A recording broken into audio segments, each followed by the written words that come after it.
Many of the people holding this book have followed the adventures of Roland and his band, his quartet, for years, some of them from the very beginning. Others, and I hope there are many, newcomers and constant readers alike, may ask, can I read and enjoy this story if I haven't read the other Dark Tower books? My answer is yes, if you keep a few things in mind. First, Midworld lies next to our world, and there are many overlaps. In some places there are doorways between the two worlds, and sometimes there are thin places, porous places, where the two worlds actually mingle. Three of Roland's quartet, Eddie, Susanna, and Jake, have been drawn separately from troubled lives in New York into Roland's Midworld quest. Their fourth traveling companion, a billy bumbler named Oi, is a golden-eyed creature native to Midworld. Midworld is very old and falling to ruin, filled with monsters and untrustworthy magic. Second, Roland Deschain of Gilead is a gunslinger, one of a small band that tries to keep order in an increasingly lawless world. If you think of the gunslingers of Gilead as a strange combination of knights errant and territorial marshals in the Old West, you'll be close to the mark. Most of them, although not all, are descended from the line of the old White King, known as Arthur Eld. I told you there were overlaps. Third, Roland has lived his life under a terrible curse. He killed his mother, who was having an affair, mostly against her will and certainly against her better judgment, with a fellow you will meet in these pages. Although it was by mistake, he holds himself accountable, and the unhappy Gabrielle Deschain's death has haunted him since his young manhood. These events are fully narrated in the Dark Tower cycle, but for our purposes here, I think it's all you have to know. For long-time readers, this book should be shelved between Wizard and Glass and Wolves of the Kala, which makes it, I suppose, Dark Tower 4.5. As for me, I was delighted to discover my old friends had a little more to say. It was a great gift to find them again, years after I thought their stories were told.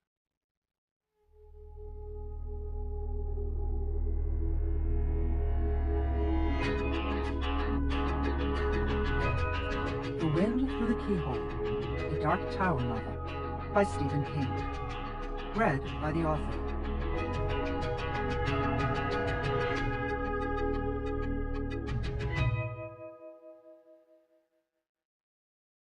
Stark Blast. During the days after they left the Green Palace that wasn't Oz after all, but which was now the tomb of the unpleasant fellow Roland's quartet had known as the Tick-Tock Man, the boy Jake began to range farther and farther ahead of Roland, Eddie, and Susanna. Don't you worry about him? Susanna asked Roland, out there on his own? He's got Oi with him, Eddie said, referring to the billy bumbler, who had adopted Jake as his special friend. Mr. Oi gets along with nice folks all right, but he's got a mouthful of sharp teeth for those who aren't so nice, as that guy Gasher found out to his sorrow. Jake also has his father's gun, Roland said, and he knows how to use it. That he knows very well, and he won't leave the path of the beam. He pointed overhead with his reduced hand. The low-hanging sky was mostly still, but a single corridor of clouds moved steadily southeast, toward the land of Thunderclap, if the note left behind for them by the man who styled himself R.F. had told the truth. Toward the Dark Tower.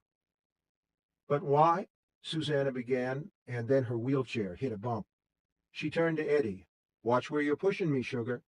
Sorry, Eddie said. Public Works hasn't been doing any maintenance along this stretch of the turnpike lately. Must be dealing with budget cuts. It wasn't a turnpike, but it was a road, or had been. Two ghostly ruts with an occasional tumble-down shack to mark the way. Earlier that morning, they had even passed an abandoned store with a barely readable sign, Took's Outland Mercantile. They investigated inside for supplies. Jake and Oi had still been with them then, and had found nothing but dust, ancient cobwebs, and the skeleton of what had been either a large raccoon, a small dog, or a billy bumbler. Oi had taken a cursory sniff and then pissed on the bones before leaving the store to sit on the hump in the middle of the old road with his squiggle of a tail curled around him. He faced back the way they had come, sniffing the air. Roland had seen the bumbler do this several times lately, and although he had said nothing, he pondered it. Someone trailing them, maybe? He didn't actually believe this, but the bumbler's posture, nose lifted, ears pricked, tail curled, called up some old memory or association that he couldn't quite catch. "Why does Jake want to be on his own?" Susanna asked. "Do you find it worrisome, Susanna of New York?" Roland asked. "Yes, Roland of Gilead, I find it worrisome." She smiled amiably enough, but in her eyes the old mean light sparkled. That was the Detta Walker part of her, Roland reckoned. It would never be completely gone, and he wasn't sorry. Without the strange woman she had once been still buried in her heart like a chip of ice, she would have been only a handsome black woman with no legs below the knees. With Detta on board, she was a person to be reckoned with, a dangerous one, a gunslinger. "He has plenty of stuff to think about," Eddie said quietly. "He's been through a lot. Not every kid comes back from the dead, and it's like Roland says, if someone tries to face him down, it's the someone who's apt to be sorry." Eddie stopped pushing the wheelchair, arms sweat from his brow, and looked at Roland. "Are there someones in this particular suburb of nowhere, Roland, or have they all moved on?" "Oh, there are a few, I wot." He did more than wot. They had been peeked at several times as they continued their course along the path of the beam. Once by a frightened woman with her arms around two children and a babe hanging in a sling from her neck. Once by an old farmer, a half-mutie with a jerking tentacle that hung from one corner of his mouth.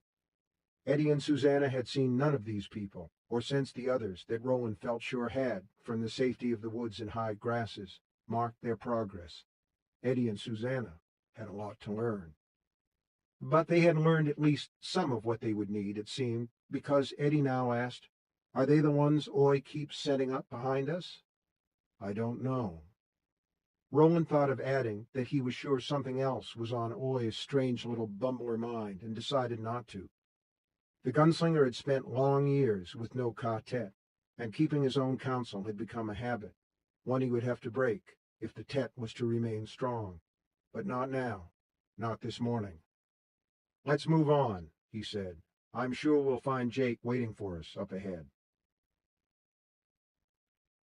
2 hours later, just shy of noon, they breasted a rise and halted, looking down at a wide, slow-moving river, gray as pewter beneath the overcast sky. On the northwestern bank, their side, was a barn-like building painted a green so bright it seemed to yell into the muted day. Its mouth jutted out over the water on pilings painted a similar green. Docked to two of these pilings by thick hawsers was a large raft, easily 90 feet by 90, painted in alternating stripes of red and yellow. A tall wooden pole that looked like a mast jutted from the center, but there was no sign of a sail. Several wicker chairs sat in front of the pole, facing the shore on their side of the river. Jake was seated in one of these. Next to him was an old man in a vast straw hat, baggy green pants, and long boots. On his top half he wore a thin white garment, the kind of shirt Roland thought of as a slinkum. Jake and the old man appeared to be eating well-stuffed popkins. Roland's mouth sprang water at the sight of them. Oi was beyond them, at the edge of the circus-painted raft, looking raptly down at his own reflection, or perhaps at the reflection of the steel cable that ran overhead, spanning the river.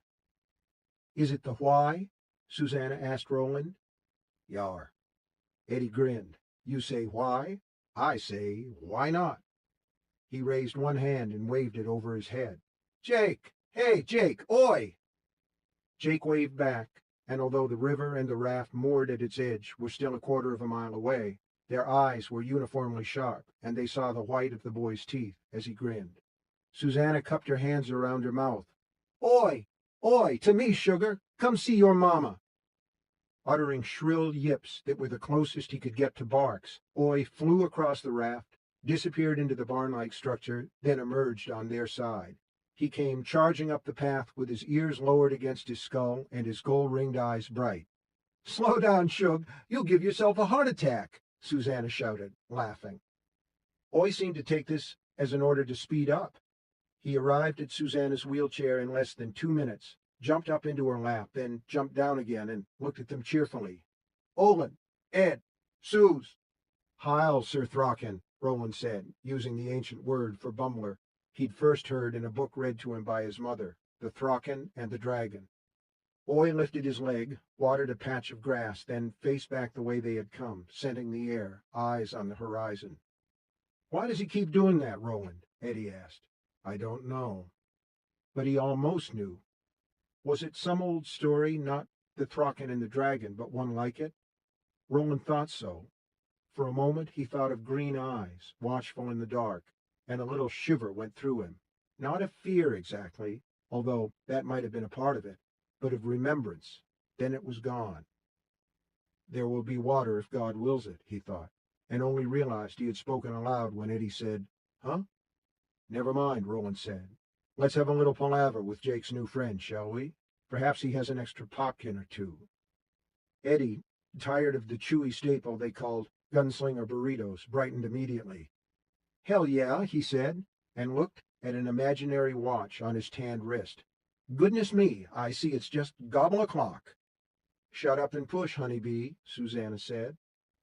Eddie shut up and pushed. The old man was sitting when they entered the boathouse, standing when they emerged on the riverside.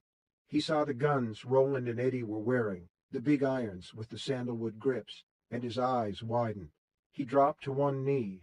The day was still, and Roland actually heard his bones creak. "How, gunslinger," he said, and put an arthritis-swollen fist to the center of his forehead. "I salute thee." "Rise up, friend," Roland said, hoping the old man was a friend. Jake seemed to think so, and Roland had come to trust his instincts, not to mention the Billy Bumblers. "Rise up, do." The old man was having trouble managing it, so Eddie stepped aboard and gave him an arm. "Thank ye, son, thank ye. Be you a gunslinger as well, or are you apprentice?" Eddie looked at Roland. Roland gave him nothing, so Eddie looked back at the old man, shrugged, and grinned. "Little of both, I guess. I'm Eddie Dean of New York. This is my wife, Susanna, and this is Roland Deschain of Gilead." The riverman's eyes widened. "Gilead that was? Do you say so?" "Gilead that was," Roland agreed, and felt an unaccustomed sorrow rise up from his heart. Time was a face on the water, and like the great river before them, it did nothing but flow. "Step aboard, then, and welcome. This young man and I are already fast friends, so we are." Oy stepped onto the big raft, and the old man bent to stroke the bumbler's raised head. "And we are too, aren't we, fella? Does thee remember my name?" "Bix," Oy said promptly, and then turned to the northwest again, raising his snout. His gold-ringed eyes stared raptly at the moving column of clouds that marked the path of the beam. "Will he eat?" Bix asked him. "What I have is poor and rough, but such as there is, I'd be happy to share." "With thanks," Susanna said. She looked at the overhead cable that ran across the river on a diagonal. "This is a ferry, isn't it?" "Yeah," Jake said. "Bix told me there are people on the other side. Not close, but not far either. He thinks they are rice farmers, but they don't come this way much." Bix stepped off the big raft and went into the boathouse. Eddie waited until he heard the old guy rummaging around, then bent to Jake and said in a low voice, "Is he okay?" "He's fine," Jake said. "It's the way we're going, and he's happy to have someone to take across. He says it's been years." "I bet it has been," Eddie agreed. Bix reappeared with a wicker basket, which Roland took from him. Otherwise, the old man might have tumbled into the water. Soon they were all sitting in the wicker chairs, munching popkins filled with some sort of pink fish. It was seasoned and delicious. "Eat all you like," Bix said. "The river's filled with shanties, and most are true-threaded. The muties I throw back. Once upon a time we were ordered to throw the bad uns up a bank so they wouldn't breed more, and for a while I did, but now—" He shrugged. "Live and let live is what I say. As someone who's lived long himself, I feel like I can say it." "How old are you?" Jake asked. "I turned 120 quite some time ago, but since then I've lost count, so I have. Time's short on this side of the door, Kenneth." On this side of the door. That memory of some old story tugged at Roland again, and then was gone. "Do you follow that?" The old man pointed to the moving band of clouds in the sky. "We do." "To the Kalas or beyond?" "Beyond." "To the great darkness?" Bix looked both troubled and fascinated by the idea. We go our course, Roland said. What fee would you take to cross us, Ferryman? Bix laughed. The sound was cracked and cheerful. Money's no good with nothing to spend it on. You have no livestock, and it's clear as day that I have more to eat than you do. And you could always draw on me and force me to take you across. Never, Susanna said, looking shocked. I know that, Bix said, waving a hand at her. Harriers might, and then burn my ferry for good measure once they got to the other side. But true men of the gun, never. And women, too, I suppose. You don't seem armed, missus, but with women one can never tell. Susanna smiled thinly at this and said nothing. Bix turned to Roland. You come from Lud, I wot. I'd hear of Lud and how things go there, for it was a marvelous city, so it was, crumbling and growing strange when I knew it, but still marvelous. The four of them exchanged a look that was all en-tête, that particular telepathy they shared. It was a look that was also dark with shum, the old mid-world term that can mean shame, but also means sorrow. What? Bix asked. What have I said? If I've asked for something you'd not give, I cry your pardon. Not at all, Roland said, but Lud. Lud is dust in the wind, Susanna said. Well, Eddie said, not dust exactly. Ashes, Jake said, the kind that glow in the dark. Bix pondered this, then nodded slowly. I'd hear anyway, or as much as you can tell in an hour's time. That's how long the crossing takes. Bix bristled when they offered to help him with his preparations. It was his job, he said, and he could still do it, just not as quickly as once upon a time, when there had been farms and a few little trading posts on both sides of the river. In any case, there wasn't much to do. He fetched a stool and a large ironwood ring bolt from the boathouse, mounted the stool to attach the ring bolt to the top of the post, then hooked the ring bolt to the cable. He took the stool back inside and returned with a large metal crank shaped like a block Z. This he laid with some ceremony by a wooden housing on the far end of the raft. Don't none of you kick that overboard or I'll never get home, he said. Roland squatted on his hunkers to study it. He beckoned to Eddie and Jake, who joined him. He pointed to the words embossed on the long stroke of the Z. Does it say what I think it does? Yep, Eddie said. North Central Positronics, our old pals. When did you get that, Bix? Susanna asked. 90 years ago or more, if I were to guess. There's an underground place over there. He pointed vaguely in the direction of the Green Palace. It goes for miles, and it's full of things that belong to the old people, perfectly preserved. Strange music still plays from overhead, music such as you've never heard. It scrambles your thinking like. And you don't dare stay there long, or you break out in sores and puke and start to lose your teeth. I went once, never again. I thought for a while I was going to die. Did you lose your hair as well as your chompers? Eddie asked. Bix looked surprised, then nodded. Yar, some, but it grew back. That crank, it's still, you know. Eddie pondered this for a moment. Of course it was still. It was an inanimate object. Then he realized that the old man was saying steel. Are you ready? Bix asked them. His eyes were nearly as bright as Oi's. Shall I cast off? Eddie snapped off a crisp salute. Aye, aye, Captain. We're away to the Treasure Isles. Arr, so we be. Come and help me with these ropes, Roland of Gilead. Will you do? Roland did, and gladly. The raft moved slowly along the diagonal cable, pulled by the river's slow current. Fish jumped all around them as Roland's quartet took turns telling the old man about the city of Lud and what had befallen them there. For a while, Oi watched the fish with interest, his paws planted on the upstream edge of the raft. Then he once more sat and faced back the way they had come, snout raised. Bix grunted when they told him how they'd left the doomed city. Blame the mono, you say. I remember. Crack train. There was another one, too, although I can't remember the name. Patricia, Susanna said. Aye, that was it. Beautiful glass sides she had, and you say the city's all gone? All gone, Jake agreed. Bix lowered his head. Sad. It is, Susanna said, taking his hand and giving it a brief, light squeeze. Midworld's a sad place, although it can be very beautiful. They had reached the middle of the river now, and a light breeze, surprisingly warm, ruffled their hair.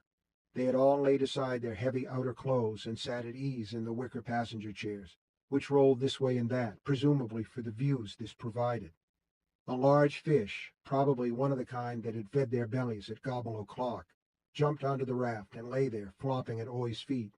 Although he was usually death on any small creature that crossed his path, the bumbler appeared not to even notice it. Roland kicked it back into the water with one of his scuffed boots. "Your Throckin knows it's coming," Bix remarked. He looked at Roland. "You'll want to take heed, eh?" For a moment, Roland could say nothing. A clear memory rose from the back of his mind to the front, one of a dozen hand-colored woodcut illustrations in an old and well-loved book. 6 bumblers sitting on a fallen tree in the forest beneath a crescent moon, all with their snouts raised. That volume, Magic Tales of the Eld, he had loved above all others when he had been but a small one, listening to his mother as she read him to sleep in his high tower bedroom, while an autumn gale sang its lonely song outside, calling down winter. The Wind Through the Keyhole was the name of the story that went with the picture, and it had been both terrible and wonderful. "All my gods on the hill," Roland said, and thumped the heel of his reduced right hand to his brow. "I should have known right away, if only from how warm it's gotten the last few days." "You mean you didn't?" Bix asked. "And you from in-world?" He made a tisking sound. "Roland," Susanna asked, "what is it?" Roland ignored her. He looked from Bix to Oi and then back to Bix. "The Stark Blast's coming." Bix nodded. "Aye, Throckin says so, and about the Stark Blast, the Throckin are never wrong. Other than speaking a little, it's their bright." "Bright what?" Eddie asked. "He means their talent," Roland said. "Bix, do you know of a place on the other side where we can hide up and wait for it to pass?" "Happens I do." The old man pointed to the wooded hills sloping gently down to the far side of the Wye, where another dock and another boathouse, this one unpainted and far less grand, waited for them.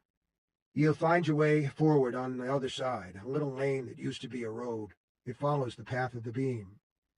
"Sure it does," Jake said. "All things serve the beam." "As you say, young man, as you say. Which do 'ee ken, wheels or miles?" "Both," Eddie said, "but for most of us miles are better." "All right, then. Follow the old Collar Road 5 miles, maybe 6, and you'll come to a deserted village. Most of the buildings are wood and no use to 'ee, but the town meeting hall is good stone. You'll be fine there. I've been inside, and there's a lovely big fireplace. You'll want to check the chimney, of course, as you'll want a good draw up its throat for the day or two you'll have to sit it out. As for wood, you can use what's left of the houses." "What is this Stark Blast?" Susanna asked. "Is it a storm?" "Yes," Roland said. "I haven't seen one in many, many years. It's a lucky thing we had Oi with us. Even then I wouldn't have known, if not for Bix." He squeezed the old man's shoulder. "Thanky, Si. We all say thanky." The boathouse, on the southeastern side of the river, was on the verge of collapse, like so many things in Midworld. Bats roosted heads down from the rafters, and fat spiders scuttered up the walls. They were all glad to be out of it and back under the open sky. Bix tied up and joined them. They each embraced him, being careful not to hug tight and hurt his old bones. When they'd all taken their turn, the old man wiped his eyes, then bent and stroked Oi's head. "Keep 'em well, do, Sir Throckin." "Oi," the bumbler replied. Then, "Bix." The old man straightened, and again they heard his bones crackle. He put his hands to the small of his back and winced. "Will you be able to get back across okay?" Eddie asked. "Oh, aye," Bix said. "If it was spring I might not, though I ain't so placid when the snow melts and the rains come, but now, piece of piss. The storm's still some way off. I crank for a bit against the current, then click the bolt tight so I can rest and not slip backwards. Then I crank some more. It might take 4 hours instead of 1, but I'll get there. I always have anyway. I only wish I had some more food to give ye." "We'll be fine," Roland said. "Good, then. Good." The old man seemed reluctant to leave. He looked from face to face, seriously, then grinned, exposing toothless gums. "We're well met along the path, are we not?" "So we are," Roland agreed. "And if you come back this way, stop and visit a while with old Bix. Tell him of your adventures." We will, Susanna said, although she knew they would never be this way again. It was a thing they all knew. And mind the star blast. It's nothing to fool with. But you might have a day yet, or even two. He's not turning circles yet, are ye, Oi? Oi, the bumbler agreed. Bix fetched a sigh. Now you go your way, he said, and I go mine. We'll both be laid up under cover soon enough. Roland and his Tet started up the path.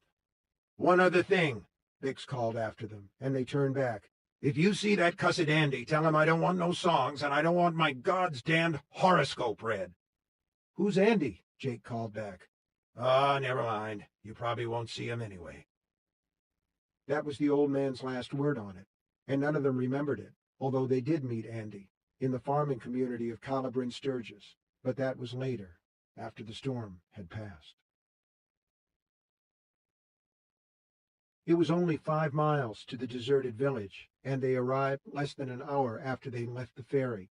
It took Roland less time than that to tell them about the Stark blast. They used to come down on the great woods north of New Canaan once or twice a year, although we never had one in Gilead.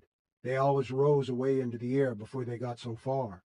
But I remember once seeing carts loaded with frozen bodies drawn down Gilead Road, farmers and their families, I suppose. Where their throckin had been, their billy bumblers, I don't know. Perhaps they took sick and died. In any case, with no bumblers to warn them, those folks were unprepared. The Stark blast comes suddenly, you can. One moment you're warm as toast, because the weather always warms up before, and then it falls on you, like wolves on a ruddle of lambs. The only warning is the sound the trees make as the cold of the Stark blast rolls over them, a kind of thudding sound, like grenados covered with dirt. The sound living wood makes when it contracts all at once, I suppose, and by the time they heard that, it would have been too late for those in the fields. Cold, Eddie mused. How cold? The temperature can fall to as much as 40 limbits below freezing in less than an hour, Roland said grimly. Ponds freeze in an instant with a sound like bullets breaking window panes. Birds turn to ice statues in the sky and fall like rocks. Grass turns to glass. You're exaggerating, Susanna said. You must be. Not at all. But the cold's only part of it. The wind comes too. Gale force, snapping the frozen trees off like straws. Such storms might roll for 300 wheels before lifting off into the sky as suddenly as they came. How do the bumblers know? Jake asked. Roland only shook his head. The how and why of things had never interested him much. They came to a broken piece of signboard lying on the path. Eddie picked it up and read the faded remains of a single word. It sums up Midworld perfectly, he said. Mysterious yet strangely hilarious. He turned toward them with the piece of wood held at chest level. What it said in large, uneven letters was, Gook. A gook is a deep well, Roland said. Common law says any traveler may drink from it without let or penalty. Welcome to Gook, Eddie said, tossing the signboard into the bushes at the side of the road. I like it. In fact, I want a bumper sticker that says, I waited out the Stark blast in Gook. Susanna laughed. Jake didn't. He only pointed at Oi, who had begun turning in tight, rapid circles, as if chasing his own tail. We might want to hurry a little, the boy said. The woods drew back, and the path widened to what had once been a village high street. The village itself was a sad cluster of abandonment that ran on both sides for about a quarter of a mile. Some of the buildings had been houses, some stores, but now it was impossible to tell which had been which. They were nothing but slumped shells staring out of dark, empty sockets that might once have held glass. The only exception stood at the southern end of the town. Here the overgrown high street split around a squat, blockhouse-like building constructed of gray fieldstone.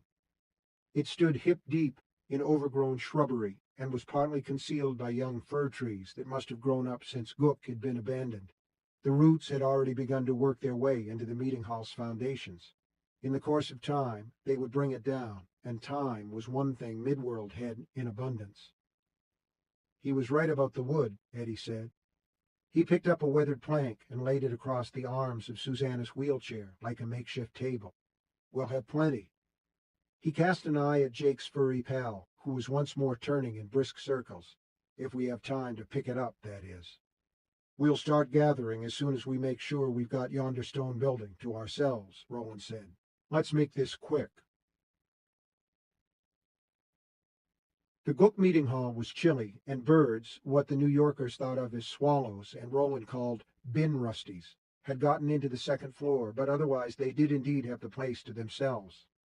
Once he was under a roof, Oy seemed freed of his compulsion to either face northwest or turn in circles, and he immediately reverted to his essential curious nature, bounding up the rickety stairs toward the soft flutterings and cooings above. He began his shrill yapping, and soon the members of the Tet saw the bin rusties streaking away toward less populated areas of Midworld. Although, if Roland was right, Jake thought, the ones heading in the direction of the River Why would all too soon be turned into birdsicles. The first floor consisted of a single large room. Tables and benches had been stacked against the walls.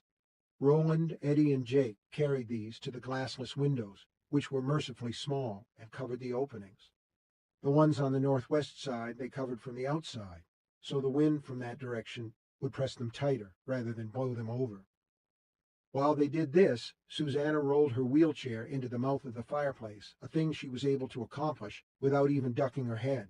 She peered up, grasped a rusty hanging ring, and pulled it. There was a hellish screek sound, a pause, and then a great black cloud of soot descended on her in a flump. Her reaction was immediate, colorful, and all dead a walker. "Oh, kiss my ass and go to heaven," she screamed. "You cock-knocking motherfucker, just look at this shittin' mess." She rolled back out, coughing and waving her hands in front of her face.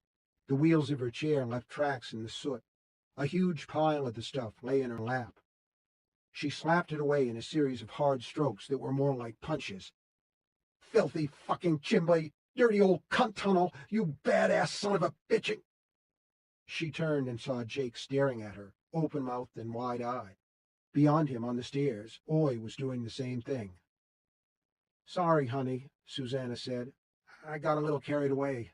Mostly I'm mad at myself. I grew up with stoves and fireplaces and should have known better."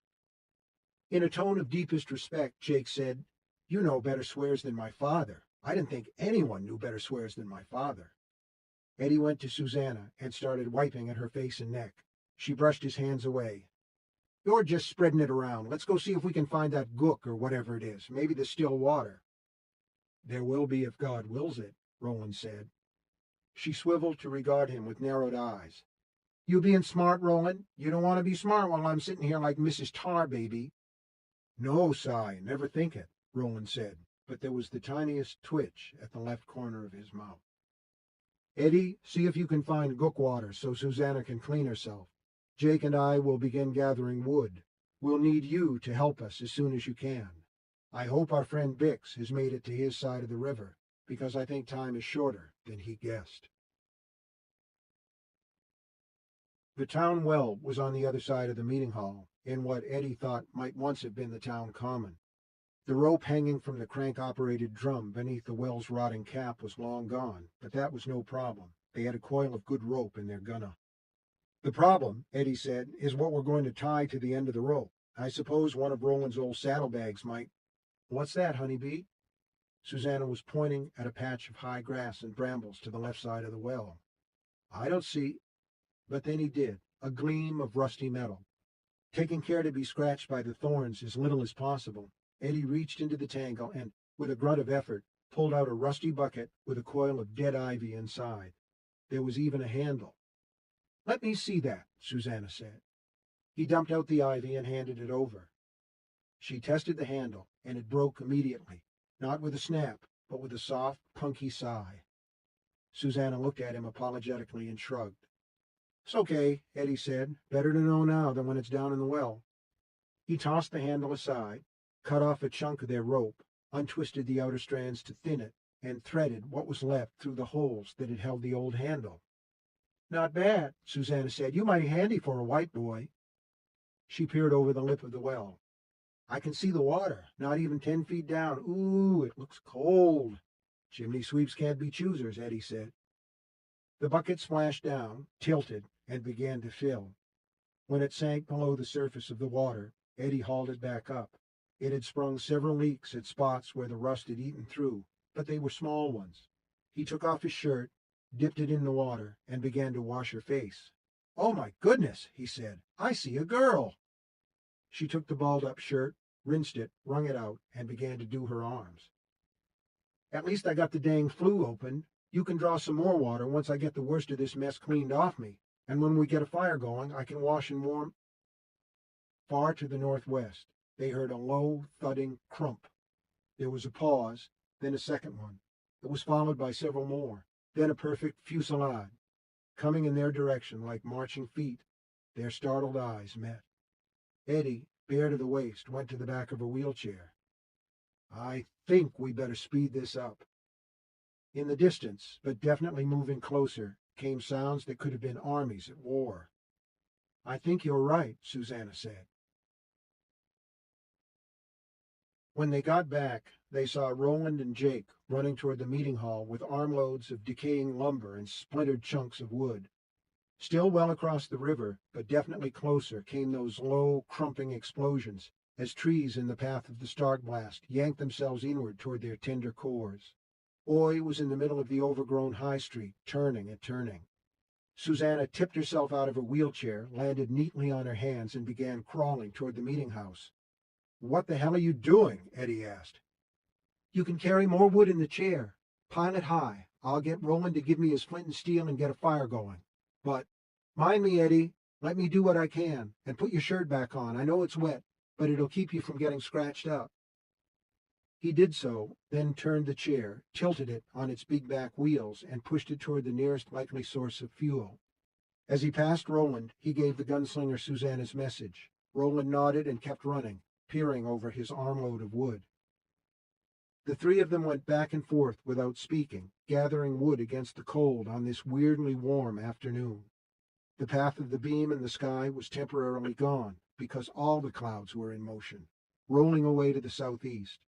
Susanna had gotten a fire going, and it roared beastily up the chimney.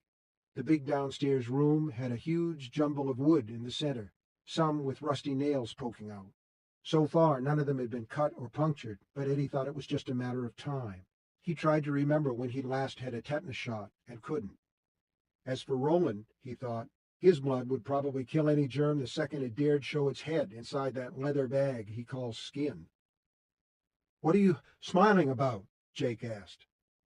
The words came out in little out-of-breath gasps. The arms of his shirt were filthy and covered with splinters. There was a long smutch of dirt on his forehead. "Nothing much, little hero. Watch out for rusty nails. One more load each, and we'd better call it good. It's close." "Okay." The thuds were on their side of the river now, and the air, although still warm, had taken on a queer, thick quality. Eddie loaded up Susanna's wheelchair a final time and trundled it back toward the meeting house. Jake and Roland were ahead of him. He could feel heat baking out of the open door. It better get cold, he thought, or we're going to fucking roast in there. Then, as he waited for the two ahead of him to turn sideways so they could get their loads of lumber inside, a thin and pervasive screaming joined the pops and thuds of contracting wood. It made the hair bristle on the nape of Eddie's neck. The wind coming toward them sounded alive and in agony. The air began to move again. First it was warm, then cool enough to dry the sweat on his face, then cold. This happened in a matter of seconds. The creepy screech of the wind was joined by a fluttering sound that made Eddie think of the plastic pennants you sometimes saw strung around used car lots. It ramped up to a whir, and leaves began to blow off the trees, first in bundles and then in sheets. The branches thrashed against clouds that were lensing darker, even as he looked at them, mouth agape. "Oh, shit," he said, and ran the wheelchair straight at the door. For the first time in 10 trips, it stuck. The planks he'd stacked across the chair's arms were too wide. With any other load, the ends would have snapped off with the same soft, almost apologetic sound the bucket handle had made, but not this time. Oh no, not now that the storm was almost here. Was nothing in Midworld ever easy? He reached over the back of the chair to shove the longest boards aside, and that's when Jake shouted, "Oi! Oi still out there! Oi! To me!" Oi took no notice. He had stopped his turning. Now he only sat with his snout raised toward the coming storm, his gold-ringed eyes fixed and dreamy. Jake didn't think, and he didn't look for nails that were protruding from Eddie's last load of lumber. He simply scrambled up the splintery pile and jumped. He struck Eddie, sending him staggering back. Eddie tried to keep his balance, but tripped on his own feet and fell on his butt. Jake went to one knee, then scrambled up, eyes wide, long hair blowing back from his head, in a tangle of licks and ringlets. "Jake, no!" Eddie grabbed for him, and got nothing but the cuff of the kid's shirt. It had been thinned by many washings in many streams and tore away. Roland was in the doorway. He batted the two long boards to the right and left, as heedless of the protruding nails as Jake had been. The gunslinger yanked the wheelchair through the doorway and grunted, "Get in here." "Jake." Jake will either be all right or he won't. Roland seized Eddie by the arm and hauled him to his feet. Their old blue jeans were making machine gun noises around their legs as the wind whipped them. "He's on his own. Get in here." "No! Fuck you!" Roland didn't argue, simply yanked Eddie through the door. Eddie went sprawling. Susanna knelt in front of the fire, staring at him. Her face was streaming with sweat, and the front of her deerskin shirt was soaked. Roland stood in the doorway, face grim, watching Jake run to his friend. Jake felt the temperature of the air around him plummet. A branch broke off with a dry snap, and he ducked as it whistled over his head. Oy never stirred until Jake snatched him up. Then the bumbler looked around wildly, baring his teeth. "Bite if you have to," Jake said, "but I won't put you down." Oy didn't bite, and Jake might not have felt it if he had. His face was numb. He turned back toward the meeting house, and the wind became a huge, cold hand planted in the middle of his back. He began running again, aware that now he was doing so in absurd leaps, like an astronaut running on the surface of the moon in a science fiction movie. One leap, 2, 3, but on the third one he didn't come down. He was blown straight forward with Oy cradled in his arms. There was a guttural, garumphing explosion as one of the old houses gave in to the wind and went flying southeast in a hail of shrapnel. He saw a flight of stairs, the crude plank banister still attached, spinning up toward the racing clouds. "We'll be next," he thought, and then a hand, minus 2 fingers, but still strong, gripped him above the elbow. Roland turned him toward the door. For a moment the issue was in doubt as the wind bullied them away from safety. Then Roland lunged forward into the doorway, with his remaining fingers sinking deep into Jake's flesh. The pressure of the wind abruptly left them, and they both landed on their backs. "Thank God!" Susanna cried. "Thank him later." Roland was shouting to be heard over the pervasive bellow of the gale. "Push! All of you push on this damn door. Susanna, you at the bottom, all your strength. You bar it, Jake. Do you understand me? Drop the bar into the clamps. Don't hesitate." "Don't worry about me," Jake snapped. Something had gashed him at one temple, and a thin ribbon of blood ran down the side of his face, but his eyes were clear and sure. "Now, push! Push for your lives!" The door swung slowly shut. They could not have held it long, mere seconds, but they didn't have to. Jake dropped the thick wooden bar, and when they moved cautiously back, the rusty clamps held.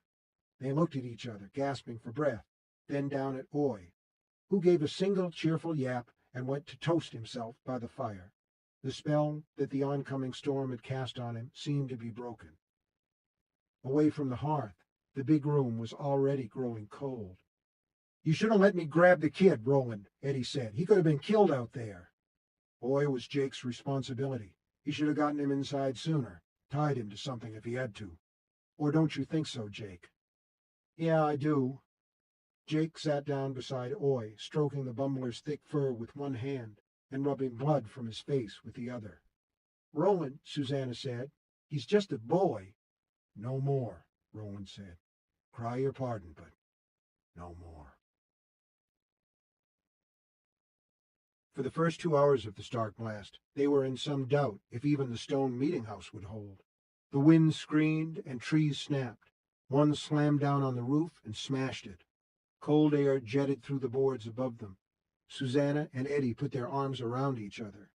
Jake shielded Oy, now lying placidly on his back with his stubby legs splayed to all points of the compass, and looked up at the swirling cloud of bird shit that had sifted through the cracks in the ceiling. Roland went on, calmly laying out their little supper. "What do you think, Roland?" Eddie asked. "I think if this building stands one more hour, we'll be fine. The cold will intensify, but the wind will drop a little when dark comes.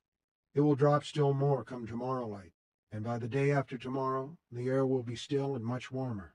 Not like it was before the coming of the storm, but that warmth was unnatural, and we all knew it." He regarded them with a half smile. It looked strange on his face, which was usually so still and grave. "In the meantime, we have a good fire. Not enough to heat the whole room, but fine enough if we stay close to it. And a little time to rest. We've been through much, have we not?" "Yeah," Jake said. "Too much. And more ahead, I have no doubt. Danger, hard work, sorrow. Death, mayhap. So now we sit by the fire, as in the old days, and take what comfort we can." He surveyed them, still with that little smile. The firelight cast him in strange profile, making him young on one side of his face and ancient on the other. "We are quartet. We are one from many. Be grateful for warmth, shelter, and companionship against the storm. Others may not be so lucky." "We'll hope they are," Susanna said. She was thinking of Bix. "Come," Roland said. "Eat." They came and settled themselves around their din, and ate what he had set out for them. Susanna slept for an hour or two early that night, but her dreams of nasty, maggoty foods she was somehow compelled to eat woke her. Outside, the wind continued to howl, although its sound was not quite so steady now. Sometimes it seemed to drop away entirely, then rose again, uttering long, icy shrieks as it ran under the eaves in cold currents and made the stone building tremble in its old bones. The door thudded rhythmically against the bar holding it shut, but like the ceiling above them, both the bar and the rusty clamp seemed to be holding. She wondered what would have become of them if the wooden bar had been as punky and rotted as the handle of the bucket they'd found near the cook. Roland was awake and sitting by the fire. Jake was with him. Between them, Oy was asleep with one paw over his snout. Susanna joined them. The fire had burned down a little, but this close it threw a comforting heat on her face and arms. She took a board, thought about snapping it in two, decided it might wake Eddie, and tossed it onto the fire as it was. Sparks gushed up the chimney, swirling as the draft caught them. She could have spared the consideration, because, while the sparks were still swirling, a hand caressed the back of her neck just below the hairline. She didn't have to look. She would have known that touch anywhere. Without turning, she took the hand, brought it to her mouth, and kissed the cup of the palm. The white palm. Even after all this time together and all the love-making, she could sometimes hardly believe that. Yet there it was. "At least I won't have to bring him home to meet my parents," she thought. "Can't sleep, sugar?" "A little, not much. I had funny dreams." "The wind brings them," Roland said. "Anyone in Gilead would tell you the same. But I love the sound of the wind. I always have. It soothes my heart and makes me think of old times." He looked away, as if embarrassed to have said so much. "None of us can sleep," Jake said, "so tell us a story." Roland looked into the fire for a while, then at Jake. The gunslinger was once more smiling, but his eyes were distant. A knot popped in the fireplace. Outside the stone walls, the wind screamed as if furious at its inability to get in. Eddie put an arm around Susanna's waist, and she laid her head on his shoulder. "What story would you hear, Jake, son of Elmer?" "Any." He paused. "About the old days." Roland looked at Eddie and Susanna. "And you? Would you hear?" "Yes, please," Susanna said. Eddie nodded. "Yeah, if you want to, that is." Roland considered. "Mayhap I'll tell you too, since it's long until dawn, and we can sleep tomorrow away if we like. These tales nest inside each other, yet the wind blows through both, which is a good thing.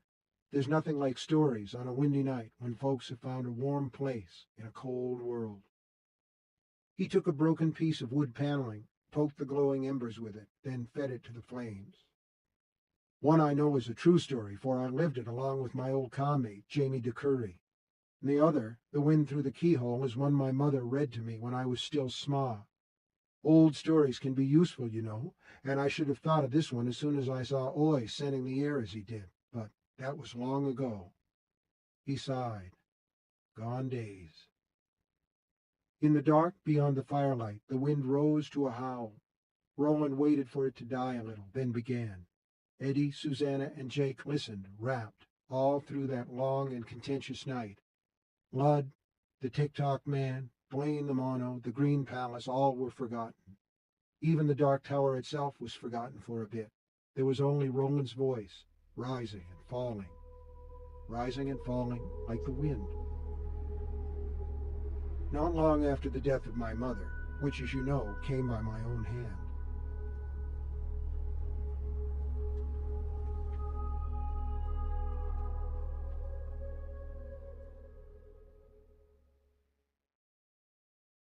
The Skin Man, Part 1. Not long after the death of my mother, which, as you know, came by my own hand, my father, Stephen, son of Henry the Tall, summoned me to his study in the north wing of the palace. It was a small, cold room. I remember the wind whining around the slit windows. I remember the high, frowning shelves of books. Worth a fortune they were, but never read, not by him anyway. And I remember the black collar of mourning he wore. It was the same as my own. Every man in Gilead wore the same collar, or a band around his shirt sleeve. The women wore black nets on their hair.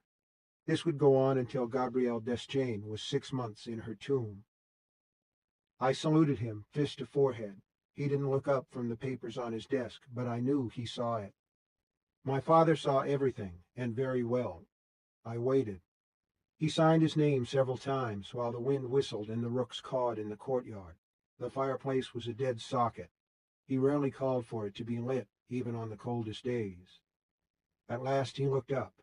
"How is court, Roland? How goes it with your teacher that was? You must know, because I've been given to understand that you spend most of your time in his hut, feeding him and such." "He has days when he knows me," I said. "Many days he doesn't. He still sees a little from one eye. The other—" I didn't need to finish. The other was gone. My hawk, David, had taken it from him in my test of manhood. Court, in turn, had taken David's life, but that was to be his last kill. "I know what happened to his other peep. Do you truly feed him?" "Aye, father, I do." "Do you clean him when he messes?" I stood there before his desk like a chastened schoolboy called before the master, and that is how I felt. Only how many chastened schoolboys have killed their own mothers? "Answer me, Roland. I am your din as well as your father, and I'd have you answer." "Sometimes."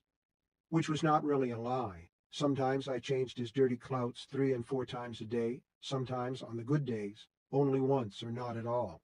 He could get to the Jakes if I helped him, and if he remembered he had to go. "Does he not have the white Ammies who come in?" "I sent them away," I said. He looked at me with real curiosity. I searched for contempt in his face. Part of me wanted to see it, but there was none that I could tell. "Did I raise you to the gun so you could become an Ammy and nurse a broken old man?" I felt my anger flash at that. Court had raised a moit of boys to the tradition of the eld in the way of the gun. Those who were unworthy he had bested in combat and sent west with no weapons other than what remained of their wits. There, in Crescia, and in places even deeper in those anarchic kingdoms, many of those broken boys had joined with Farson, the good man, who would in time overthrow everything my father's line had stood for. Farson had armed them, sure. He had guns, and he had plans.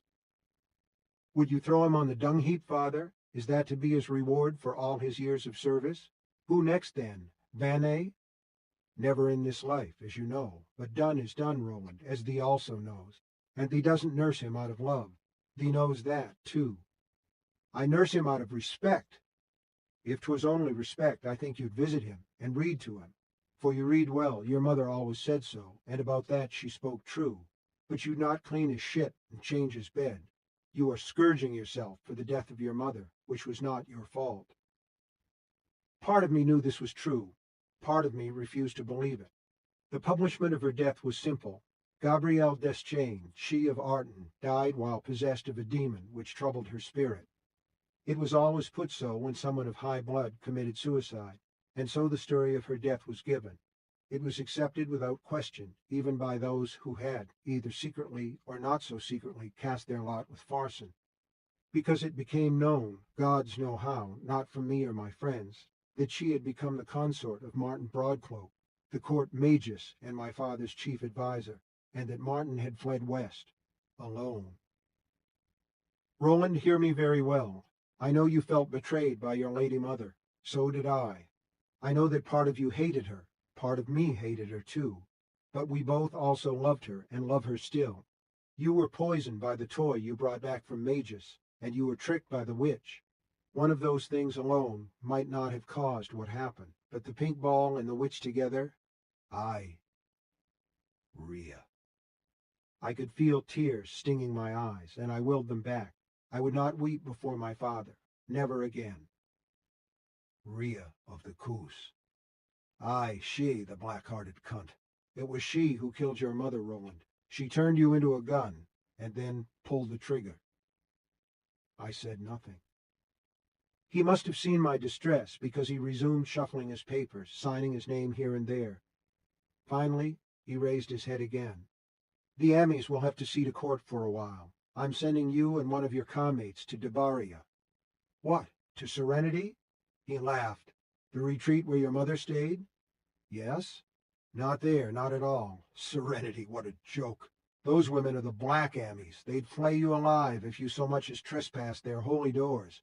Most of the sisters who bide there prefer the long stick to a man. I had no idea what he meant. Remember, I was still very young and very innocent about many things, in spite of all I'd been through. I'm not sure I'm ready for another mission, Father, let alone a quest. He looked at me coldly. I'll be the judge of what you're ready for. Besides, this is nothing like the mess you walked into in Magus. There may be danger. It may even come to shooting. But at bottom, it's just a job that needs to be done. Partly so the people who've come to doubt can see that the white is still strong and true, but mostly because what's wrong cannot be allowed to stand. Besides, as I've said, I won't be sending you alone. Who'll go with me, Cuthbert or Elaine? Neither. I have work for Laughing Boy and Fudfoot right here. You go with Jamie de Curry. I considered this and thought I would be glad to ride with Jamie Redhand, although I would have preferred either Cuthbert or Elaine, as my father surely knew. Will you go without argument, or will you annoy me further on a day when I have much to do? I'll go, I said. In truth, it would be good to escape the palace, its shadowy rooms, its whispers of intrigue, its pervasive sense that darkness and anarchy were coming, and nothing could stop it. The world would move on, but Gilead would not move on with it. That glittering, beautiful bubble would soon burst. Good. You're a fine son, Roland. I may never have told you that, but it's true. I hold nothing against you. Nothing. I lowered my head. When this meeting was finally over, I would go somewhere and let my heart free, but not just then, not as I stood before him. 10 or 12 wheels beyond the Hall of the Women, Serenity or whatever they call it, is the town of Debaria itself, on the edge of the Alkali Flats. Nothing serene about Debaria. It's a dusty, hide-smelling railhead town where cattle and block salt are shipped south, east, and north, in every direction except the one where that bastard Farson's laying his plans. There are fewer trail drive herds these days, and I expect Debaria will dry up and blow away like so many other places in Midworld before long. But now it's still a busy place, full of saloons, whore dens, gamblers, and confidence men. Hard as it might be to believe, there are even a few good people there. One is the High Sheriff, Hugh Peavy. It's him that you and de Curry will report to. Let him see your guns, and a sigil, which I will give you.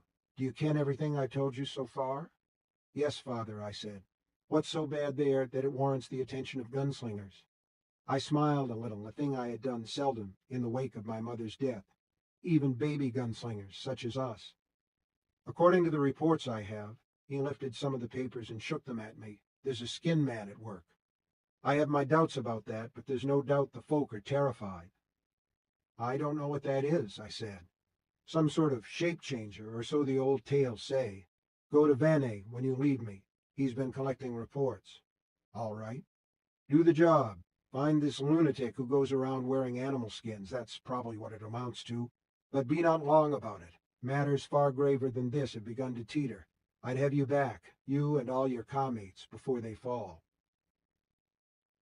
2 days later, Jamie and I led our horses onto the stable car of a special 2-car train that had been laid on for us. Once the western line ran 1,000 wheels or more, all the way to the Mohaine Desert, but in the years before Gilead fell, it went to Debaria and no farther. Beyond there, many track lines had been destroyed by washouts and ground shakers. Others had been taken up by harriers and roving bands of outlaws who called themselves land pirates, for that part of the world had fallen into bloody confusion. We called those far western lands Outworld, and they served John Farson's purposes well. He was, after all, just a land pirate himself, one with pretensions. The train was little more than a steam-driven toy. Gilead folk called it Small Toot, and laughed to see it puffing over the bridge to the west of the palace. We could have ridden faster a horseback, but the train saved the mounts, and the dusty velveteen seats of our car folded out into beds, which we felt was a fine thing, until we tried to sleep in them, that was. At one particularly hard jounce, Jamie was thrown right off his makeshift bed and onto the floor. Cuthbert would have laughed, and Elaine would have cursed, but Jamie Redhand only picked himself up, stretched out again, and went back to sleep. We spoke little that first day, only looked out the wavery isinglass windows, watching as Gilead's green and forested land gave way to dirty scrub, a few struggling ranches and herders' huts. There were a few towns where folk, many of them muties, gaped at us as Small Toot wheezed slowly past. A few pointed at the centers of their foreheads, as if at an invisible eye. It meant they stood for Farson, the good man. In Gilead, such folk would have been imprisoned for their disloyalty, but Gilead was now behind us. I was dismayed by how quickly the allegiance of these people, once taken for granted, had thinned.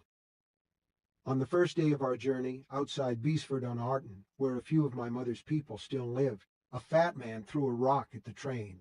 It bounced off the closed stable car door, and I heard our horses whinny in surprise. The fat man saw us looking at him. He grinned, grabbed his crotch with both hands, and waddled away. "Someone has eaten well in a poor land," Jamie remarked, as we watched his butters jounce in the seat of his old patched pants. The following morning, after the servant had put a cold breakfast of porridge and milk before us, Jamie said, "I suppose you'd better tell me what it's about." "Will you tell me something first, if you know that is?" "Of course." "My father said that the women at the retreat in Debaria prefer the long stick to a man. Do you know what he meant?" Jamie regarded me in silence for a bit, as if to make sure I wasn't shaking his knee, and then his lips twitched at the corners. For Jamie, this was the equivalent of holding his belly, rolling around the floor, and howling with glee, which Cuthbert Allgood certainly would have done. "It must be what the whores in the Lowtown call a diddlestick. Does that help?" "Truly? And they what?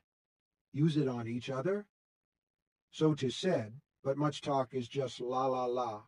You know more of women than I do, Roland. I've never lain with one, but never mind. Given time, I suppose I will. Tell me what we're about in Debaria."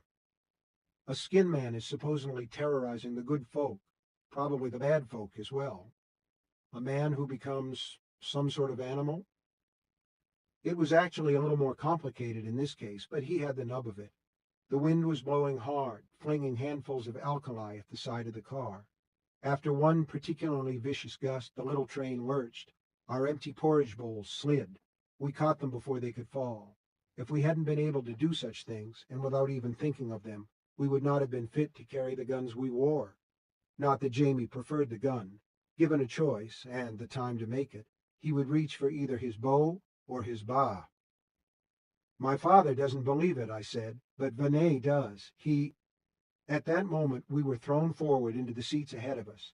The old servant, who was coming down the center aisle to retrieve our bowls and cups, was flung all the way to the door between the car and his little kitchen. His front teeth flew out of his mouth and into his lap, which gave me a start. Jamie ran up the aisle, which was now severely tilted, and knelt by him. As I joined him, Jamie plucked up the teeth, and I saw they were made of painted wood and held together by a cunning clip almost too small to see. "Are you all right, Si?" Jamie asked. The old fellow got slowly to his feet, took his teeth, and filled the hole behind his upper lip with them. "I'm fine, but this dirty bitch has derailed again. No more Debaria runs for me. I have a wife. She's an old nag, and I'm determined to outlive her. You young men had better check your horses. With luck, neither of them will have broken a leg." Neither had, but they were nervous and stamping, anxious to get out of confinement. We lowered the ramp and tethered them to the connecting bar between the two cars, where they stood with their heads lowered and their ears flattened against the hot and gritty wind blowing out of the west. Then we clambered back inside the passenger car and collected our gunna. The engineer, a broad-shouldered, bow-legged plug of a man, came down the side of his listing train with the old servant in tow. When he reached us, he pointed to what we could see very well. "Yonder on that ridge be Derry high road. See the marking posts? You can be at the place of the females in less than an hour, but don't bother asking nothing of those bitches because you won't get it." He lowered his voice. "They eat men, is what I've heard.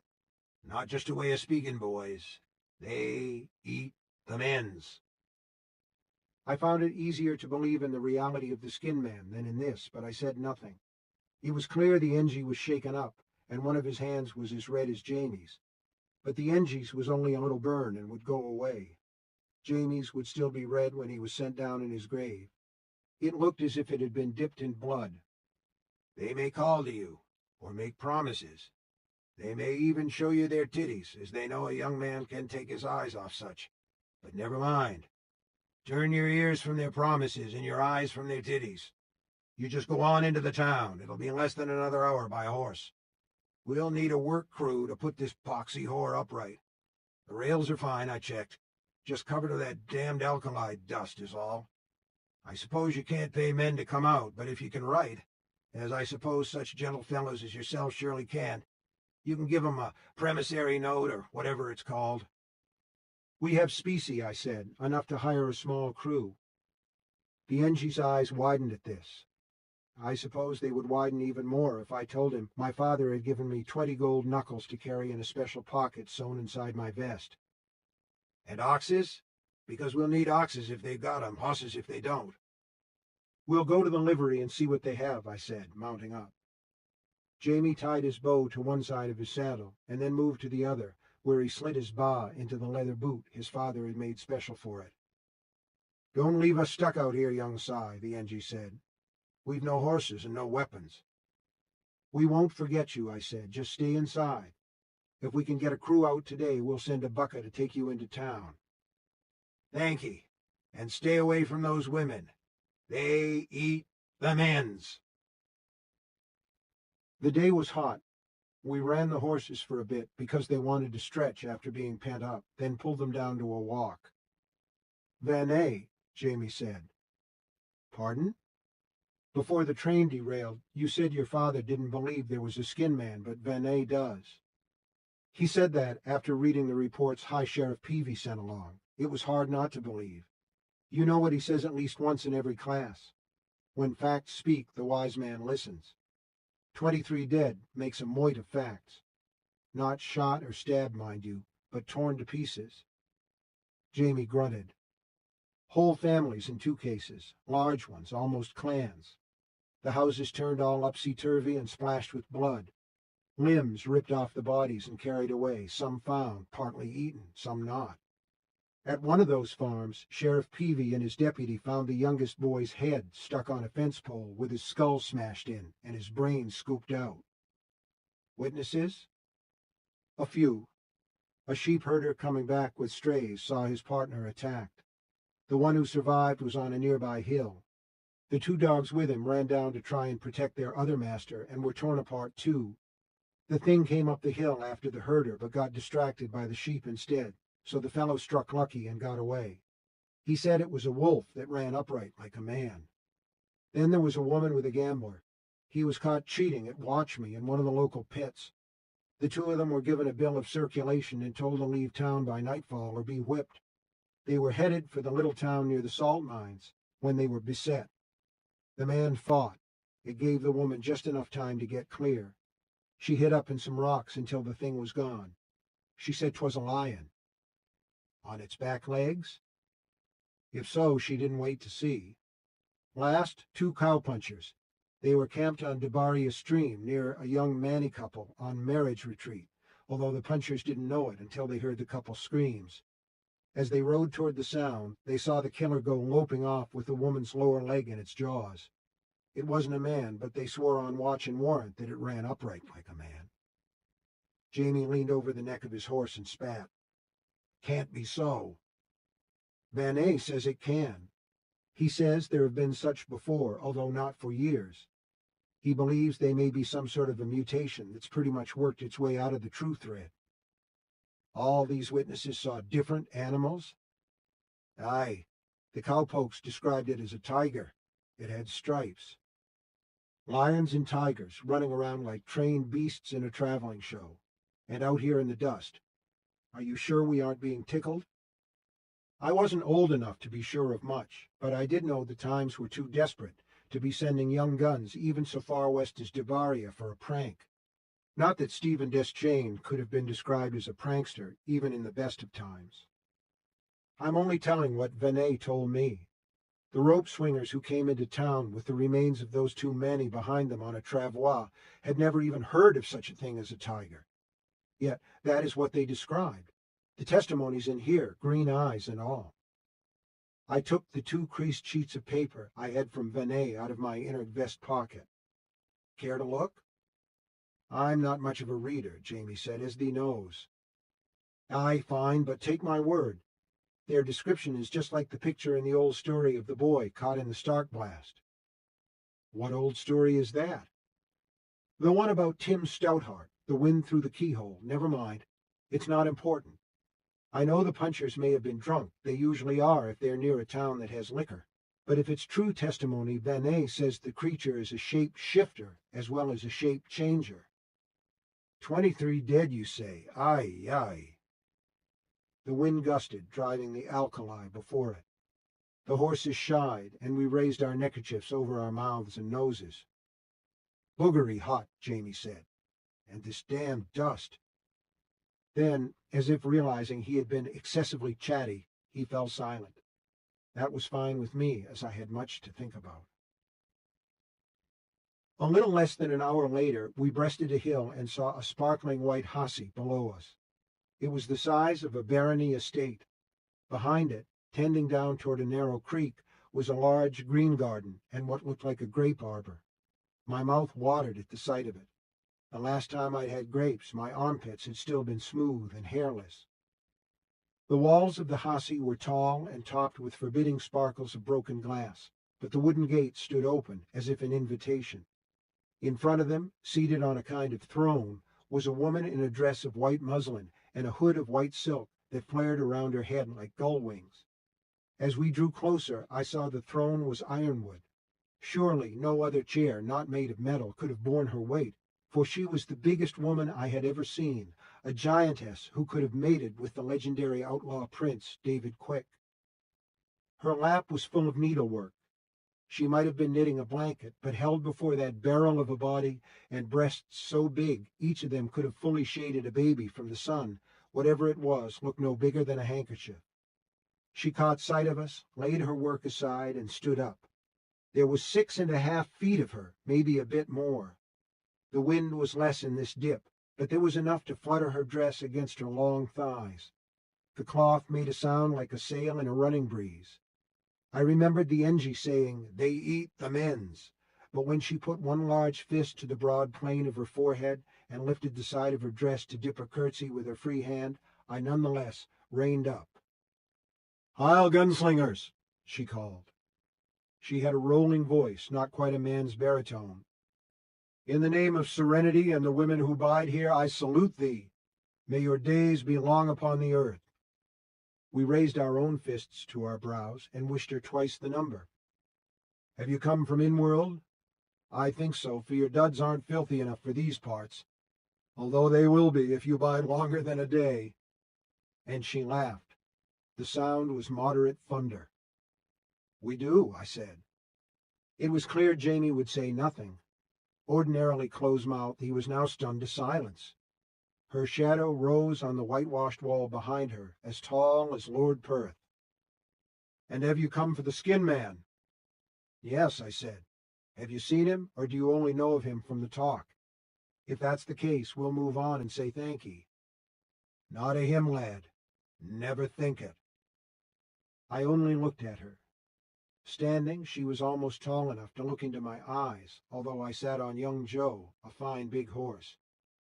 "And it," she said. "A monster from the deep cracks, as sure as you two serve the eld and the white. It may have been a man once, but no more. Yes, I've seen it, and seen its work. Sit where you are, never move, and you shall see its work too." Without waiting for any reply, she went through the open gate. In her white muslin she was like a sloop running before the wind. I looked at Jamie. He shrugged and nodded. This was what we had come for, after all, and if the Engie had to wait a bit longer for help putting Small Toot back on the rails, so be it. "Ellen!" she bawled. Raised to full volume, it was like listening to a woman shouting into an electric megaphone. "Clemmy! Brianna, bring food, bring meat and bread and ale, the light, not the dark.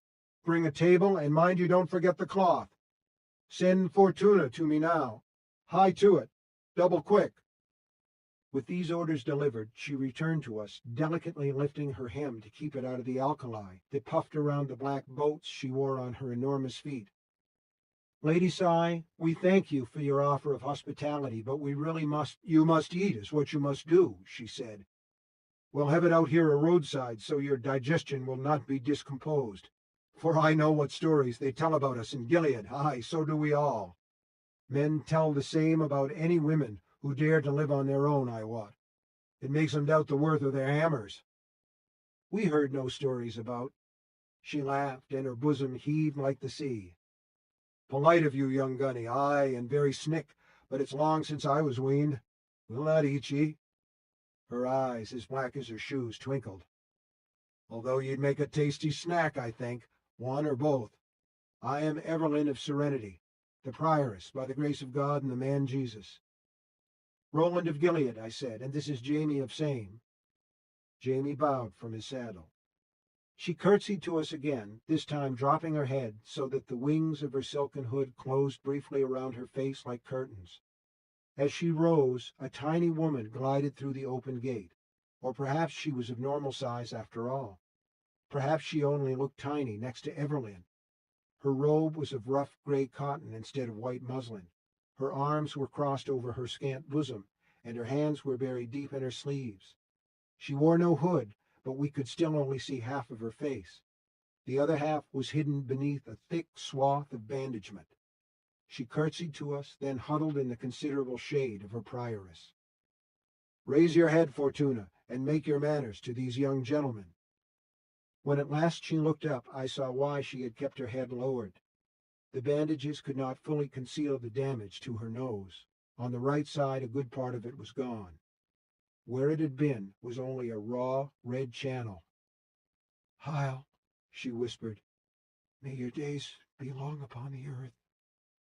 "May you have twice the number," Jamie said, and I saw from the woeful glance she gave him with her one visible eye that she hoped this was not true. "Tell them what happened," Evelyn said. "What you remember, any row. I know it isn't much." "Must I, Mother?" "Yes," she said, "for they've come to end it." Fortuna peered doubtfully at us, just a quick snatch of a glance, then back at Evelyn. "Can they? They look so young." She realized that what she had said must sound impolite, and a flush colored the cheek we could see. She staggered a little on her feet, and Evelyn put an arm around her. It was clear that she had been badly hurt, and her body was still far from complete recovery. The blood that had run to her face had more important work to do in other parts of her body. Chiefly beneath the bandage, I suppose, but given the voluminous robe she wore, it was impossible to tell where else she might have been wounded. "They may still be a year or more from having to shave but once a week, but they're gunslingers, Forty. If they can't set this cursed town right, then no one can. Besides, it will do you good. Horror's a worm that needs to be coughed out before it breeds. Now tell them." She told. As she did, other sisters of Serenity came out, 2 carrying a table, the others carrying food and drink to fill it. Better viands than any we'd had on Small Toot by the look and the smell, yet by the time Fortuna had finished her short, terrible story, I was no longer hungry. Nor, by the look of him, was Jamie. It was dusk, a fortnight and a day gone. She and another, Dolores, had come out to close the gate and draw water for the evening chores. Fortuna was the one with the bucket, and so she was the one who lived.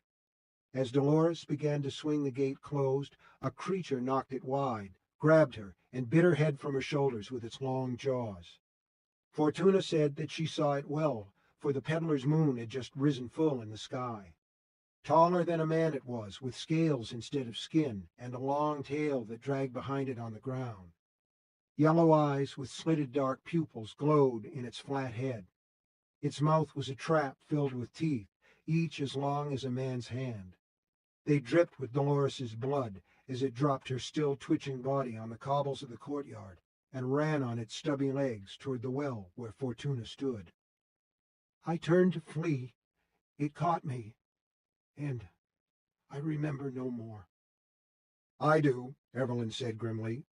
I heard the screams and came running out with our gun.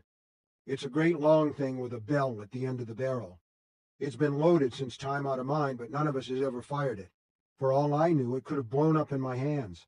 But I saw it tearing at poor Forty's face, and then something else, too. When I did, I never thought of the risk. I never even thought that I might kill her, poor thing, as well as it, should the gun fire. I wish you had killed me, Fortuna said. Oh, I wish you had. She sat in one of the chairs that had been brought to the table, put her face in her hands, and began to weep. Her one remaining eye did, at least. Never say so, Evelyn told her, and stroked her hair on the side of her head not covered by the bandagement. For 'tis blasphemy. Did you hit it? I asked. A little. Our old gun fires shot, and one of the pellets, or perhaps more than one, tore away some of the knobs and scales on its head. Black, tarry stuff flew up. We saw it later on the cobbles and sanded it over without touching it, for fear it might poison us right through our skin. The cherry thing dropped her, and I think it had almost made up its mind to come for me. So I pointed the gun at it, though a gun like that can only be fired once, then must be recharged down its throat with powder and shot. I told it to come on. Told it I'd wait until it was good and close so the shot wouldn't spread. She hawked back and spat into the dust. It must have a brain of some sort, even when it's out of its human shape, because it heard me and ran. But before I lost sight of it round the wall, it turned and looked back at me, as if marking me. Well, let it. I have no more shot for the gun, and won't unless a traitor happens to have some, but I have this. She lifted her skirts to the knee, and we saw a butcher's knife in a rawhide scabbard strapped to the outside of her calf. So let it come for Evelyn, daughter of Rosanna. You said you saw something else, I said. She considered me with her bright black eyes, then turned to the women. Clemmy, Brianna, serve out. Fortuna, you will say grace, and be sure to ask God forgiveness for your blasphemy, and thank him that your heart still beats. Evelyn grasped me above the elbow, drew me through the gate, and walked me to the well where the unfortunate Fortuna had been attacked. There we were alone. I saw its prick, she said in a low voice. Long and curved like a scimitar, twitching and full of the black stuff that serves it for blood. Serves it for blood in that shape, anyrow. It meant to kill her, as it had Dolores. Aye, right enough, but it meant to fuck her, too. It meant to fuck her as she died. Jamie and I ate with them. Fortuna even ate a little, and then we mounted up for town. But before we left, Evelyn stood by my horse and spoke to me again. When your business here is done, come and see me again. I have something for you. What might that be, Si? She shook her head. Now is not the time, but when the filthy thing is dead, come here. She took my hand, raised it to her lips, and kissed it. I know who you are, for does not your mother live in your face? Come to me, Roland, son of Gabriel. Fail not. Then she stepped away before I could say another word, and glided in through the gate. The Debaria High Street was wide and paved, although the pavement was crumbling away to the hardpan beneath in many places, and would be entirely gone before too many years passed. There was a good deal of commerce, and judging from the sound coming from the saloons, they were doing a fine business. We only saw a few horses and mules tied to the hitching posts, though. In that part of the world, livestock was for trading and eating, not for riding. A woman coming out of the mercantile with a basket over her arm saw us and stared. She ran back in, and several more people came out. By the time we reached the High Sheriff's office, a little wooden building attached to the much larger stone-built town jail, the streets were lined with spectators on both sides. "Have ye come to kill the Skin Man?" the lady with the basket called. "Those two don't look old enough to kill a bottle of rye," a man standing in front of the Cheery Fellows Saloon and Cafe called back. There was general laughter and murmurs of agreement at this sally. "Town looks busy enough now," Jamie said, dismounting and looking back at the 40 or 50 men and women who'd come away from their business and their pleasure to have a gleep at us. "It'll be different after sundown," I said. "That's when such creatures as this Skin Man do their marauding. Or so Van A says." We went into the office. Hugh Peavy was a big-bellied man with long white hair and a droopy mustache. His face was deeply lined and careworn. He saw our guns and looked relieved. He noted our beardless faces and looked less so. He wiped off the nib of the pen he had been writing with, stood up, and held out his hand. No forehead knocking for this fellow. After we had shaken with him and introduced ourselves, he said, "I don't mean to belittle you young fellows, but I was hoping to see Stephen Deschain himself, and perhaps Peter McVrees." "McVrees died 3 years ago," I said. Peavy looked shocked. "Do you say so? For he was a trig hand with a gun. Very trig." "He died of a fever, very likely induced by poison, but this was nothing the High Sheriff of the Debaria Outers needed to know. As for Stephen, he's otherwise occupied, and so he sent me. I am his son." Yar, I've heard your name and a bit of your exploits in Magus, for we get some news even out here. There's the Didda wire and even a jingjang." He pointed to a contraption on the wall. Written on the brick beneath it was a sign reading, "Do not touch without permission." It used to go all the way to Gilead, but these days only to Sallywood in the south, the Jefferson spread to the north, and the village in the foothills. Little Debaria, it's called. We even have a few street lamps that still work, not gas or kerosene, but real spark lights, don't you see? Townfolk think such'll keep the creature away." He sighed. "I am less confident. This is a bad business, young fellows. Sometimes I feel the world has come loose of its moorings." "It has," I said. "But what comes loose can be tied tight again, Sheriff." "If you say so." He cleared his throat. "Now, don't take this as disrespect.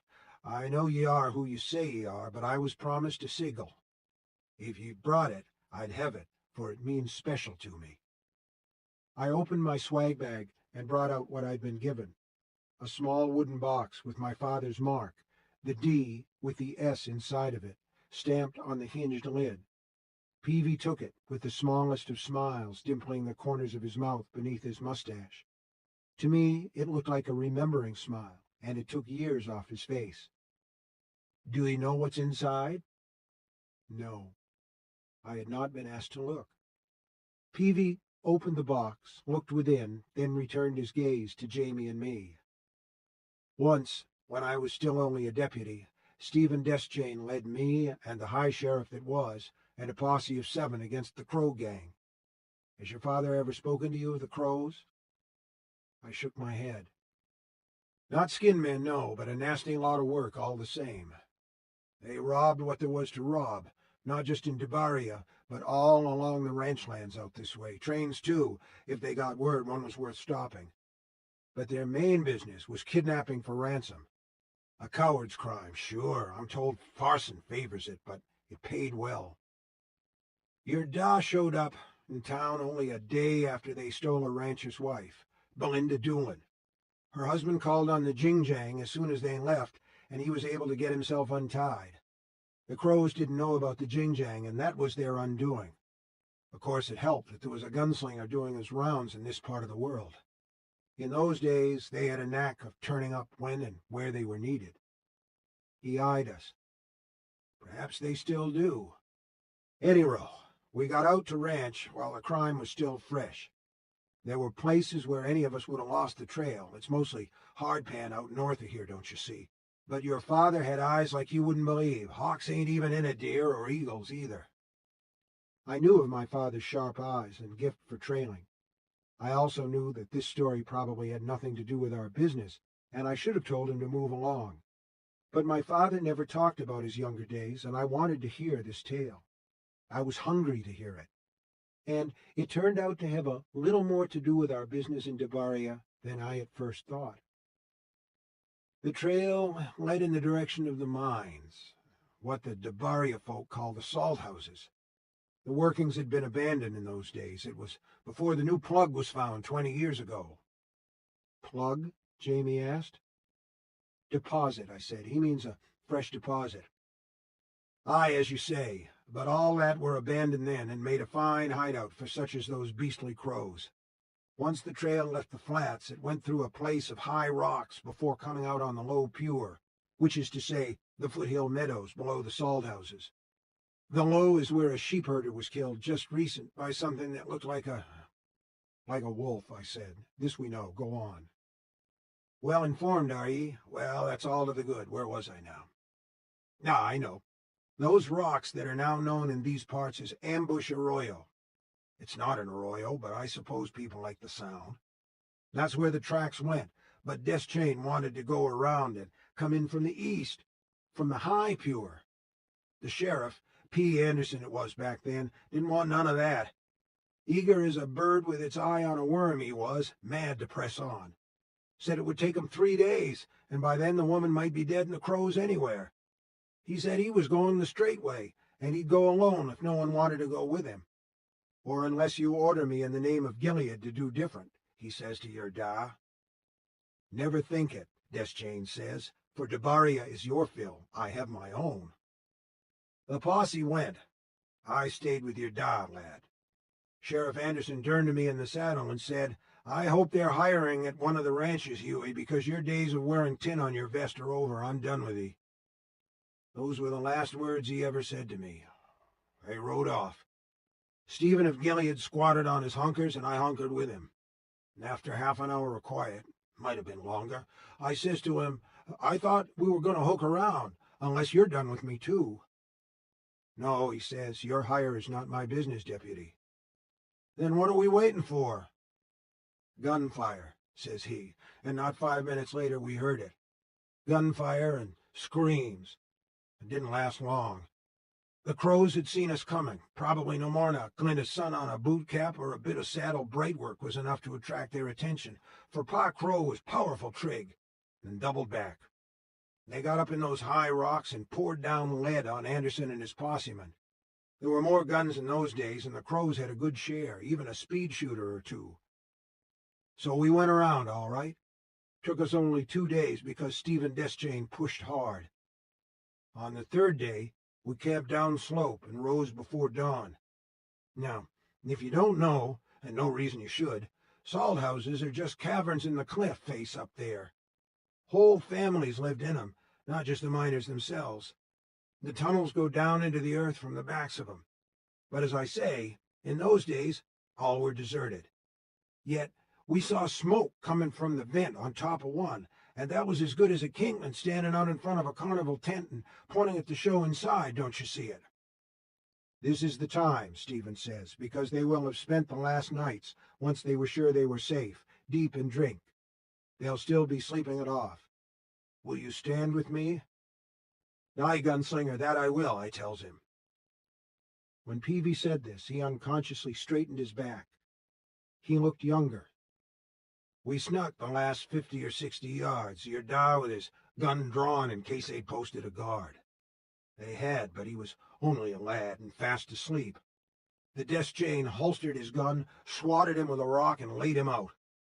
I later saw that young fellow standing on a trap door with tears running out of his eyes, a mess in his pants, and a rope around his neck. He wasn't but 14, yet he'd taken his turn at side-dueling the kidnapped woman, don't you know, and old enough to be his grandmother, just like the rest of them, and I shed no tears when the rope shut off his cries for mercy. The salt you take is the salt you must pay for, as anyone from these parts will tell you. The gunslinger crept inside, and I right after him. They was all lying around, snoring like dogs. Hell, boys, they were dogs. Belinda Doolin was tied to a post. She saw us, and her eyes widened. Stephen Deschain pointed to her, then to himself, then cupped his hands together, and pointed to her again. "You're safe," he meant. I never forgot the look of gratitude in her face as she nodded to him that she understood. "You're safe. That's the world we grew up in, young men, the one that's almost gone now." Then the Disjane says, "Wake up, Alan Crow, unless you go into the clearing at the end of the path with your eyes shut. Wake up all." They did. He never meant to try and bring them all in alive. 'Twould have been madness, that I'm sure you must see, but he wouldn't shoot them as they slept either. They woke up to varying degrees, but not for long. Stephen drew his gun so fast I never saw his hands move. Lightning ain't in it, dear. At one moment, those revolvers with their big sandalwood grips were by his sides. At the next, he was blazing away, the noise like thunder in that closed-in space. But that didn't keep me from drawing my own gun. It was just an old barrel shooter I had from my granda, but I put 2 of them down with it. The first 2 men I ever killed. There have been plenty since, sad to say.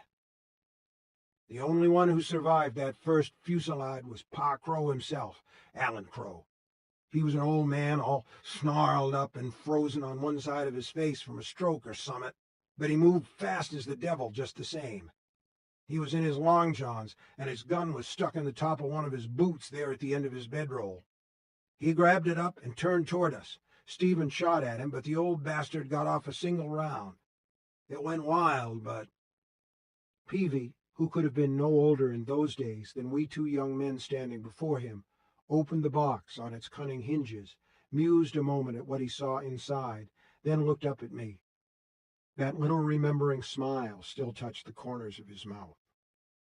"Have you ever seen a scar on your father's arm, Roland? Right here?" He touched the place just above the crook of his elbow where a man's yanks begin. My father's body was a map of scars, but it was a map I knew well. The scar above his inner elbow was a deep dimple, almost like the ones not quite hidden by Sheriff Peavy's mustache when he smiled.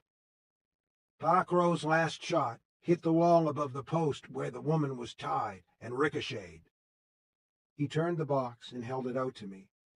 Inside was a smashed slug, a big one, a hard caliber. I dug this out of your da's arm with my skinning knife and gave it to him. He thanked me and said someday I should have it back. And here it is. Ka is a wheel, sighed Disjane. "Have you ever told this story?" I asked, for I have never heard it. That I dug a bullet from the flesh of Arthur's true descendant? Eld of the Eld? No, never until now, for who would believe it? "I do," I said, "and I thank you. It could have poisoned him." "Nar, nar," Peavy said with a chuckle. "Not him. The blood of the Eld's too strong. And if I'd been laid low, or too squeamy, he would have done it himself. As it was, he let me take most of the credit for the Crow gang, and I've been sheriff ever since. But not much longer. This skin man business is done for me. I've seen enough blood, and I have no taste for mysteries." "Who'll take your place?" I asked. He seemed surprised by the question. "Probably nobody. The mines will play out again in a few years, this time for good, and such rail lines as there are won't last much longer. The 2 things together will finish Debaria, which was once a fine little city in the time of your grandfathers. That holy hen coop I'm sure you passed on the way in may go on, nothing else." Jamie looked troubled. "But in the meantime?" "Let the ranchers, drifters, whoremasters, and gamblers all go to hell in their own way. It's none of mine, at least not for much longer, but I'll not leave until this business is settled one way or another." I said, "The skin man was at one of the women at Serenity. She's badly disfigured." "Been there, have ye?" "The women are terrified." I thought this over and remembered a knife strapped to a calf as thick as the trunk of a young birch. "Except for the prioress, that is." He chuckled. "Everland! That one had spit in the devil's face, and if he took her down to Nish, she'd be running the place in a month." I said, "Do you have any idea who this skin man might be when he's in his human shape? If you do, tell us, I beg. For as my father told your Sheriff Anderson that was, this is not our Phil." "I can't give you a name, if that's what you mean, but I might be able to give you something. Follow me." He led us through the archway behind his desk and into the jail, which was in the shape of a T. I counted 8 big cells down the central aisle and a dozen small ones on the cross corridor. All were empty except for one of the smaller ones, where a drunk was snoozing away the late afternoon on a straw pallet. The door to his cell stood open. Once, all these cells would have been filled on F Day and F Day, Peavy said. Loaded up with drunk cowpunchers and farmhands, don't you see it? Now, most people stay in at night, even on F Day and F Day. Cowpokes in their bunkhouses, farmhands in theirs. No one wants to be staggering home drunk and meet the skin man. The salt miners, Jamie asked. Do you pen them, too? Not often, for they have their own saloons up in Little Debaria. 2 of them, nasty places. When the whores down here at the Cheery Fellows or the Bustin' Luck or the Biter We get too old or too diseased to attract custom, they end up in Little Debaria. Once they're drunk on white blind, the salties don't care much if a whore has a nose, as long as she still has her sugar purse. Nice, Jamie muttered. Peavy opened one of the large cells. Come on in here, boys. I haven't any paper, but I do have some chalk, and here's a nice smooth wall. It's private, too, as long as old Salty Sam down there doesn't wake up. And he rarely does until sundown. From the pocket of his twill pants, the sheriff took a goodish stick of chalk, and on the wall he drew a kind of long box with jags all across the top. They looked like a row of upside-down V's. Here's the whole of Debaria, Peavy said. Over here's the rail line you came in on. He drew a series of hash marks, and as he did so, I remembered the Engie and the old fellow who'd served as our butler. Small Toot is off the rails, I said. Can you put together a party of men to set it right? We have money to pay for their labor, and Jamie and I would be happy to work with them. Not today, Peavy said absently. He was studying his map. Engie still out there, is he? Yes, him and another. I'll send Kellen and Vicar Fry out in a bucka. Kellen's my best deputy, the other 3 ain't worth much, and Vicar's his son. They'll pick 'em up and bring 'em back in before dark. There's time, because the days is long this time of year. For now, just pay attention, boys. Here's the tracks, and here's Serenity, where that poor girl you spoke to was mauled. On the high road, don't you see it? He drew a little box for Serenity and put an X in it. North of the women's retreat, up toward the jags at the top of his map, he put another X. This is where Yon Curry, the sheep herder, was killed. To the left of the X, but pretty much on the same level, which is to say below the jags, he put another. The Elora farm, 7 killed. Farther yet to the left, and a little higher, he chalked another X. Here's the Timbersmith farm, on the High Pure, 9 killed. It's where we found the little boy's head on a pole, tracks all around it. Wolf? I asked. He shook his head. Nah, some kind of big cat. At first. Before we lost the trail, they changed into what looked like hooves. Then... He looked at us grimly. Footprints. First big, like a giant's almost, but then smaller and smaller until they were the size of any man's tracks. Anyhow, we lost him in the hardpan. Mayhap your father wouldn't have sighed. He went on marking the map, and when he was done, stepped away so we could see it clearly. Such as you are supposed to have good brains as well as fast hands, I was always told. So, what do you make of this? Jamie stepped forward between the rows of pallets, for this cell must have been for many guests, probably brought in on drunk and disorderly, and traced the tip of his finger over the jags at the top of the map, blurring them a little. Do the salt houses run all along here? In all the foothills? Yar, the Salt Rocks, those hills are called. Little Debaria is where? Peavy made another box for the salt miners' town. It was close to the X he'd made to mark the place where the woman and the gambler had been killed, for it was Little Debaria they'd been headed for. Jamie studied the map a bit more, then nodded. Looks to me like the skin man could be one of the miners. Is that what you think? Aye, a salty, even though a couple of them has been torn up too.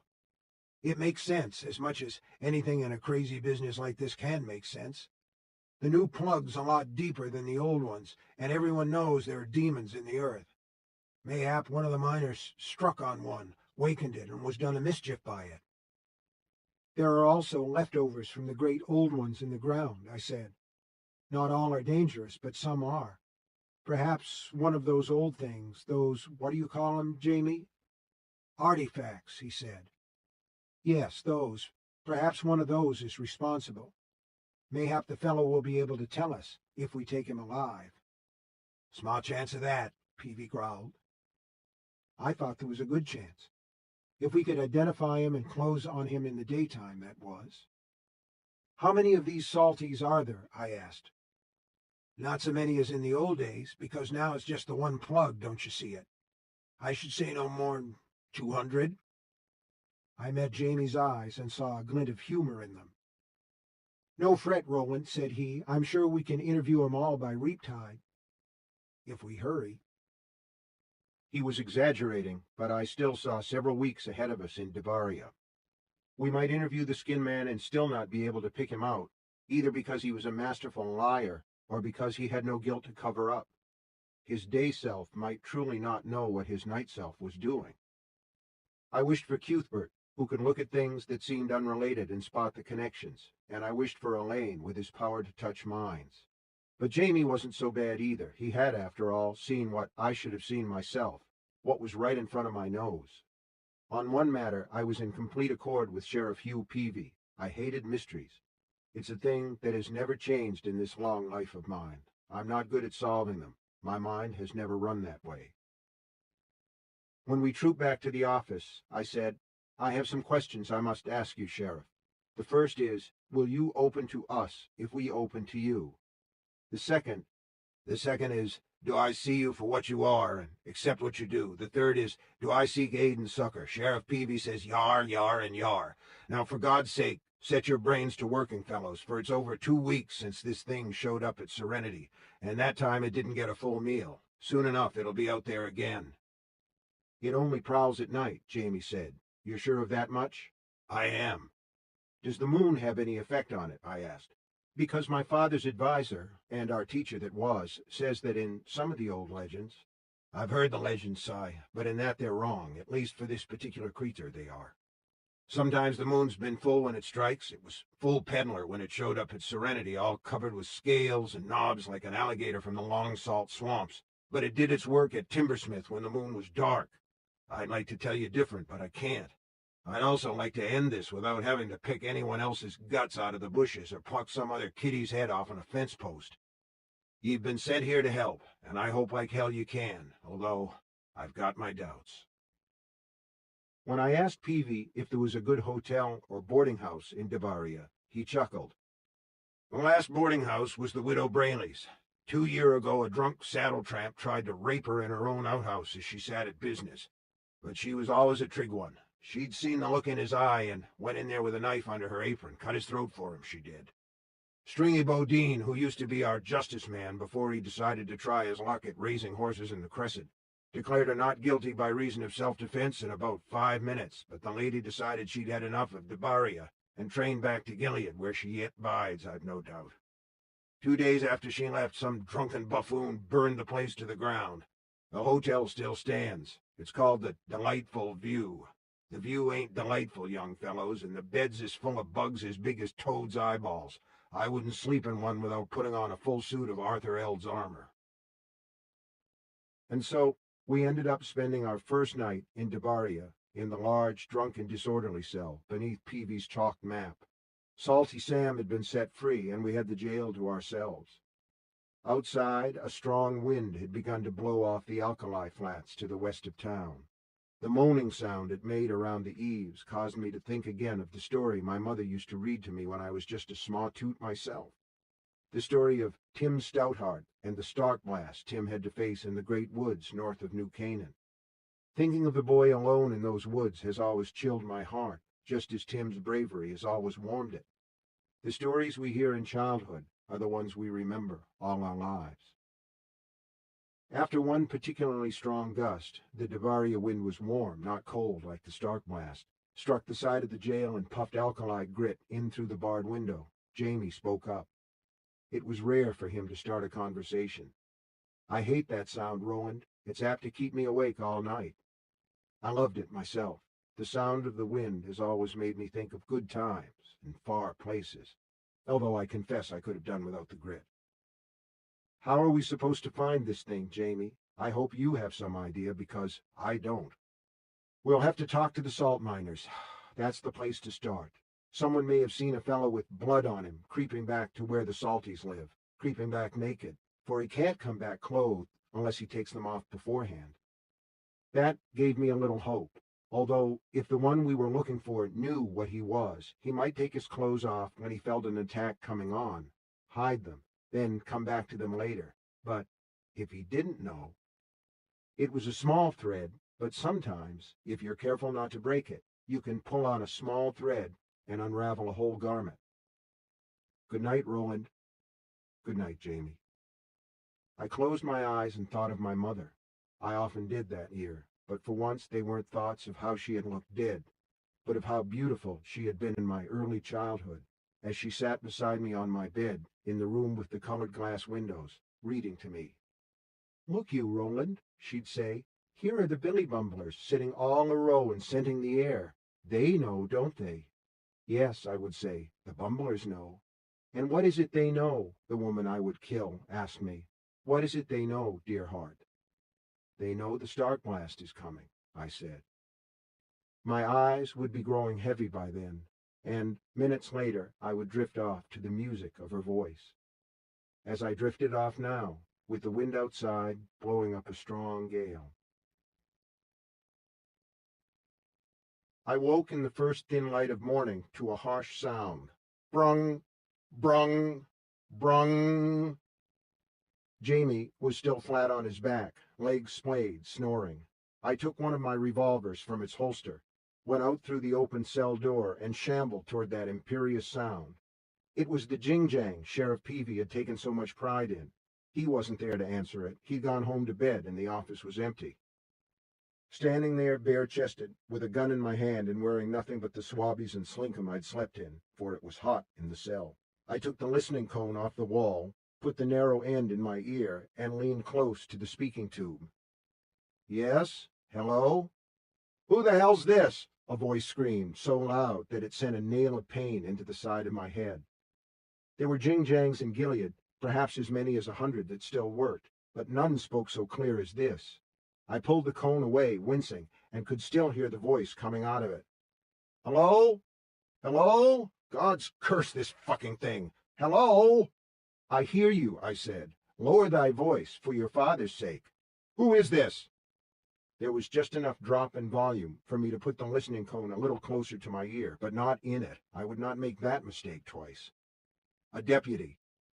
Jamie DeCurry and I were the farthest things in the world from that, but simplest is usually best, always best, I wot, when speaking with a panicky man on a jing-jang. "Where's Sheriff Peavy?" "At home with his wife. It isn't yet 5 o'clock, I reckon. Now tell me who you are, where you're speaking from, and what's happened." "It's Canfield of the Jefferson. Of the Jefferson what?" I heard footsteps behind me and turned, half raising my revolver. But it was only Jamie, with his hair standing up in sleep spikes all over his head. He was holding his own gun, and had gotten into his jeans, although his feet were yet bare. "The Jefferson Ranch, you great grotting idiot! You need to get the sheriff out here and gin. Everyone's dead. Jefferson, his family, the cookie, all the proddies. Blood from one end to other." "How many?" I asked. "Maybe 15, maybe 20. Who can tell?" Canfield of the Jefferson began to sob. "They're all in pieces. Whatever it was did for 'em left the 2 dogs, Rosie and Mosey. They was in there. We had to shoot 'em. They was lapping up the blood and eating the brains." It was a 10-wheel ride straight north toward the Salt Hills. We went with Sheriff Peavy, Kellen Fry, the good deputy, and Fry's son, Vicka. The NG, whose name turned out to be Travis, also came along, for he'd spent the night at the Fry's place. We pushed our mounts hard, but it was still full daylight by the time we got to the Jefferson spread. At least the wind, which was still strengthening, was at our backs. Peavy thought Canfield was a pokey, which is to say a wandering cowboy not signed to any particular ranch. Some such turned outlaw, but most were honest enough, just men who couldn't settle down in one place. When we rode through the wide stock gate with Jefferson posted over it in white birch letters, 2 other cowboys, his mates, were with him. The 3 of them were bunched together by the shake-pole fence of the horse corral, which stood near the big house. A half a mile or so north, standing atop a little hill, was the bunkhouse. From this distance, only 2 things looked out of place. The door at the south end of the bunkie was unlatched, swinging back and forth in the alkali wind, and the bodies of 2 large black dogs lay stretched on the dirt. We dismounted, and Sheriff Peavy shook with the men, who looked mightily glad to see us. "Aye, Bill Canfield, see you very well, pokey fella." The tallest of them took off his hat and held it against his shirt. "I ain't no pokey no more, or maybe I am, I don't know. For a while here I was Canfield of the Jefferson, like I told whoever answered the goddamn speaky, because I signed on just last month. Old man Jefferson himself oversaw my mark on the wall, but now he's dead like the rest of 'em." He swallowed hard. His Adam's apple bobbed up and down. The stubble on his face looked very black, because his skin was very white. There was drying vomit on the front of his shirt. "His wife and daughters have gone into the clearing, too. You can tell 'em by their long hair and their... Man, Jesus, you see a thing like that and it makes you wish you were born blind." He raised his hat to his face to hide it and began to weep. One of Canfield's mates said, "Is those gunslingers, Sheriff? Mighty young to be hauling iron, ain't they?" "Never mind them," said Peavy. "Tell me what brought you here." Canfield lowered his hat. His eyes were red and streaming. "The 3 of us was camped out on the Pure. Roundin' strays we were, and camped for the night. Then we heard screamin' start from the east. Woke us from a sound sleep because we was that tired. Then gunshots, 2 or 3 of 'em. And they quit, and there was more screamin', and something big, roarin' and snarlin'." One of the others said, "It sounded like a bear." "No, it didn't," said the third. "Never at all." Canfield said, "Knew it was coming from the ranch, whatever it was. Had to have been 4 wheels from where we were, maybe 6, but sound carries on the Pure, as you know. We mounted up, but I got here way ahead of these 2 because I was signed and they're yet pokies." "I don't understand," I said. Canfield turned to me. "I had a ranch horse, didn't I? A good 'un. Snip and Arn there had nothing but mules. Put 'em in there with the others." He pointed into the corral. A big gust of wind blew through just then, driving dust before it, and all the livestock galloped away like a wave. "They're still spooked," Kellen Fry said. Looking toward the bunkhouse, the Engie, Travis, said, "They ain't the only ones."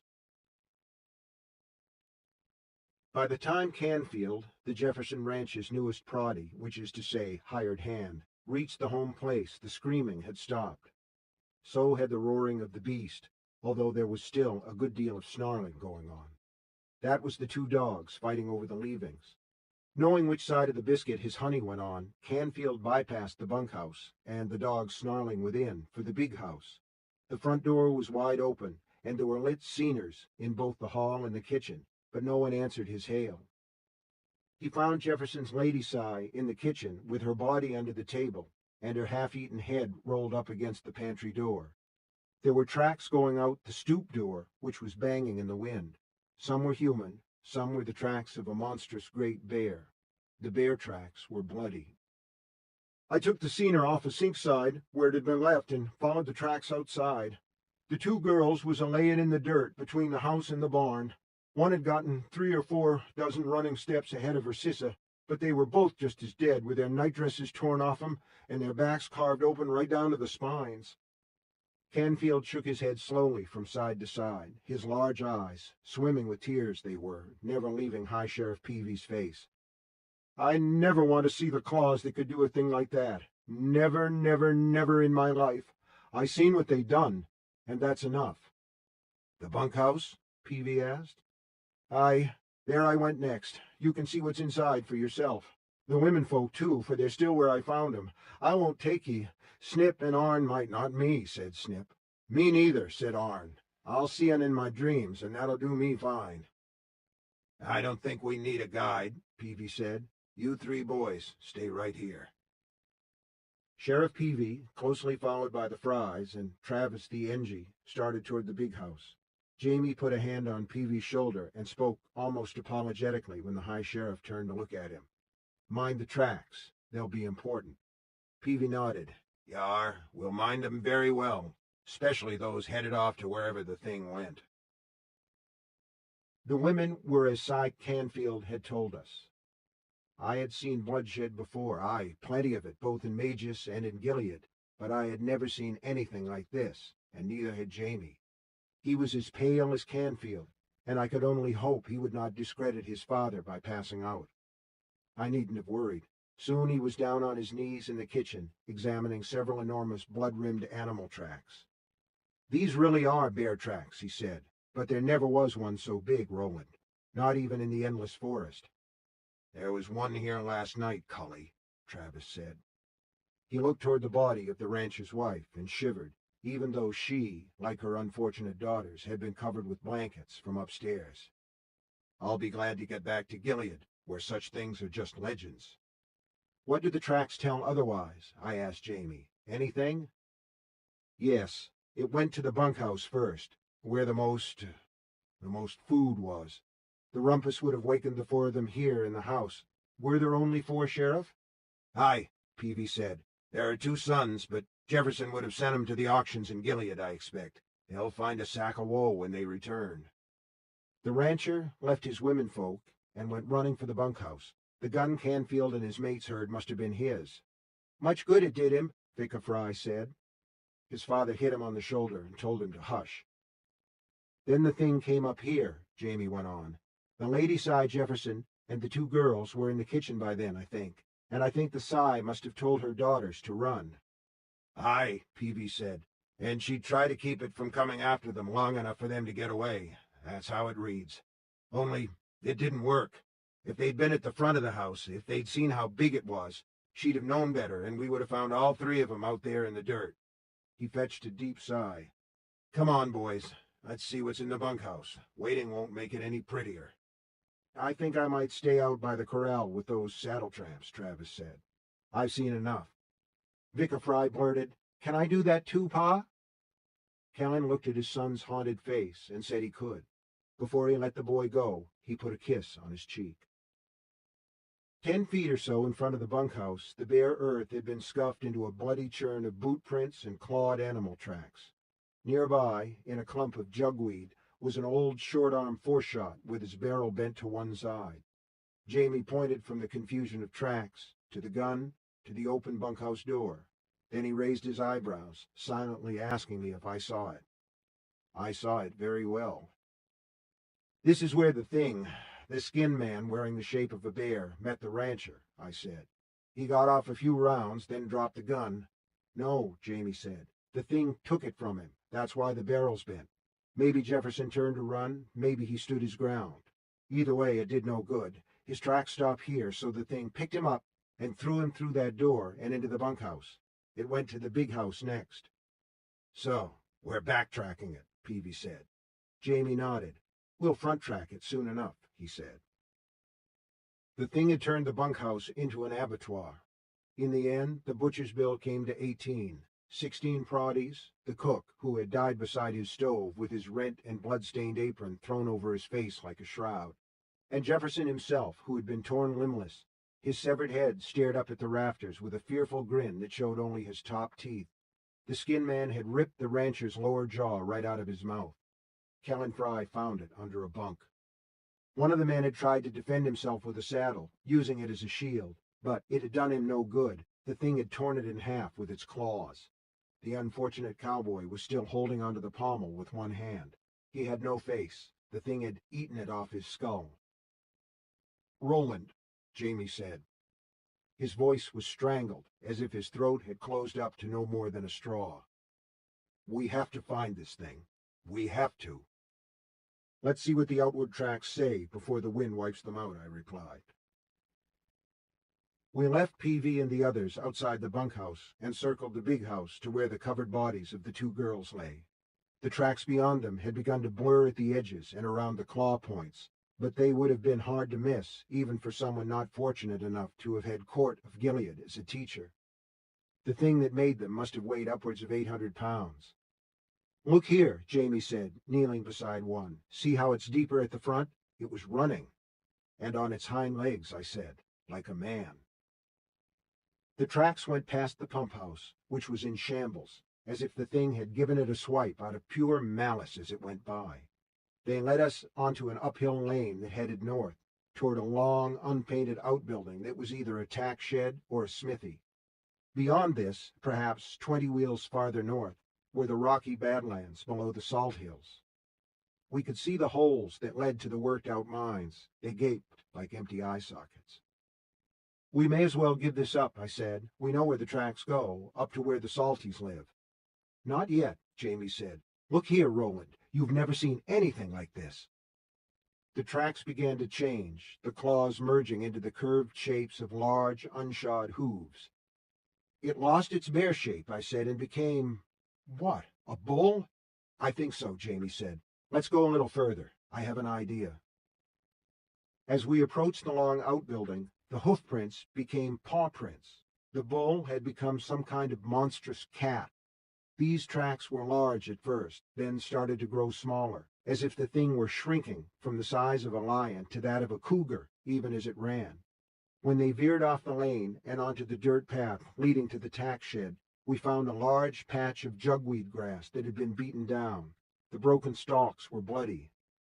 "It fell," Jamie said. "I think it fell, and then thrashed." He looked up from the bed of matted weed. His face was thoughtful. "I think it was in pain." "Good," I said. "Now, look there." I pointed to the path, which was imprinted with the hooves of many horses, and other signs as well. Bare feet going to the doors of the building, which were run back on rusty metal tracks. Jamie turned to me, wide-eyed. I put my finger to my lips and drew one of my revolvers. Jamie did likewise, and we moved toward the shed. I waved him around to the far side. He nodded and split off to the left. I stood outside the open doors, gun held up, giving Jamie time to get to the other end of the building.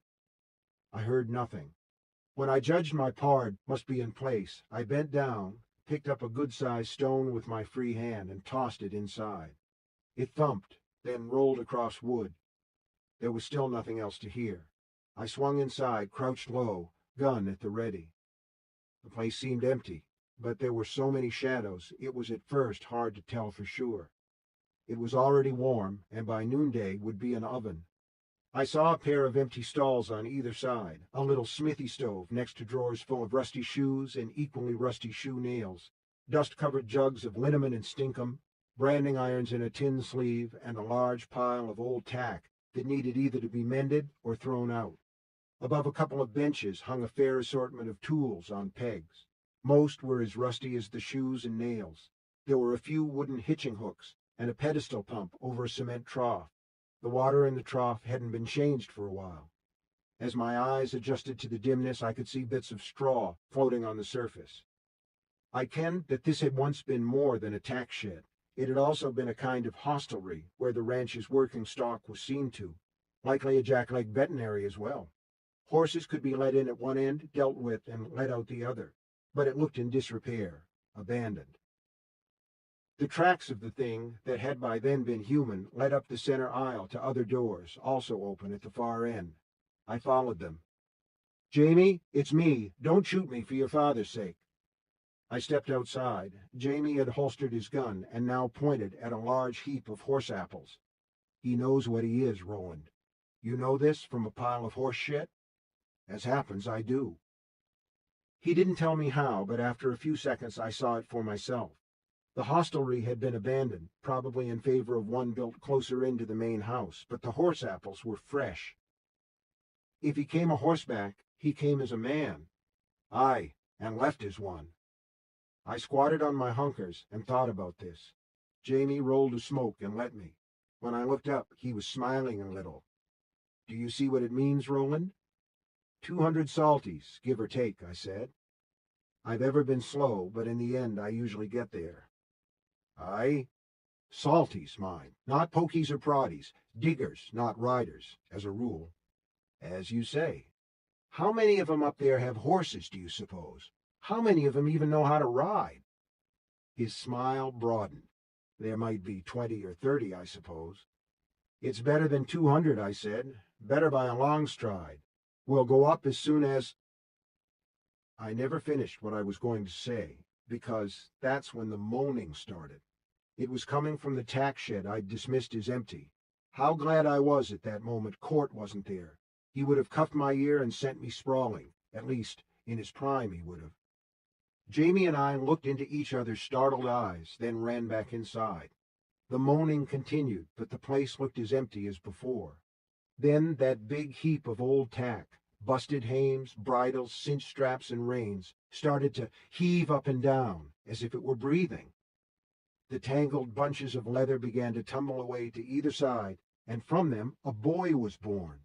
His white blonde hair was sticking up in all directions. He wore jeans and an old shirt that hung open and unbuttoned.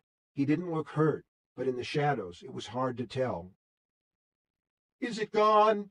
he asked in a trembling voice. "Please, Si, say it is. Say it's gone." "It is," I said.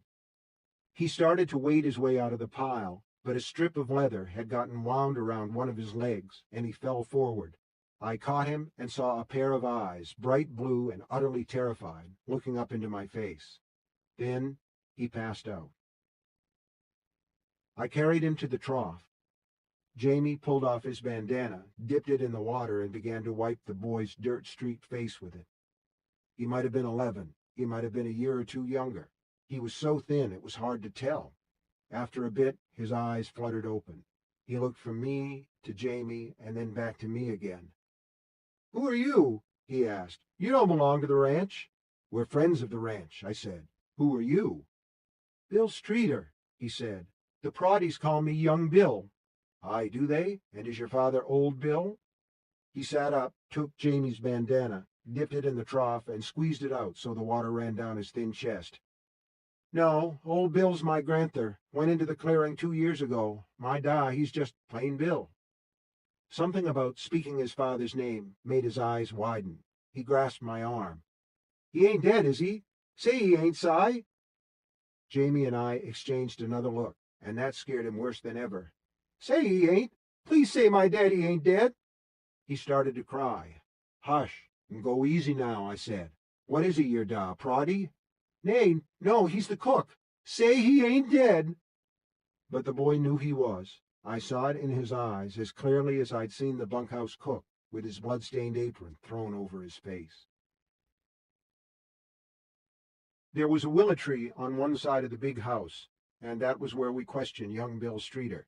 Just me, Jamie, and Sheriff Peavy. The others we sent back to wait in the shade of the bunkhouse, thinking that to have too many folks around him would only upset the boy more. As it happened, he could tell us very little of what we needed to know. My da said to me that it was going to be a warm night, and I should go up to the grays t'other side of the corral and sleep under the stars, young Bill told us. He said it'd be cooler and I'd sleep better, but I knew why. Elrod had gotten a bottle somewhere, again, and he was in drink.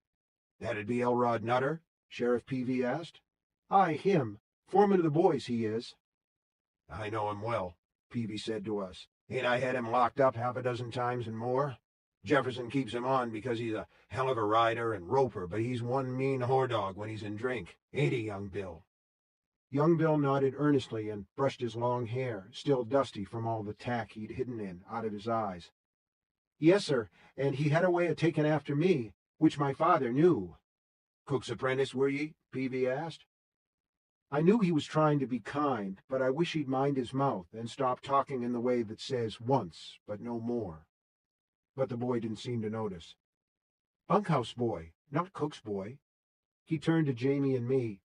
"I make the bunks, coil the rope, cinch the bedrolls, polish the saddles, set the gates at the end of the day after the horses is turned in. Tiny Braddock taught me how to make a lasso, and I throw it pretty. Roscoe's teaching me the bow. Freddie Two-Step says he'll show me how to brand come fall."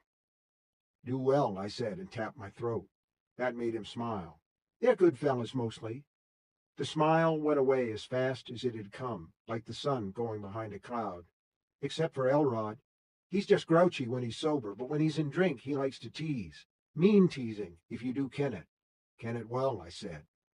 "Aye, and if you don't laugh and act like it's all a joke, even if it's twisting on your hand or yanking you around on the bunkhouse floor by your hair, he gets uglier still. So when my da told me to sleep out, I took my blanket and my shanty and I went. A word to the wise is sufficient, my da says. What's a shanty? Jamie asked the sheriff. Bit of canvas, Peavy said. Won't keep off the rain, but it'll keep you from getting damp after dewfall. Where did you roll in? I asked the boy. He pointed beyond the corral, where the horses were still skiddy from the rising wind. Above us and around us the willow sighed and danced. Pretty to hear, prettier still to look at.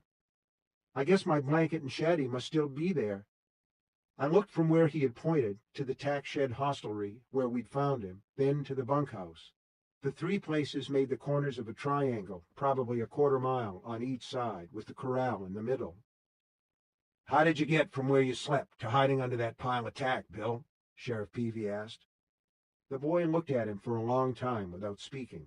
Then the tears began to fall again. He covered them with his fingers so we wouldn't see them. I don't remember, he said. I don't remember nothing. He didn't exactly lower his hands. They seemed to drop into his lap, as if they'd grown too heavy for him to hold up. I want my da. Jamie got up and walked away with his hands stuffed deep in his back pockets. I tried to say what needed saying and couldn't. You have to remember that although Jamie and I wore guns, they weren't yet the big guns of our fathers. I'd never again be so young as before I met Susan Delgado and loved her and lost her, but I was still too young to tell this boy that his father had been torn to pieces by a monster. So I looked to Sheriff Peavy.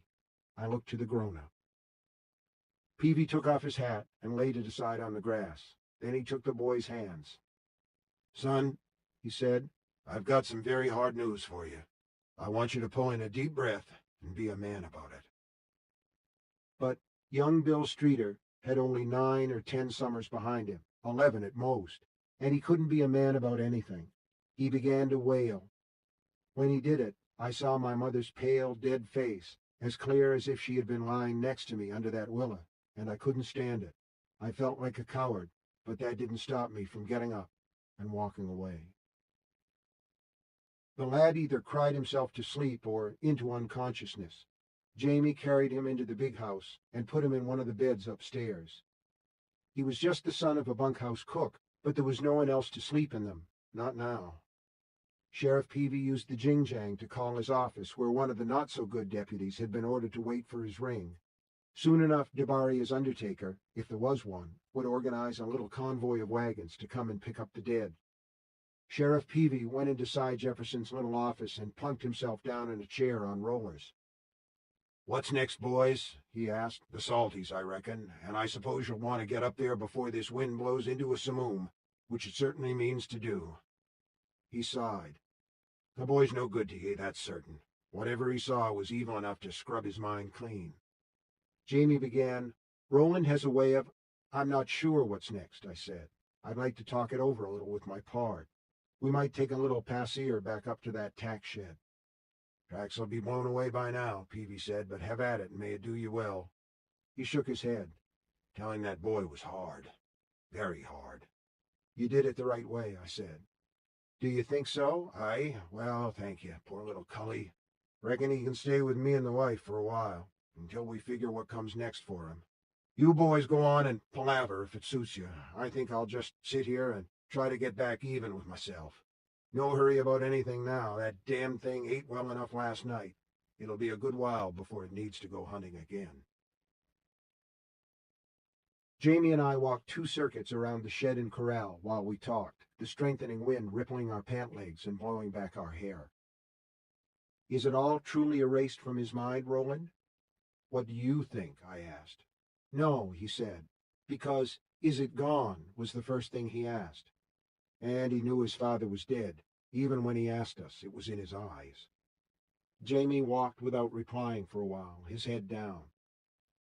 We tied our bandanas over our mouths and noses because of the blowing grit. Jamie's was still wet from the trough. Finally he said, when I started to tell the sheriff you have a way of getting at things that are buried in people's minds, you cut me off. He doesn't need to know because it doesn't always work. It had with Susan Delgado in Magus, but part of Susan had wanted badly to tell me what the witch, Rhea, had tried to hide from Susan's front mind, where we hear our own thoughts very clearly. She'd wanted to tell me because we were in love. But will you try? You will, won't you?" I didn't answer him until we had started our second circuit of the corral. I was still putting my thoughts in order. As I may have said, that has always been slow work for me. The Salties don't live in the mines anymore. They have their own encampment a few wheels west of Little Debaria. Kellen Fry told me about it on the ride out here. I want you to go up there with Peavy and the Frys. Canfield, too, if he'll go. I think he will. Those two pokies, Canfield's trail mates, can stay here and wait for the undertaker. You mean to take the boy back to town? Yes, alone. But I'm not sending you up there just to get you and the others away. If you travel fast enough and they have a remuda, you may still be able to spot a horse that's been rode hard. Under the bandana, he might have smiled. I doubt it. I did too. It would have been more likely, but for the wind, what Peavy had called the simoom. It would dry the sweat on a horse, even one that had been ridden hard, in short order. Jamie might spot one that was dustier than the rest, one with burdocks and bits of jugweed in its tail. But if we were right about the skin man knowing what he was, he would have given his mount a complete rub-down and curry from hooves to mane as soon as he got back. Someone may have seen him ride in. Yes, unless he went to Little Debaria first, cleaned up, and came back to the Salty encampment from there. A clever man might do that. Even so, you and the sheriff should be able to find out how many of them own horses. And how many of them can ride, even if they don't own, Jamie said. Aye, we can do that. Round that bunch up, I told him, or as many of them as you can, and bring them back to town. Any who protests, remind them that they'll be helping to catch the monster that's been terrorizing Debaria, Little Debaria, the whole barony. You won't have to tell them that any who still refuse will be looked at with extra suspicion. Even the dumbest of them will know. Jamie nodded, then grabbed the fence rail as an especially strong gust of wind blasted us. I turned to face him. And one other thing. You're going to pull a cozy, and Kellen's son, Vicka, will be your cat's paw. They'll believe a kid might run off at the mouth, even if he's been told not to. Especially if he's been told not to. Jamie waited, but I felt sure he knew what I was going to say, for his eyes were troubled. It was a thing he'd never have done himself, even if he thought of it, which was why my father had put me in charge. Not because I'd done well in Magus, I hadn't, not really, and not because I was his son either, although in a way, I suppose that was it. My mind was like his, cold. You'll tell the Salties who know about horses that there was a witness to the murder at the ranch. You'll say you can't tell them who it was, naturally, but that he saw the skin man in his human form. You don't know that young Bill actually saw him, Roland, and even if he did, he might not have seen the face. He was hiding in a pile of tack for your father's sake. That's true, but the skin man won't know it's true. All the skin man will know is that it might be true, because he was human when he left the ranch. I began to walk again, and Jamie walked beside me. Now, here's where Vicka comes in. He'll get separated from you and the others a bit, and whisper to someone, another kid, one his own age would be best, that the survivor was the cook's boy, Bill Streeter by name. The boy just lost his father, and now you want to use him as bait. It may not come to that. If the story gets to the right ears, the one we're looking for may bolt on the way to town. Then you'll know. And none of it matters if we're wrong about the skin man being a Salty. We could be, you know. What if we're right, and the fellow decides to face it out? Bring them all to the jail. I'll have the boy in a cell, a locked one, you can, and you can walk the horsemen past, one by one. I'll tell young Bill to say nothing, one way or the other, until they're gone. You're right. He may not be able to pick our man out, even if I can help him remember some of what happened last night. But our man won't know that either. It's risky, said Jamie. Risky for the kid. Small risk, I said. It'll be daylight, with the skin man in his human shape. And Jamie, I grasped his arm. I'll be in the cell too. The bastard will have to go through me if he wants to get to the boy. Peavy liked my plan better than Jamie had. I wasn't a bit surprised. It was his town, after all. And what was young Bill to him? Only the son of a dead cook. Not much in the great scheme of things. Once the little expedition to Salty Town was on its way, I woke the boy and told him we were going to Debaria. He agreed without asking questions. He was distant and dazed. Every now and then, he rubbed his eyes with his knuckles, As we walked out to the corral, he asked me again if I was sure his da was dead. I told him I was. He fetched a deep sigh, lowered his head, and put his hands on his knees. I gave him time, then asked if he'd like me to saddle a horse for him. If it's all right to ride Millie, I can saddle her myself. I feed her, and she's my special friend. People say mules ain't smart, but Millie is. Let me see if you can do it without getting kicked, I said. It turned out he could, and smartly. He mounted up and said, I guess I'm ready. He even tried to give me a smile. It was awful to look at. I was sorry for the plan I'd set in motion, but all I had to do was think of the carnage we were leaving behind, and Sister Fortuna's ruined face to remind me of what the stakes were. Will she skid in the wind? I asked, nodding at the trim little mule. Sitting on its back, young Bill's feet came almost down to the ground. In another year he'd be too big for her, but of course, in another year he'd probably be far from Debaria, just another wanderer on the face of a fading world. Millie would be a memory. Not Millie, he said. She's as solid as a dromedary. Aye, and what's a dromedary? Dunno, do I? It's just something my dad says. One time I asked him, and he didn't know either. Come on, then, I said. The sooner we get to town, the sooner we get out of this grit. But I intended to make one stop before we got to town. I had something to show the boy while we were still alone. About halfway between the ranch and Debaria, I spied a deserted sheepherder's lean-to and suggested we shelter in there for a bit and have a bite. Bill Streeter agreed willingly enough. He had lost his da and everyone else he'd known, but he was still a growing boy, and he'd had nothing to eat since his dinner the night before. We tethered our mounts away from the wind and sat on the floor inside the lean-to with our backs against the wall. I had dried beef wrapped in leaves in my saddlebag. The meat was salty, but my waterskin was full. The boy ate half a dozen chunks of the meat, tearing off big bites and washing them down with water. A strong gust of wind shook the lean-to. Millie blatted a protest and fell silent. It'll be a full-going simoom by dark, young Bill said. You watch and see if it ain't. I like the sound of the wind, I said. It makes me think of a story my mother read to me when I was a small one. The Wind Through the Keyhole, it was called. Does thee know it? Young Bill shook his head. Mister, are you really a gunslinger? Say true?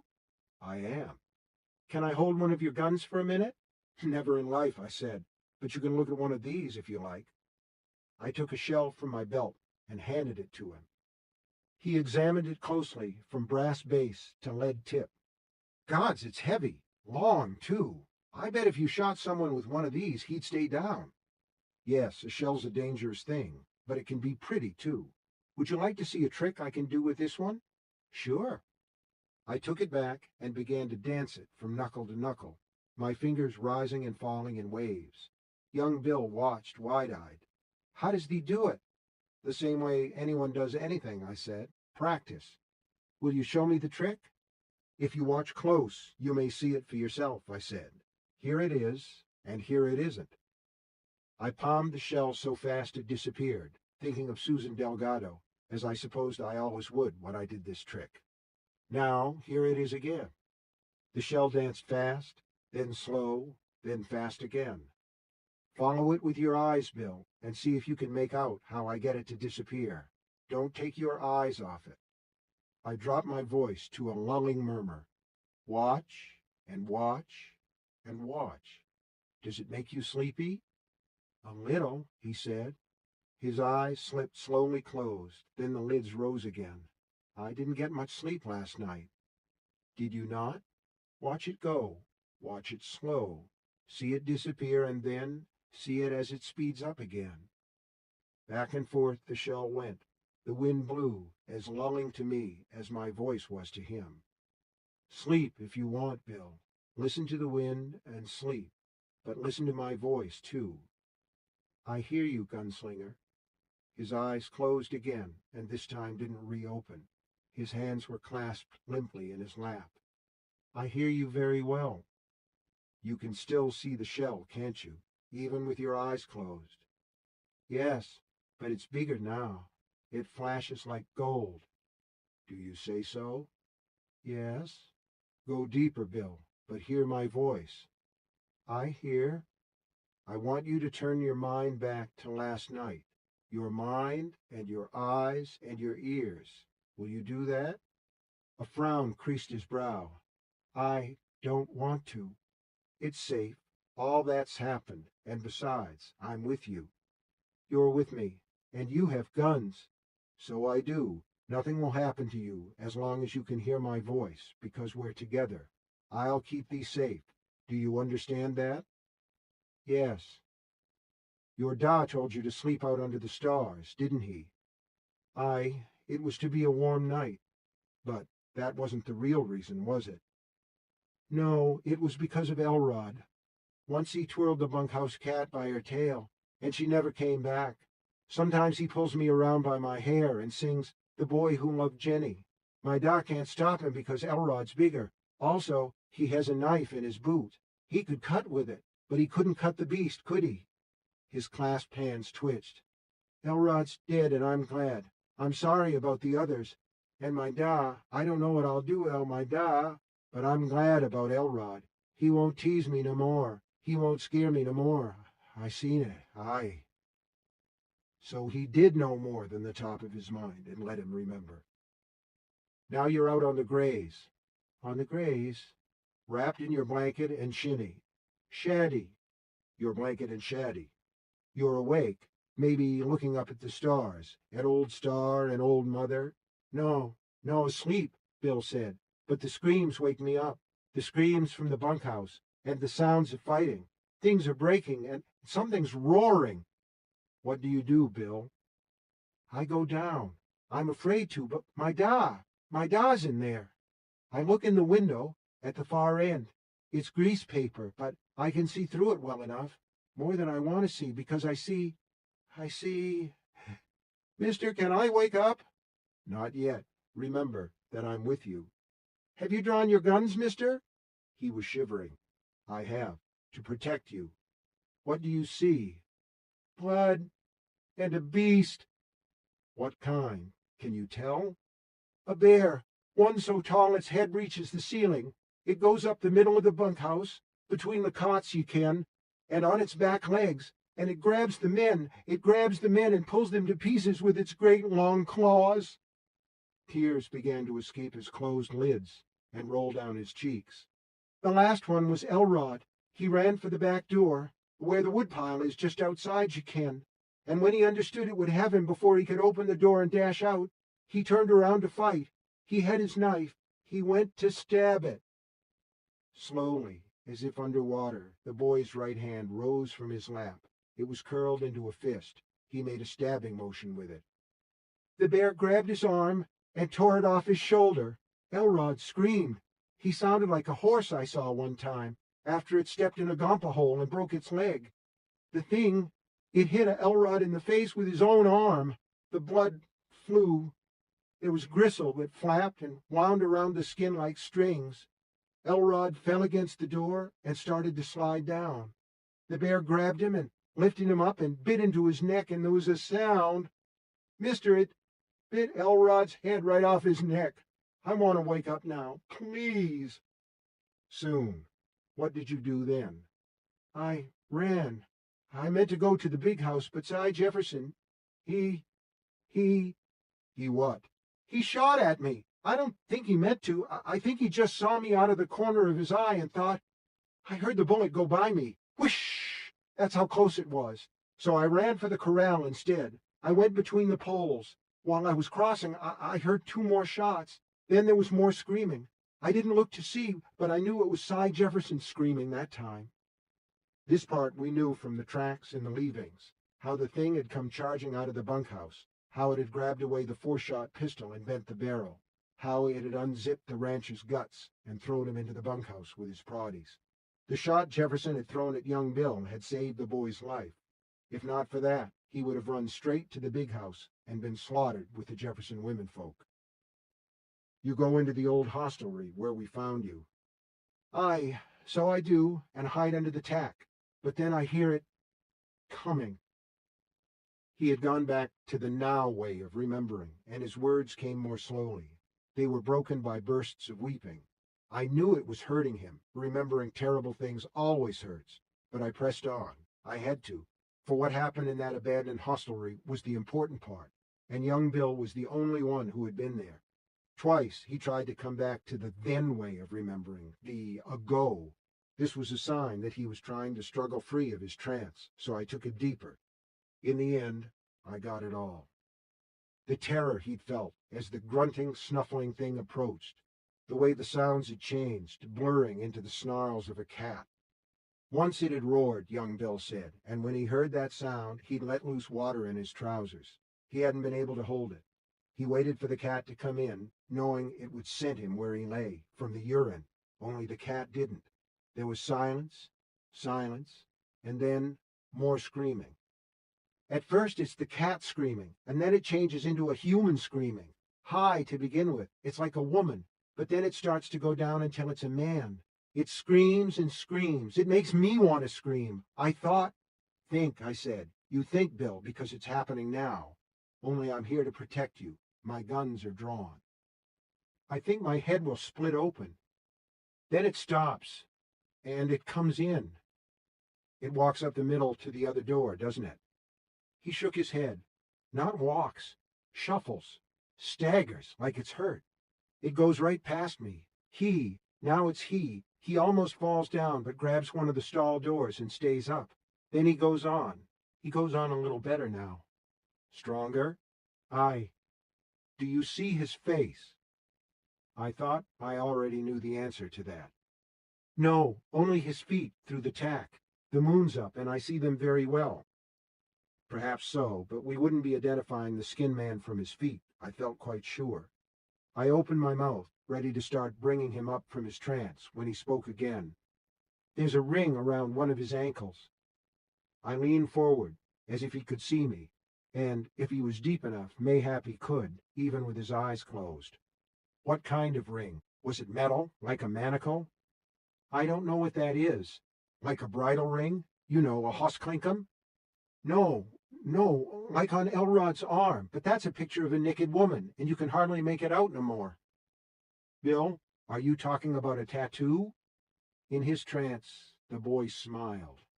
Aye, that's the word, but this one wasn't a picture, just a blue ring around his ankle, a blue ring in his skin. I thought, we have you. You don't know it yet, Cy Skin Man, but we have you. Mister, can I wake up now? I want to wake up. Is there anything else? The white mark? He seemed to be asking himself. What white mark? He shook his head slowly from side to side, and I decided to let it go. He'd had enough. Come to the sound of my voice. As you come, you'll leave everything that happened last night behind, because it's over. Come, Bill. Come now. I'm coming. His eyes rolled back and forth behind his closed lids. You're safe. Everything that happened at the ranch is a go, isn't it? Yes. Where are we? On Debaria High Road. We're going to town. I ain't been there but once. My da bought me candy. I'll buy you some too, I said, for you've done well, young Bill of the Jefferson. Now open your eyes. He did, but at first he only looked through me. Then his eyes cleared, and he gave an uncertain smile. I fell asleep. You did, and now we should push for town before the wind grows too strong. Can you do that, Bill? Aye, he said, and as he got up he added, I was dreaming of candy. The two not-so-good deputies were in the sheriff's office when we got there. One of them, a fat fellow wearing a tall black hat with a gaudy rattlesnake band, taking his ease behind Peavy's desk. He eyed the guns I was wearing and got up in a hurry. You're the gunslinger, ain't ya? He said. Well met. We both say so. Where's the other one? I escorted young Bill through the archway and into the jail without answering. The boy looked at the cells with interest, but no fear. The drunk, salty Sam was long gone, but his aroma lingered. From behind me, the other deputy asked, What do you think you're doing, young Cy? My business, I said. Go back to the office and bring me the keyring to these cells, and be quick about it if you please. None of the smaller cells had mattresses on their bunks, so I took young Bill to the drunk and disorderly cell, where Jamie and I had slept the night before. As I put the 2 straw pallets together to give the boy a little more comfort, after what he'd been through, I reckoned he deserved all the comfort he could get. Bill looked up at the chalk map on the wall. "What is it, Si?" "Nothing to concern you," I said. "Now listen to me. I'm going to lock you in, but you're not to be afraid, for you've done nothing wrong. 'Tis but for your own safety. I have an errand that needs running, and when it's done, I'm going to come in there with you." "And lock us both in," said he. "You better lock us both in case it comes back." "Do you remember it now?" "A little," he said, looking down. "It wasn't a man. Then it was. It killed my Da." He put the heels of his hands against his eyes. "Poor Da." The deputy with the black hat returned with the keys. The other was right behind him. Both were gawking at the boy as if he were a 2-headed goat in a road show. I took the keys. "Good. Now, back to the office, both of you." "Seems like you might be throwing your weight around a little, youngster," Black Hat said, and the other, a little man with an undershot jaw, nodded vigorously. "Go now," I said. "This boy needs rest." They looked me up and down, then went, which was the correct thing. The only thing, really. My mood was not good. The boy kept his eyes covered until their boot heels faded back through the arch. Then he lowered his hands. "Will you catch him, Si?" "Yes." "And will you kill him?" "Does thee want me to kill him?" He considered this and nodded. "Aye, for what he did to my Da, and to Cy Jefferson, and all the others, even Elrod." I closed the door of the cell, found the right key, and turned it. The key ring I hung over my wrist, for it was too big for my pocket. "I'll make you a promise, young Bill," I said, "one I swear to on my father's name. I won't kill him, but you shall be there when he swings, and with my own hand I'll give you the bread to scatter beneath his dead feet." In the office, the 2 not-so-good deputies eyed me with caution and dislike, and that was nothing to me. I hung the key ring on the peg next to the jing-jang and said, "I'll be back in an hour, maybe less. In the meantime, no one goes into the jail, and that includes you 2. "High-handed for a shaveling," the one with the undershot jaw remarked. "Don't fail me in this," I said. "It wouldn't be wise. Do you understand?" Black Hat nodded. "But the sheriff will hear how you've done with us." "Then you'll want to have a mouth still capable of speech when he gets back," I said, and went out. The wind had continued to strengthen, blowing clouds of gritty, salt-flavored dust between the false-fronted buildings. I had Debaria High Street entirely to myself, except for a few hitched horses that stood with their hindquarters turned to the wind and their heads unhappily lowered. I would not leave my own so, nor Millie, the mule the boy had ridden, and led them down to the livery stable at the far end of the street.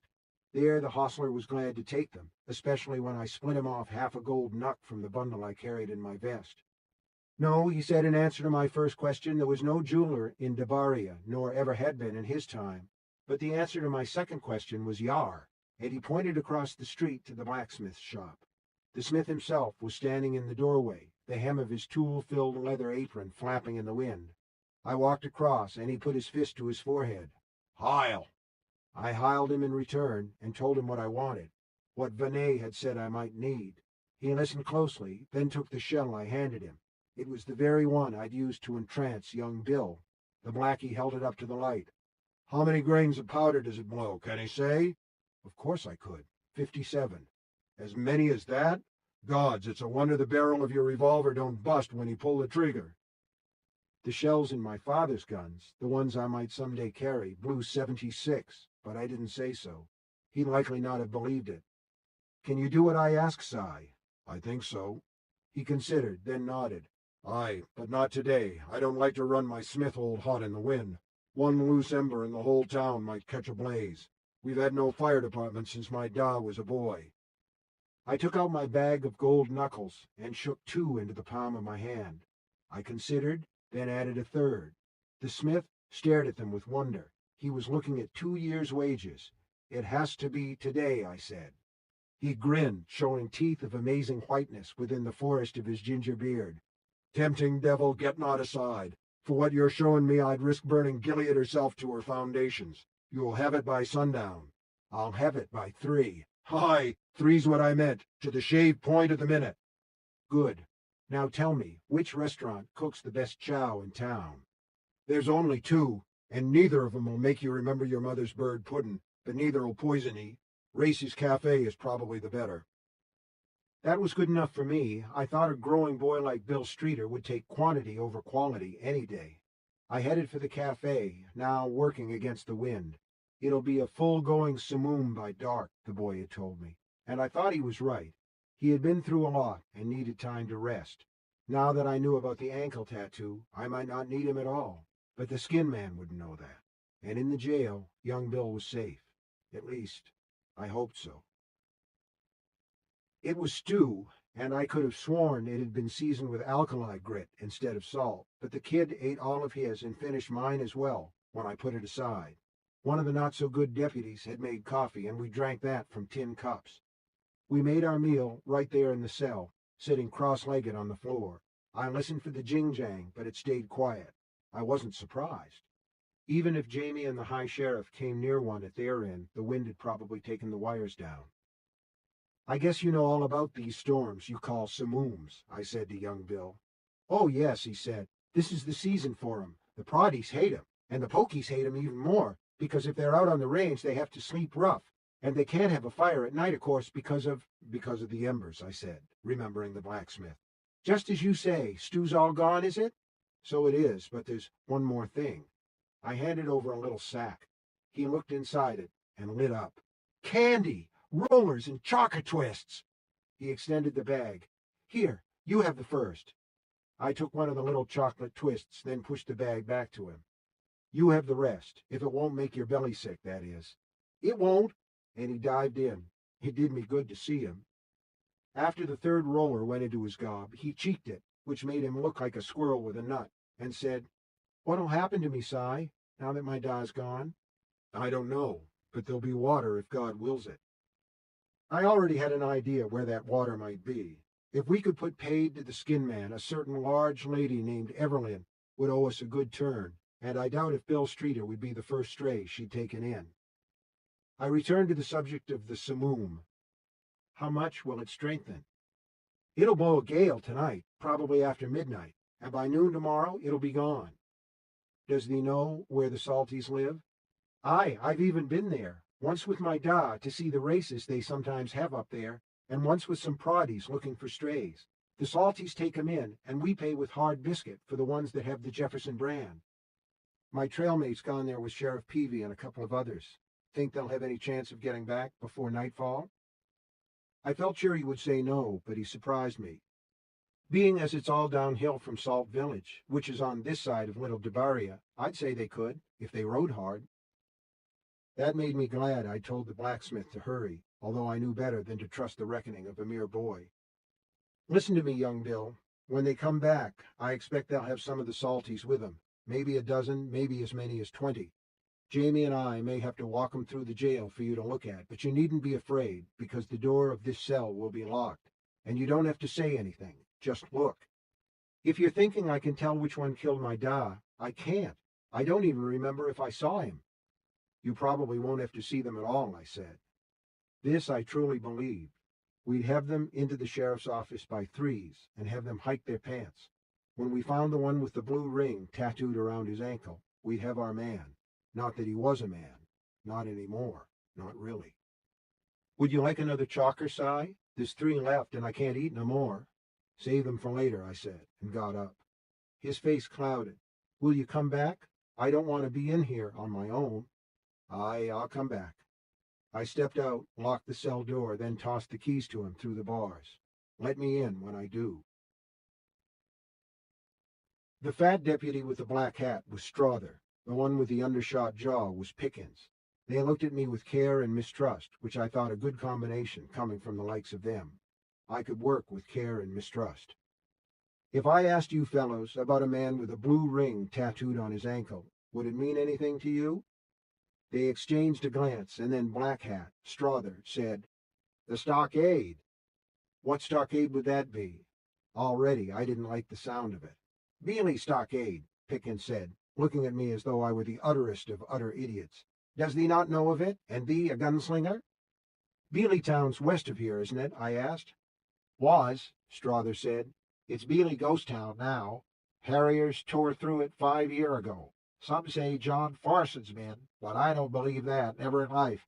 'Twas plain old garden variety outlaws. Once there was a militia outpost, back in the days when there was a militia, and Beely Stockade was their place of business. It was where the circuit judge sent thieves and murderers and card cheats. Witches and warlocks, too, Pickens volunteered. He wore the face of a man remembering the good old days, when the railroad trains ran on time and the jing-jang no doubt rang more often, with calls from more places. Practicers of the dark arts. Once they took a cannibal, Strother said. He ate his wife. This caused him to give out with a foolish giggle, although whether it was the eating or the relationship that struck him as funny, I couldn't say. He was hung, that fellow, Pickens said. He bit off a chunk of chew and worked it with his peculiar jaw. He still looked like a man remembering a better, rosier past. There was lots of hangings at Beely Stockade in those days. I went several times with my da and my mamar to see him. Mamar always packed a lunch. He nodded slowly and thoughtfully. Aye, many and many a. Lots of folks came. There was booths and clever people doing clever things such as juggling. Sometimes there was dog fights in a pit, but of course it was the hangings that were the real show. He chuckled. I remember this one fella who kicked a regular Kamala when the drop didn't break his... What's this to do with blue ankle tattoos? Oh, Strother said, recalled to the initial subject. Anyone who ever did time in Beely had one of those put on, you see. Although I disremember if it was for punishment or just identification in case they ran off from one of the work gangs. All that stopped 10 years ago when the stockade closed. That's why the Harriers was able to have their way with the town, you know, because the militia left and the stockade closed. Now we have to deal with all the bad element and riffraff ourselves. He eyed me up and down in the most insolent way. We don't get much help from Gilead these days. No, have to get more from John Farson.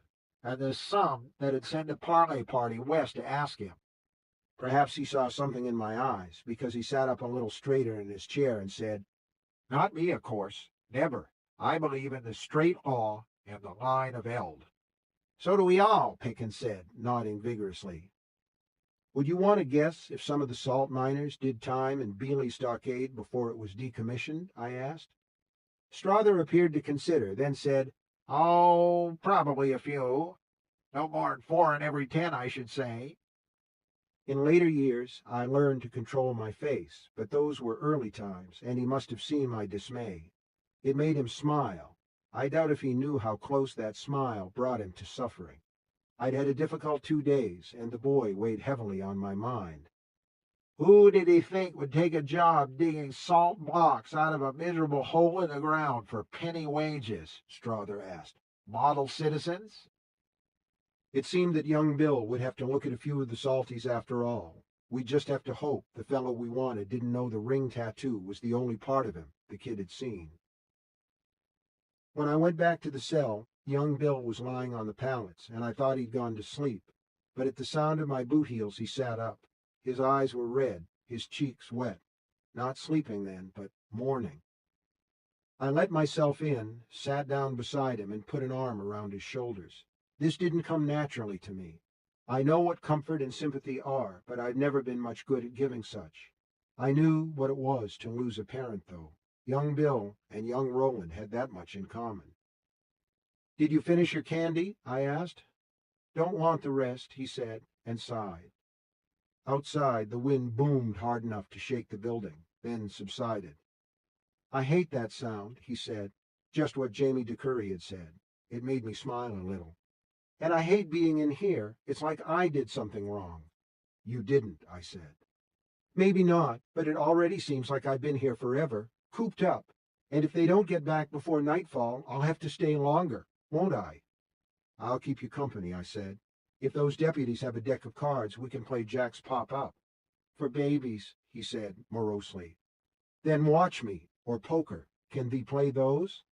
He shook his head, then brushed at his cheeks. The tears were flowing again. I'll teach thee. We'll play for matchsticks. I'd rather hear the story you talked about when we stopped in the Sheppy's lay-by. I don't remember the name. The Wind Through the Keyhole, I said. But it's a long one, Bill. We have time, don't we? I couldn't argue that. There are scary bits in it, too. Those things are all right for a boy such as I was, sitting up in his bed with his mother beside him. But after what you've been through, don't care, he said. Stories take a person away. If they're good ones, that is. Is it a good one? Yes, I always thought so anyway. Then tell it. He smiled a little. I'll even let you have 2 of the last 3 chalkers. Those are yours, but I might roll a smoke. I thought about how to begin. Do you know stories that start once upon a bye before your grandfather's grandfather was born? They all start that way, at least the ones my dad told me before he said I was too old for stories. A person's never too old for stories, Bill. Man and boy, girl and woman, never too old. We live for them. Do you say so? I do. I took out my tobacco and papers. I rolled slowly, for in those days it was a skill yet new to me. When I had a smoke just to my liking, one with the draw end tapered to a pinhole, I struck a match on the wall. Bill sat cross-legged on the straw pallets. He took one of the chalkers, rolled it between his fingers much as I'd rolled my smoke, then tucked it into his cheek. I started slowly and awkwardly, because storytelling was another thing that didn't come naturally to me in those days, although it was a thing I learned to do well in time. I had to. All gunslingers have to. And as I went along, I began to speak more naturally and easily, because I began hearing my mother's voice. It began to speak through my own mouth, every rise, dip, and pause. I could see him fall into the tale, and that pleased me. It was like hypnotizing him again, but in a better way, a more honest way. The best part, though, was hearing my mother's voice. It was like having her again, coming out from far inside me. It hurt, of course, but more often than not, the best things do, I found. You wouldn't think it could be so, but, as the old-timers used to say, the world's tilted, and there's an end to it. Once upon a bye, before your grandfather's grandfather was born, on the edge of an unexplored wilderness called the Endless Forest, there lived a boy named Tim with his mother, Nell, and his father, Big Ross. For a time, the 3 of them lived happily enough, although they owned little.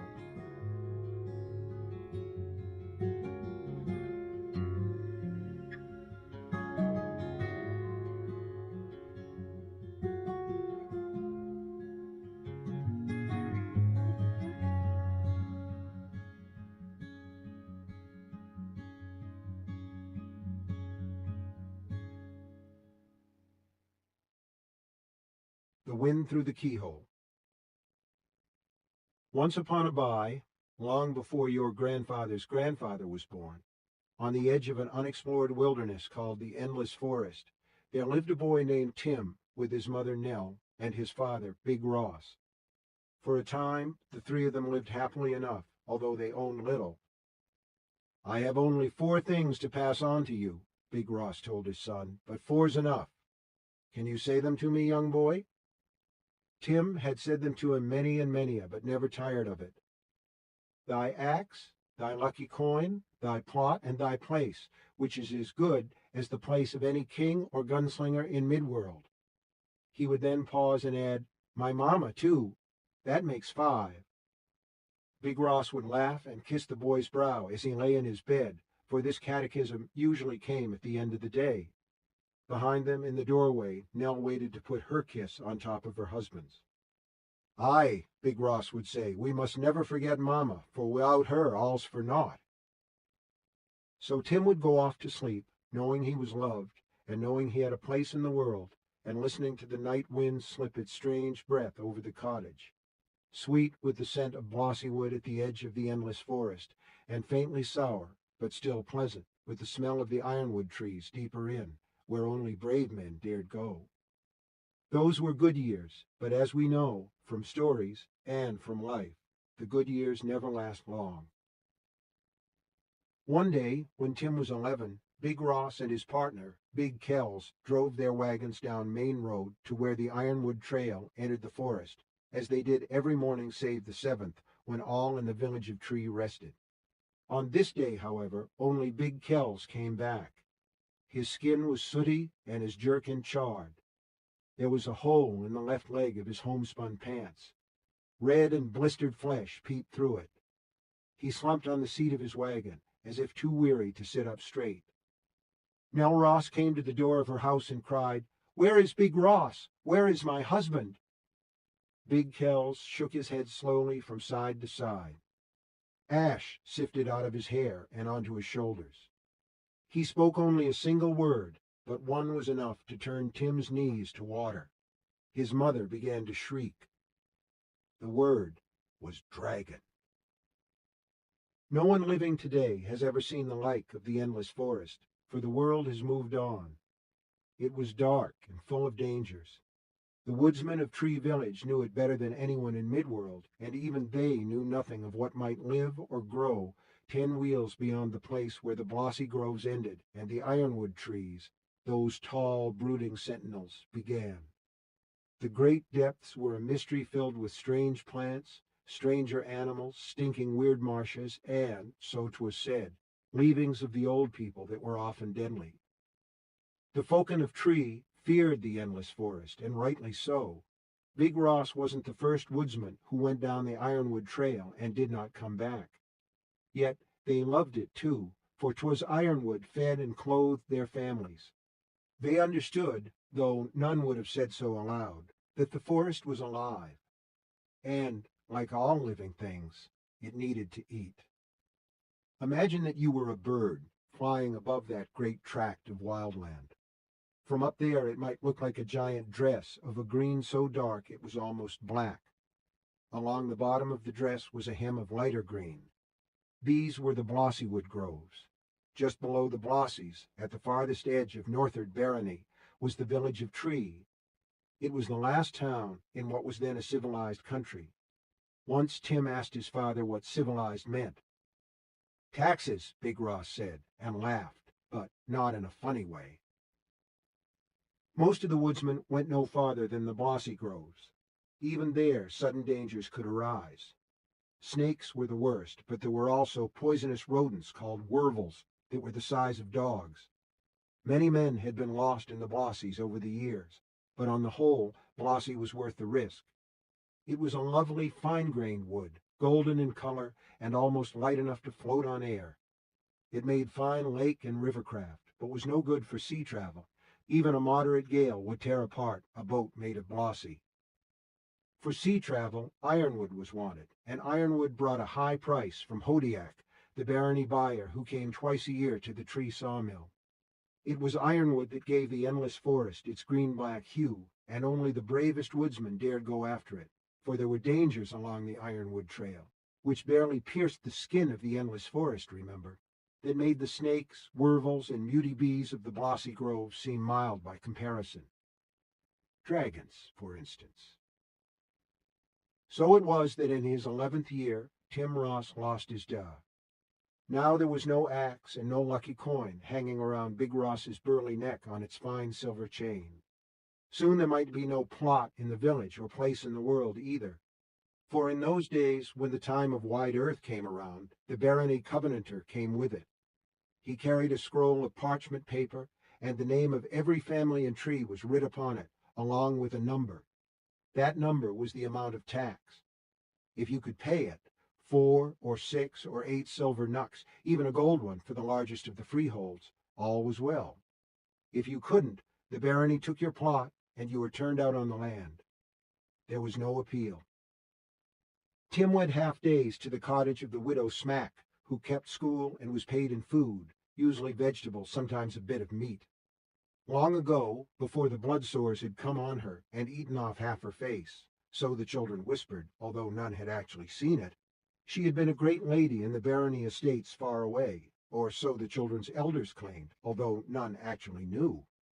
Now she wore a veil and taught likely lads, even a few lassies, how to read and practice the slightly questionable art known as mathematica. She was a fearsomely smart woman who took no guff, and most days she was tireless. Her pupils usually came to love her in spite of her veil and the horrors they imagined might lie beneath it. But on occasion she would begin to tremble all over and cry that her poor head was splitting and that she must lie down. On these days she would send the children home, sometimes commanding them to tell their parents that she regretted nothing, least of all her beautiful prince. Cy Smack had one of her fugues about a month after the dragon burned Big Ross to ashes, and when Tim came back to his cottage, which was called Goodview, he looked in the kitchen window and saw his mother crying with her head on the table. He dropped the slate with his Mathematica problems on it, long division, which he had feared but turned out to be only backwards multiplication, and rushed to her side. She looked up at him and tried to smile.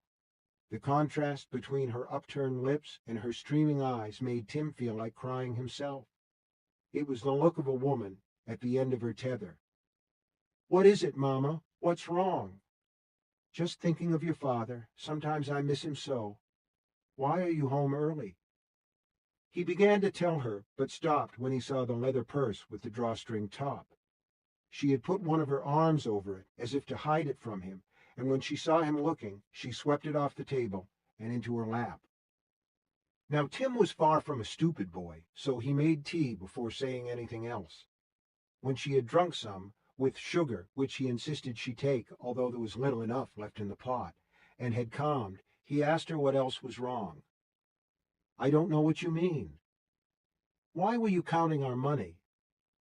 "What little there is to count," said she. "Covenant man will be here once Reaptide's gone.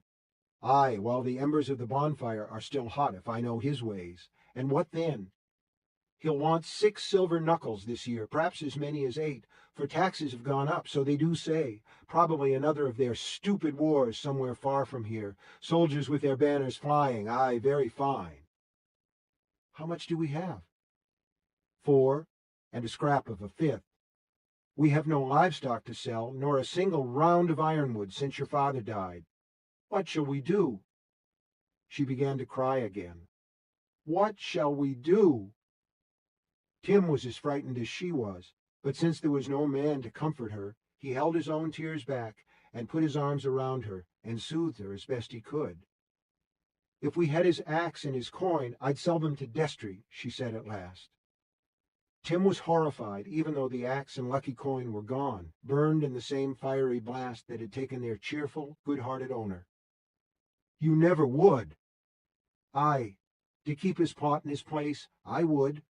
Those were the things he truly cared about, and thee and me. Could he speak, he'd say, 'Do it, Nell, and welcome, for Destry has hard coin.'" She sighed. "But then would come old Barony Covenant man next year, and the year after that." She put her hands over her face. "Oh, Tim, we shall be turned out on the land, and there's not one thing I can think to change it. Can you?" Tim would have given everything he owned, which was very little, to be able to give her an answer, but he could not. He could only ask how long it would be before the Covenant man would appear in Tree on his tall black horse, sitting astride a saddle worth more than Big Ross had made in 25 years of risking his life on that narrow track known as the Ironwood Trail. She held up 4 fingers. "This many weeks, if the weather is fair." She held up 4 more. "This many, if it's foul, and he's held up in the farming villages of the Middles. 8 is the most we can hope for, I think. And then—" "Something will happen before he comes," Tim said. "Da always said that the forest gives to them that love it." "All I've ever seen it do is take," said Nell, and covered her face again. When he tried to put an arm around her, she shook her head. Tim trudged out to get his slate. He had never felt so sad and frightened. Something will happen to change it, he thought. Please let something happen to change it. The worst thing about wishes is that sometimes they come true. That was a rich, full earth in Tree. Even Nell knew it, although the ripe land was bitter in her eye. The following year, she and Tim might be following the crops, with burlap rucksacks on their backs, farther and farther from the endless forest, and that made summer's beauty hard to look at. The forest was a terrible place, and it had taken her man, but it was the only place she had ever known. At night, when the wind blew from the north, it stole to her bed through her open window like a lover, bringing its own special smell, one both bitter and sweet, like blood and strawberries. Sometimes when she slept, she dreamed of its deep tilts and secret corridors, and of sunshine so diffuse that it glowed like old green brass. The smell of the forest when the wind's out of the north brings visions, the old folk had said. Nell didn't know if this was true or just chimney-corner blather, but she knew the smell of the endless forest was the smell of life as well as death. And she knew that Tim loved it, as his father had, as she herself had, although often against her will. She had secretly feared the day when the boy would grow tall enough and strong enough to go down that dangerous trail with his da, but now she found herself sorry that day would never come. Cy Smack and her Mathematica were all very well, but Nell knew what her son truly wanted, and she hated the dragon that had stolen it from him. Probably it had been a she-dragon and only protecting her egg, but Nell hated it just the same. She hoped the plated, yellow-eyed bitch would swallow her own fire, as the old stories said they sometimes did, and explode. One day, not so many after Tim had arrived home early and found her in tears, Big Kells came calling on Nell. Tim had gotten 2 weeks' work helping Farmer Destry with the hay cutting, so she was by her onesome in the garden, weeding on her knees. When she saw her late husband's friend and partner, she got to her feet and wiped her dirty hands on the burlap apron she called her wettikin. A single look at his clean hands and carefully trimmed beard was enough to tell her why he'd come. Once upon a by, Nell Robertson, Jack Ross, and Bern Kells had been children together and great pals. Litter mates from different litters, people of the village sometimes said when they saw the three of them together. In those days, they were inseparable. When they grew to young manhood, both boys fancied her, and while she loved them both, it was Big Ross she burned for. Big Ross she'd wed and taken to bed, although whether that was the order of it no one knew, nor really cared. Big Kells had taken it as well as any man can. He stood beside Ross at the wedding and slipped the silk around them for their walk back down the aisle when the preacher was done. When Kells took it off them at the door, although it never really comes off, so they do say, he kissed them both and wished them a lifetime of long days and pleasant nights. Although the afternoon Kells came to her in the garden was hot, he was wearing a broadcloth jacket. From the pocket, he took a loosely knotted length of silk rope, as she knew he would. A woman knows. Even if she's long married, a woman knows, and Kells's heart had never changed. "Will he?" he asked. "If he will, I'll sell my place to old Destry. He wants it, for it sits next to his east field, and keep this one. Covenant man's coming, Nellie, and he'll have his hand out. With no man, how'll he fill it?" "I cannot, as thee knows," said she. "Then tell me, shall we slip the rope?" She wiped her hands nervously on her wettikin, although they were already as clean as they'd be without water from the creek. I need to think about it." "What's to think about?" He took his bandana, neatly folded in his pocket instead of tied loosely, woodsman style, around his neck, and mopped his forehead with it. "Either he do, and we go on in tree as we always have. I'll find the boy something to work at that'll bring in a little, although he's far too wee for the woods. Or ye and he'll go on the land. I can share, but I can't give, much as I might like to. I have only one place to sell, can it?" She thought, he's trying to buy me to fill the empty side of the bed that Millicent left behind. But that seemed an unworthy thought for a man she'd known long before he was a man, and one who had worked for years by her beloved husband's side in the dark and dangerous trees near the end of the Ironwood Trail. One to watch and one to work, the old-timer said, pull together and never apart. Now that Jack Ross was gone, Bern Kells was asking her to pull with him. It was natural. Yet she hesitated.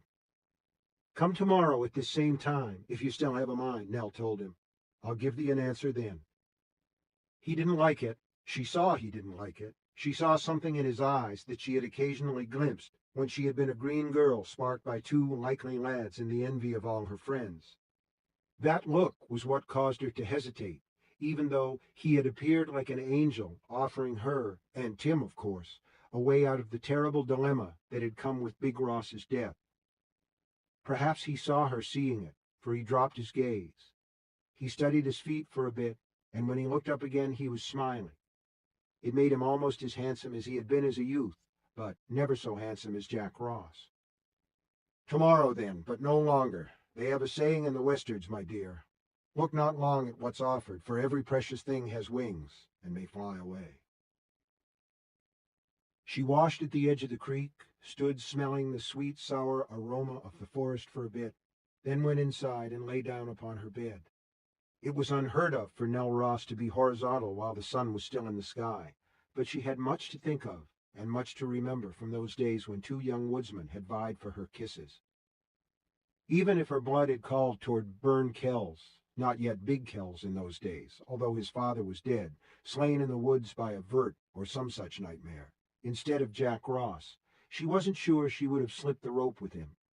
Kells was good-humored and laughing when he was sober, and as steady as sand through a glass, but he could be angry and quick with his fists when he was drunk. And he was drunk often in those days. His binges grew longer and more frequent after Ross and Nell were wed, and on many occasions he woke up in jail. Jack had borne it a while, but after a binge where Kells had destroyed most of the furniture in the saloon before passing out, Nell told her husband something had to be done. Big Ross reluctantly agreed.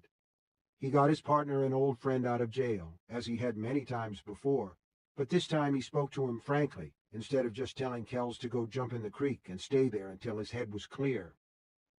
"Listen to me, Bern, and with both ears. You've been my friend since I could toddle, and my pard since we were old enough to go past the Blossy and into the Ironwood on our own. You've watched my back, and I've watched yours. There's not a man I trust more when you're sober. But once you pour the red-eye down your throat, you're no more reliable than Quickmud. I can't go into the forest alone, and everything I have, everything we both have, is at risk if I can't depend on ye. I'd hate to cast about for a new pard, but fair warning. I have a wife and a kitty on the way, and I'll do what I have to do." Kells continued his drinking, brawling, and bawding for a few more months, as if to spite his old friend and his old friend's new wife. Big Ross was on the verge of severing their partnership when the miracle happened. It was a small miracle, hardly more than 5 feet from toes to crown, and her name was Millicent Redhouse. What Bern Kells would not do for Big Ross, he did for Millie. When she died in childbirth 6 seasons later, and the babby soon after, even before the flush of labor had faded from the poor woman's dead cheek, the midwife confided to Nell, Ross was gloomy. "He'll go back to the drink now, and gods know what will become of him." But Big Kells stayed sober, and when his business happened to bring him into the vicinity of Giddy's saloon, he crossed to the other side of the street. He said it had been Millie's dying request, and to do otherwise would be an insult to her memory. "I'll die before I take another drink," he said. He had kept this promise, but Nell sometimes felt his eyes upon her. Often, even. He had never touched her in a way that could be called intimate, or even forward, had never stolen so much as a reap-tide kiss, but she felt his eyes. Not as a man looks at a friend, or at a friend's wife, but as a man looks at a woman. Tim came home an hour before sunset, with hay stuck to every visible inch of his sweaty skin, but happy. Farmer Destry had paid him in scrip for the town store, a fairish sum, and his goodwife had added a sack of her sweet peppers and bustard tomatoes. Nell took the scrip and the sack, thanked him, kissed him, gave him a well-stuffed popkin, and sent him down to the spring to bathe. Ahead of him, as he stood in the cold water, ran the dreaming, mist-banded fields toward the Inners and Gilead. To his left bulked the forest, which began less than a wheel away. In there it was twilight even at noonday, his father had said. At the thought of his father, his happiness at being paid a man's wages, or almost, for a day's work, ran out of him like grain from a sack with a hole in it. This sorrow came often, but it always surprised him. He sat for a while on a big rock with his knees drawn up to his chest and his head cradled in his arms. To be taken by a dragon so close to the edge of the forest was unlikely and terribly unfair, but it had happened before. His father wasn't the first and wouldn't be the last. His mother's voice came floating to him over the fields, calling him to come in and have some real supper. Tim called cheerily back to her, then knelt on the rock to splash cold water on his eyes, which felt swollen, although he had shed no tears. He dressed quickly and trotted up the slope. His mother had lit the lamps, for the gloaming had come, and they cast long rectangles of light across her neat little garden. Tired but happy again, For boys turn like weathercocks, so they do. Tim hurried into the welcoming glow of home. When the meal was done and the few dishes ridded between them, Nell said, "I'd talk to you mother to son, Tim, and a bit more. You're old enough to work a little now, and you'll soon be leaving your childhood behind, sooner than I'd like, and you deserve a say in what happens." "Is it about the Covenant man, Mama?" "In a way, but I think more than that." She came close to saying, "I fear," instead of "I think." But why would she? There was a hard decision to be made, an important decision, but what was there to fear? She led the way into their sitting room, so cozy Big Ross had almost been able to touch the opposing walls when he stood in the middle with his arms outstretched. And there, as they sat before the cold hearth, for it was a warm, full earth night, she told him all that had passed between Big Kells and herself. Tim listened with surprise and mounting unease. "So," Nell said when she had finished, "what does thee think?" But before he could answer, perhaps she saw in his face the worry she felt in her own heart. She rushed on. "He's a good man, and was more brother than mate to your da. I believe he cares for me and cares for thee." No, thought Tim, I'm just what comes in the same saddlebag. He never even looks at me. Unless I happen to be with Da, that is. Or with you. Mama, I don't know. The thought of Big Kells in the house, lying next to his mama in his Da's place, made him feel light in his stomach, as if his supper had not set well. In truth, it no longer was sitting well. "He's quit the drink," she said. Now she seemed to be talking to herself instead of to him. "Years ago, he could be wild as a youth, but your Da tamed him. And Millicent, of course." "Maybe, but neither of them is here anymore," Tim pointed out. "And Ma, he hasn't found anyone yet to partner him on the ironwood. He goes a-cutting on his own, and that's dead risky." "It's early days yet," she said. "He'll find someone to partner up with, for he's strong and he knows where the good stands are. Your father showed him how to find them when they were both fresh to the work, and they have fine stakeouts near the place where the trail ends." Tim knew this was so, but was less sure Kells would find someone to partner with. He thought the other woodcutters kept clear of him. They seemed to do it without knowing they were doing it, the way a seasoned woodsman would detour around a poison-thorn bush, even if he only saw it from the corner of his eye. "Maybe I'm only making that up," he thought. "I don't know," he said again. "A rope that's slipped in church can't be unslipped." Nell laughed nervously. "Where in full earth did thee hear that?" "From you," Tim said. She smiled. "Yar, perhaps thee did, for my mouth's hung in the middle and runs at both ends. We'll sleep on it and see clearer in the morning." But neither of them slept much. Tim lay wondering what it would be like to have Big Kells as a stepper. Would he be good to them? Would he take Tim into the forest with him to begin learning the woodsman's life? That would be fine, he thought, but would his mother want him going into the line of work that had killed her husband? Or would she want him to stay south of the endless forest? To be a farmer? I like Destry well enough, he thought, but I'd never in life be a farmer. Not with the endless forest so close, and so much of the world to see. Nell lay a wall away, with her own uncomfortable thoughts. Mostly she wondered what their lives would be like if she refused Kells's offer, and they were turned out on the land, away from the only place they'd ever known. What their lives would be like if the barony Covenanter rode up on his tall black horse, and they had nothing to give him. The next day was even hotter, but Big Kells came wearing the same broadcloth coat. His face was red and shining. Nell told herself she didn't smell graff on his breath. And if she did, what of it? 'Twas only hard cider, and any man might take a drink or two before going to hear a woman's decision. Besides, her mind was made up, or almost. Before he could ask his question, she spoke boldly, as boldly as she was able, anyhow. "My boy reminds me that a rope slipped in church can't be unslipped." Big Kells frowned, although whether it was the mention of the boy or the marriage loop that fashed him, she could not tell. "Aye, and what of that?" "Only, will you be good to Tim and me?" "Aye, good as I can be." His frown deepened. She couldn't tell if it was anger or puzzlement. She hoped for puzzlement. Men who could cut and chop and dare beasts in the deep wood often found themselves lost in affairs like this, she knew, and at the thought of Big Kel's lost, her heart opened to him. "Set your word on it?" she asked. The frown eased. White flashed in his neatly trimmed black beard as he smiled. "Aye, by watch and by warrant." "Then I say yes." And so they were wed. That is where many stories end. It's where this one, sad to say, really begins. There was graff at the wedding reception, and for a man who no longer drank spirits, Big Kells tossed a goodly amount down his gullet. Tim viewed this with unease, but his mother appeared not to notice. Another thing that made Tim uneasy was how few of the other woodsmen showed up, although it was Eth Day. If he had been a girl instead of a boy, he might have noticed something else. Several of the women, whom Nell counted among her friends, were looking at her with expressions of guarded pity.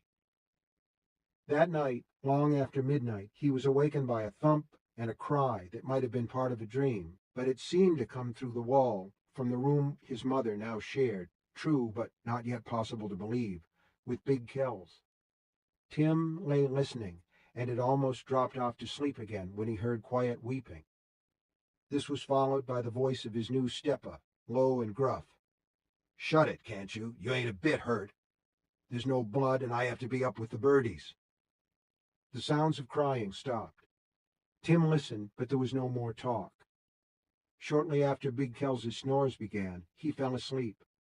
The next morning, while she was at the stove frying eggs, Tim saw a bruise on his mother's arm, above the inside of her elbow. "It's nothing," Nell said when she saw him looking. "I had to get up in the night to do the necessary and bumped it on the bedpost. I'll have to get used to finding my way in the dark again now that I'm not alone." Tim thought, "Yar, that's what I'm afraid of." When the second Eth Day of his married life came round, Big Kells took Tim with him to the house that now belonged to Baldy Anderson, Tree's other big farmer. They went in Kels's wood wagon. The mules stepped lightly with no rounds or strakes of ironwood to haul. Today there were only a few little piles of sawdust in the back of the wagon. And that lingering, sweet, sour smell, of course, the smell of the deep woods. Kels's old place looked sad and abandoned with its shutters closed and the tall, unscythed grass growing up to the splintery porch slats. "Once I get my gun out in it, let Baldy take it all for kindling, do it please him," Kells grunted. "Fine with me." As it turned out, there were only two things he wanted from the house: a dirty old footrest and a large leather trunk with straps and a brass lock. This was in the bedroom, and Kells stroked it as if it were a pet. "Can't leave this," he said. "Never this. 'Twas my father's." Tim helped him get it outside, but Kells had to do most of the work. The trunk was very heavy. When it was in the wagon bed, Big Kells leaned over with his hands on the knees of his newly and neatly mended trousers. At last, when the purple patches began to fade from his cheeks, he stroked the trunk again, and with a gentleness Tim had as yet not seen applied to his mother. "All I own stowed in one trunk. As for the house, did Baldy pay the price I should have had?" He looked at Tim challengingly, as if expecting an argument on this subject. "I don't know," Tim said cautiously. "Folks say Cy Anderson's close." Kells laughed harshly. "Close? Close? Tight as a virgin's coochie is what he is. Nar, nar! I got crumbs instead of a slice, for he knew I couldn't afford to wait. Help me tie up this tailboard, boy, and be not sluggardly." Tim was not sluggardly. He had his side of the tailboard roped tight before Kells had finished tying his in a sloppy ollie knot that would have made his father laugh. When he was finally done, Big Kells gave his trunk another of those queerly affectionate caresses. "All in here now. All I have. Old Baldy knew I had to have silver before wide earth, didn't he? Old you-know-who is coming, and he'll have his hand out." He spat between his old scuffed boots. "This is all your ma's fault." "Ma's fault? Why? Didn't you want to marry her?" "Watch your mouth, boy." Kells looked down, seemed surprised to see a fist where his hand had been, and opened his fingers. You're too young to understand. When you're older, you'll find out how women can get the good of a man. Let's go on back." Halfway to the driving seat, he stopped and looked across the stowed trunk at the boy. "I love your ma, and that's enough for you to be going on with." And as the mules trotted up the village high street, Big Kel sighed and added, "I loved your da, too, and how I miss him. 'Tain't the same without him beside me in the woods, or seeing Misty and Bitsy up the trail ahead of me." At this, Tim's heart opened a little to the big, slump-shouldered man with the reins in his hands, in spite of himself, really. But before the feeling had any chance to grow, Big Kel spoke again. "You've had enough of books and numbers and that weirdy smack woman. She with her veils and shakes. How she manages to wipe her arse after she shits is more than I'll ever know." Tim's heart seemed to clap shut in his chest. He loved learning things, and he loved the widow Smack, veil, shakes, and all. It dismayed him to hear her spoken of with such crude cruelty. "What would I do then? Go into the woods with you?" He could see himself on Da's wagon, behind Misty and Bitsy. That would not be so bad. No, not so bad at all. Kells barked a laugh. "You, in the woods, and not yet 12? I'll be 12 next month. You won't be big enough to lumber on the Ironwood Trail at twice that age, for you take after your ma's side of things, and will be small Ross all your life." That bark of laughter again. Tim felt his face grow hot at the sound of it. "No, lad, I've spoken a place for you at the sawmill. You ain't too small to stack boards. You'll start after harvest done and before first snow." "What does Mama say?" Tim tried to keep the dismay out of his voice and failed. "She don't get I know or maybe in the matter. I'm her husband, and that makes me the one to decide." He snapped the reins across the backs of the plodding mules. "Hup!" Tim went down to Tree Sawmill 3 days later with one of the Destry boys, Straw Willem, so called for his nearly colorless hair. Both were hired on to stack, but they would not be needed for yet a while, and only part-time, at least to begin with. Tim had brought his father's mules, which needed the exercise, and the boys rode back side by side. "Thought you said your new step-papa didn't drink," Willem said as they passed Giddy's, which at midday was shuttered tight, its barrel-house piano silent. "He doesn't," Tim said, but he remembered the wedding reception. "Do you say so? I guess the fella my big brother seed rolling out of yonder red-eye last night must have been some other orphan boy's stepper, because Randy said he was as sloshed as a shindy bug and heaving up over the hitchin' rail." Having said this, Willem snapped his suspenders, as he always did when he felt he'd gotten off a good one. "Should have let you walk back to town, you stupid git," Tim thought. That night, his mother woke him again. Tim sat bolt upright in bed and swung his feet out onto the floor, then froze. Kells's voice was soft, but the wall between the two rooms was thin. "Shut it, woman. If you wake the boy and get him in here, I'll give you double." Her crying ceased. "It was a slip is all. A mistake. I went in with Mellon just to have a ginger beer and hear about his new steak, and someone put a glass of Jackaro in front of me. It was down my throat before I knew what I was drinking, and then I was off. Won't happen again. You have my word on it." Tim lay back down again, hoping that was true. He looked up at a ceiling he could not see, and listened to an owl, and waited for either sleep or the first light of morning. It seemed to him that if the wrong man stepped into the marriage loop with a woman, it was a noose instead of a ring. He prayed that wasn't the case here. He already knew he couldn't like his mother's new husband, let alone love him, but perhaps his mother could do both. Women were different. They had larger hearts. Tim was still thinking these long thoughts as dawn tinted the sky, and he finally fell asleep. That day there were bruises on both of his mother's arms.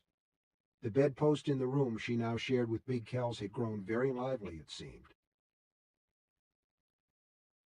Full earth gave way to wide earth, as it always must. Tim and Straw Willem went to work stacking at the sawmill, but only 3 days a week. The foreman, a decent sigh named Rupert Venn, told them they might get more time if that season's snowfall was light and the winter haul was good, meaning the ironwood rounds that cutters such as Kells brought back from the forest. Nell's bruises faded, and her smile came back. Tim thought it a more cautious smile than before, but it was better than no smile at all. Kells hitched his mules and went down the ironwood trail, and although the stakes he and Big Ross had claimed were good ones, he still had no one to partner him. He consequently brought back less haul, but ironwood was ironwood, and ironwood always sold for a good price, one paid in shards of silver rather than scrip. Sometimes Tim wondered, usually as he was wheeling boards into one of the sawmill's long covered sheds, if life might be better were his new step-papa to fall afoul a snake or a wervel, perhaps even a vert, those nasty flying things sometimes known as bullet birds. One such had done for Bernkels's father, boring a hole right through him with its stony beak. Tim pushed these thoughts away with horror, amazed to find that some room in his heart, some black room, could hold such things. His father, Tim was sure, would be ashamed. Perhaps was ashamed, for some said that those in the clearing at the end of the path knew all the secrets the living kept from each other.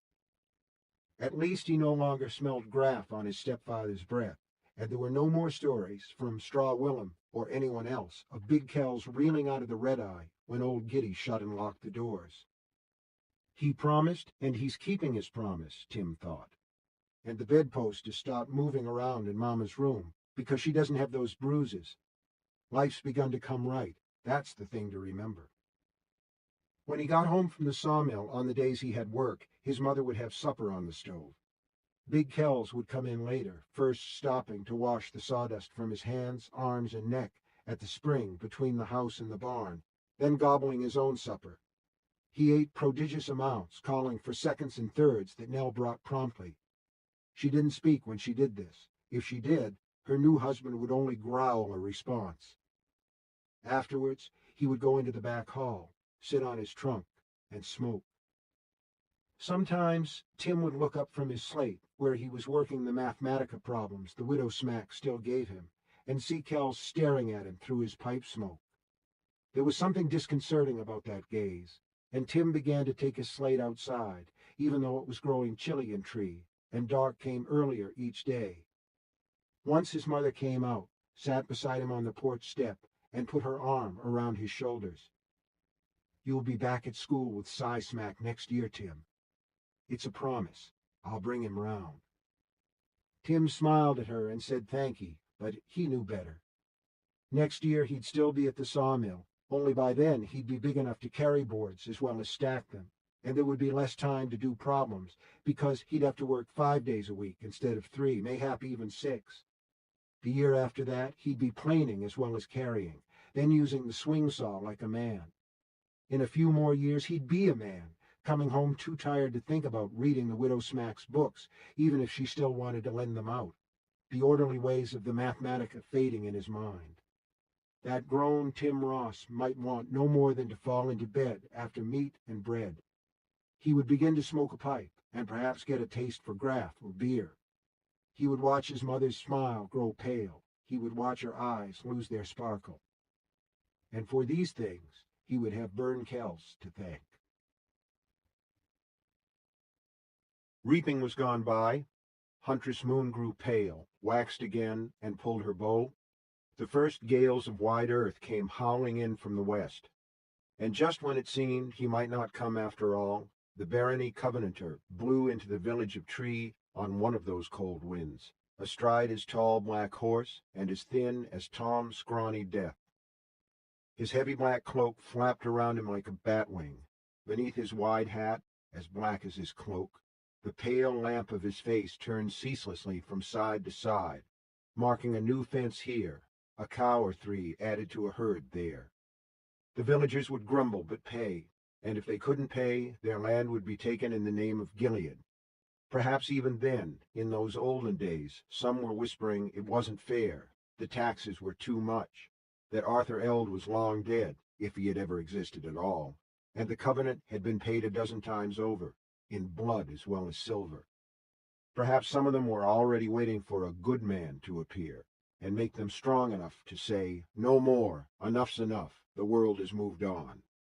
Perhaps, but not that year, and not for many and many a to come. Late in the afternoon, while the swag-bellied clouds tumbled across the sky and the yellow cornstalks clattered in Nell's garden like teeth in a loose jaw, Cy Covenanter nudged his tall black horse between the gateposts Big Ross had set up himself, with Tim looking on and helping when asked. The horse paced slowly and solemnly up to the front steps. There it halted, nodding and blowing. Big Kell stood on the porch and still had to look up to see the visitor's pallid face. Kells held his hat crushed to his breast. His thinning black hair, now showing the first streaks of gray, for he was nearing 40 and would soon be old, flew around his head. Behind him in the doorway stood Nell and Tim. She had an arm around her boy's shoulders and was clutching him tightly, as if afraid, and maybe 'twas a mother's intuition, that the Covenant man might steal him away. For a moment there was silence, save for the flapping of the unwelcome visitor's cloak and the wind, which sang an eerie tune beneath the eaves. Then the barony Covenanter bent forward, regarding Kells with wide dark eyes that did not seem to blink. His lips, Tim saw, were as red as a woman's when she paints them with fresh madder. From somewhere inside his cloak he produced not a book of slates, but a roll of real parchment paper, and pulled it down so 'twas long. He studied it, made it short again, and replaced it in whatever inner pocket it had come from. Then he returned his gaze to Big Kells, who flinched and looked at his feet. "Kells, isn't it?" He had a rough, husky voice that made Tim's skin pucker into hard points of gooseflesh. He had seen the Covenant man before, but only from a distance. His da had made shift to keep Tim away from the house when the barony's taxman came calling on his annual rounds. Now Tim understood why. He thought he would have bad dreams tonight. "Kells, aye?" His step-papa's voice was shakily cheerful. He managed to raise his eyes again. "Welcome, Cy. Long days and pleasant—" "Yar, all that, the Covenant man said, with a dismissive wave of one hand. His dark eyes were now looking over Kell's shoulder. "And Ross, isn't it? Now 2 instead of 3, they tell me. Big Ross having fallen to unfortunate happenstance." His voice was low, little more than a monotone, like listening to a deaf man try to sing a lullaby, Tim thought. "Just so," Big Kell said. He swallowed hard enough for Tim to hear the gulping sound, then began to babble. "He and me, we're in the forest, you ken. In one of our little stakes off the Ironwood Path. We have 4 or 5, all marked proper with our names, so they are, and I haven't changed 'em, because in my mind he's still my partner and always will be. And we got separated a bit. Then I heard a hissin'. You know that sound when you hear it. There's no sound on earth like the hiss of a bitch dragon drawing in breath before she—" "Hush," the Covenant man said. "When I want to hear a story, I like it to begin with, 'Once upon a bye.'" Kells began to say something else, perhaps only to cry pardon, and thought better of it. The Covenant man leaned an arm on the horn of his saddle and stared at him. "I understand. You sold your house to Rupert Anderson, Cy Kells." "Yar, and he cozened me, but I—" The visitor overrode him. "The tax is 9 knuckles of silver, or 1 of rhodite, which I know you don't have in these parts, but I'm bound to tell you, as it's in the original covenant. 1 knuck for the transaction, and 8 for the house where you now sit your ass at sundown, and no doubt hide your tallywhacker after moonrise." "9?" Big Kells gasped. "9? That's—" "It's what?" the Covenant man said in his rough, crooning voice. "Be careful how you answer, Burn Kells, son of Matthias, grandson of Limping Peter. Be ever so careful, because, although your neck is thick, I believe it would stretch thin.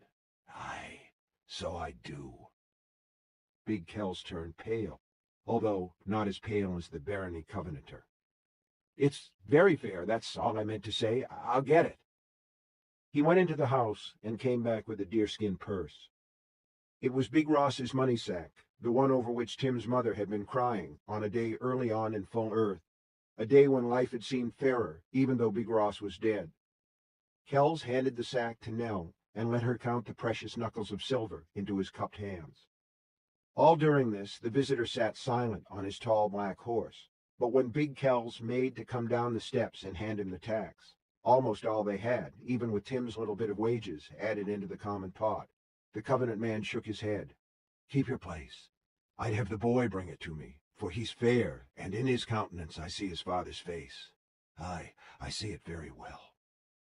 Tim took the double handful of nuts, so heavy, from Big Kells, barely hearing the whisper in his ear, "Have a care and don't drop 'em, you gormless boy."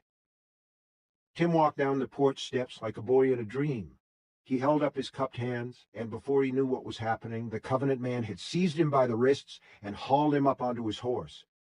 Tim saw that bow and pommel were decorated with a cascade of silver runes, moons and stars and comets and cups pouring cold fire. At the same time, he realized his double handful of nuts was gone. The Covenant man had taken them, although Tim couldn't remember exactly when it had happened. Nell screamed and ran forward. "Catch her and hold her," the Covenant man thundered, so close by Tim's ear that he was near deafened on that side. Kells grabbed his wife by the shoulders and jerked her roughly backwards. She tripped and tumbled to the porch boards, long skirts flying up around her ankles. "Mama!" Tim shouted. He tried to jump from the saddle, but the Covenant man restrained him easily. He smelled of campfire meat and old, cold sweat. "Sit easy, young Tim Ross. She's not hurt a mite. See how spry she rises." Then to Nell, who had indeed regained her feet, "Be not fashed, Si. I'd only have a word with him. Would I harm a future taxpayer of the realm?" "If you harm him, I'll kill you, you devil," said she. Kells raised a fist to her. "Shut your stupid mouth, woman!" Nell did not shrink from the fist. She had eyes only for Tim, sitting on the high black horse in front of the Covenant man, whose arms were banded across her son's chest. The Covenant man smiled down at the two on the porch, one with his fist still upraised to strike, the other with tears coursing down her cheeks. "Nell and Kells," he proclaimed, "the happy couple." He kneed his mount in a circle and slow-walked it as far as the gate, his arms still firmly around Tim's chest, his rank breath puffing against Tim's cheek. At the gate, he squeezed his knees again, and the horse halted. In Tim's ear, which was still ringing, he whispered, "How does thee like thy new stepper, young Tim? Speak the truth, but speak it low. This is our palaver, and they have no part in it." Tim didn't want to turn, didn't want the Covenant man's pallid face any closer than it already was, but he had a secret that had been poisoning him. So he did turn, and in the taxman's ear he whispered, "When he's in drink, he beats my ma." "Does he now? Ah, well, does that surprise me? For did not his da beat his own ma? And what we learn as children sets as a habit, so it does." A gloved hand threw one wing of the heavy black cloak over them like a blanket, and Tim felt the other gloved hand slither something small and hard into his pants pocket. "A gift for you, young Tim. It's a key. Does thee know what makes it special?" Tim shook his head. "'Tis a magic key. It will open anything, but only a single time. After that, 'tis useless as dirt, so be careful how you use it." He laughed, as if this were the funniest joke he'd ever heard. His breath made Tim's stomach churn. He swallowed. "I have nothing to open. There's no locks in tree, except at the Red Eye in the jail." "Oh, I think thee knows of another, does thee not?" Tim looked into the Covenant man's blackly merry eyes and said nothing.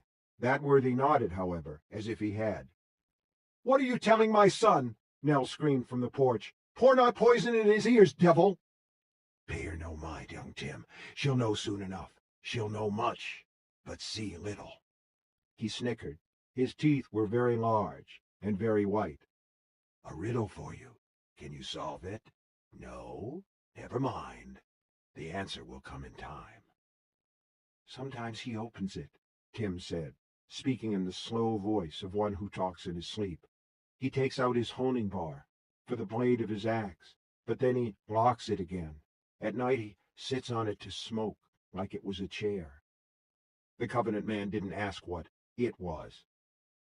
"And does he touch it each time he passes by, young Tim, as a man would touch a favorite old dog?" He did, of course, but Tim didn't say so. He didn't need to say so. He felt there wasn't a secret he could keep from the mind ticking away behind that long white face. Not one. He's playing with me, Tim thought. I'm just a bit of amusement on a dreary day in a dreary town he'll soon leave behind. But he breaks his toys. You only have to look at his smile to know that. I'll camp a wheel or two down the Ironwood Trail the next night or two, the Covenant man said in his rusty, tuneless voice. It's been a long ride, and I'm weary of all the quack I have to listen to. There are verts and wervils and snakes in the forest, but they don't quack. You're never weary, Tim thought. Not you. Come and see me if you care to. No snicker this time. This time he tittered like a naughty girl. And if you dare to, of course.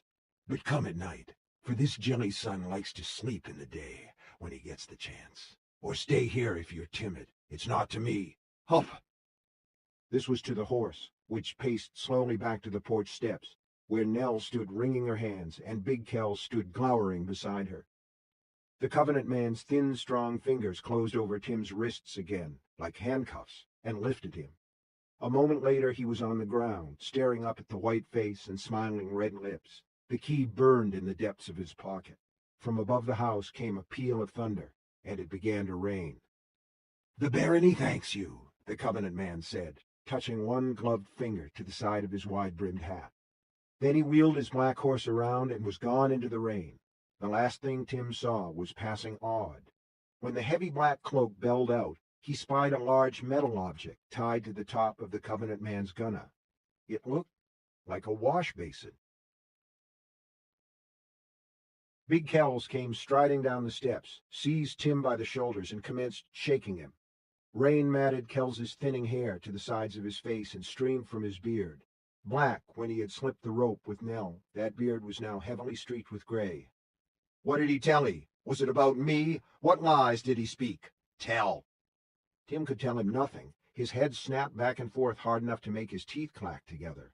Nell rushed down the steps. "Stop it! Let him alone! You promised you'd never—" "Get out of what don't concern you, woman," he said, and struck her with the side of his fist. Tim's mama fell into the mud, where the teeming rain was now filling the tracks left by the Covenant man's horse. "You bastard!" Tim screamed. "You can't hit my mama! You can't ever!" He felt no immediate pain when Kells dealt him a similar side-hand blow, but white light sheared across his vision. When it lifted, he found himself lying in the mud next to his mother. He was dazed. His ears were ringing, and still the key burned in his pocket like a live coal. "Nis take both of you," Kells said, and strode away into the rain. Beyond the gate, he turned right, in the direction of Tree's little length of high street, headed for Giddy's, Tim had no doubt.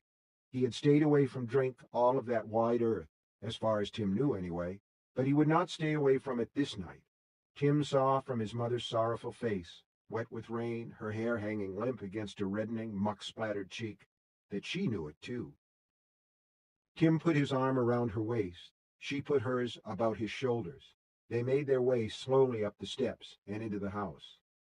She didn't so much sit in her chair at the kitchen table as collapse into it. Tim poured water from the jug into the basin, wetted a cloth, and put it gently on the side of her face, which had begun to swell. She held it there for a bit, then extended it wordlessly to him. To please her, he took it and put it on his own face. It was cool and good against the throbbing heat. "This is a pretty business, wouldn't you say?" she asked, with an attempt at brightness. "Woman beaten, boy slugged, new husband off to boozer." Tim had no idea what to say to this, so said nothing. Nell lowered her head to the heel of her hand and stared at the table. "I've made such a mess of things. I was frightened and at my wit's end, but that's no excuse. We would have been better on the land, I think." Turned off the place? Away from the plot? Wasn't it enough that his Da's axe and lucky coin were gone? She was right about one thing, though. It was a mess. But I have a key, Tim thought, and his fingers stole down to his pants to feel the shape of it. "Where has he gone?" Nell asked, and Tim knew it wasn't Bern Kells she was speaking of. "A wheel or two down the Ironwood, where he'll wait for me." "I don't know, Mama." So far as he could remember, it was the first time he had ever lied to her. "But we know where Bern's gone, don't we?" She laughed, then winced because it hurt her face. "He promised Millie Redhouse he was done with the drink, and he promised me, but he's weak. Or is it me? Did I drive him to it, do you think? No, Mama. But Tim wondered if it might not be true, not in the way she meant, by being a nag or keeping a dirty house or refusing him what men and women did in bed after dark, but in some other way.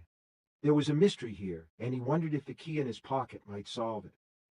To keep from touching it again, he got up and went to the pantry. What would you like to eat? Eggs? I'll scramble them if you do. She smiled wanly. Thank you, son, but I'm not hungry. I think I'll lie down. She rose a bit shakily. Tim helped her into the bedroom. There he pretended to look at interesting things out the window while she took off her mud-stained day dress and put on her nightgown. When Tim turned around again, she was under the covers. She patted the place beside her, as she had sometimes done when he was small. In those days his da might have been in bed beside her, wearing his long woodsman's underwear and smoking one of his roll-ups. I can't turn him out, she said. I would if I could, but now that the rope's slipped, the place is more his than mine. The law can be cruel to a woman. I never had cause to think about that before, but now. Her eyes had gone glassy and distant. She would sleep soon, and that was probably a good thing. He kissed her unbruised cheek and made to get up, but she stayed him. What did the covenant man say to thee? Asked how I liked my new stepda. I can't remember how I answered him. I was scared. When he covered thee with his cloak, I was too. I thought he meant to ride away with thee, like the Red King in the old story. She closed her eyes, then she opened them again, very slowly. There was something in them now that could have been horror. I remember him coming to my da's when I was but a wee girl not long out of clouts. The black horse, the black gloves and cape, the saddle with the silver signals on it. His white face gave me nightmares. It's so long. And do you know what, Tim? He shook his head slowly from side to side. He even carries the same silver basin roped on behind, for I saw it then, too. That's 20 years agone, aye, 20 and a doubleton deucey more. But he looks the same. He hasn't aged a day. Her eyes closed again. This time they didn't reopen, and Tim stole from the room. When he was sure his mother was asleep, Tim went down the little bit of back hall to where Big Kels's trunk, a squarish shape under an old remnant of blanket, stood just outside the mudroom. When he told the covenant man he knew of only 2 locks in tree, the covenant man had replied, "Oh, I think thee knows of another." He stripped off the blanket and looked at his stepda's trunk. The trunk he sometimes caressed like a well-loved pet, and often sat upon at night, puffing at his pipe with the back door cracked open to let out the smoke. Tim hurried back to the front of the house, in his stocking feet so as not to risk waking his mother, and peered out the front window. The yard was empty, and there was no sign of Big Kells on the rainy road. Tim had expected nothing else. Kells would be at Giddy's by now, getting through as much of what he hadn't left as he could before falling down unconscious. I hope somebody beats him up and gives him a taste of his own medicine. I'd do it myself were I big enough. He went back to the trunk, padding noiselessly in his stockings, knelt in front of it, and took the key from his pocket. It was a tiny silver thing the size of half a nuck, and strangely warm in his fingers, as if it were alive. The keyhole in the brass facing on the front of the trunk was much bigger. The key he gave me will never work in that, Tim thought. Then he remembered the covenant man saying, "'Tis a magic key. It will open anything, but only a single time." Tim put the key in the lock, where it clicked smoothly home, as if it had been meant for just that place all along. When he applied pressure, it turned smoothly, but the warmth left it as soon as it did. Now there was nothing between his fingers but cold, dead metal. "After that, 'tis useless as dirt," Tim whispered, then looked around, half convinced he'd see Big Kells standing there with a scowl on his face and his hands rolled into fists. There was no one, so he unbuckled the straps and raised the lid. He cringed at the squeak of the hinges and looked over his shoulder again.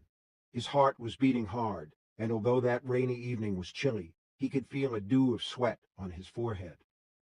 There were shirts and pants on top, stuffed in any which way, most of them ragged. Tim thought, with a bitter resentment that was entirely new to him, "It's my mama who'll wash them and mend them and fold them neat when he tells her to, and will he thank her with a blow to the arm or a punch to her neck or face?" He pulled the clothes out, and beneath them found what made the trunk heavy. Kells's father had been a carpenter, and here were his tools. Tim didn't need a grown-up to tell him they were valuable, for they were of made metal. He could have sold these to pay the tax. He never uses them, nor even knows how, I warrant. He could have sold them to someone who does, Haggerty the Nail, for instance, and paid the tax with a good sum left over. There was a word for that sort of behavior, and thanks to the Widow Smack's teaching, Tim knew it. The word was miser. He tried to lift the toolbox out, and at first couldn't. It was too heavy for him.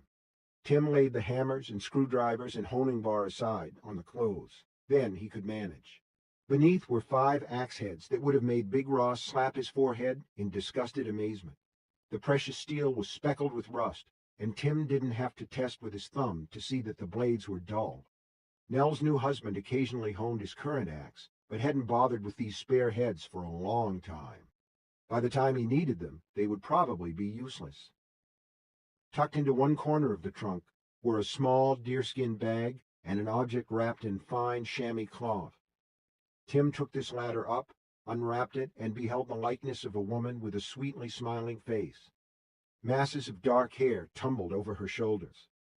Tim didn't remember Millicent Kells. He would have been no more than 3 or 4 when she passed into the clearing where we must all eventually gather, but he knew it was she. He rewrapped it, replaced it, and picked up the little bag. From the feel, there was only a single object inside, small but quite heavy. Tim pulled the drawstring with his fingers and tipped the bag. More thunder boomed. Tim jerked with surprise, and the object, which had been hidden at the very bottom of Kells's trunk, fell out into Tim's hand. It was his father's lucky coin. Tim put everything but his father's property back into the trunk, loading the toolbox in, returning the tools he'd removed to lighten it, and then piling in the clothes. He refastened the straps, all well enough, but when he tried the silver key, it turned without engaging the tumblers. Useless as dirt. Tim gave up and covered the trunk with the old piece of blanket again, fussing with it until it looked more or less as it had. It might serve. He'd often seen his new stepper pat the trunk and sit on the trunk, but only infrequently did he open the trunk, and then just to get his honing bar. Tim's burglary might go undiscovered for a little while, but he knew better than to believe it would go undiscovered forever. There would come a day, maybe not until next month, but more likely next week, or even tomorrow, when Big Kells would decide to get his bar, or remember that he had more clothes than the ones he'd brought in his kick bag. He would discover the trunk was unlocked. He'd dive for the deerskin bag and find the coin it had contained was gone. And then his new wife and new stepson would take a beating, probably a fearsome one. Tim was afraid of that, but as he stared at the familiar reddish gold coin on its length of silver chain, he was also truly angry for the first time in his life. It was not a boy's impotent fury, but a man's rage. He had asked old Destry about dragons, and what they might do to a fellow. Did it hurt? Would there be, well, parts left?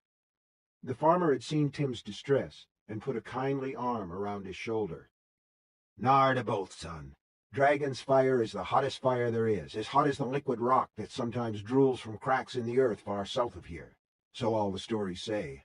A man caught in dragon blast is burned to finest ash in but a second, clothes, boots, buckle, and all. So, if you're asking, did your da suffer, set your mind at rest. 'Twas over for him in an instant." Clothes, boots, buckle, and all, but Da's lucky coin wasn't even smudged, and every link of the silver chain was intact. Yet he didn't take it off even to sleep. So, what had happened to Big Jack Ross, and why was the coin in Kells's trunk? Tim had a terrible idea, and he thought he knew someone who could tell him if the terrible idea was right. If Tim were brave enough, that was. "Come at night, for this Jilly's son likes to sleep in the day when he gets the chance." It was night now, or almost. His mother was still sleeping. By her hand, Tim left his slate. On it he had written, "I will be back. Don't worry about me."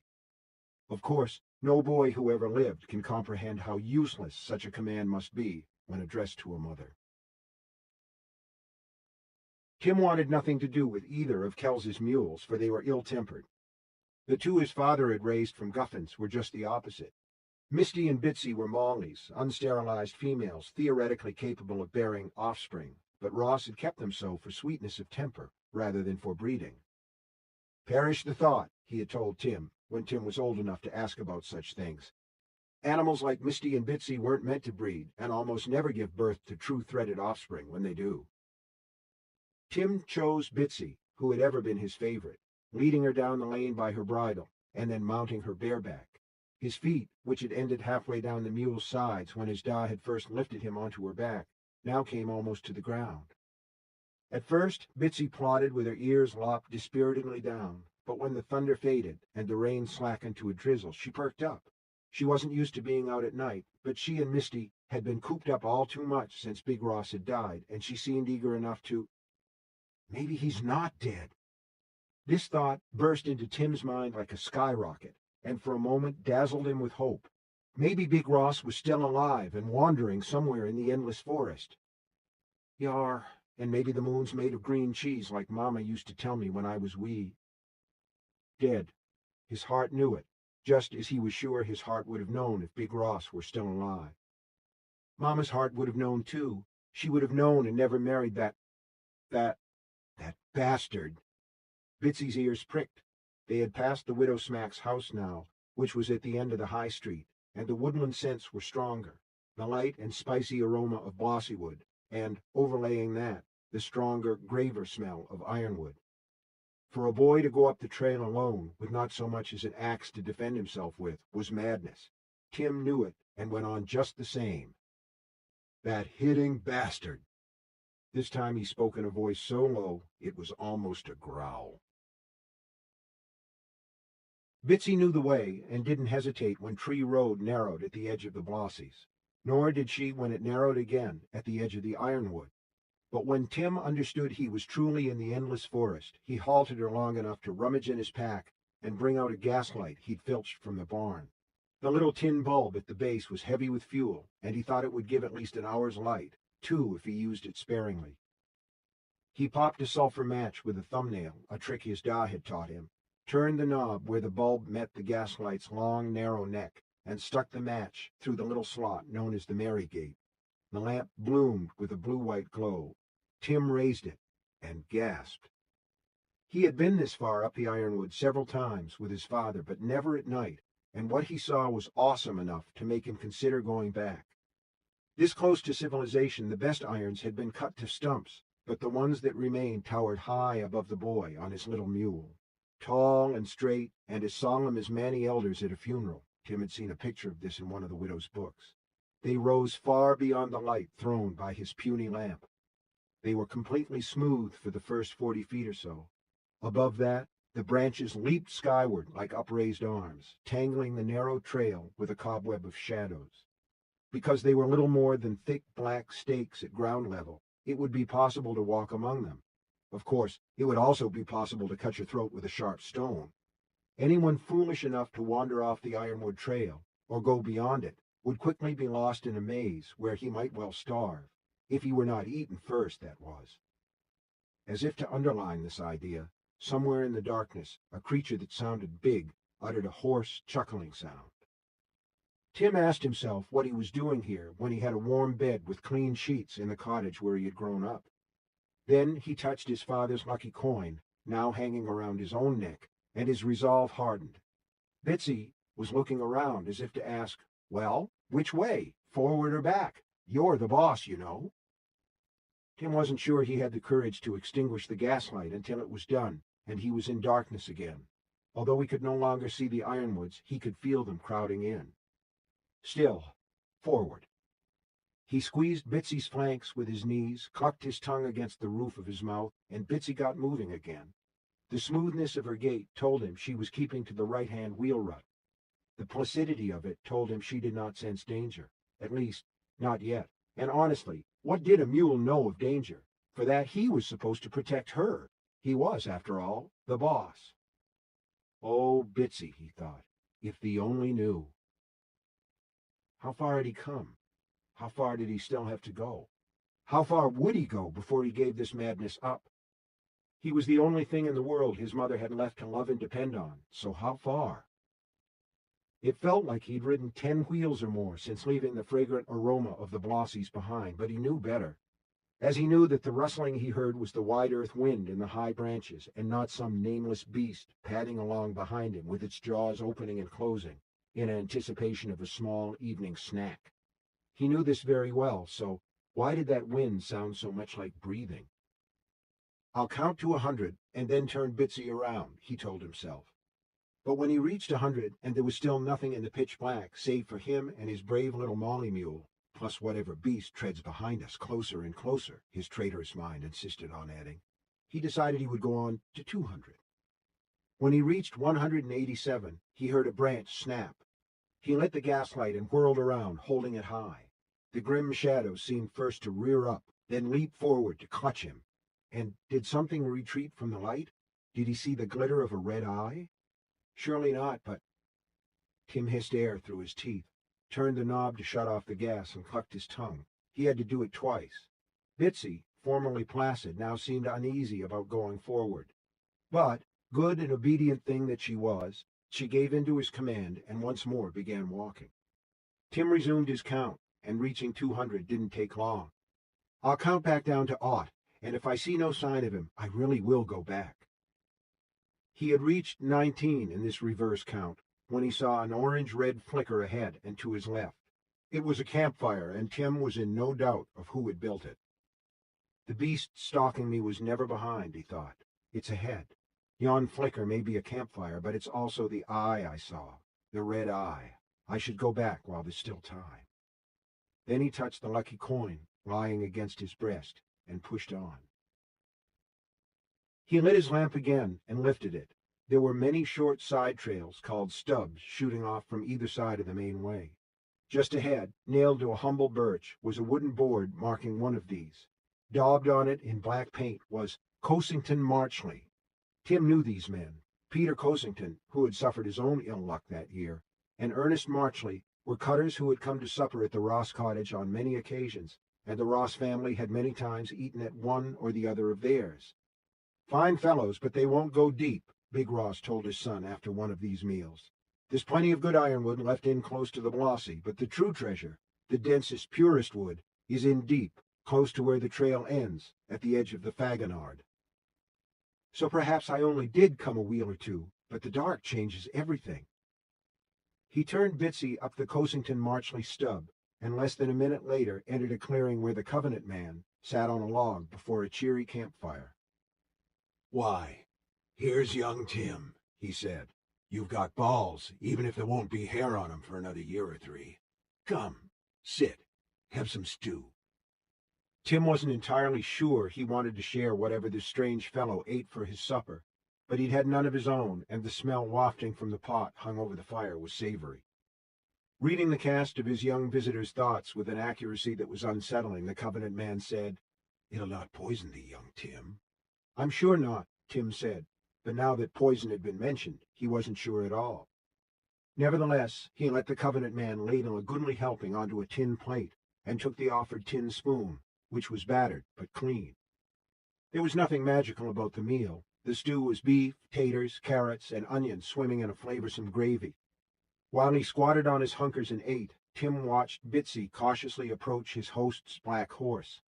The stallion briefly touched the humble mule's nose, then turned away, rather disdainfully, Tim thought, to where the Covenant man had spread a moit of oats on the ground, which had been carefully cleared of splinters, the leavings of Size, Cossington, and Marchley. The tax collector made no conversation while Tim ate, only kicked repeatedly into the ground with one boot heel, making a small hole. Beside it was the basin that had been tied on top of the stranger's gunna. It was hard for Tim to believe his mother had been right about it. A basin made of silver would be worth a fortune, but it certainly looked like silver. How many knucks would have to be melted and smelted to make such a thing? The Covenant man's boot heel encountered a root. From beneath his cloak, he produced a knife almost as long as Tim's forearm and slit it at a stroke. Then he resumed with his heel. Thud and thud and thud. "Why does thee dig?" asked Tim. The Covenant man looked up long enough to flash the boy a thin smile. "Perhaps you'll find out. Perhaps you won't. I think you will. Have you finished your meal? Aye, and say thank you. Tim tapped his throat 3 times. It was fine. Good. Kissin' don't last. Cookin' do. So say the manny folk. I see you admiring my basin. It's fine, isn't it? A relic of Garland it was. In Garland, there really were dragons, and bonfires of them still live deep in the endless forest. I feel sure. There, young Tim, you've learned something. Many lions is a pride. Many crows is a murder. Many bumblers is a throcket. Many dragons is a bonfire. A bonfire of dragons, Tim said, tasting it. Then the full sense of what the Covenant man had said came home to him. If the dragons of the endless forest are in deep. But the Covenant man interrupted before Tim could finish his thought. Ta-ta, sha-sha, na-na. Save thy imaginings. For now, take the basin and fetch me water. You'll find it at the edge of the clearing. You'll want your little lamp, for the glow of the fire doesn't reach so far, and there's a pookie in one of the trees. He's fair swole, which means he's eaten not long ago, but I still wouldn't draw water from beneath him. He flashed another smile. Tim thought it a cruel one, but this was no surprise. Although a boy brave enough to come into the endless forest, with only one of his father's mules for company, must do as he likes. The basin was silver. It was too heavy to be anything else. Tim carried it clumsily beneath one arm. In his free hand he held up the gaslight. As he approached the far end of the clearing, he began to smell something brackish and unpleasant, and to hear a low smacking sound like many small mouths. He stopped. You don't want this water, Si. It's stagnant. Don't tell me what I do or don't want, young Tim. Just fill the basin, and mind the pookie. Do you, I beg. The boy knelt, set the basin down in front of him, and looked at the sluggish little stream. The water teemed with fat white bugs. Their oversized heads were black, their eyes on stalks. They looked like waterborne maggots and appeared to be at war. After a moment's study, Tim realized they were eating each other. His stew lurched in his stomach. From above him came a sound like a hand gliding down a long length of sandpaper. He raised his gaslight. In the lowest branch of an ironwood tree to his left, a huge reddish snake hung down in coils. Its spade-shaped head, bigger than his mama's largest cooking pot, was pointed at Tim. Amber eyes with black slit pupils regarded him sleepily. A ribbon of tongue, split into a fork, appeared, danced, then snapped back, making a liquid sloop sound. Tim filled the basin with the stinking water as fast as he could, but with most of his attention fixed on the creature looking at him from above, several of the bugs got on his hands, where they immediately began to bite. He brushed them off with a low cry of pain and disgust, then carried the basin back to the campfire. He did this slowly and carefully, determined not to spill a drop on himself, because the foul water squirmed with life. If this is to drink or to wash... The Covenant man looked at him with his head cocked to one side, waiting for him to finish, but Tim couldn't. He just put the basin down beside the Covenant man, who seemed to have done with his pointless hole. Not to drink, not to wash, although we could do either if we wanted to. You're joking, Si. It's foul. The world is foul, young Tim, but we build up a resistance, don't we? We breathe its air, eat its food, do its doings. Yes, we do. Never mind, hunker. The Covenant man pointed to a spot, then rummaged in his gunna. Tim watched the bugs eating each other, revolted but fascinated. Would they go on until only one, the strongest, was left? Ah, here we are. His host produced a steel rod with a white tip that looked like ivory, and squatted so the two of them faced each other above the lively brew in the basin. Tim stared at the steel rod in the gloved hand. Is that a magic wand? The Covenant man appeared to consider. I suppose so, although it started life as the gear shift of a Dodge Dart. America's economy car, young Tim. What's America? A kingdom filled with toy-loving idiots. It has no part in our palaver, but know this, and tell your children, should you ever be so unfortunate as to have any. In the proper hand, any object can be magic. Now watch. The Covenant man threw back his cloak to fully free his arm, and passed the wand over the basin of murky, infested water. Before Tim's wide eyes, the bugs fell still, floated on the surface, disappeared. The Covenant man made a second pass, and the murk disappeared as well. The water did indeed now look drinkable. In it, Tim found himself staring down at his own amazed face. Gods, how did— Hush, stupid boy. Disturb the water even the slightest bit, and they'll see nothing. The Covenant man passed his makeshift wand over the basin yet a third time, and Tim's reflection disappeared, just as the bugs and the murk had. What replaced it was a shivery vision of Tim's own cottage. He saw his mother, and he saw Burn Kells. Kells was walking unsteadily into the kitchen from the back hall where he kept his trunk. Nell was standing between the stove and the table, wearing the nightgown she'd had on when Tim last saw her.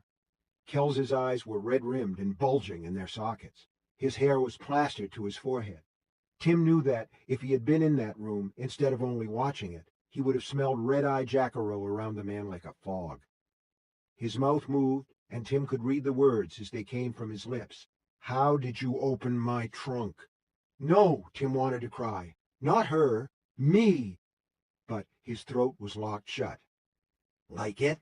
the Covenant man whispered. "Enjoying the show, are you?" Nell first shrank back against the pantry door, then turned to run. Kells seized her before she could, one hand gripping her shoulder, the other wrapped in her hair. He shook her back and forth like a rag Sally, then threw her against the wall. He swayed back and forth in front of her, as if about to collapse. But he didn't fall, and when Nell once more tried to run, he seized the heavy ceramic jug that stood by the sink, the same water jug Tim had poured from earlier to ease her hurt, and brought it crashing into the center of her forehead. It shattered, leaving him holding nothing but the handle. Kells dropped it, grabbed his new wife, and began to rain blows upon her. "No!" Tim screamed. His breath ruffled the water, and the vision was gone. Tim sprang to his feet and lunged toward Bitsy, who was looking at him in surprise. In his mind, the son of Jack Ross was already riding back down the Ironwood Trail, urging Bitsy with his heels until she was running full out. In reality, the Covenant man seized him before he could manage 3 steps and hauled him back to the campfire. "Ta-ta, na-na, young Tim. Be not so speedy. Our palaver's well begun, but far from done." "Let me loose. She's dying, if he ain't killed her already. Unless— was it a glam? Your little joke?" If so, Tim thought, it was the meanest joke ever played on a boy who loved his mother. Yet he hoped it was. He hoped the Covenant man would laugh and say, "I really pulled your snout that time, didn't I, young Tim?" The Covenant man was shaking his head. "No joke and no glamour, for the basin never lies. It's already happened, I fear. Terrible what a man and drink may do to a woman, isn't it? Yet, look again. This time, thee may find some comfort." Tim fell on his knees in front of the basin. The Covenant man flicked his steel stick over the water. A vague mist seemed to pass above it, or perhaps it was only a trick of Tim's eyes, which were filled with tears. Whichever it was, the obscurity faded. Now, in the shallow pool, he saw the porch of their cottage, and a woman who seemed to have no face bending over Nell. Slowly, slowly, with the newcomer's help, Nell was able to get to her feet. The woman with no face turned her toward the front door, and Nell began taking shuffling, painful steps in that direction. "She's alive!" Tim shouted. "My mama's alive!" "So she is, young Tim. Bloody, but unbowed. Well, a bit bowed, perhaps." He chuckled. This time, Tim had shouted across the basin rather than into it, and the vision remained. He realized that the woman helping his mother appeared to have no face because she was wearing a veil, and the little burrow he could see at the very edge of the wavering picture was Sunshine. He had fed, watered, and walked Sunshine many times. So had the other pupils at the little tree school. It was part of what the headmistress called their tuition, but Tim had never seen her actually ride him. If asked, he would have said she was probably unable, because of her shakes. "That's the widow Smack. What's she doing at our house?" "Perhaps you'll ask her, young Tim." "Did you send her somehow?" Smiling, the Covenant man shook his head. "I have many hobbies, but rescuing damsels in distress isn't one of them." He bent close to the basin, the brim of his hat shading his face. "Oh, dearie me, I believe she's still in distress, which is no surprise. It was a terrible beating she took. People say the truth can be read in a person's eyes, but look at the hands, I always say. Look at your mama's, young Tim." Tim bent close to the water. Supported by the widow, Nell crossed the porch with her spread hands held out before her, and she was walking toward the wall instead of the door, although the porch was not wide, and the door right in front of her. The widow gently corrected her course, and the 2 women went inside together. The Covenant man used his tongue to make a sound against the roof of his mouth. "Doesn't look good, young Tim. Blows to the head can be very nasty things. Even when they don't kill, they can do terrible damage. Lasting damage." His words were grave, but his eyes twinkled with unspeakable merriment. Tim barely noticed. "I have to go. My mother needs me." Once again he started for Bitsy. This time he got almost half a dozen steps before the Covenant man laid hold of him. His fingers were like rods of steel. "Before you go, Tim, and with my blessing, of course, you have one more thing to do." Tim felt as if he might be going mad. Maybe, he thought, I'm in bed with tick fever and dreaming all this. "Take my basin back to the stream and dump it, but not where you got it, because yon Pookie has begun to look far too interested in his surroundings."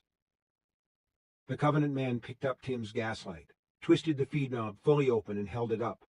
The snake now hung down for most of its length. The last 3 feet, however, the part ending in the Pookie's spade-shaped head, was raised and weaving from side to side. Amber eyes stared raptly into Tim's blue ones. Its tongue lashed out, "Sloop!" and for a moment Tim saw 2 long curved fangs. They sparkled in the glow cast by the gaslight. "Go to the left of him," the Covenant man advised. "I shall accompany you and stand watch." "Can't you just dump it yourself? I want to go to my mother. I need to—" "Your mother isn't why I brought you here, young Tim." The Covenant man seemed to grow taller. "Now do as I say."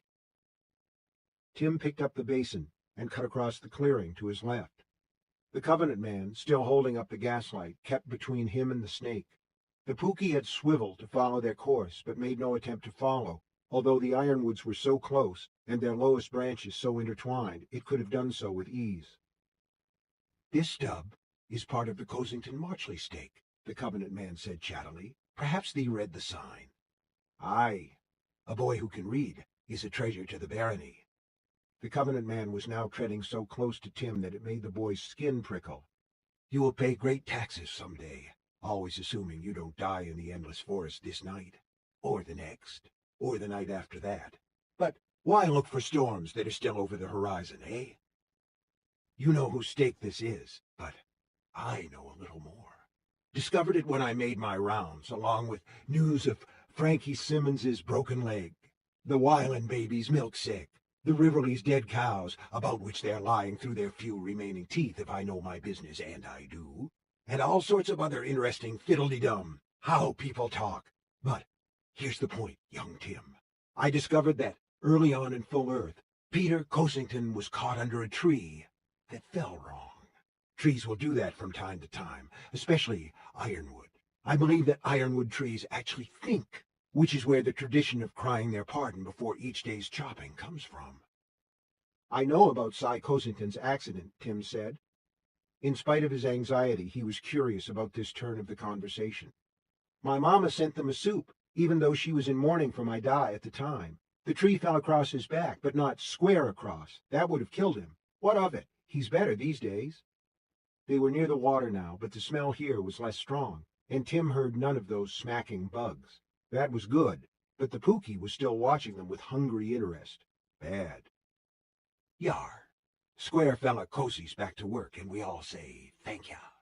But while he was laid up, for 2 weeks before your da met his dragon, and for 6 weeks after, this stub and all the others in the Cosington Marchley stake were empty, because Ernie Marchley's not like your steppa, which is to say, he won't come cutting in the endless forest without a pard. But of course, also not like your steppa, Slow Ernie actually has a pard." Tim remembered the coin lying against his skin, and why he'd come on this mad errand in the first place. There was no dragon. If there'd been a dragon, it would have burned up my da's lucky coin with the rest of him. And why was it in Kels's trunk? "Dump out my basin, young Tim. I think you'll find there are no bugs in the water to trouble thee. No, not here. But I want to know—" "Close thy clam and dump my basin, for you'll not leave this clearing while it's full." Tim knelt to do as he was told, wanting only to complete the chore and be gone. He cared nothing about Peter Squarefella Cosington, and didn't believe the man in the black cloak did either. "He's teasing me, or torturing me. Maybe he doesn't even know the difference. But as soon as this damn basin is empty, I'll mount Bitsy and ride back as fast as I can. Let him try and stop me. Just let him try. Tim's thoughts broke as cleanly as a dry stick under a boot heel. He lost his hold on the basin, and it fell upsy-turvy in the matted underbrush. There were no bugs in the water here. The Covenant man was right about that.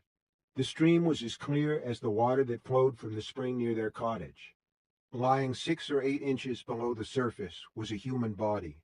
The clothes were only rags that floated in the current. The eyelids were gone, and so was most of the hair. The face and arms, once deeply tanned, were now as pale as alabaster.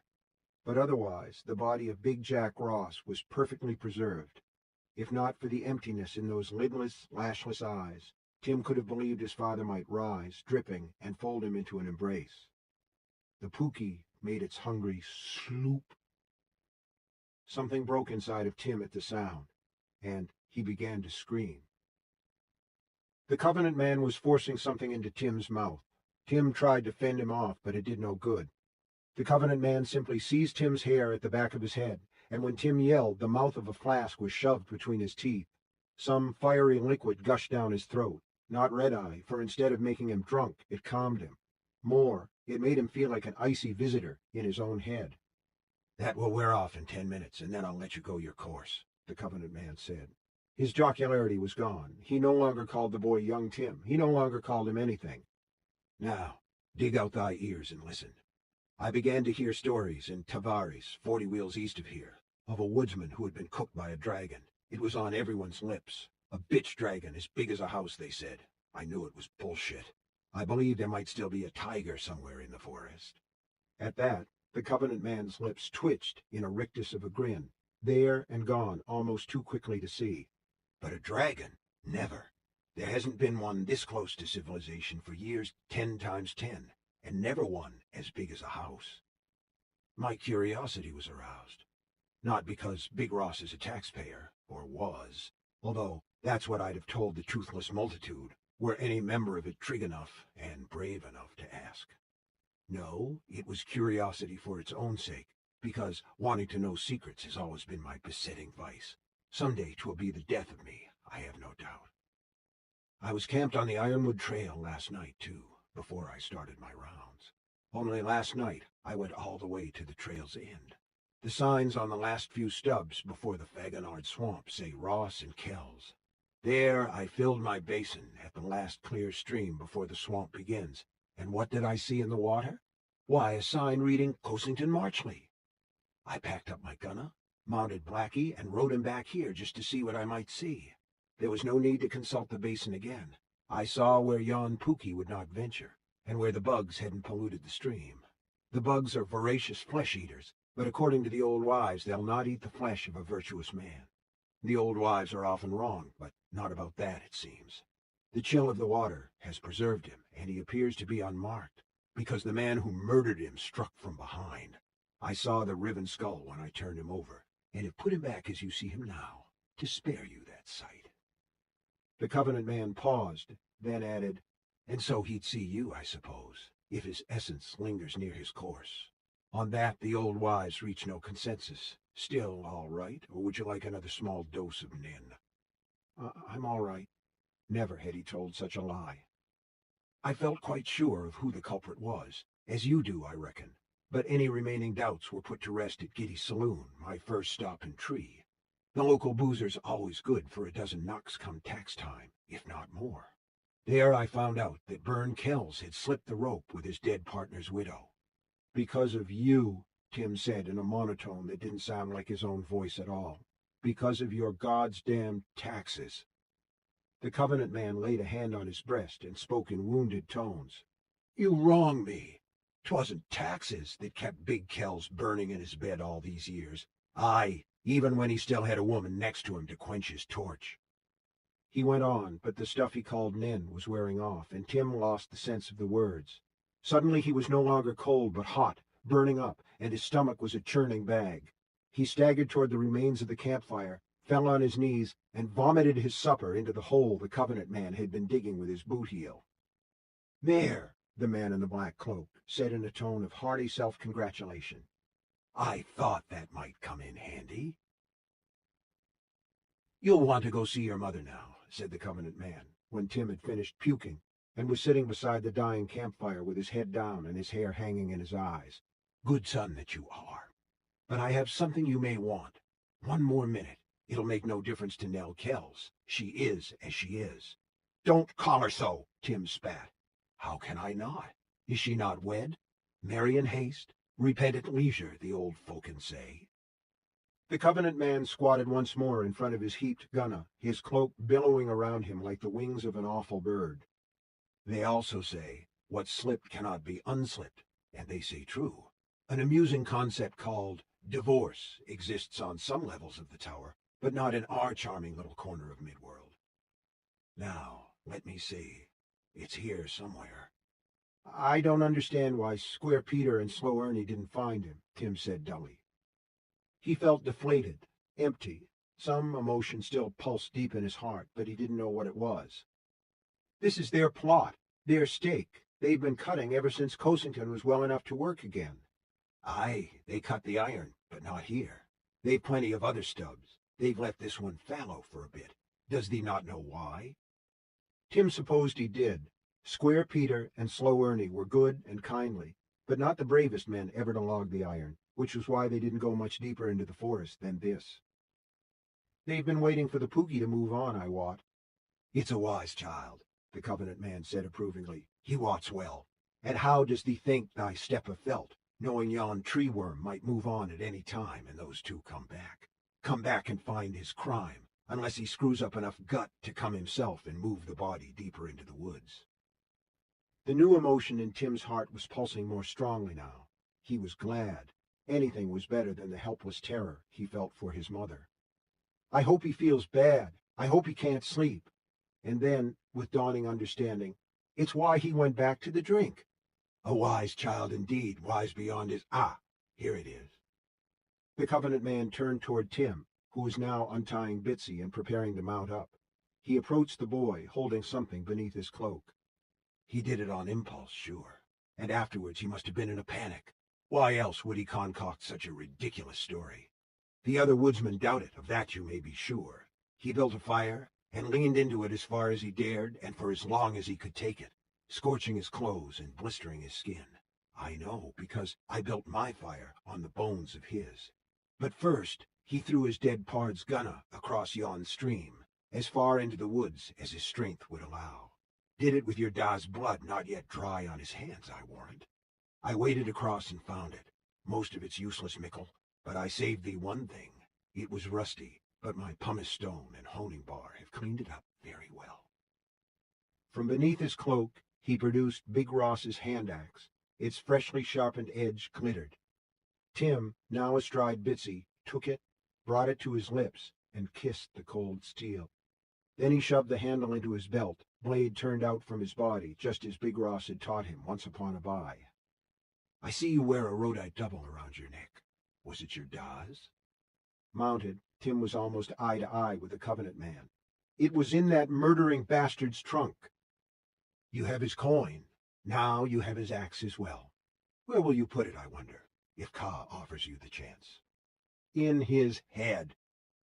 The emotion, pure rage, had broken free of his heart like a bird with its wings on fire. "Back or front, either will do me fine." "Admirable. I like a boy with a plan. Go with all the gods you know, and the man Jesus for good measure." Then, having wound the boy to his fullest stop, he turned to build up his fire.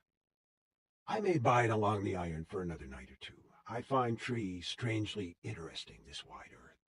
Watch for the green seek, my boy. She glows, so she does." Tim made no reply, but the Covenant man felt sure he had heard. Once they were wound to the fullest stop, they always did. The Widow Smack must have been watching from the window, for Tim had just led a footsore Bitsy up to the porch. In spite of his growing anxiety, he had walked the last half-mile to spare her, when she came rushing out. "Thank gods! Thank gods!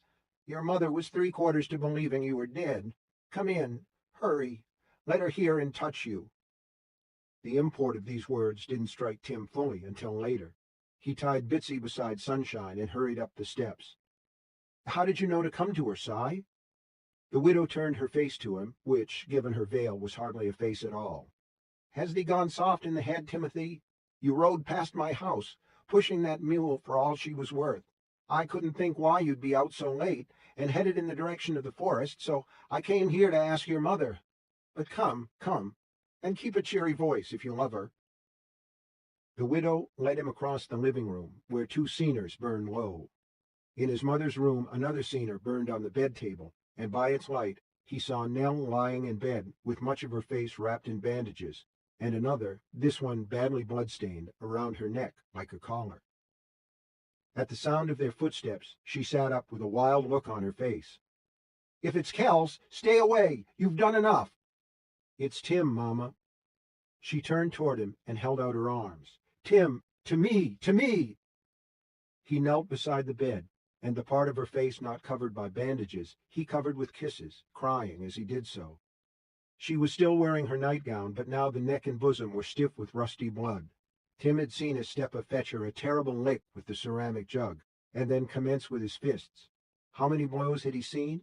He didn't know, and how many had fallen on his hapless mother after the vision in the silver basin had disappeared? Enough so he knew she was very fortunate to be alive, but one of those blows, likely the one dealt with the ceramic jug, had struck his mother blind. "'Twas a concussive blow," the widow Smack said. She sat in Nell's bedroom rocker. Tim sat on the bed, holding his mother's left hand. 2 fingers of the right were broken. The widow, who must have been very busy since her fortuitous arrival, had splinted them with pieces of kindling and flannel strips torn from another of Nell's nightgowns. "I've seen it before. There's swelling to the brain. When it goes down, her sight may return." "May," Tim said bleakly. "There will be water if God wills it, Timothy." Our water is poison now, Tim thought, and it was none of any God's doing. He opened his mouth to say just that, but the widow shook her head. "She's asleep. I gave her an herb drink. Not strong. I didn't dare give her strong after he cuffed her so around the head, but it's taken hold. I wasn't sure 'twould." Tim looked down at his mother's face, terribly pale, with freckles of blood still drying on the little exposed skin the widow's bandagements had left, and then back up at his teacher. "She'll wake again, won't she?" The widow repeated, "There will be water if God wills it." Then the ghost mouth beneath the veil lifted in what might have been a smile. "In this case, I think there will be. She's strong, your ma." "Can I talk to you, Si? For if I don't talk to someone, I'll explode." "Of course. Come out on the porch. I'll stay here tonight, by your leave. Will you have me? And will you stable Sunshine, if so?" "Aye," Tim said. In his relief, he actually managed to smile. "And say thank you." The air was even warmer. Sitting in the rocker that had been Big Ross's favorite roost on summer nights, the widow said, "It feels like stark blast weather. Call me crazy, you wouldn't be the first, but so it does." "What's that, Si?" "Never mind, it's probably nothing, unless you see Sir Throcken dancing in the starlight or looking north with his muzzle upraised, that is. There hasn't been a stark blast in these parts since I was a weeby, and that's many and many a year agone. We've other things to talk about. Is it only what that beast did to your mother that troubles you so, or is there more?" Tim sighed, not sure how to start. "I see a coin around your neck that I believe I've seen around your father's. Perhaps that's where you'll begin. But there's one thing we'd have to speak of first, and that's protecting your ma. I'd send you to Constable Howard's, no matter it's late, but his house is dark and shuttered. I saw that for myself on my way here. No surprise, either. Everyone knows that when the Covenant man comes to tree, Howard Tasley finds some reason to make himself scarce. I'm an old woman, and you're but a child. What will we do if Burn Kells comes back to finish what he started?" Tim, who no longer felt like a child, reached down to his belt. "My father's coin isn't all I found tonight." He pulled Big Ross's hand axe and showed it to her. "This was also my da's, and if he dares come back, I'll put it in his head, where it belongs." The widow Smack began to remonstrate, but saw a look in his eyes that made her change direction. "Tell me your tale," said she. "Leave out not a word."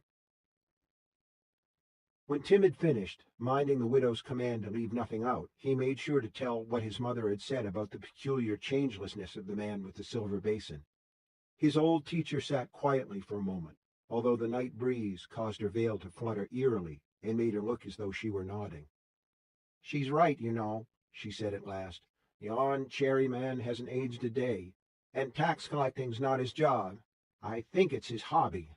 He's a man with hobbies. Aye, he has his little pastimes." She raised her fingers in front of her veil, appeared to study them, then returned them to her lap. "You're not shaking," Tim ventured. "No, not tonight, and that's a good thing if I'm to sit vigil at your mother's bedside, which I mean to do. You, Tim, will make yourself a pallet behind the door. 'Twill be uncomfortable, but if your stepper comes back, and if you're to have a chance against him, you'll have to come at him from behind. Not much like Brave Bill in the stories, is it?" Tim's hands rolled shut, the fingernails digging into his palms. "It's how the bastard did for my da, and all he deserves." She took one of his hands in her own and soothed it open. "He'll probably not come back anyway. Certainly not if he thinks he's done for her, and he may. There was so much blood." "Bastard," Tim said in a low and choking voice. "He's probably lying up drunk somewhere. Tomorrow you must go to Square Peter Cosington and Slow Ernie Marchley, for it's their patch where your da now lies.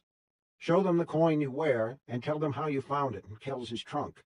They can round up a posse and search until Kells is found and locked up tight in the jailhouse. It won't take them long to run him down, I warrant, and when he comes back sober, he'll claim he has no idea of what he's done. He may even be telling the truth, for when it gets in some men, strong drink draws down a curtain. I'll go with them. Nay, it's no work for a boy. Bad enough you have to watch for him tonight with your da's hand axe. Tonight you need to be a man. Tomorrow you can be a boy again, and a boy's place, when his mother has been badly hurt, is by her side. The Covenant man said he might bide along the Ironwood Trail for another night or two. Maybe I should." The hand that had soothed moments before now grasped Tim's wrist where the flesh was thin and hard enough to hurt. "Never think it. Hasn't he done damage enough?" "What are you saying? That he made all this happen? It was Kells who killed my da, and it was Kells who beat my mama. But 'twas Covenant man who gave you the key, and there's no telling what else he may have done, or will do if he gets the chance, for he leaves ruin and weeping in his wake, and has for time out of mind. Do you think people only fear him because he has the power to turn them out on the land if they can't pay the barony taxes? No, Tim, no. Do you know his name?" "Nay, nor need to, for I know what he is. Pestilence with a heartbeat. Once upon a by, after he'd done a foul business here I'd not talk about to a boy, I determined to find out what I could. I wrote a letter to a great lady I knew long ago in Gilead, a woman of discretion as well as beauty, a rare combination, and paid good silver for a messenger to take it and bring a reply, which my correspondent in the great city begged me to burn. She said that when Gilead's Covenant man is not at his hobby of collecting taxes, a job that comes down to licking the tears from the faces of poor working folk, he's an advisor to the palace lords who call themselves the Council of Eld, although it's only themselves who claim they have any blood connection to the Eld. 'Tis said he's a great mage, and there may be at least some truth in that, for you've seen his magic at work." "So I have," Tim said, thinking of the basin, and of the way Cy Covenant man seemed to grow taller when he was wroth. "My correspondent said that there are even some who claim he is Merlin, he who was court mage to Arthur Eld himself, for Merlin was said to be eternal, a creature who lives backward in time." From behind the veil came a snorting sound. "Just thinking of it makes my head hurt, for such an idea makes no earthly sense." "But Merlin was a white magician, or so the stories do say. Those who claim the Covenant man's Merlin in disguise say he was turned evil by the glam of the wizard's rainbow, for he was given the keeping of it in the days before the Elden kingdom fell. Others say, during his wanderings after the fall, he discovered certain artifacts of the old people, became fascinated by them, and was blackened by them to the bottom of his soul. This happened in the Endless Forest, they say, where he still keeps a magic house where time stands still." "Doesn't seem too likely," Tim said, although he was fascinated by the idea of a magic house where clock hands never moved and sand never fell in the glass. "Bullshit is what it is." And noting his shocked look, "Cry your pardon, but sometimes only vulgarity will serve. Even Merlin couldn't be two places at the same time. mooning around the endless forest at one end of the northern barony and serving the lords and gunslingers of Gilead at the other. Nay, the taxman's no Merlin, but he is a magician, a black one. So said the lady I once taught, and so I believe. That's why you must never go near him again. Any good he offers to do you will be a lie." Tim considered this, then asked, "Do you know what a sig is, Si?" "Of course. The sig are fairy folk, who supposedly live in the deep woods. Did the dark man speak of them?" "No, 'twas just some story Straw Willem told me one day at the sawmill." Now, why did I lie? But deep in his heart, Tim knew. Burnkells didn't come back that night, which was for the best. Tim meant to stay on guard, but he was just a boy and exhausted. "I'll close my eyes for a few seconds to rest them," was what he told himself when he lay down on the straw pallet he made for himself behind the door, and it felt like no more than a few seconds, but when he opened them again, the cottage was filled with morning light. His father's axe lay on the floor beside him, where his relaxing hand had dropped it. He picked it up, put it back in his belt, and hurried into the bedroom to see his mother. The widow Smack was fast asleep in the Tavares rocker, which she had drawn up close to Nell's bed, her veil fluttering with her snores. Nell's eyes were wide open, and they turned toward the sound of Tim's steps. "Who comes?" "Tim, Mama." He sat beside her on the bed. "Has your sight come back? Even a little?" She tried to smile, but her swollen mouth could do little more than twitch. "Still dark, I'm afraid." "It's all right." He raised the hand that wasn't splinted and kissed the back of it. Probably still too early.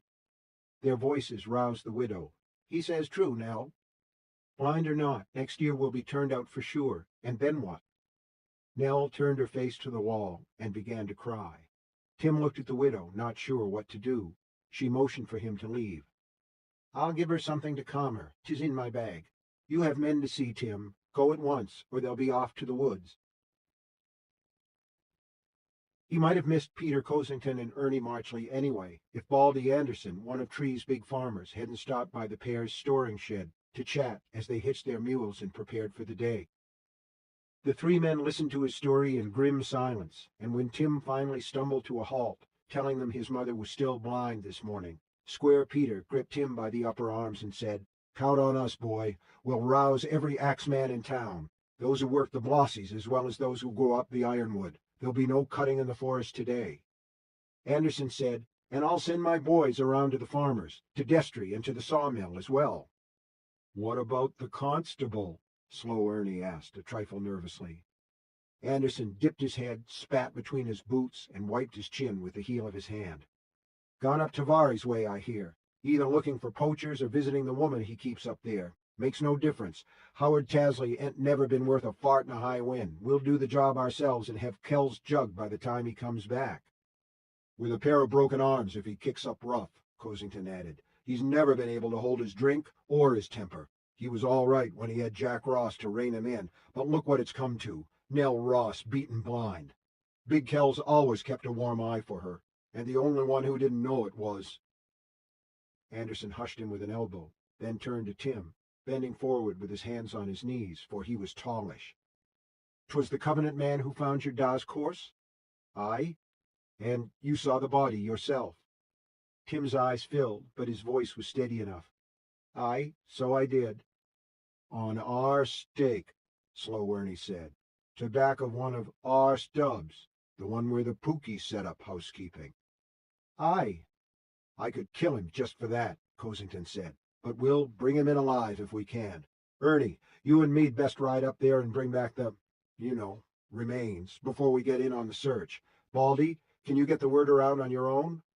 "Aye, we'll gather at the Mercantile. Keep a good eye out along the Ironwood Trail as you go, boys, but my best guess is we'll find the booger in town, laid up drunk." And more to himself than the others, "I never believed that dragon story." "Start behind Giddy's," Slow Ernie said. "He's slept it off there more than once." "So we will."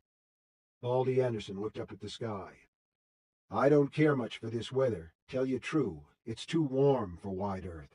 I hope it don't bring a storm, and I hope to gods it don't bring a stark blast. That'd cap everything. Wouldn't be none of us able to pay the Covenant man when he comes next year." Although if it's true what the boy says, he's turned a bad apple out of the basket and done us a service. He didn't do my mama one, Tim thought. If he hadn't given me that key, and if I hadn't used it, she'd still have her sight. Go on home now, Marchley said to Tim. He spoke kindly, but in a tone that brooked no argument. Stop by my house on the way, do ya, and tell my wife there's ladies wanted at yours. Widow Smack must need to go home and rest, for she's neither young nor well. Also, he sighed, tell her they'll be wanted at Stokes' burying parlor later on. This time, Tim had taken Misty, and she was the one who had to stop and nibble at every bush. By the time he got home, 2 wagons and a pony trap had passed him, each carrying a pair of women, eager to help his mother in her time of hurt and trouble. He had no more than stabled Misty next to Bitsy before Ada Cosington was on the porch, telling him he was needed to drive the Widow Smack home. You can use my pony trap. Go gentle where there's ruts, for the poor woman's fair done up. Has she got her shake, Si? Nay, I think the poor thing's too tired to shake. She was here when she was most needed, and may have saved your mamma's life. Never forget that. Can my mother see again, even a little? Tim knew the answer from Si Cosington's face before she opened her mouth. Not yet, son. You must pray. Tim thought of telling her what his father had sometimes said. Pray for rain all you like, but dig a well as you do it. In the end, he kept silent. It was a slow trip to the widow's house with her little burro tied to the back of Ada Cosington's pony trap. The unseasonable heat continued, and the sweet sour breezes that usually blew from the endless forest had fallen still. The widow tried to say cheerful things about Nell, but soon gave up.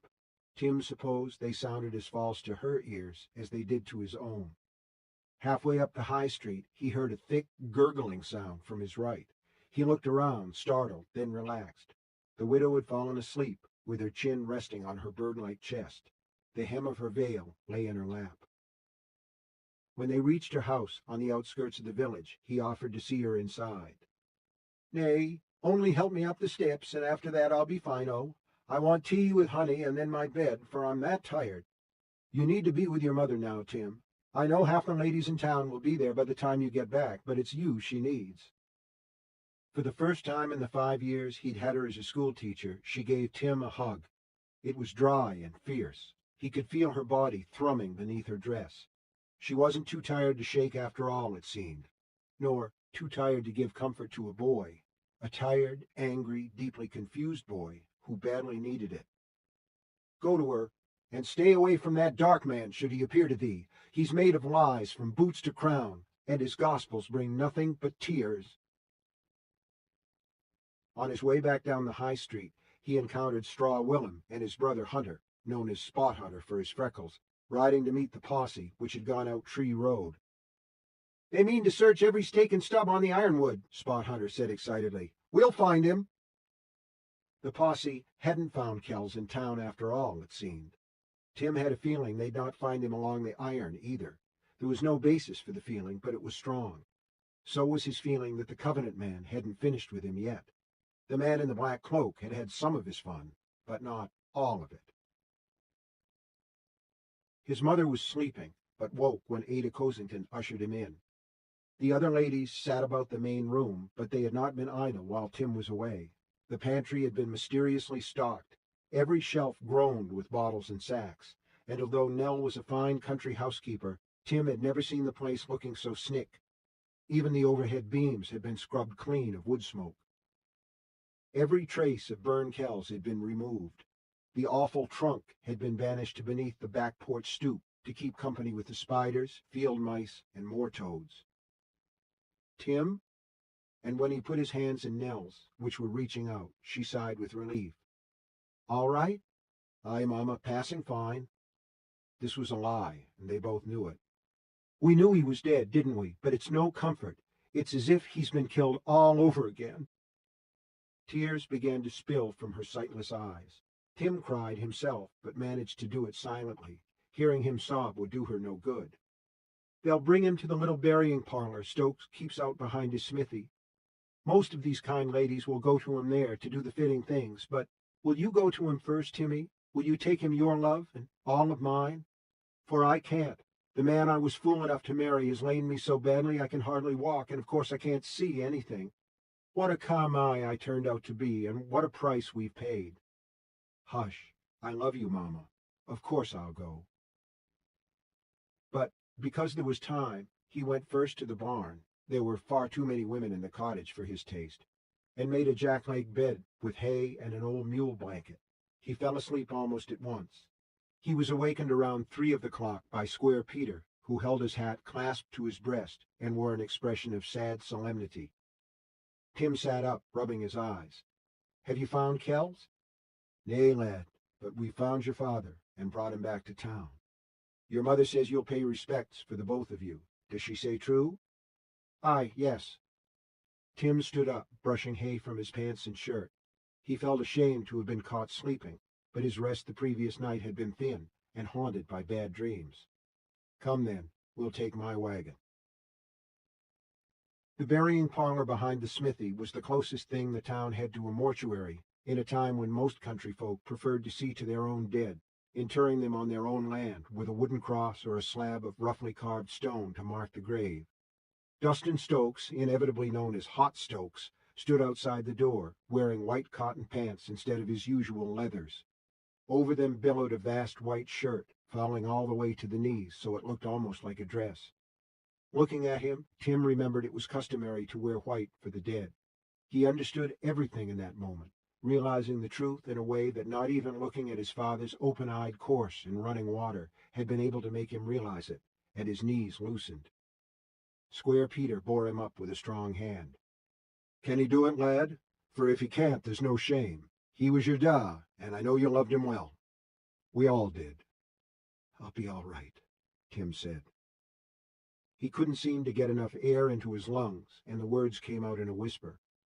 Hot Stokes put his fist to his forehead and bowed. It was the first time in his life that Tim had been saluted as a man. I'll Tim, son of Jack. His car's gone into the clearing, but what's left is here. Will he come and see? Yes, please. Square Peter stayed behind, and now it was Stokes who took Tim's arm. Stokes, not dressed in his leather breeches and cursing as he fanned an open furnace hole with his bellows, but clad in ceremonial white. Stokes, who led him into the little room with forest scenes painted on the walls all around. Stokes, who took him to the ironwood bier in the center, that open space that had ever represented the clearing at the end of the path. Big Jack Ross also wore white, although his was a fine linen shroud. His lidless eyes stared raptly at the ceiling. Against one painted wall leaned his coffin, and the room was filled with the sour yet somehow pleasant smell of it, for the coffin was also of ironwood, and would keep this poor remnant very well for 1,000 years and more. Stokes let go of his arm, and Tim went forward on his own. He knelt. He slipped one hand into the linen shroud's overlap and found his da's hand. It was cold, but Tim did not hesitate to entwine his warm and living fingers with the dead ones. This was the way the two of them had held hands when Tim was only a small one and barely able to toddle. In those days, the man walking beside him had seemed 12 feet tall and immortal. Tim knelt by the bier and beheld the face of his father. When he came out, Tim was startled by the declining angle of the sun, which told him more than an hour had passed. Cosington and Stokes stood near the man-high ash heap at the rear of the smithy, smoking roll-ups. There was no news of Big Kells. Perhaps he's thrown himself in the river and drowned it, Stokes speculated. Hop up in the wagon, son, Cosington said. I'll drive you back to your ma's. But Tim shook his head. Thank ye. I'll walk if it's all the same to you. Need time to think, is it? Well, that's fine. I'll go on to my own place. It'll be a cold dinner, but I'll eat it gladly. No one begrudges your ma at a time like this, Tim, never in life. Tim smiled wanly.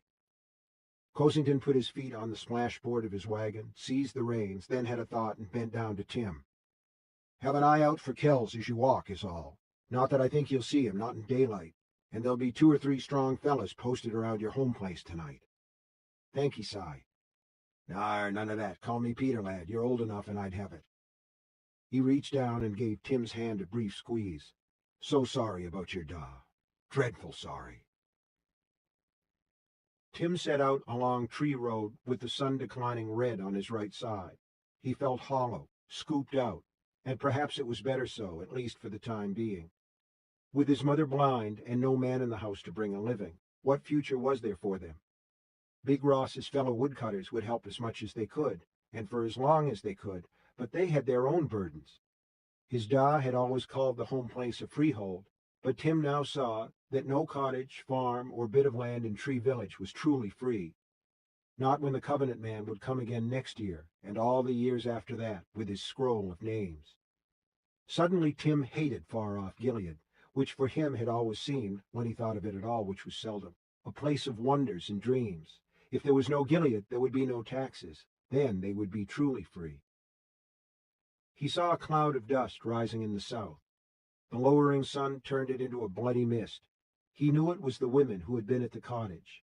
They were bound in their wagons and traps for the burying parlor Tim had just left.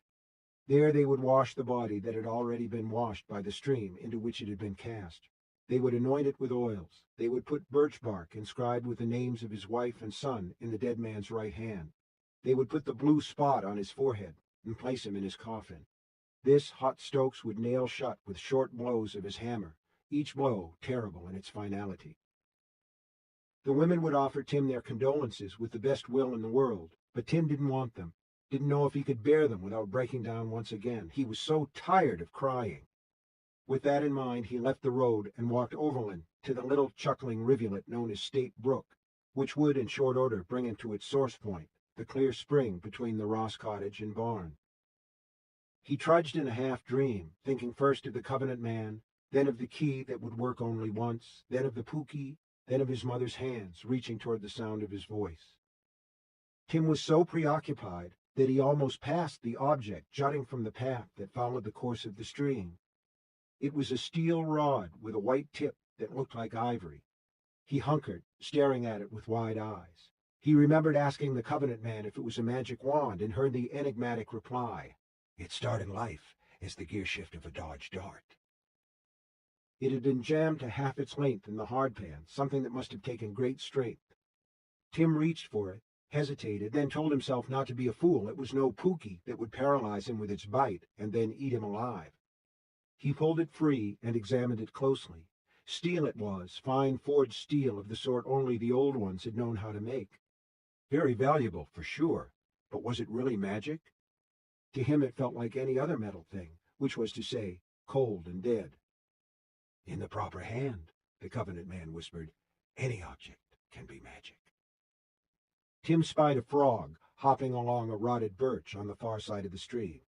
He pointed the ivory tip at it and said the only magic word he knew, "Abacadabra."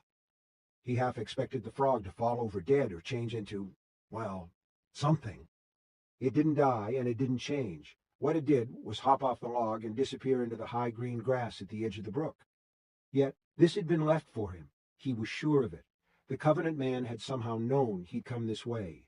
And when? Tim turned south again and saw a flash of red light. It came from between their cottage and the barn. For a moment, Tim only stood looking at that bright scarlet reflection. Then he broke into a run. The Covenant Man had left him the key. The Covenant Man had left him his wand. And beside the spring where they drew their water, he had left his silver basin, the one he used in order to see.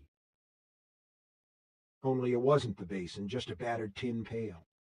Tim's shoulders slumped, and he started for the barn, thinking he would give the mules a good feed before he went in. Then he stopped and turned around. A pail, but not their pail. Theirs was smaller, made of ironwood, and equipped with a glossy handle. Tim returned to the spring and picked it up. He tapped the ivory knob of the Covenant Man's wand against the side. The pail gave back a deep and ringing note that made Tim leap back a step. No piece of tin had ever produced such a resonant sound. Now that he thought of it, no old tin pail could reflect the declining sun as perfectly as this one had, either. "Did you think I'd give up my silver basin to a half-grown sprat like you, Tim, son of Jack? Why would I, when any object can be magic? And speaking of magic, haven't I given you my very own wand?" Tim understood that this was but his imagination making the Covenant Man's voice, but he believed the man in the black cloak would have said much the same if he had been there. Then another voice spoke in his head. "He's made of lies from boots to crown, and his gospels bring nothing but tears." This voice he pushed away, and stooped to fill the pail that had been left for him. When it was full, doubt set in again. He tried to remember if the Covenant man had made any particular series of passes over the water. Weren't mystic passes part of magic? And couldn't. All Tim could remember was the man in black telling him that if he disturbed the water he would see nothing. Doubtful not so much of the magic wand as of his ability to use it, Tim waved the rod aimlessly back and forth above the water. For a moment there was nothing. He was about to give up when a mist clouded the surface, blotting out his reflection. It cleared, and he saw the Covenant man looking up at him. It was dark wherever the Covenant man was, but a strange green light, no bigger than a thumbnail, hovered over his head. It rose higher, and by its light Tim saw a board nailed to the trunk of an ironwood tree. Ross Kells had been painted on it. The bit of green light spiraled up until it was just below the surface of the water in the pail, and Tim gasped. There was a person embedded in that green light, a tiny green woman with transparent wings on her back. "It's a Sig, one of the fairy folk." Seemingly satisfied that she had his attention, the Sig spun away, lighted briefly on the Covenant man's shoulder, then seemed to leap from it. Now she hovered between two posts, holding up a crossbar. From this there hung another sign, and, as was the case with the lettering on the sign marking out the Ross Kells stake, Tim recognized his father's careful printing. "Ironwood Trail ends here," the sign read. "Beyond lies Fagonard," and below this, in larger, darker letters, "Traveler, beware." The Sig darted back to the Covenant man, made two airy circles around him that seemed to leave spectral, fading trails of green glow behind, then rose and hovered demurely beside his cheek. The Covenant man looked directly at Tim, a figure that shimmered, as Tim's own father had when Tim beheld the course in the water, and yet was perfectly real, perfectly there. He raised one hand in a semicircle above his head, scissoring the first two fingers as he did so. This was sign language Tim knew well, for everyone in Tree used it from time to time. Make haste, make haste. The Covenant man and his fairy consort faded to nothing, leaving Tim staring at his own wide-eyed face. He passed the wand over the pail again, barely noticing that the steel rod was now vibrating in his fist. The thin call of mist reappeared, seeming to rise from nowhere. It swirled and disappeared. Now Tim saw a tall house with many gables and many chimneys. It stood in a clearing surrounded by ironwoods of such great girth and height that they made the ones along the trail look small. Surely, Tim thought, their tops must pierce the very clouds. He understood this was deep in the endless forest, deeper than even the bravest axeman of Tree had ever gone, and by far. The many windows of the house were decorated with cabalistic designs, and from these Tim knew he was looking at the home of Merlin Eld, where time stood still, or perhaps even ran backward. A small, wavering Tim appeared in the pail. He approached the door and knocked. It was opened. Out came a smiling old man, whose white waist-length beard sparkled with gems. Upon his head was a conical cap as yellow as the full earth sun. Water Tim spoke earnestly to Water Merlin. Water Merlin bowed and went back inside his house, which seemed to be constantly changing shape, although that might have been the water.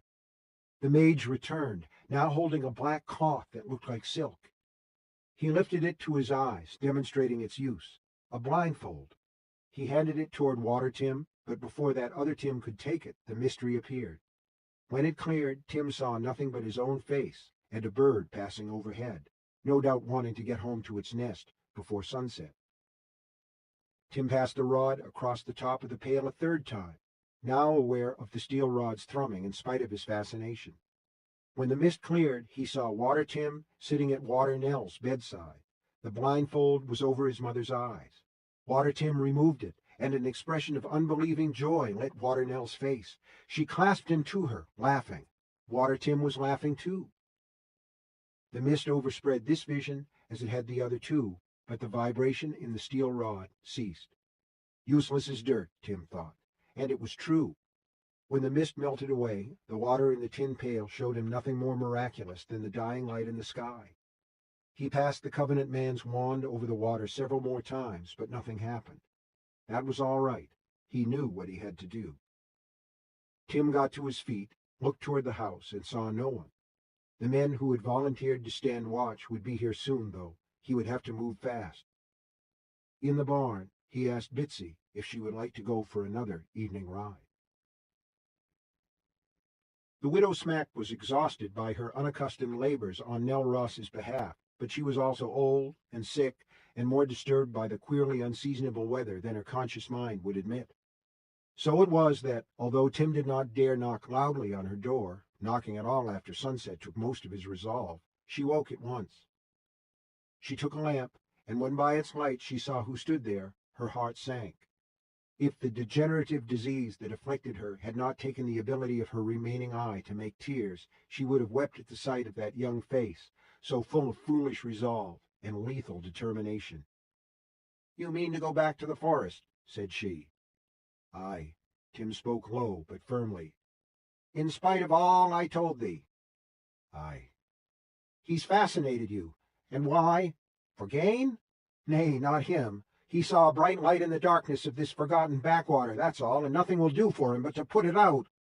Sighed Smack. "He showed me something to do with your mother, I wot. He knows what levers move folk, aye, none better. He has magic keys to unlock hearts. I know I can't stop thee with words, for one eye is enough to read your face, and I know I can't restrain thee with force, and so do you. Why else was it me you came to for whatever it is you want?" At this, Tim showed embarrassment, but no flagging of resolve, and by this she understood that he was truly lost to her. Worse, he was likely lost to himself. "What is it you want?" "Only to send word to my mother, will it please you. Tell her I've gone to the forest and will return with something to cure her sight." Cy Smack said nothing to this for several seconds, only looked at him through her veil. By the light of her raised lamp, Tim could see the ruined geography of her face far better than he wanted to. At last she said, "Wait here. Don't skitter away without taking leave, lest you'd have me think thee a coward. Be not impatient either, for thee knows I'm slow." Although he was in a fever to be off, Tim waited as she asked. The seconds seemed like minutes, the minutes like hours, but she returned at last. "I made sure you were gone," said she, and the old woman could not have wounded Tim more if she had whipped his face with a quirt. She handed him the lamp she had brought to the door. "To light your way, for I see you have none." It was true, in his fever to be off, he had forgotten. "Thank ye, Cy." In her other hand she held a cotton sack. "There's a loaf of bread in here. 'Tisn't much, and 2 days old, but for provender 'tis the best I can do." Tim's throat was temporarily too full for speech, so he only tapped his throat 3 times, then held out his hand for the bag. But she held it a moment longer. "There's something else in here, Tim. It belonged to my brother, who died in the endless forest almost 20 years ago now. He bought it from a roving peddler, and when I chaffed him about it and called him a fool easily cozened, he took me out to the fields west of town and showed me it worked. God, such a noise it made! My ears rang for hours." From the bag she brought a gun. Tim stared at it, wide-eyed. He had seen pictures of them in the widow's books, and old Destry had on the wall of his parlor a framed drawing of a kind called a rifle, but he had never expected to see the real thing. It was about a foot long, the gripping handle of wood, the trigger and barrels of dull metal. The barrels numbered 4, bound together by bands of what looked like brass. The holes at the end, where whatever it shot came out, were square. "He fired it twice before showing me, and it's never been fired since the day he did, because he died soon after. I don't know if it still will fire, but I've kept it dry, and once every year, on his birthday, I oil it as he showed me. Each chamber is loaded, and there are 5 more projectiles. They're called bullets." "Pullets?" Tim asked, frowning. Nay, bullets. Look you." She handed him the bag to free both of her gnarled hands, then turned to one side in the doorway. "Joshua said a gun must never be pointed at a person unless you want to hurt or kill him. For he said, guns have eager hearts, or maybe he said, evil hearts. After all these years I no longer remember. There's a little lever on the side, just here." There was a click, and the gun broke open between the handle and the barrels. She showed him 4 square brass plates. When she pulled one from the hole where it rested, Tim saw that the plate was actually the base of a projectile, a bullet. "The brass bottom remains after you fire," said she. "You must pull it out before you can load in another. Do you see?" "Aye." He longed to handle the bullets himself. More, he longed to hold the gun in his hand and pull the trigger and hear the explosion. The widow closed the gun. Again it made that perfect little click, and then showed him the handle end. He saw 4 small cocking devices meant to be pulled back with the thumb. "These are the hammers. Each one fires a different barrel, if the cursed thing still fires at all. Do you see?" "Aye." "It's called a 4-shot. Joshua said it was safe as long as none of the hammers were drawn." She reeled a bit on her feet, as if she had come over light-headed. "Giving a gun to a child, one who means to go into the endless forest at night to meet a devil. Yet what else can I do?" And then, not to Tim, "But he won't expect a child to have a gun, will he? Mayhap there's white in the world yet, and one of these old bullets will end up in his black heart. Put it in the bag, do you?" She held the gun out to him, handle first. Tim almost dropped it. That such a small thing could be so heavy seemed astounding. And like the Covenant man's magic wand, when it had passed over the water in the pail, it seemed to thrum. "The extra bullets are wrapped in cotton batting. With the 4 in the gun, you have 9. May they do you well, and may I not find myself cursed in the clearing for giving them to you." Thank, he sighed. It was all Tim could manage. He slipped the gun into the bag. She put her hands to the sides of her head and uttered a bitter laugh. "You're a fool and I'm another. Instead of bringing you my brother's 4-shot, I should have brought my broom and hit you over the head with it." She voiced that bitter, despairing laugh again. "Yet 'twould do no good with my old woman's strength." "Will you take word to my mamma in the morning? For it won't be just a little way down the Ironwood trail I'll be going this time, but all the way to the end." "Aye, and break her heart, likely."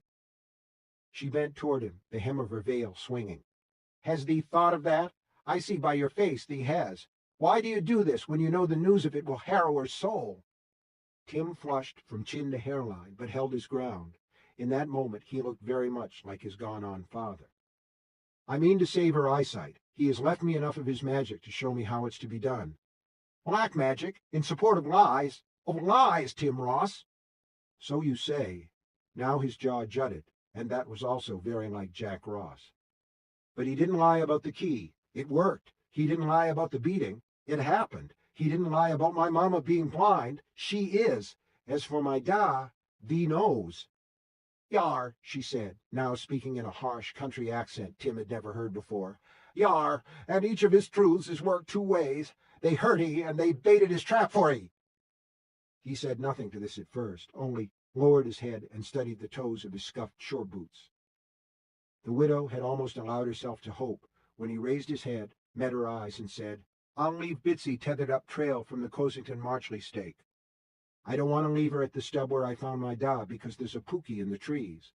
When you go to see my mamma, will you ask Cy Cosington to fetch Bitsy home?"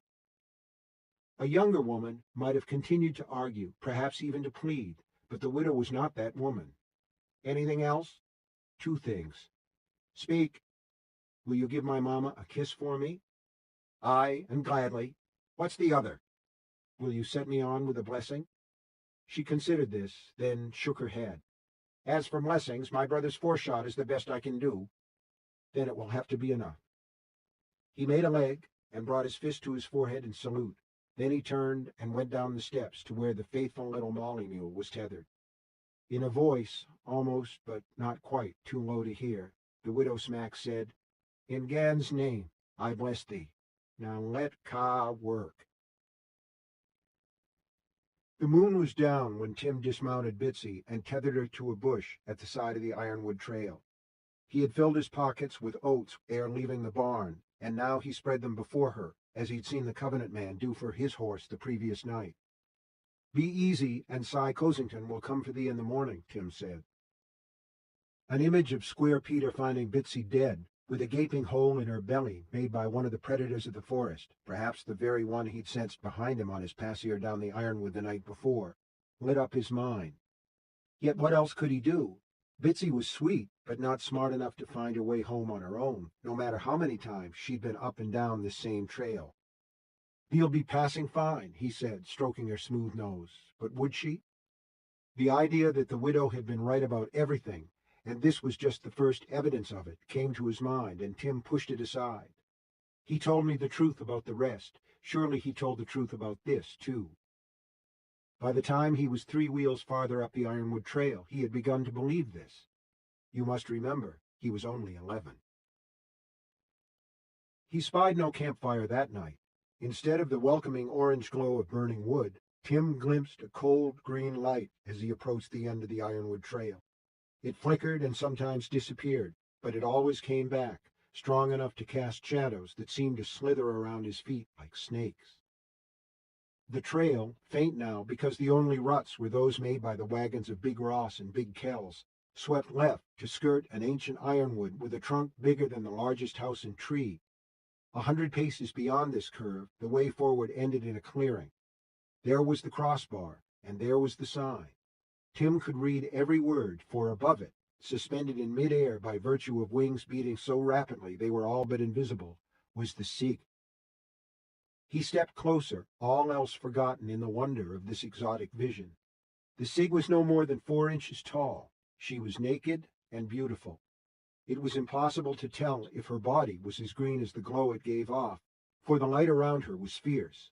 Yet he could see her welcoming smile, and knew she was seeing him very well, even though her upturned, almond-shaped eyes were pupilless. Her wings made a steady, low, purring sound. Of the Covenant man, there was no sign. The Sig spun in a playful circle, then dived into the branches of a bush. Tim felt a tingle of alarm, imagining those gauzy wings torn apart by thorns, but she emerged unharmed, rising in a dizzy spiral to a height of 50 feet or more, as high as the first upreaching ironwood branches, before plunging back down, right at him. Tim saw her shapely arms cast out behind her, making her look like a girl who dives into a pool. He ducked, and as she passed over his head close enough to stir his hair, he heard laughter. It sounded like bells coming from a great distance. He straightened up cautiously and saw her returning, now somersaulting over and over in the air. His heart was beating fiercely in his chest. He thought he had never seen anything so lovely. She flew above the crossbar, and by her firefly light he saw a faint and mostly overgrown path leading into the endless forest. She raised one arm, the hand at the end of it glowing with green fire, beckoned to him. Enchanted by her otherworldly beauty and welcoming smile, Tim did not hesitate, but at once ducked beneath the crossbar with never a look at the last 2 words on his dead father's sign. Traveler, beware. The Sig hovered until he was almost close enough to reach out and touch her, then whisked away down the remnant of path. There she hovered, smiling and beckoning. Her hair tumbled over her shoulders, sometimes concealing her tiny breasts, sometimes fluttering upward in the breeze of her wings to reveal them. The second time he drew close, Tim called out, but low, afraid if he hailed her in a voice too loud, it might burst her tiny eardrums. "Where is the Covenant man?" Another silvery tinkle of laughter was her reply. She barrel-rolled twice, knees drawn all the way up to the hollows of her shoulders, then was off, pausing only to look back and make sure Tim was following before darting onward. So it was that she led the captivated boy deeper and deeper into the endless forest. Tim didn't notice when the poor remnant of path disappeared, and his course took him between tall ironwood trees that had been seen by the eyes of only a few men, and that long ago. Nor did he notice when the grave, sweet, sour smell of the ironwoods was replaced by the far less pleasant aroma of stagnant water and rotting vegetation. The ironwood trees had fallen away. There would be more up ahead, countless leagues of them, but not here. Tim had come to the edge of the great swamp known as the Fagonard. The Sig, once more flashing her teasing smile, flew on. Now her glow was reflected up at her from murky water. Something, not a fish, broke the scummy surface, stared at the airy interloper with a glabrous eye, and slid back below the surface. Tim didn't notice. What he saw was the tussock above which she was now hovering. It would be a long stride, but there was no question of not going. She was waiting. He jumped just to be safe, and still barely made it. That green glow was deceptive, making things look closer than they actually were. He tottered, pinwheeling his arms. The Sig made things worse, unintentionally Tim was sure. She was just playing, by spinning rapid circles around his head, blinding him with her aura and filling his ears with the bells of her laughter. The issue was in doubt, and he never saw the scaly head that surfaced behind him, the protruding eyes, or the yawning jaws filled with triangular teeth. But Tim was young and agile. He caught his balance and was soon standing on top of the tussock. "What's thy name?" he asked the glowing sprite, who was now hovering just beyond the tussock. He wasn't sure, in spite of her tinkling laughter, that she could speak, or that she would respond in either the low speech or the high if she could.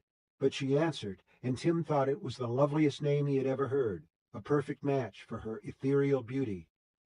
"Armanita," she called, and then was off again, laughing and looking flirtatiously back at him. He followed her deeper and deeper into the Faginard. Sometimes the tussocks were close enough for him to step from one to the next, but as they progressed onward, he found that more and more frequently he had to jump, and these leaps grew longer and longer. Yet Tim wasn't frightened. On the contrary, he was dazzled and euphoric, laughing each time he tottered. He did not see the V-shapes that followed him, cutting through the black water as smoothly as a seamstress's needle through silk. First one, then three, then half a dozen. He was bitten by sucker bugs and brushed them off without feeling their sting, leaving bloody splats on his skin. Nor did he see the slumped but more or less upright shapes that paced him on one side, staring with eyes that gleamed in the dark. He reached for Armanita several times, calling, "Come to me, I won't hurt thee." She always eluded him, once flying between his closing fingers and tickling his skin with her wings. She circled a tussock that was larger than the others. There were no weeds growing on it, and Tim surmised it was actually a rock, the first one he'd seen in this part of the world, where things seemed more liquid than solid. "That's too far," Tim called to Armanita. He looked for another stepping stone, but there was none. If he wanted to reach the next tussock, he would have to leap onto the rock first, and she was beckoning. "Maybe I can make it," he thought. "Certainly she thinks I can. Why else would she beckon me on?" There was no space on his current tussock to back up and get a running start, so Tim flexed his knees and broad jumped, putting every ounce of his strength into it. He flew over the water, saw he wasn't going to make the rock, almost but not quite, and stretched out his arms. He landed on his chest and chin, the latter connecting hard enough to send bright dots flocking in front of eyes already dazzled by fairy glow. There was a moment to realize it wasn't a rock he was clutching, not unless rocks breathed. And then there was a vast and filthy grunt from behind him. This was followed by a great splash that spattered Tim's back and neck with warm, bug-infested water. He scrambled up on the rock that was not a rock, aware that he had lost the widow's lamp but still had the bag. Had he not knotted the neck of it tightly around one wrist, he would have lost that too. The cotton was damp, but not actually soaked. At least, not yet. Then, just as he sensed the thing behind him closing in, the rock began to rise. He was standing on the head of some creature that had been taking its ease in the mud and silt. Now it was fully awake and not happy. It let out a roar, and green-orange fire belched from its mouth, sizzling the reeds poking up from the water just ahead. "Not as big as a house. No, probably not, but it's a dragon all right, and oh, gods, I'm standing on its head." The creature's exhalation lit this part of the Faginard brightly. Tim saw reeds bending this way and that as the critters that had been following him made away from the dragon's fire as fast as they could. Tim also saw one more tussock. It was a little bigger than the ones he had hopscotched across to arrive at his current and very perilous location. There was no time to worry about being eaten by an oversized cannibal fish if he landed short, or being turned into a charcoal boy by the dragon's next breath if he actually reached the tussock. With an inarticulate cry, Tim leaped. It was by far his longest jump, and almost too long. He had to grab at handfuls of sawgrass to keep from tumbling off the other side and into the water. The grass was sharp, cutting into his fingers. Some bunches were also hot and smoking from the irritated dragon's broadside, but Tim held on. He didn't want to think about what might be waiting for him if he tumbled off this tiny island. Not that his position here was safe. He rose onto his knees and looked back the way he had come. The dragon, 'twas a bitch, for he could see the pink maiden's comb on her head, had risen from the water, standing on her back legs. Not the size of a house, but bigger than Blackie, the Covenant man's stallion. She fanned her wings twice, sending droplets in every direction and creating a breeze that blew Tim's sweat-clotted hair off his forehead. The sound was like his mother's sheets on the clothesline, snapping in a brisk wind. She was looking at him from beady, red-veined eyes. Ropes of burning saliva dropped from her jaws and hissed out when they struck the water. Tim could see the gill high up between her plated breasts fluttering as she pulled in air to stoke the furnace in her guts. He had time to think how strange it was, also a bit funny, that what his steppa had lied about would now become the truth. Only Tim would be the one cooked alive. The gods must be laughing, Tim thought. And if they weren't, the Covenant man probably was. With no rational consideration, Tim fell to his knees and held his hands out to the dragon, the cotton sack still swinging from his right wrist. "Please, my lady," he cried. "Please don't burn me, for I was led astray and cry your pardon." For several moments the dragon continued to regard him, and her gill continued to pulse. Her fiery spittle went on dripping and hissing. Then, slowly, to Tim it seemed like inches at a time, she began to submerge again. Finally, there was nothing left but the top of her head, and those awful staring eyes. They seemed to promise that she would not be merciful should he choose to disturb her repose a second time. Then they were gone too, and once more all that Tim could see was something that might have been a rock. "Armanita?" He turned around, looking for her green glow, knowing he would not see it. She had led him deep into the Faginard, to a place where there were no more tussocks ahead and a dragon behind. Her job was done. "Nothing but lies," Tim whispered. The Widow Smack had been right all along. He sat down on the hummock, thinking he would cry, but there were no tears. That was fine with Tim. What good would crying do? He had been made a fool of, and that was an end to it. He promised himself he would know better next time, if there was a next time. Sitting here alone in the gloom, with the hidden moon casting an ashy glow through the overgrowth, that didn't seem likely. The submerged things that had fled were back.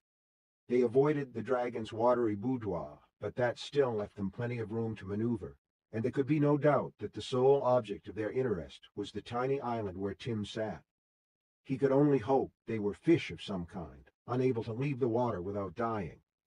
He knew, however, that large creatures living in water this thick and shallow were very likely air breathers as well as water breathers.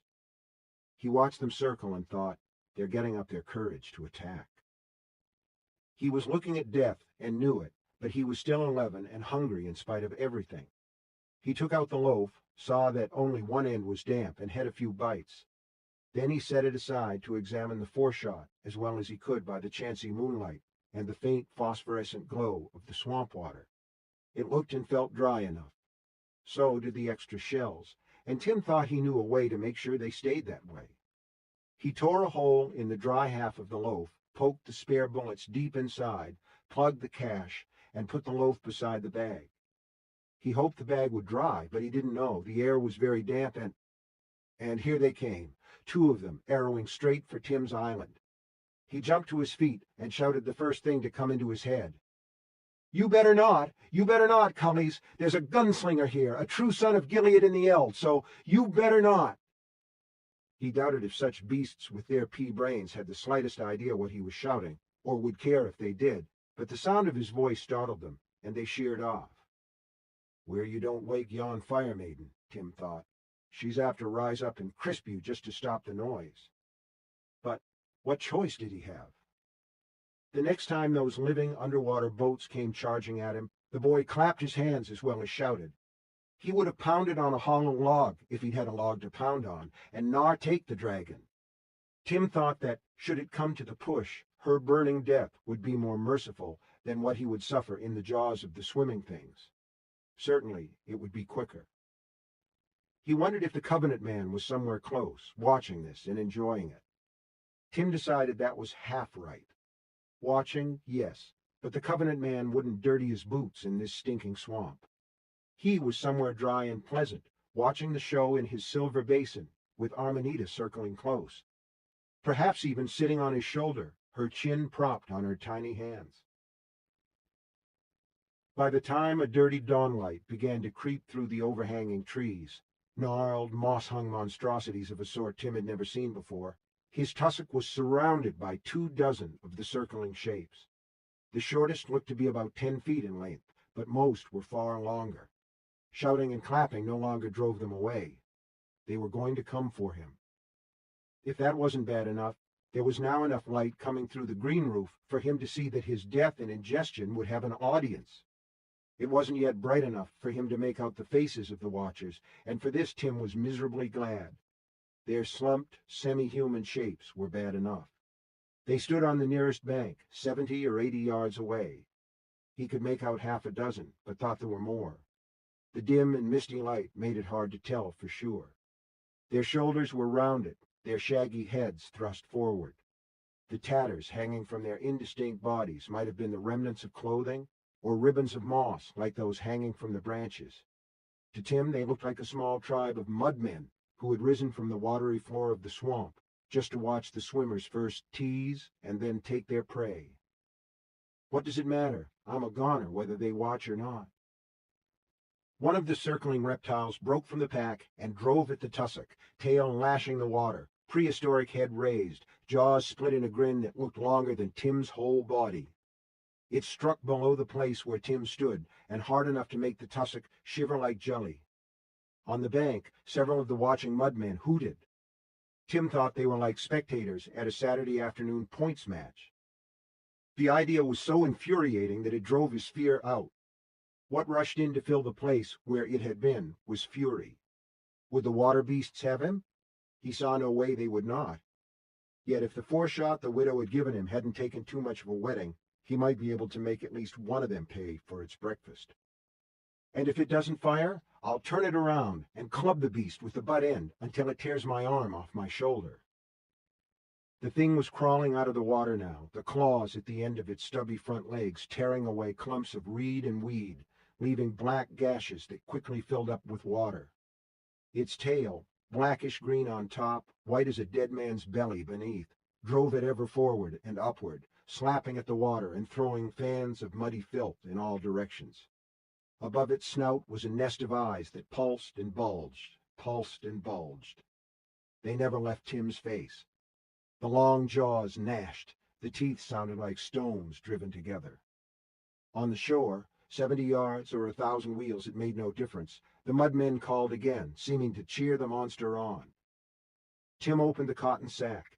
His hands were steady and his fingers sure, although the thing had hauled half its length onto the little island, and there was now only 3 feet between Tim's sodden boots and those clicking teeth. He pulled back one of the hammers, as the widow had shown him, curled his finger around the trigger, and dropped to one knee. Now he and the approaching horror were on the same level. Tim could smell its rich carrion breath and see deep into its pulsing pink gullet. Yet Tim was smiling. He felt it stretching his lips, and he was glad. It was good to smile in one's final moments, so it was. He only wished it was the barony tax collector crawling up the bank, with his treacherous green familiar on his shoulder. "Let's see how he liked this, cully," Tim murmured, and pulled the trigger. There was such a huge bang that Tim at first believed the foreshot had exploded in his hand. Yet it wasn't the gun that exploded, but the reptile's hideous nest of eyes. They splattered blackish-red ichor. The creature uttered an agonized roar and curled backward on its tail. Its short forelegs pawed the air. It fell into the water, thrashed, then rolled over, displaying its belly. A red cloud began to grow around its partially submerged head. Its hungry ancient grin had become a death rictus. In the trees, rudely awakened birds flapped and chattered and screamed down abuse. Still wrapped in that coldness, and still smiling, although he wasn't aware of it, Tim broke open the foreshot and removed the spent casing. It was smoking and warm to the touch. He grabbed the half loaf, stuck the bread plug in his mouth, and thumbed one of the spare loads into the empty chamber. He snapped the pistol closed and spat out the plug, which now had an oily taste. Come on, he shouted to the reptiles that were now swimming back and forth in agitated fashion. The hump marking the top of the submerged dragon had disappeared. Come have some more. Nor was this bravado. Tim discovered he actually wanted them to come. Nothing, not even his father's axe, which he still carried in his belt, had ever felt so divinely right to him as did the heavy weight of the foreshot in his left hand. From the shore came a sound Tim could not at first identify, not because it was strange, but because it ran counter to all the assumptions he had made about those watching. The mudmen were clapping. When he turned to face them, the smoking gun still in his hand, they dropped to their knees, fisted their foreheads, and spoke the only word of which they seemed capable. That word was "Heil," one of the few which is exactly the same in both low and high speech, the one the Manny called Fingan, or the first word, the one that set the world spinning. Is it possible? Tim Ross, son of Jack, looked from the kneeling mudmen on the bank to the antique but very effective weapon he still held. Is it possible they think? It was possible. More than possible, in fact. These people of the Faginard believed he was a gunslinger. For several moments he was too stunned to move. He stared at them from the tussock where he had fought for his life and might yet lose it. They knelt in high green reeds and oozy mud 70 yards away, fisted hands to their shaggy heads, and stared back. Finally, some semblance of reason began to reassert itself, and Tim understood that he must use their belief while he still could. He groped for the stories his mamma and his da had told him, and those the widow Smack had read to her pupils from her precious books. Nothing quite seemed to fit the situation, however, until he recalled a fragment of an old story he'd heard from Splinter Harry, one of the codgers who worked part-time at the sawmill. Half foolish was old Splint, apt to point a finger gun at you and pretend to pull the trigger, also prone to babbling nonsense in what he claimed was the high speech. He loved nothing better than talking about the men from Gilead who carried the big irons and went forth on quests. Oh, Harry, I only hope it was Ka that put me in earshot on that particular noon rest. Heil, bondsman, he cried to the mudmen on the bank. I see you very well. Rise in love and service. For a long moment nothing happened. Then they rose and stood staring at him from deep-socketed and fundamentally exhausted eyes.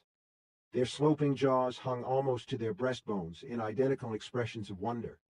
Tim saw that some carried primitive bows, others had bludgeons strapped to their sunken chests with woven vines. What do I say now?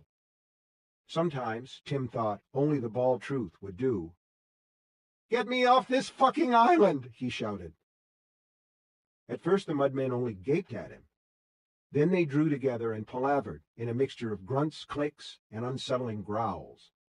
Just when Tim was beginning to believe the conference would go on forever, several of the tribesmen turned and sprinted off. Another, the tallest, turned to Tim and held out both of his hands. They were hands, although there were too many fingers on them, and the palms were green with some mossy substance. The gesture they made was clear and emphatic. Stay put.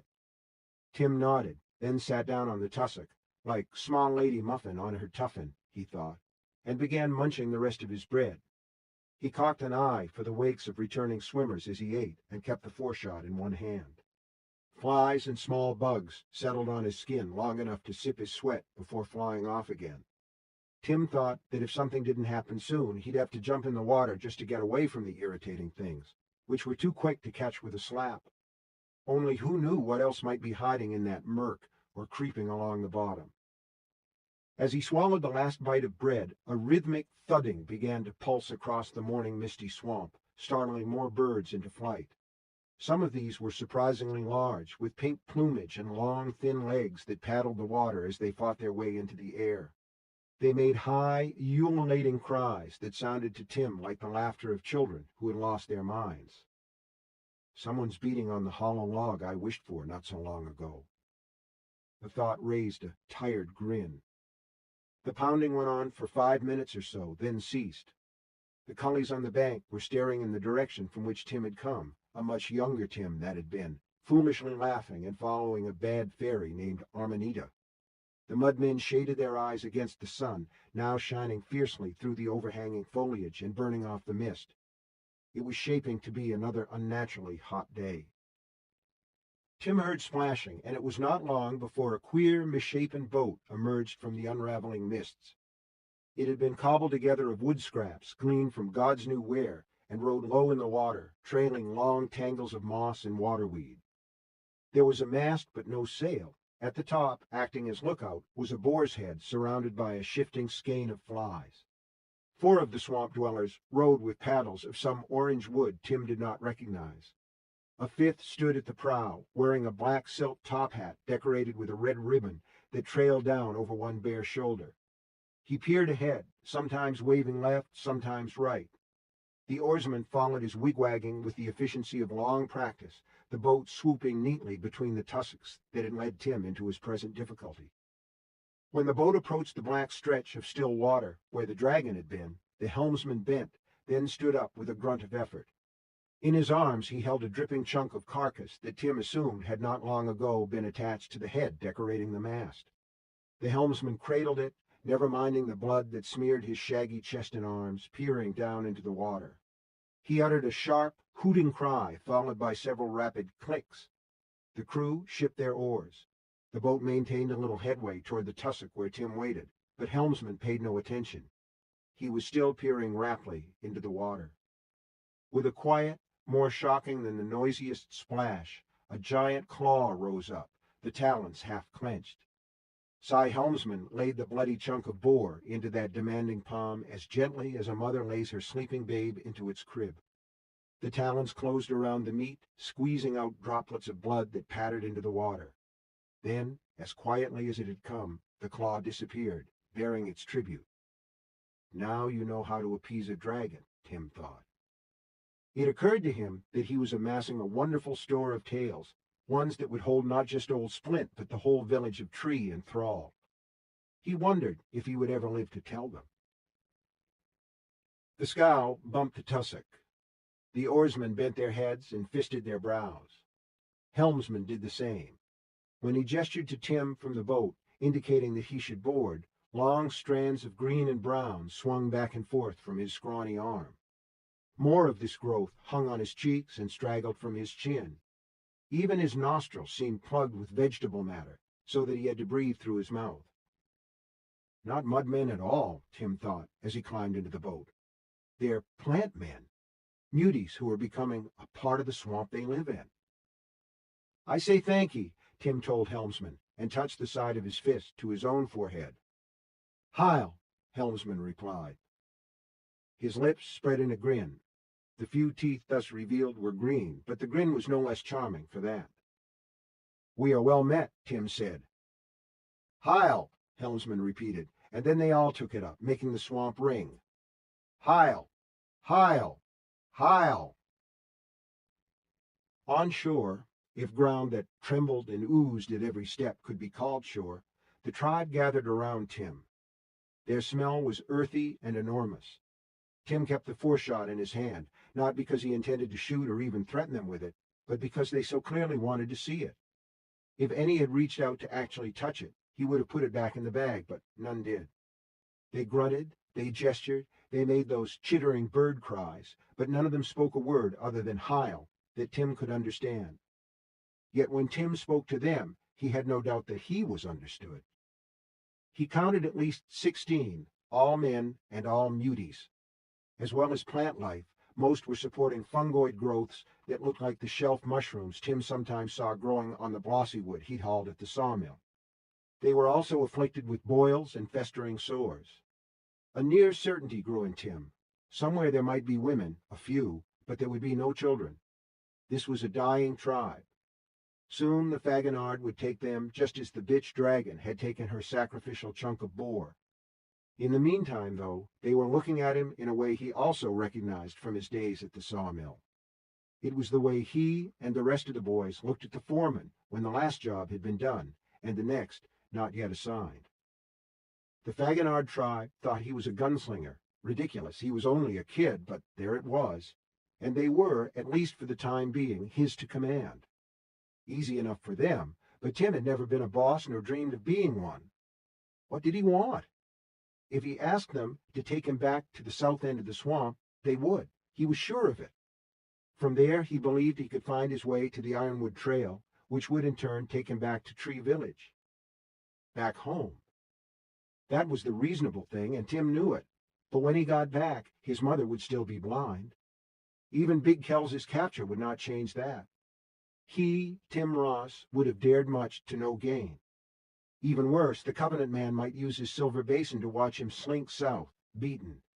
He'd laugh. Probably with his wretched pixie sitting on his shoulder, laughing right along with him.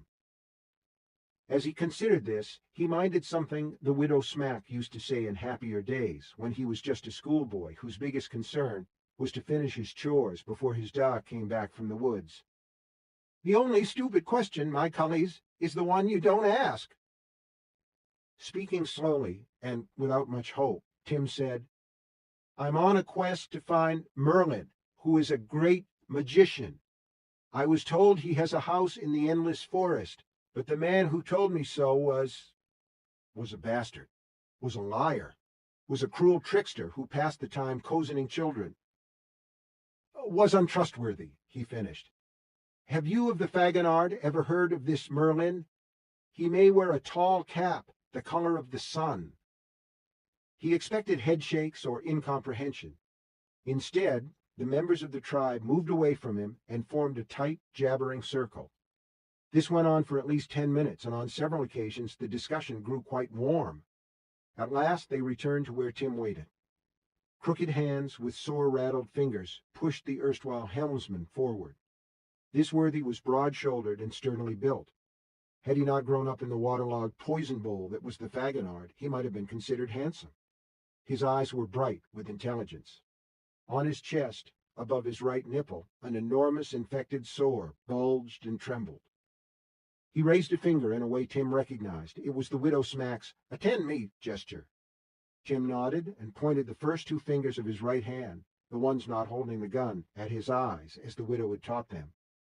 Helmsman, the tribe's best play actor, Tim surmised, nodded back, then stroked the air below the straggly growth of intermixed stubble and weed on his chin. Tim felt a stab of excitement. "A beard?" "Yes, he has a beard." Helmsman next stroked the air above his head, closing his fist as he did so, indicating not just a tall cap, but a tall conical cap. "That's him." Tim actually laughed. Helmsman smiled, but Tim thought it a troubled smile. Several of the others jabbered and twittered.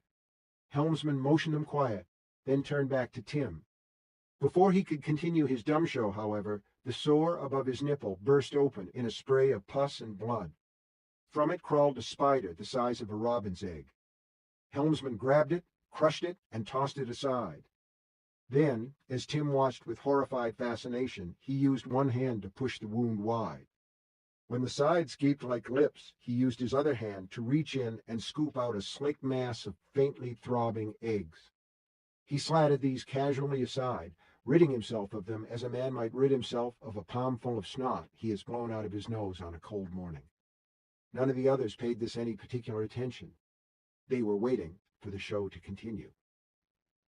With his sore attended to, Helmsman dropped to his hands and knees and began to make a series of predatory lunges this way and that, growling as he did so. He stopped and looked at Tim, who shook his head. He was also struggling with his stomach. These people had just saved his life, and he reckoned it would be very impolite to puke in front of them. "I don't understand that one, Si. Say sorry." Helmsman shrugged and got to his feet. The matted weeds growing from his chest were now beaded with blood. Again he made the beard and the tall conical cap. Again he dropped to the ground, snarling and making lunges. This time all the others joined him. The tribe briefly became a pack of dangerous animals, their laughter and obvious good cheer somewhat spoiling the illusion. Tim once more shook his head, feeling quite stupid. Helmsman did not look cheerful. He looked worried. He stood for a moment, hands on hips, thinking, then beckoned one of his fellow tribesmen forward. This one was tall, bald, and toothless. The 2 of them palavered at length. Then the tall man ran off, making great speed, even though his legs were so severely bent that he rocked from side to side like a skiff in a swell. Helmsman beckoned two others forward and spoke to them. They also ran off. Helmsman then dropped to his hands and knees and recommenced his fierce animal imitation. When he was done, he looked up at Tim with an expression that was close to pleading. "Is it a dog?" Tim ventured. At this, the remaining tribesmen laughed heartily. Helmsman got up and patted Tim on the shoulder with a six-fingered hand, as if to tell him not to take it to heart. "Just tell me one thing," Tim said. "Merlin, Si, is he real?" Helmsman considered this, then flung his arms skyward in an exaggerated Dala gesture. It was body language any tree villager would have recognized. Who knows? The two tribesmen who had run off together came back carrying a basket of woven reeds and a hemp shoulder strap to carry it with. They deposited it at Helmsman's feet, turned to Tim, saluted him, then stood back, grinning. Helmsman hunkered and motioned for Tim to do the same. The boy knew what the basket held even before Helmsman opened it. He could smell fresh cooked meat and had to wipe his mouth on his sleeve to keep from drooling. The two men, or perhaps their women, had packed the Fagonard equivalent of a woodsman's lunch. Sliced pork had been layered with rounds of some orange vegetable that looked like squash. These were wrapped in thin green leaves to make breadless popkins. There were also strawberries and blueberries, fruits long gone by for the season in tree. "Thanky, Si." Tim tapped his throat 3 times. This made them all laugh and tap their own throats.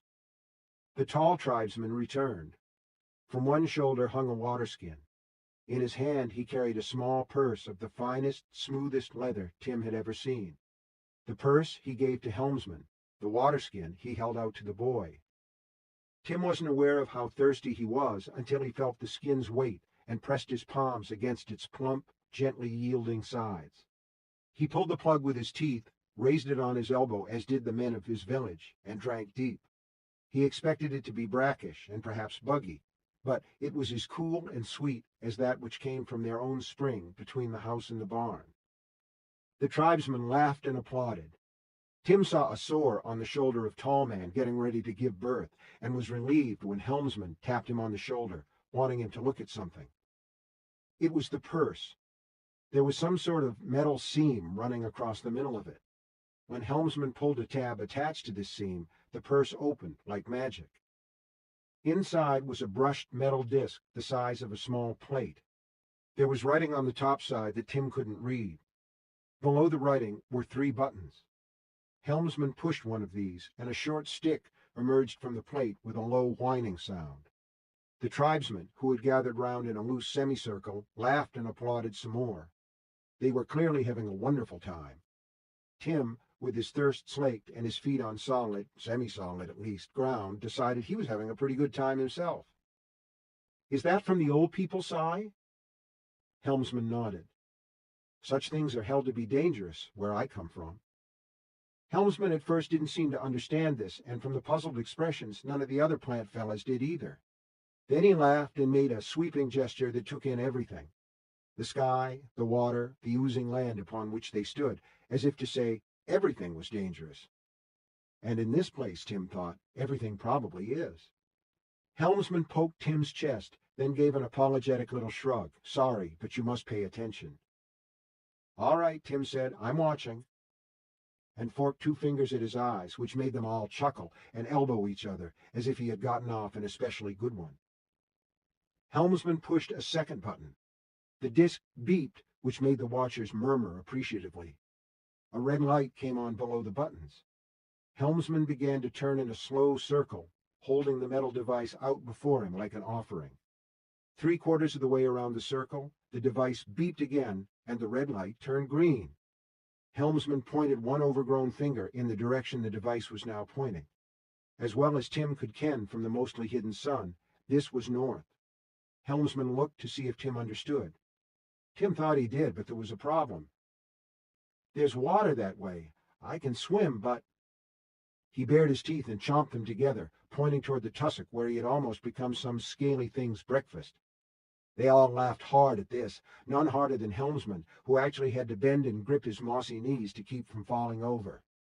"Yar," Tim thought, "very funny. I almost got eaten alive." When his throw had passed and Helmsman was able to stand up straight again, he pointed at the rickety boat. "Oh," Tim said, "I forgot about that." He was thinking that he made a very stupid gunslinger. Helmsman saw Tim on board, then took his accustomed place beneath the pole where the decaying boar's head had been. The crew took theirs. The food and water were handed in. The little leather case with the compass, if that was what it was, Tim had stowed in the widow's cotton sack. The 4-shot went into his belt on his left hip, where it made a rough balance for the hand axe on his right side.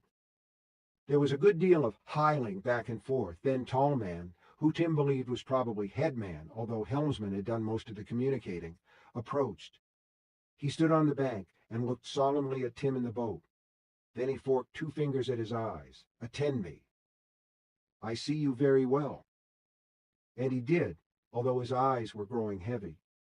He couldn't remember when he had last slept. Not last night, certainly. Headman shook his head, made the forked finger gesture again, with more emphasis this time, and deep in the recesses of Tim's mind, perhaps even in his soul, that tiny, shining splinter of Ka, he seemed to hear a whisper. For the first time, it occurred to him that it might not be his words that these swamp folk understood. "Watch?" Headman nodded. The others muttered agreement. There was no laughter or merriment in their faces now. They looked sorrowful and strangely childlike. "Watch for what?" Headman got down on his hands and knees and began turning in rapid circles. This time, instead of growls, he made a series of dog-like yipping sounds. Every now and then he stopped and raised his head in the northerly direction the device had pointed out, flaring his green-crusted nostrils as if scenting the air. At last he rose and looked at Tim questioningly. "All right," Tim said. He didn't know what Headman was trying to convey, or why all of them now looked so downcast, but he would remember. And he would know what Headman was trying so hard to show him, if he saw it. If he saw it, he might understand it.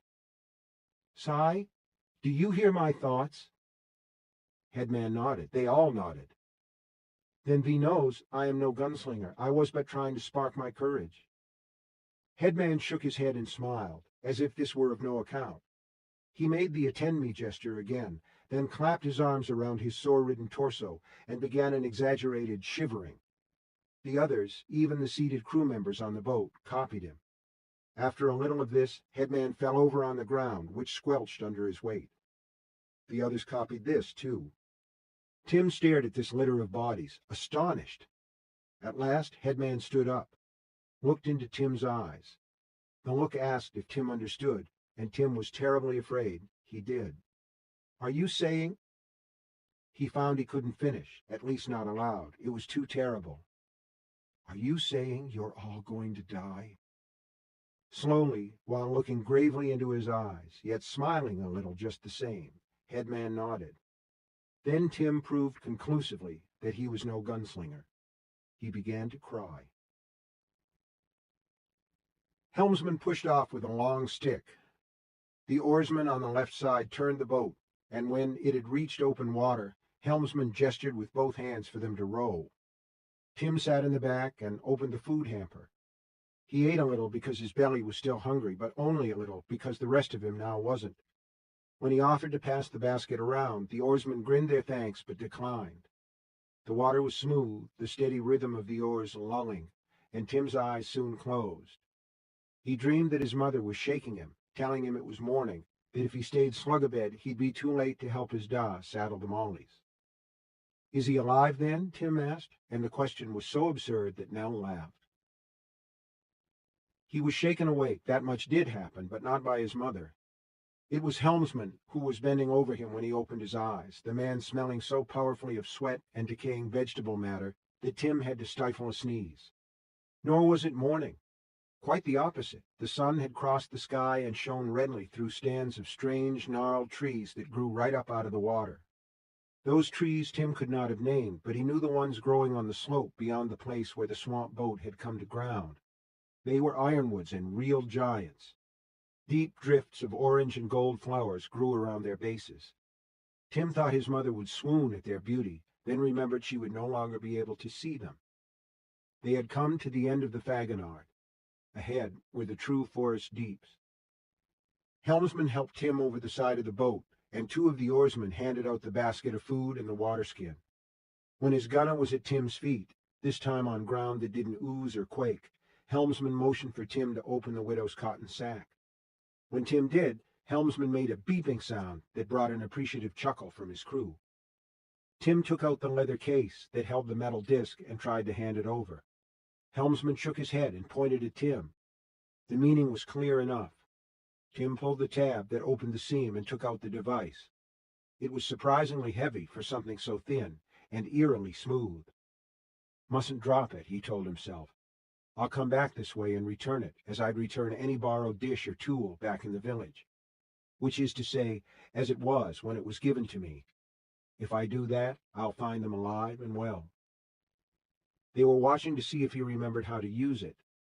Tim pushed the button that brought up the short stick, then the one that made the beep and the red light. There was no laughter or hooting this time. Now it was serious business, perhaps even a matter of life and death. Tim began to turn slowly, and when he was facing a rising lane in the trees, what might have once been a path, the red light changed to green, and there was a second beep. Still north, Tim said. It shows the way even after sundown, does it? And if the trees are too thick to see Old Star and Old Mother? Helmsman nodded, patted Tim on the shoulder, then bent and kissed him swiftly and gently on the cheek. He stepped back, looking alarmed at his own temerity. It's all right, Tim said. It's fine. Helmsman dropped to one knee. The others had gotten out of the boat, and they did the same. They fisted their foreheads and cried, Heil. Tim felt more tears rise and fought them back. He said, Rise, bondsman, if that's what you think you are. Rise in love and thanks. They rose and scrambled back into their boat. Tim raised the metal disc with the writing on it. I'll bring this back. Good as I found it. I will. Slowly, but still smiling, and that was somehow terrible, Helmsman shook his head.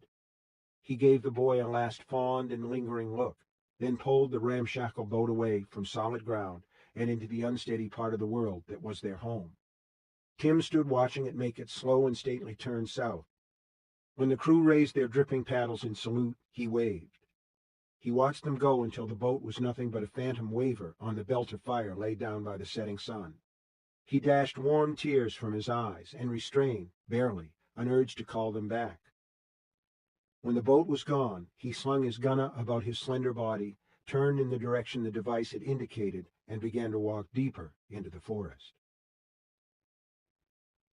Dark came. At first there was a moon, but its glow was only an untrustworthy glimmer by the time it reached the ground, and then that too was gone.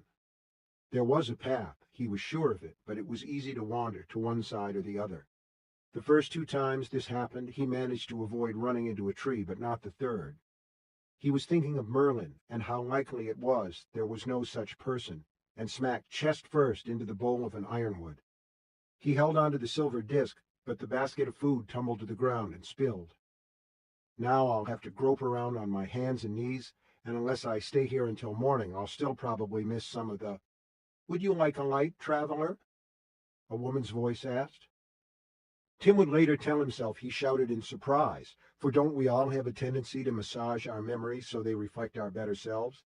But the truth was a little balder. He screamed in terror, dropped the disc, bolted to his feet, and was on the verge of taking to his heels, and never mind the trees he might crash into, when the part of him dedicated to survival intervened.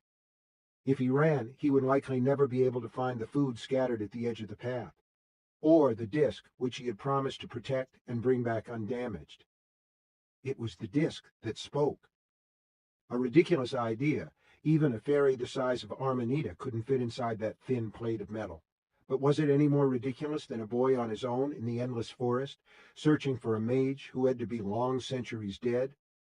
Who, even if alive, was likely thousands of wheels north of here in that part of the world where the snow never melted? He looked for the green glow and didn't see it. With his heart still hammering in his chest, Tim got down on his knees and felt around, touching a litter of leaf-wrapped pork popkins, discovering a small basket of berries, most spilled on the ground, discovering the hamper itself, but no silver disc. In despair he cried, "Where in Nis are you?" "Here, traveler," the woman's voice said, perfectly composed, coming from his left. Still on his hands and knees, he turned in that direction. "Where?" "Here, traveler." "Keep talking, will you do?" The voice was obliging. "Here, traveler. Here, traveler. Here, traveler." He reached toward the voice. His hand closed on the precious artifact. When he turned it over in his hand, he saw the green light. He cradled it to his chest, sweating. He thought he had never been so terrified, not even when he realized he was standing on the head of a dragon, nor so relieved. "Here, traveler. Here, traveler. Here—" "I've got you," Tim said, feeling simultaneously foolish and not foolish at all. "You can, be quiet now." Silence from the silver disk. Tim sat still for perhaps 5 minutes, listening to the night noises of the forest, not so threatening as those in the swamp, at least so far, and getting himself under control. Then he said, "Yes, Si, I'd like a light." The disk commenced the same low whining noise it had made when it brought forth the stick, and suddenly a white light, so brilliant it made Tim temporarily blind, shone out. The trees leaped into being all around him, and some creature that had crept close without making a sound leaped back with a startled "yark" sound. Tim's eyes were still too dazzled for him to get a good look, but he had an impression of a smooth-furred body and, perhaps, a squiggle of tail. A second stick had emerged from the plate. At the top, a small, hooded bulge was producing that furious glare. It was like burning phosphorus, but unlike phosphorus, it did not burn out. Tim had no idea how sticks and lights could hide in a metal plate so thin, and didn't care. One thing he did care about. "How long will it last, my lady?" "Your question is non-specific, traveler. Rephrase." "How long will the light last?" "Battery power is 88%. Projected life is 70 years, plus or minus 2. 70 years, Tim thought. That should be enough. He began picking up and repacking his gunna. With the bright glare to guide him, the path he was following was even clearer than it had been on the edge of the swamp, but it sloped steadily upward, and by midnight, if it was midnight, he had no way of telling. Tim was tired out, in spite of his long sleep in the boat. The oppressive and unnatural heat continued, and that didn't help. Neither did the weight of the hamper and the waterskin.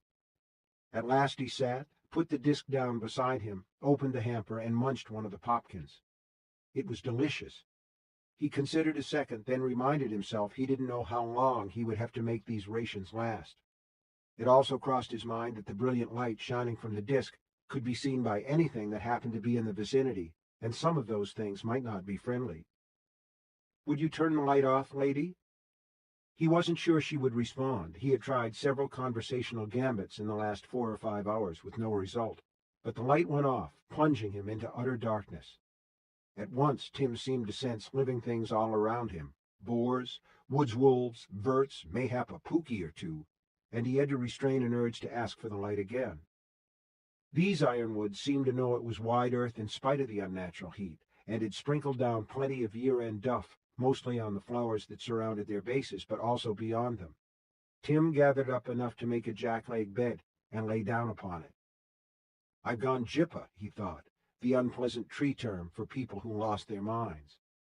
But he didn't feel jippa. What he felt was full and content, although he missed the fagonauters and worried about them. "I'm going to sleep," he said. "Will you wake me if something comes, Si?" She responded, but not in a way Tim understood. "Directive 19. That's the one after 18 and before 20, Tim thought, and closed his eyes. He began to drift at once. He thought to ask the disembodied female voice another question. Did they speak to the swamp people? But by then he was gone.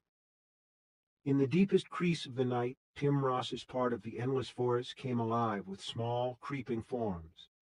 Within the sophisticated device marked North Central Positronics Portable Guidance Module Daria NCP-1436345-AN, the ghost in the machine marked the approach of these creatures, but remained silent, sensing no danger. Tim slept on. The Thraken, 6 in all, gathered around the slumbering boy in a loose semicircle. For a while they watched him with their strange, gold-ringed eyes, but then they turned north and raised their snouts in the air. Above the northernmost reaches of Midworld, where the snows never end and New Earth never comes, a great funnel had begun to form, turning in air lately arrived from the south that was far too warm. As it began to breathe like a lung, it sucked up a moite of frigid air from below and began to turn faster, creating a self-sustaining energy pump. Soon the outer edges found the path of the beam, which guidance module Daria read electronically and which Tim Ross saw as a faint path through the woods. The beam tasted the storm, found it good, and sucked it in. The start blast began to move south, slowly at first, then faster. Tim awoke to birdsong and sat up, rubbing his eyes. For a moment he didn't know where he was, but the sight of the hamper and the greenish shafts of sunlight falling through the high tops of the ironwood trees soon set him in place. He stood up, started to step off the path to do his morning necessary, then paused. He saw several tight little bundles of scat around the place where he had slept, and wondered what had come to investigate him in the night. Something smaller than wolves, he thought. Let that be enough. He unbuttoned his flies and took care of his business. When he finished, he repacked the hamper, a little surprised that his visitors hadn't raided it, had a drink from the waterskin, and picked up the silver disc. His eye fell on the third button. The Widow Smack spoke up inside his head, telling him not to push it, to leave well enough alone, but Tim decided this was advice he would disregard. If he had paid attention to well-meaning advice, he wouldn't be here. Of course, his mother might also have her sight, but Big Kells would still be a stepper. He supposed all of life was full of similar trades. Hoping the damn thing wouldn't explode, Tim pushed the button. "Hello, traveler," the woman's voice said. Tim began to hello her back, but she went on without acknowledging him. "Welcome to Daria, a guidance service of North Central Positronics. You are on the beam of the cat, sometimes known as the beam of the lion or of the tiger. You are also on the way of the bird, known variously as the way of the eagle, the way of the hawk, and the way of the vulturine. All things serve the beam." "So they do say," Tim agreed, so wonderstruck he was hardly aware he was speaking. "Although no one knows what it means. You have left Waypoint 9 in Faginard Swamp. There is no Dogan in Faginard Swamp, but there is a charging station. If you need a charging station, say yes, and I will compute your course. If you do not need a charging station, say continue." "Continue," Tim said. "Lady, Daria, I seek Merlin." She overrode him. "The next Dogan on the current course is on the North Forest Kinnock, also known as the Northern Eyrie. The charging station at the North Forest Kinnock Dogan is offline. Disturbance in the beam suggests magic at that location. There may also be changed life at that location. Detour is recommended. If you would like to detour, say detour, and I will compute the necessary changes. If you would like to visit the North Forest Kinnock Dogan, also known as Northern Eyrie, say continue." Tim considered the choices. If the Daria thing was suggesting a detour, this Dogan place was probably dangerous. On the other hand, wasn't magic exactly what he had come in search of? Magic or a miracle? And he'd already stood on the head of a dragon. How much more dangerous could the North Forest Kinnock Dogan be? Maybe a lot, he admitted to himself. But he had his father's axe, he had his father's lucky coin, and he had a foreshot. One that worked, and had already drawn blood. "Continue," he said. "The distance to the North Forest Kinnock Dogan is 50 miles, or 45.45 wheels. The terrain is moderate. Weather conditions?" Daria paused. There was a loud click. Then, "Directive 19. "What is Directive 19, Daria?" "To bypass Directive 19, speak your password. You may be asked to spell." "I don't know what that means." "Are you sure you would not like me to plot a detour, traveler? I am detecting a strong disturbance in the beam, indicating deep magic." "Is it white magic or black?" It was as close as Tim could come to asking a question the voice from the plate probably wouldn't understand. Is it Merlin, or is it the man who got Mama and me into this mess? When there was no answer for 10 seconds, Tim began to believe there would be no answer at all, or another repetition of Directive 19, which really amounted to the same thing. But an answer came back, although it did him little good. Both, said Daria. His way continued upward, and the heat continued as well. By noon, Tim was too tired and hungry to go on. He had tried several times to engage Daria in conversation, but she had once again gone silent.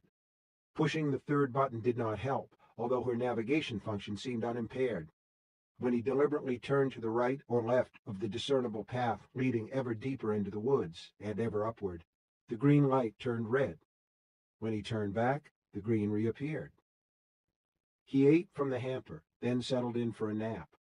When he awoke, it was late afternoon and a little cooler. He reslung the hamper on his back, it was lighter now, shouldered the waterskin and pushed ahead. The afternoon was short, and the twilight even shorter. The night held fewer terrors for him, partly because he had already survived one, but mostly because, when he called for the light, Daria provided it. And after the heat of the day, the cool of the evening was refreshing. Tim went on for a good many hours before he began to tire again. He was gathering some duff to sleep on until daylight when Daria spoke up. There is a scenic opportunity ahead, traveler. If you wish to take advantage of this scenic opportunity, say continue. If you do not wish to observe, say no. Tim had been in the act of putting the hamper on the ground. Now he picked it up again, intrigued. Continue, he said. The disk's bright light went out, but after Tim's eyes had a chance to adjust, he saw light up ahead. Only moonlight, but far brighter than that which filtered through the trees overhanging the path. Use the green navigation sensor, Daria said. Move quietly. The scenic opportunity is 1 mile or 0.8 wheels north of your current location. With that, she clicked off. Tim moved as quietly as he could, but to himself he sounded very loud. In the end, it probably made no difference. The path opened into the first large clearing he had come to since entering the forest, and the beings occupying it took no notice of him at all. There were 6 billy bumblers sitting on a fallen ironwood tree with their snouts raised to the crescent moon.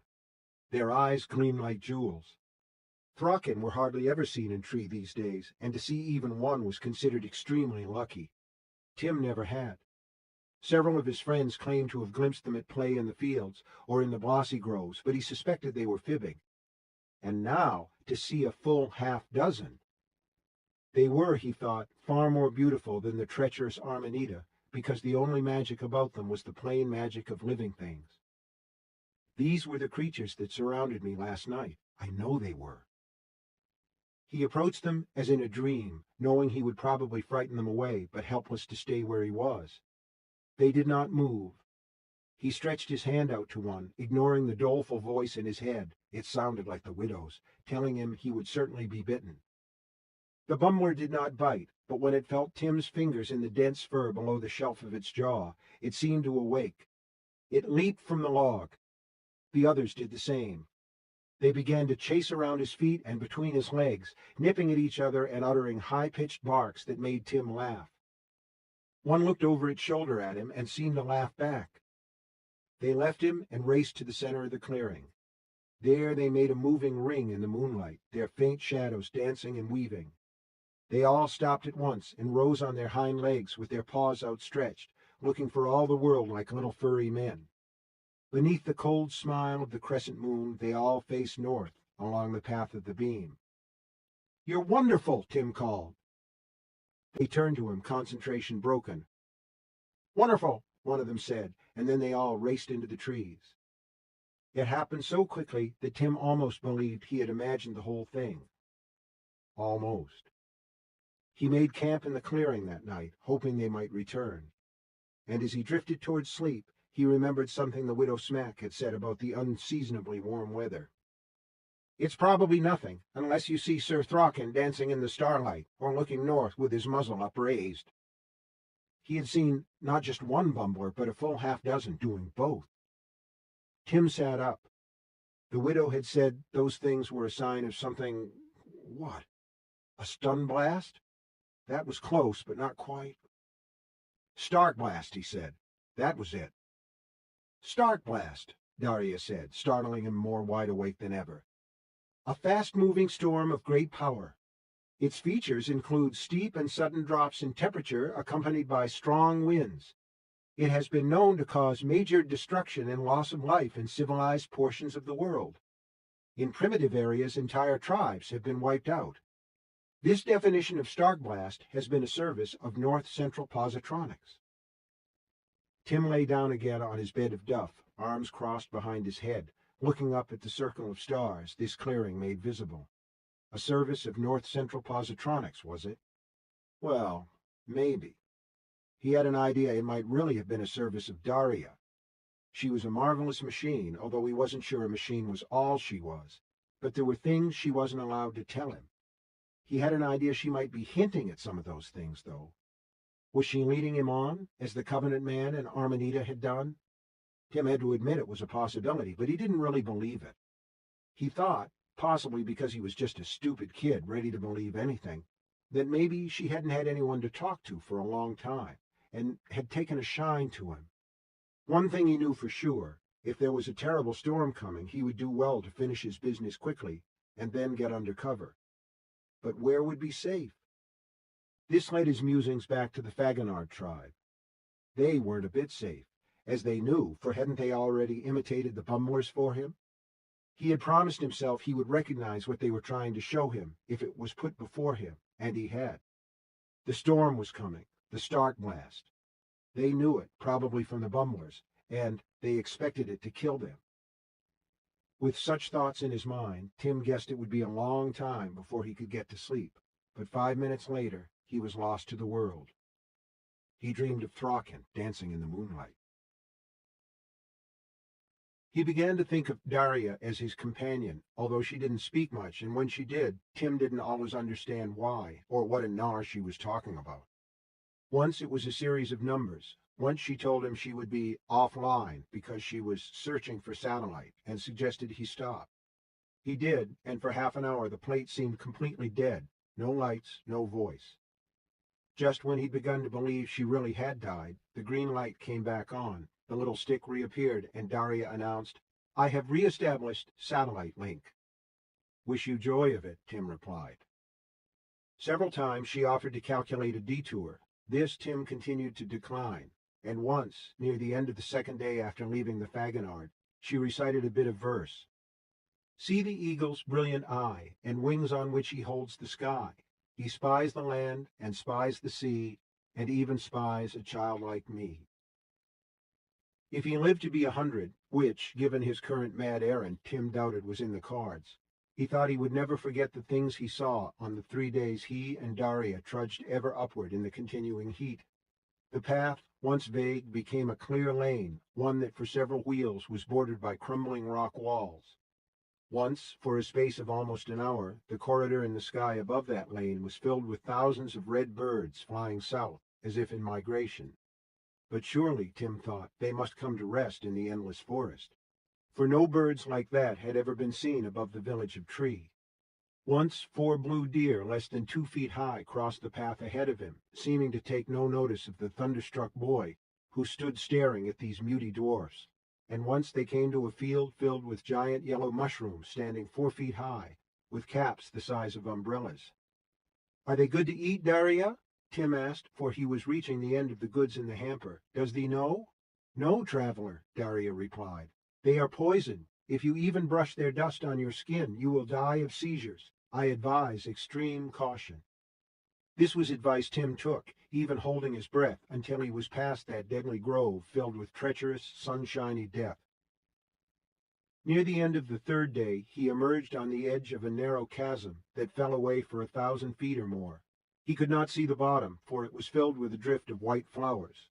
They were so thick that he at first mistook them for a cloud that had fallen to earth. The smell that wafted up to him was fantastically sweet.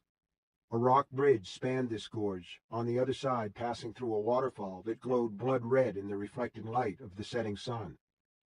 "Am I meant to cross that?" Tim asked faintly. It looked not much wider than a barn beam, and, in the middle, not much thicker. No answer from Daria, but the steadily glowing green light was answer enough. Maybe in the morning, Tim said, knowing he would not sleep for thinking about it, but also not wanting to chance it so close to day's end.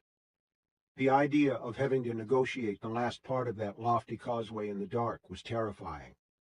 I advise you to cross now, Daria told him, and continue to North Forest Kinnickdogan with all possible speed. Detour is no longer possible. Looking at the gorge with its chancy bridge, Tim hardly needed the voice from the plate to tell him that a detour was no longer possible, but still, why can't I wait until morning? Surely it would be safer. Directive 19. A click louder than any he had heard before came from the plate, and then Daria added, "But I advise speed, Tim." He had several times asked her to call him by name rather than as traveler. This was the first time she had done so, and it convinced him. He left the Faganard tribe's basket, not without some regret, because he thought it might unbalance him. He tucked the last 2 popkins into his shirt, slung the waterskin over his back, then checked to make sure both the foreshot and his father's hand axe were firmly in place on either hip. He approached the stone causeway, looked down into the banks of white flowers, and saw the first shadows of evening beginning to pool there.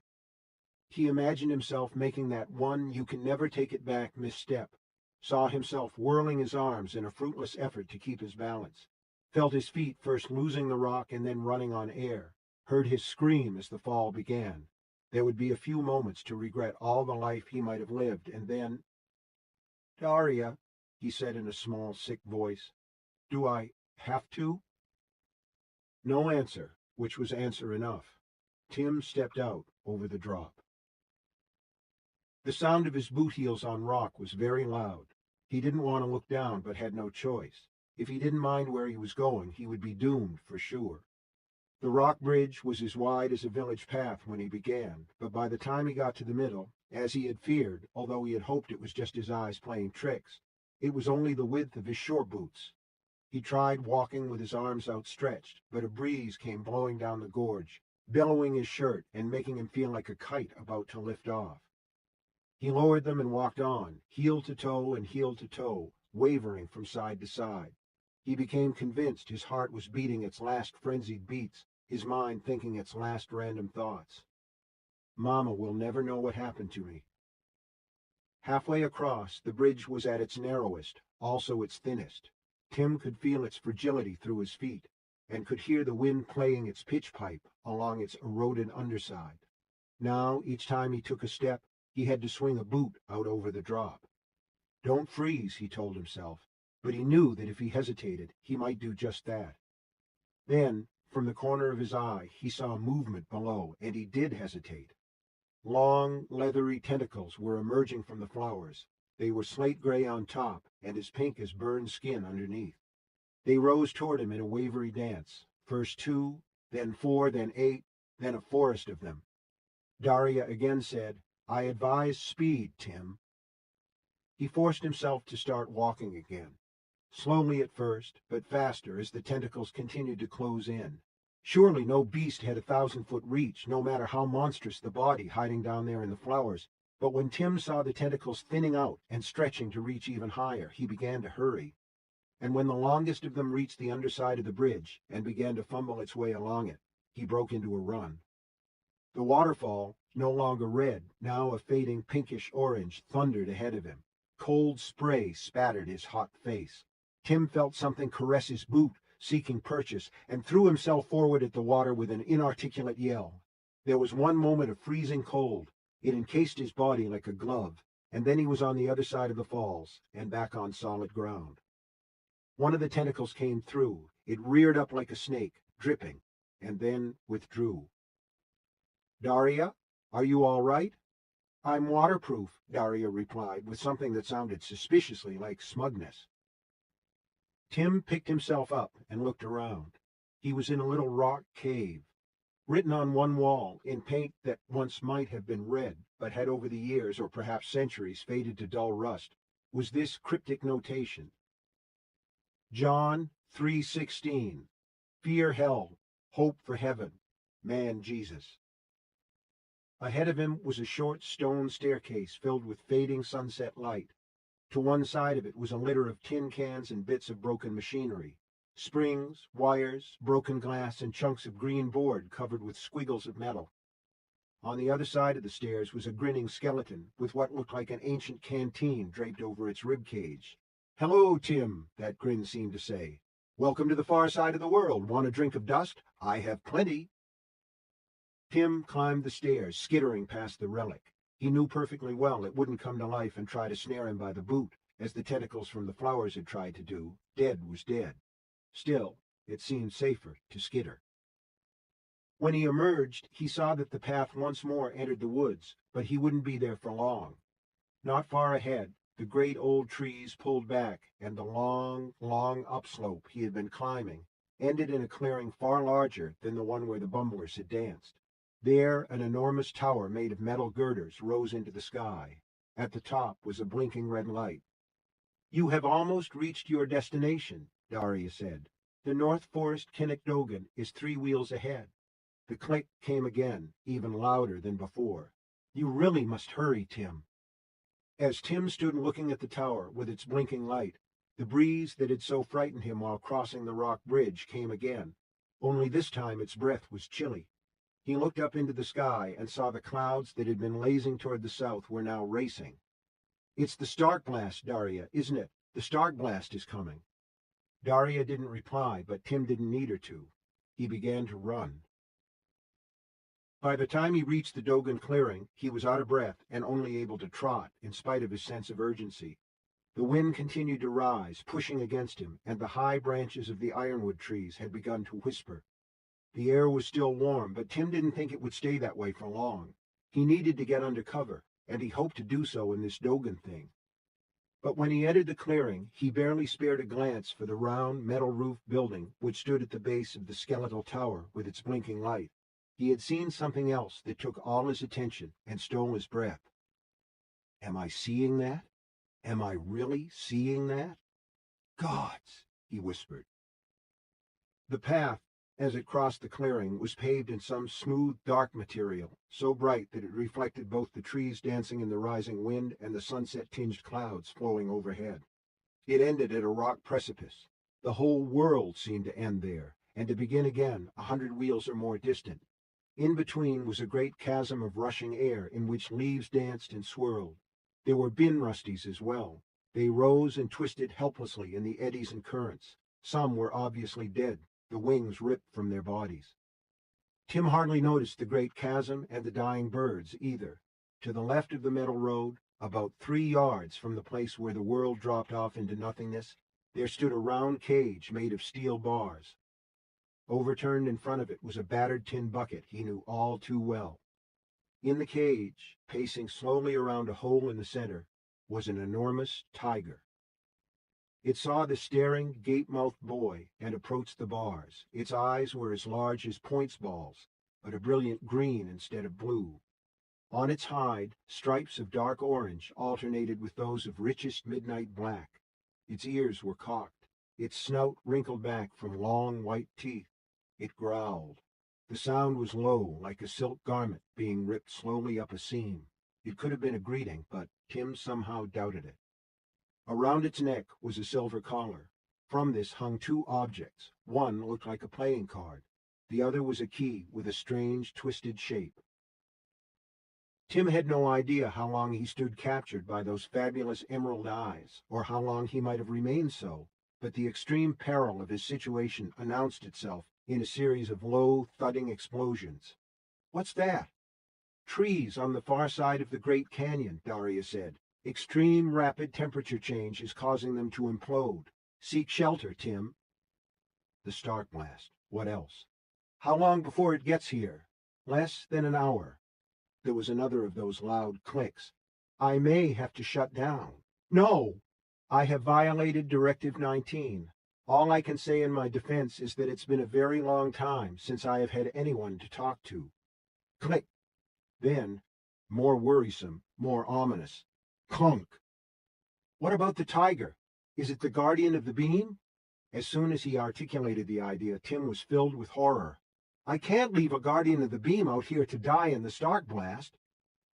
"The guardian of the beam at this end is Aslan," Daria said. "Aslan is a lion, and if he still lives, he is far from here in the land of endless snows.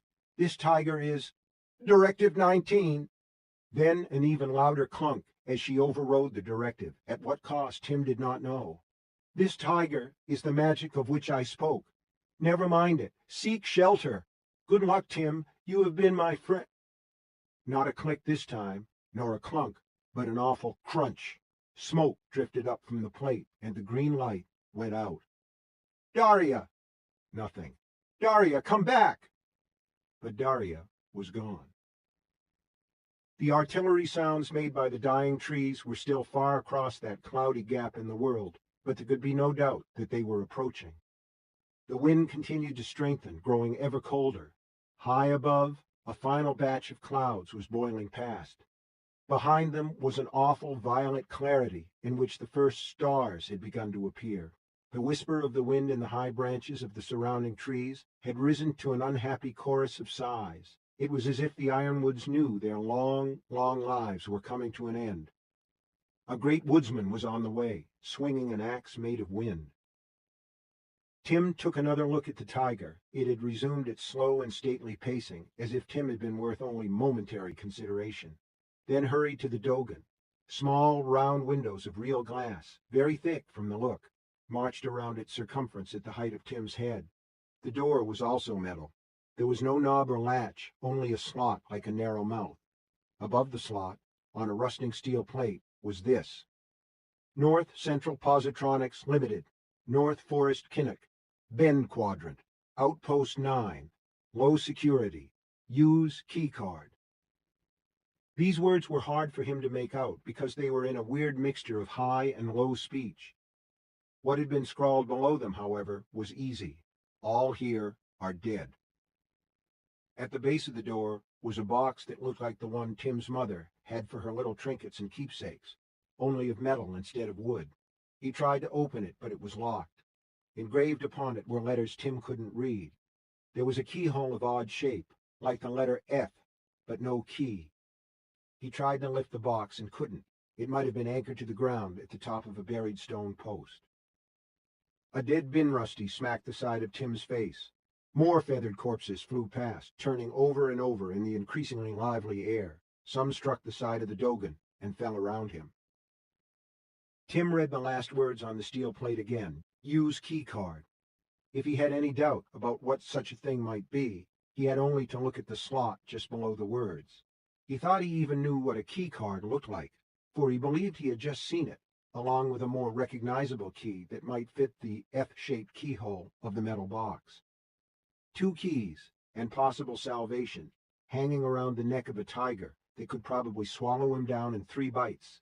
And since there had been no food that Tim could see in the cage, it might only take 2. This was smelling more and more like a practical joke, although only a very cruel man would find such a joke amusing. The sort of fellow who might use a bad fairy to lure a boy into a dangerous swamp, perhaps. What to do? Was there anything he could do?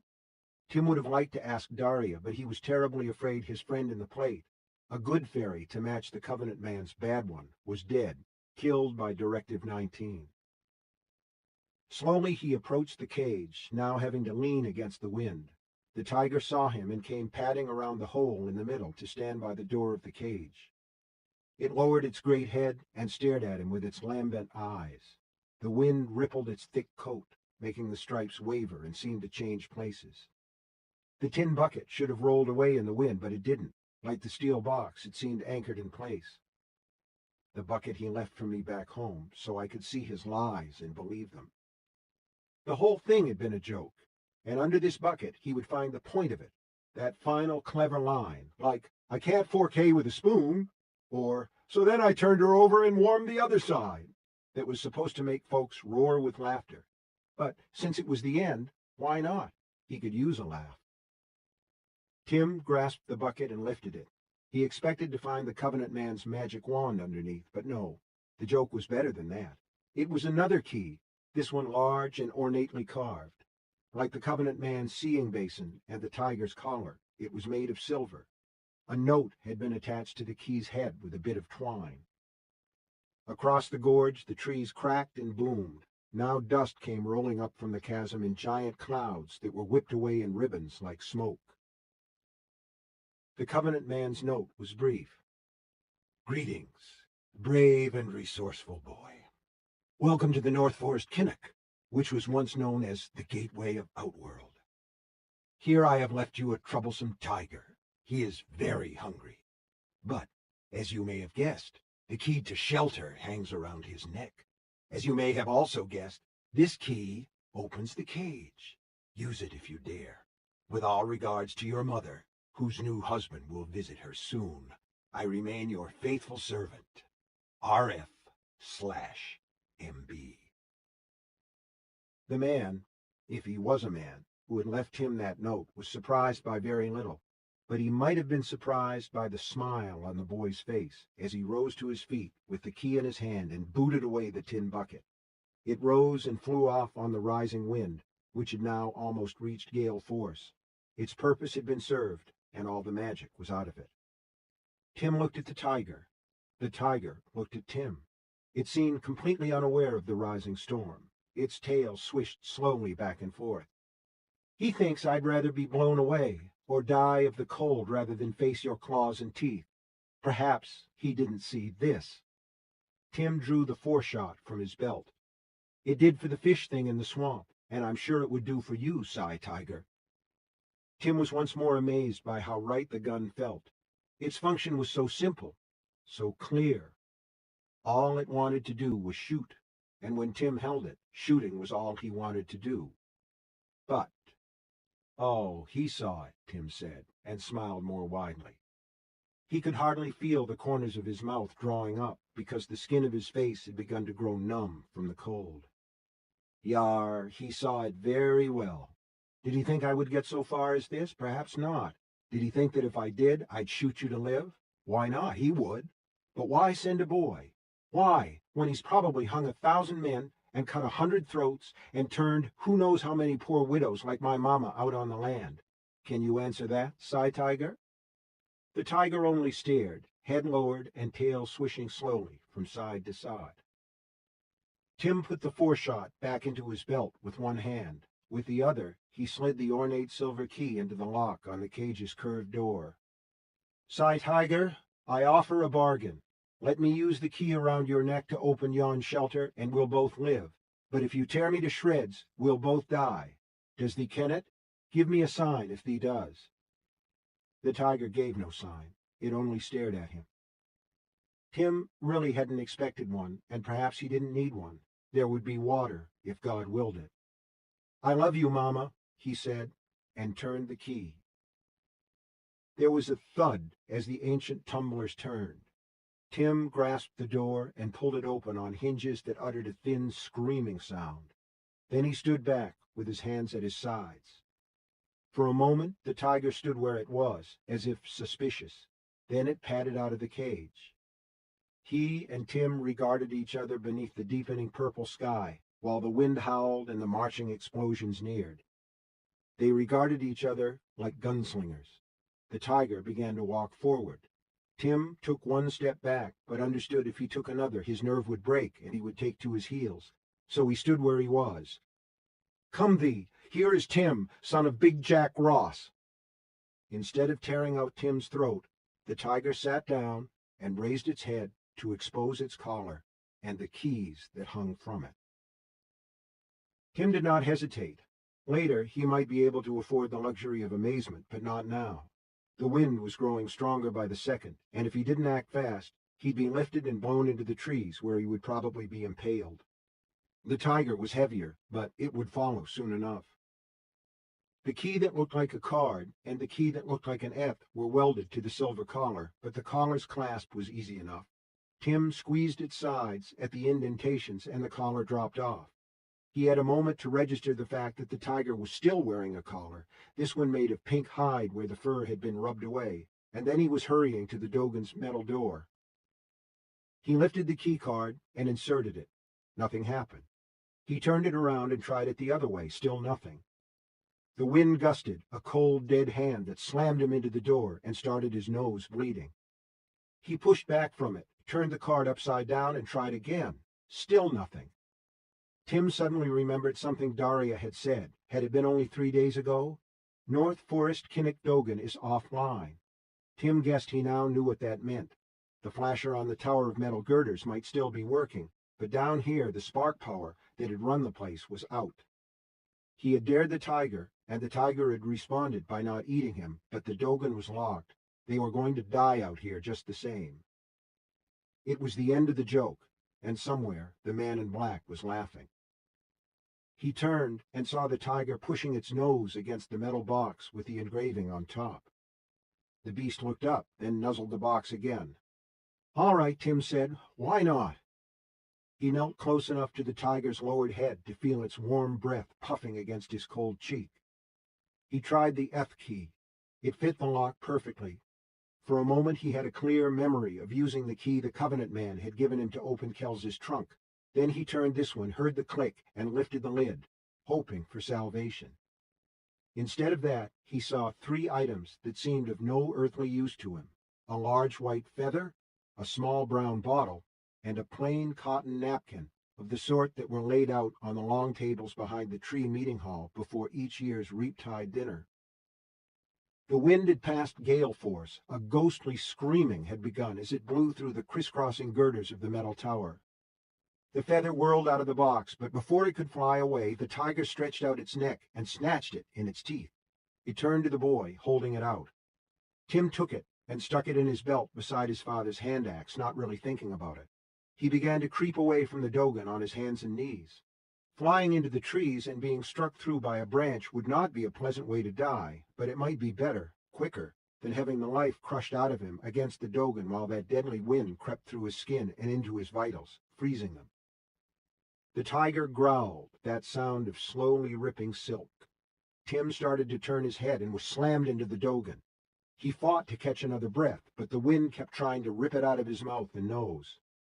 Now it was the napkin the tiger was holding out, and as Tim finally whooped air into his lungs, it numbed his throat as it went down, he saw a surprising thing. Cy Tiger had picked the napkin up by the corner, and it had unfolded to 4 times its former size. That's impossible. Except he was seeing it. Unless his eyes, now gushing water that froze on his cheeks, were deceiving him, the napkin in the tiger's jaws had grown to the size of a towel. Tim reached out for it. The tiger held on until he saw the thing firmly clutched in Tim's numb fist, then let go. The gale was howling around them, now hard enough to make even a 600-pound tiger brace against it, but the napkin, that was now a towel, hung limply from Tim's hand, as if in a dead calm. Tim stared at the tiger. It stared back, seemingly at complete ease with itself and the howling world around it. The boy found himself thinking of the tin bucket, which had done as well for seeing as the Covenant man's silver basin. "In the proper hand," he had said, "any object can be magic. Mayhap even a humble swatch of cotton." It was still doubled, at least doubled. Tim unfolded it again, and the towel became a tablecloth. He held it up in front of him, and although the rising gale continued to storm past on both sides, the air between his face and the hanging cloth was dead calm and warm. Tim grabbed the tablecloth that had been a napkin in both hands, shook it, and it opened once again. Now it was a sheet, and it lay easily on the ground, even though a storm of dust, twigs, and dead bin rusties flew past it and on either side. The sound of all that loose gunna striking the curved side of the Dogan was like hail. Tim started to crawl beneath the sheet, then hesitated, looking into the tiger's brilliant green eyes. He also looked at the thick spikes of its teeth, which its muzzle did not quite cover, before raising the corner of the magic cloth. "Come on, get under here, there's no wind or cold." "But you knew that, Cy Tiger, didn't you?" The tiger crouched, extended its admirable claws, and crawled forward on its belly until it was beneath the sheet. Tim felt something like a nest of wires brush down his arm as the tiger made itself comfortable. Whiskers. He shivered. Then the long, furred length of the beast was lying against the side of his body. It was very large, and half its body still lay outside the thin white covering. Tim half rose, fighting the wind that buffeted his head and shoulders as they emerged into the open air, and shook the sheet again. There was a rippling sound as it once more unfolded, this time becoming the size of a lake boat's mainsail. Now its hem lay almost at the base of the tiger's cage.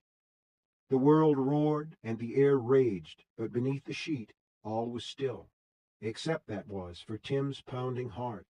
When that began to settle, he felt another heart pounding slowly against his rib cage, and heard a low, rough rumble. The tiger was purring. "We're safe, aren't we?" Tim asked it. The tiger looked at him for a moment, then closed its eyes. It seemed to Tim answer enough. Night came, and the full fury of the start blast came with it. Beyond the strong magic that had at first looked to be no more than a humble napkin, the cold grew apace, driven by a wind that was soon blowing at well over 100 wheels an hour. The windows of the Dogan grew inch-thick cataracts of frost.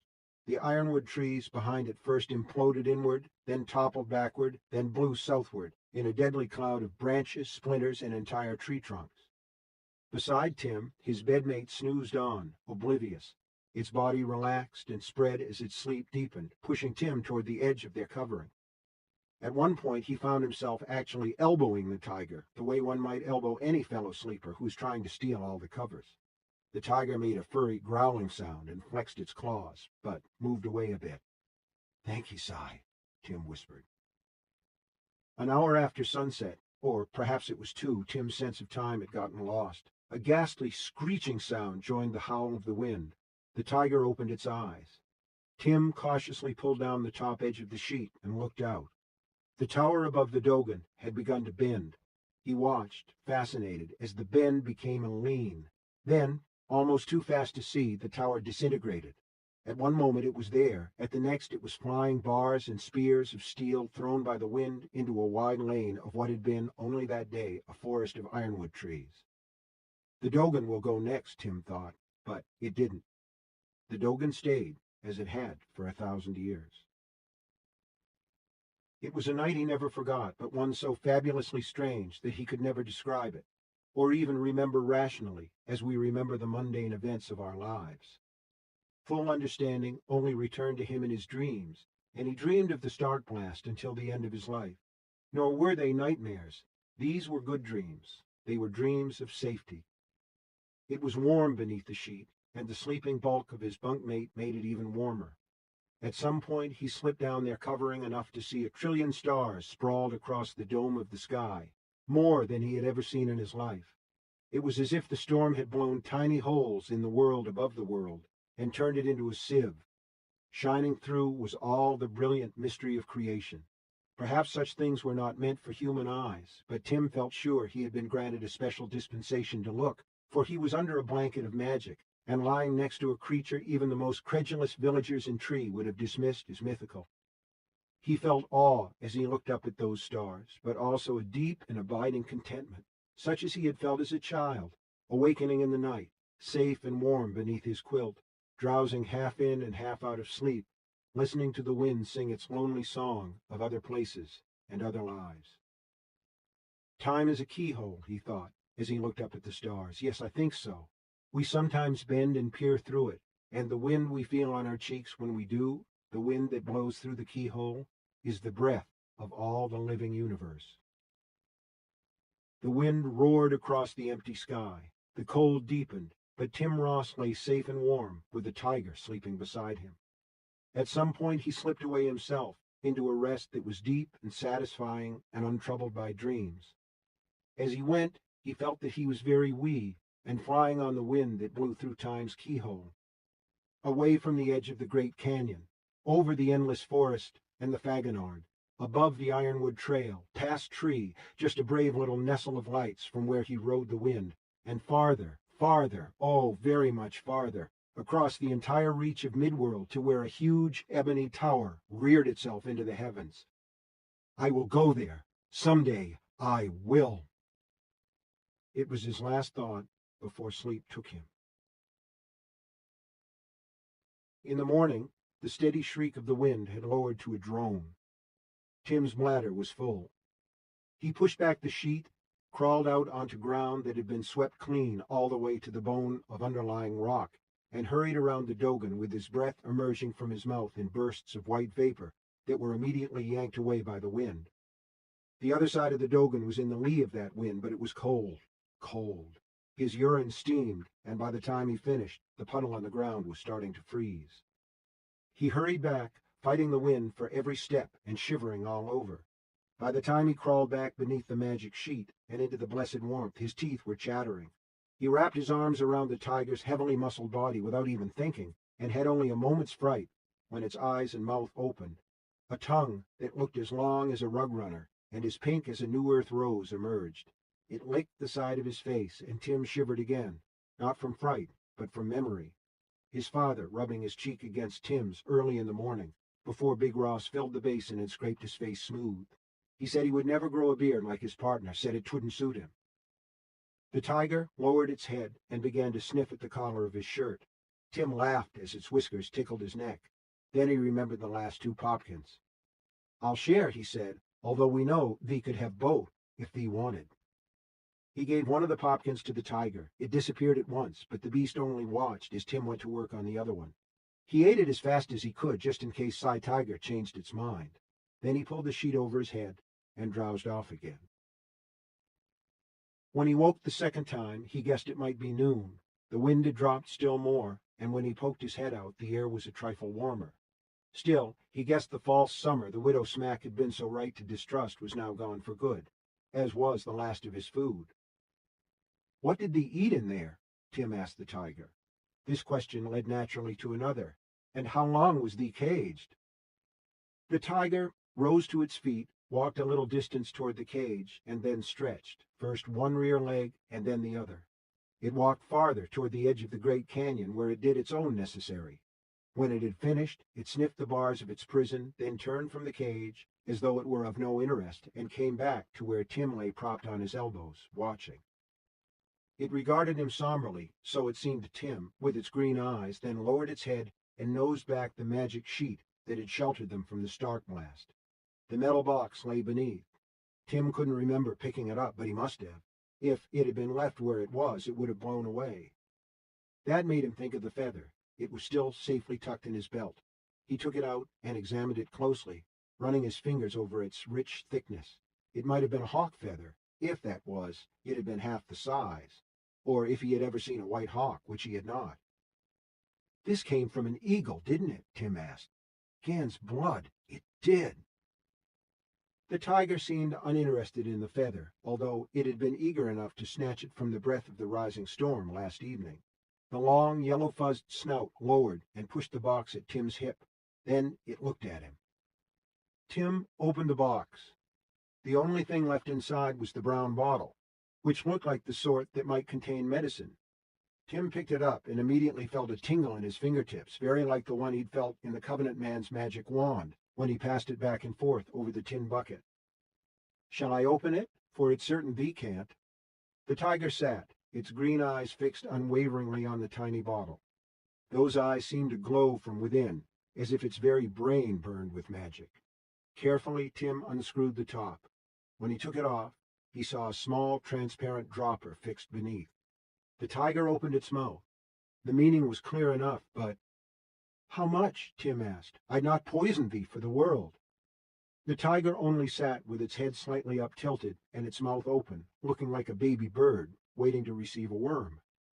After a little experimentation, he'd never used a dropper before, although he'd seen a larger, cruder version that Destry called a bull squirter.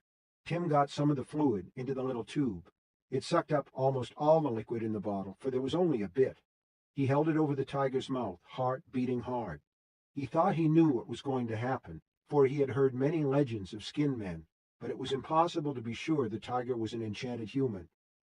"I'll put it in, drop by drop," he told the tiger. "If you want me to stop before it's gone, close thy mouth.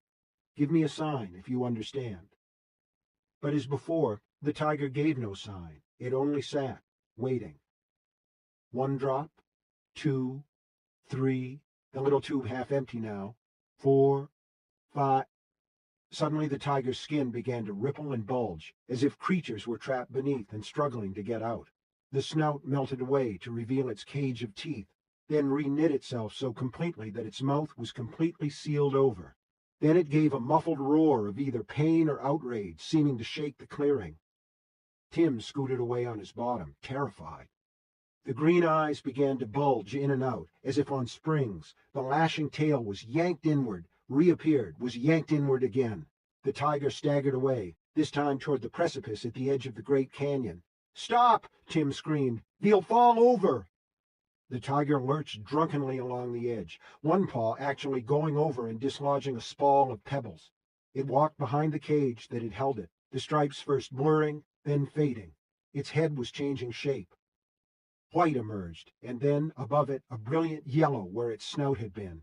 Tim could hear a grinding sound as the very bones inside its body rearranged themselves. On the far side of the cage, the tiger roared again, but halfway through, the roar became a very human cry.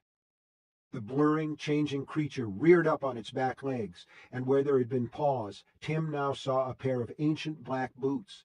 The claws became silver seagulls, moons, crosses, spirals.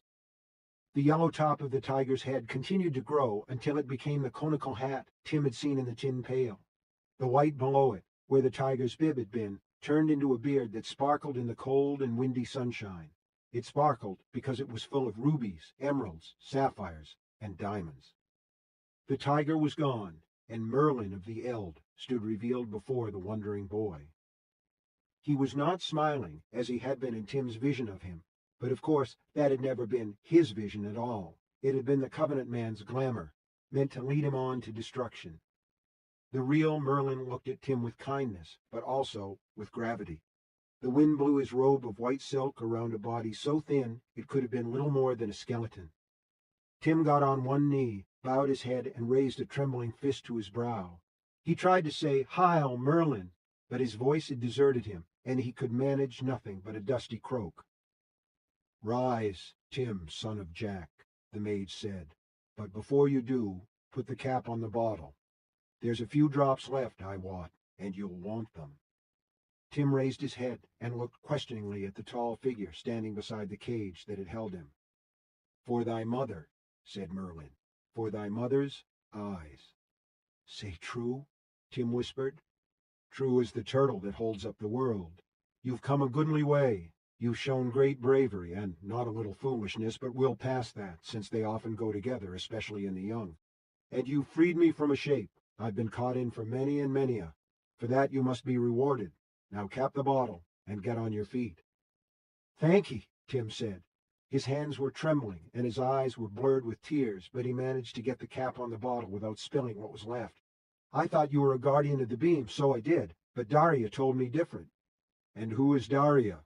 "A prisoner, like you, locked in a little machine the people of the Faginard gave me. I think she's dead." "Sorry for your loss, son." "She was my friend," Tim said. Merlin nodded. "It's a sad world, Tim Ross. As for me, since this is the beam of the lion, 'twas his little joke to put me in the shape of a great cat, although not in the shape of Aslan, for that's magic not even he can do, although he'd like to, aye. Or slay Aslan and all the other guardians so the beams collapse." "The Covenant man," Tim whispered. Merlin threw back his head and laughed. His conical cap stayed on, which Tim thought was magical in itself. "Nay, nay, not he. Little magic and long life's all he's capable of. No, Tim, there's one far greater than he of the broad cloak. When the Great One points his finger from where he bides, the broad cloak scurries. But sending you was none of the Red King's bidding, and the one you call the Covenant man will pay for his foolery, I'm sure. He's too valuable to kill, but to hurt, to punish, aye, I think so. What will he do to him, this Red King? Best not to know, but of one thing you can be sure, no one in Tree will ever see him again. His tax-collecting days are finally over." "And will my mother, will she really be able to see again?" "Aye, for you have done me fine, nor will I be the last you'll serve in your life." He pointed at Tim's belt. "That's only the first gun you'll wear, and the lightest." Tim looked at the foreshot, but it was his father's axe he took from his belt. "Guns are not for such as me, Si. I'm just a village boy. I'll be a woodcutter like my father. Tree's my place, and I'll stay there." The old mage looked at him shrewdly. You say so, with the axe in your hand. But would you say so if 'twas the gun? Would your heart say so? Don't answer, for I see the truth in your eyes. Ka will take you far from Tree Village. But I love it, Tim whispered. Thee'll bide there yet a while, so be not fashed, but hear me well and obey. He put his hands on his knees and leaned his tall, scrawny body toward Tim. His beard lashed in the dying wind, and the jewels caught in it flickered like fire. His face was gaunt, like the Covenant man's, but illuminated by gravity instead of malicious humor, and by kindness rather than cruelty. When you return to your cottage, a trip that will be much faster than the one you made to get here, and far less risky, you will go to your mother and put the last drops from the bottle in her eyes. Then you must give thy father's axe to her. Do you understand me? His coin you'll wear all your life. You'll be buried with it yet around your neck. But give the axe to thy mother. Do it at once. Why? The wild tangle of Merlin's brows drew together. His mouth turned down at the corners. Suddenly the kindness was gone, replaced by a frightening obduracy. Not yours to ask, boy. When Ka comes, it comes like the wind, like the Stark blast. Will you obey? Yes, Tim said, frightened. I'll give it to her as you say. Good. The mage turned to the sheet beneath which they had slept and raised his hands over it. The end near the cage flipped up with a brisk ruffling sound, folded over, and was suddenly half the size it had been. It flipped up again and became the size of a tablecloth. Tim thought the women of Tree would much like to have magic like that when beds were needed to be made, and wondered if such an idea were blasphemy. No, I'm sure you're right, Merlin said absently, but 'twould go wrong and cause hijinks. Magic's full of tricks, even for an old fellow like me. Si, is it true you'll live backwards in time?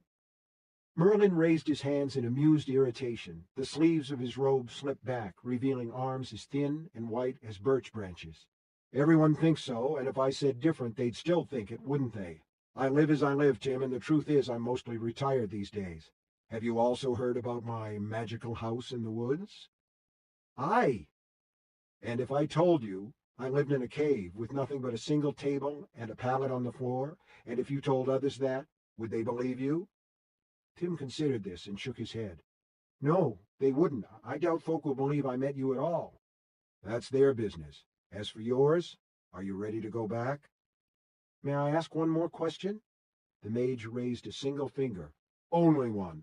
For I've been here many long years in yon cage, which you see keeps its place to the very inch in spite of how hard the wind blew, and I'm tired of shitting in that hole. Living long simple is all very fine, but there's a limit. Ask your question. How did the Red King catch thee? He can't catch anyone, Tim. He's himself caught, pent at the top of the Dark Tower. But he has his powers, and he has his emissaries. The one you met is far from the greatest of them. A man came to my cave. I was fooled into believing he was a wandering peddler, for his magic was strong. Magic lent to him by the king, as you must ken. Tim risked another question. Magic stronger than yours? Nay, but... Merlin sighed and looked up at the morning sky. Tim was astounded to realize that the magician was embarrassed. I was drunk. Oh, Tim said in a small voice. He could think of nothing else to say. Enough palaver, said the mage. Sit on the divan. Merlin gestured at what was sometimes a napkin, sometimes a sheet, and was now a tablecloth. That, and don't worry about dirtying it with your boots. It's been used by many far more travel-stained than thee. Tim had been worried about exactly that, but he stepped onto the tablecloth and then sat down. Now the feather. Take it in your hands. It's from the tail of Garuda, the eagle who guards the other end of this beam, or so I was told, although as a wee one myself. Yes, I was once wee, Tim, son of Jack. I was also told that babies were found under cabbages in the garden. Tim barely heard this. He took the feather, which the tiger had saved from flying away into the wind, and held it. Merlin regarded him from beneath his tall yellow cap. When thee gets home, what's the first thing thee'll do? Put the drops in Mama's eyes. Good. And the second? Give her my da's axe. Don't forget. The old man leaned forward and kissed Tim's brow. For a moment the whole world flared as brilliantly in the boy's eyes as the stars at the height of the Stark blast. For a moment it was all there. Thee's a brave boy with a stout heart, as others will see and come to call you. Now go with my thanks and fly away home." "Fly? How?" "How does thee walk? Just think of it. Think of home." 1,000 wrinkles flowed from the corners of the old man's eyes as he broke into a radiant grin. "For, as someone or other famous once said, there's no place like home. See it very well."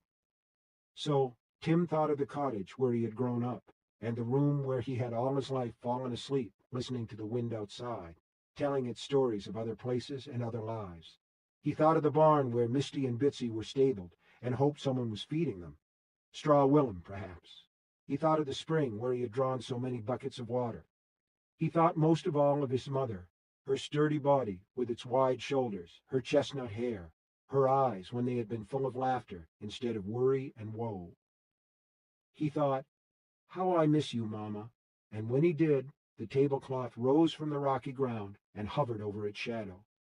Tim gasped. The cloth rocked, then turned.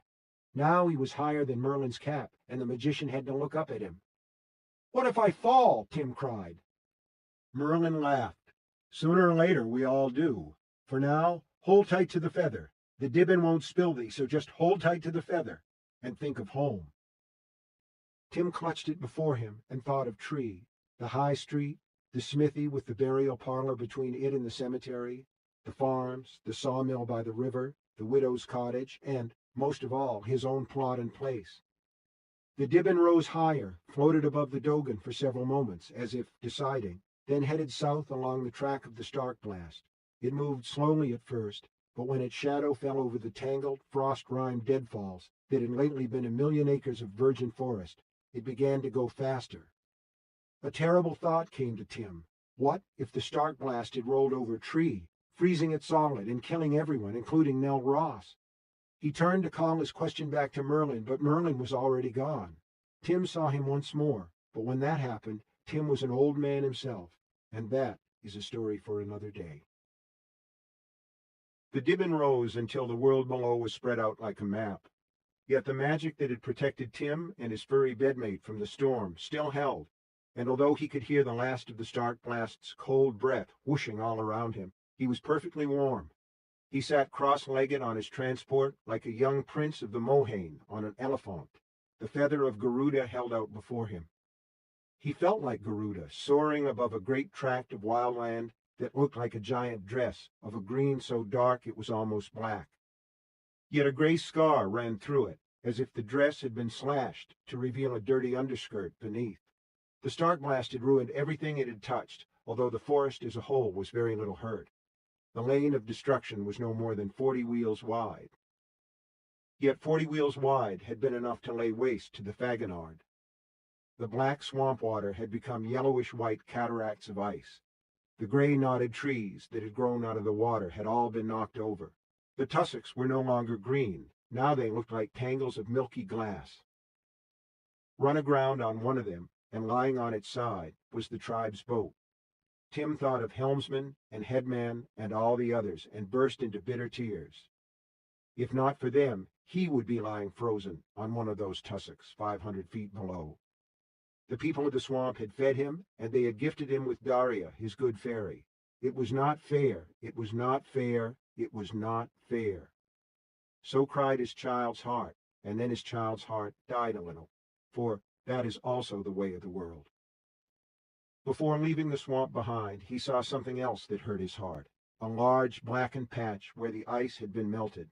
Sooty chunks of ice floated around a vast plated course lying on its side like the beached boat. It was the dragon that had spared him. Tim could imagine, aye, all too well, how she must have fought the cold with blasts of her fiery breath. But in the end the Stark blast had taken her, as it had taken everything else in the Faginard. It was now a place of frozen death. Above the ironwood trail, the dibbin began to descend. Down and down it glided, and when it came to the Cossington Marchley stub, it touched down. But before the wider sweep of the world was lost, Tim observed the path of the Stark blast, formerly dead south, bending to a course more westerly, and the damage seemed less, as if the storm had been starting to lift off. It gave him hope that the village had been spared. He studied the dibbin thoughtfully and then waved his hands over it. "Fold," he said. feeling a trifle foolish. The dibbon did not, but when he bent to do the job himself, it flipped over once, then twice, then thrice, becoming smaller each time, but no thicker. In a matter of seconds, it once more appeared to be nothing but a cotton napkin lying on the path. Not one you'd want to spread on your lap at dinner, though, for it had a boot print square in the middle of it. Tim put it in his pocket and began walking, and when he reached the glossy groves, where most of the trees were still standing, he began to run. He skirted the town, for he didn't want to waste even minutes answering questions. Few people would have had time for him anyway. The start blast had largely spared tree, but he saw folk tending to livestock they'd managed to pull from flattened barns and inspecting their fields for damage. The sawmill had been blown into Tree River. The pieces had floated away downstream, and nothing was left but the stone foundation. He followed State Brook, as he had on the day when he had found the Covenant man's magic wand. Their spring, which had been frozen, was already beginning to thaw, and although some of the glossy shingles had been ripped from the roof of the cottage, the building itself stood as firm as ever. It looked as though his mother had been left alone, for there were no wagons or mules out front. Tim understood that people would want to see to their own plots with such a storm as a start blast coming, but it still made him angry. To leave a woman who was blind and beaten to the whims of a storm, that wasn't right, and it wasn't the way folk in Tree neighbored. Someone took her to safety, he told himself, to the gathering hall, most likely. Then he heard a bleat from the barn that didn't sound like either of their mules. Tim poked his head in and smiled. The Widow Smack's little burro, Sunshine, was tethered to a post, munching hay. Tim reached into his pocket and felt a moment's panic when he couldn't find the precious bottle. Then he discovered it hiding under the dibbon, and his heart eased. He climbed to the porch, the familiar creak of the third step making him feel like a boy in a dream, and eased the door open. The cottage was warm, for the widow had made a good fire in the hearth, which was only now burning down to a thick bed of gray ash and rosy embers. She sat sleeping in his da's chair, with her back to him and her face to the fire. Although he was wild to go to his mother, he paused long enough to slip off his boots. The widow had come when there was no one else. She had built a fire to keep the cottage warm. Even with the prospect of what looked like ruin for the whole village, she had not forgotten how to neighbor. Tim wouldn't have wakened her for anything. He tiptoed to the bedroom door, which stood open. There in bed lay his mother, her hands clasped on the counterpane, her eyes staring sightlessly up at the ceiling. "Mama?" Tim whispered. For a moment she didn't stir, and Tim felt a cold shaft of fear. He thought, "I'm too late. She's lying there dead." Then Nell rose on her elbows, her hair cascading in a flood to the down pillow behind her, and looked toward him. Her face was wild with hope. "Tim, is it you or am I dreaming?" "You're awake," he said, and rushed to her. Her arms enfolded him in a strong grip, and she covered his face with the heartfelt kisses that are only a mother's to give. "I thought you were killed. Oh, Tim, and when the storm came I made sure of it, and I wanted to die myself. Where have you been? How could you break my heart so, you bad boy?" And then the kissing began again. Tim gave himself over to it, smiling and rejoicing in the familiar clean smell of her. But then he remembered what Merlin had said. "When thee gets home, what's the first thing thee'll do?"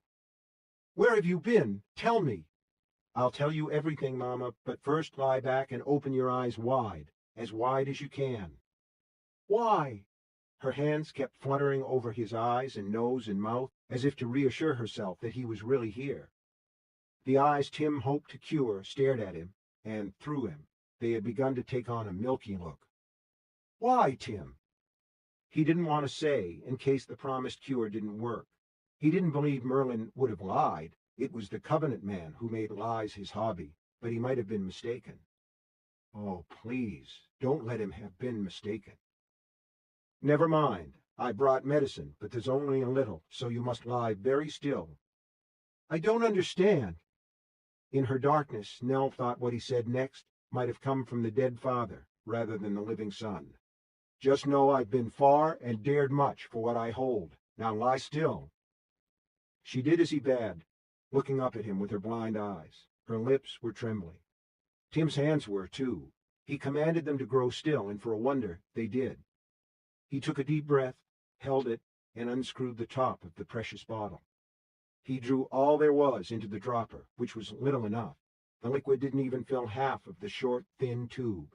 He leaned over Nell. "Still, Mama, promise me, for it may burn." "Still as can be," she whispered.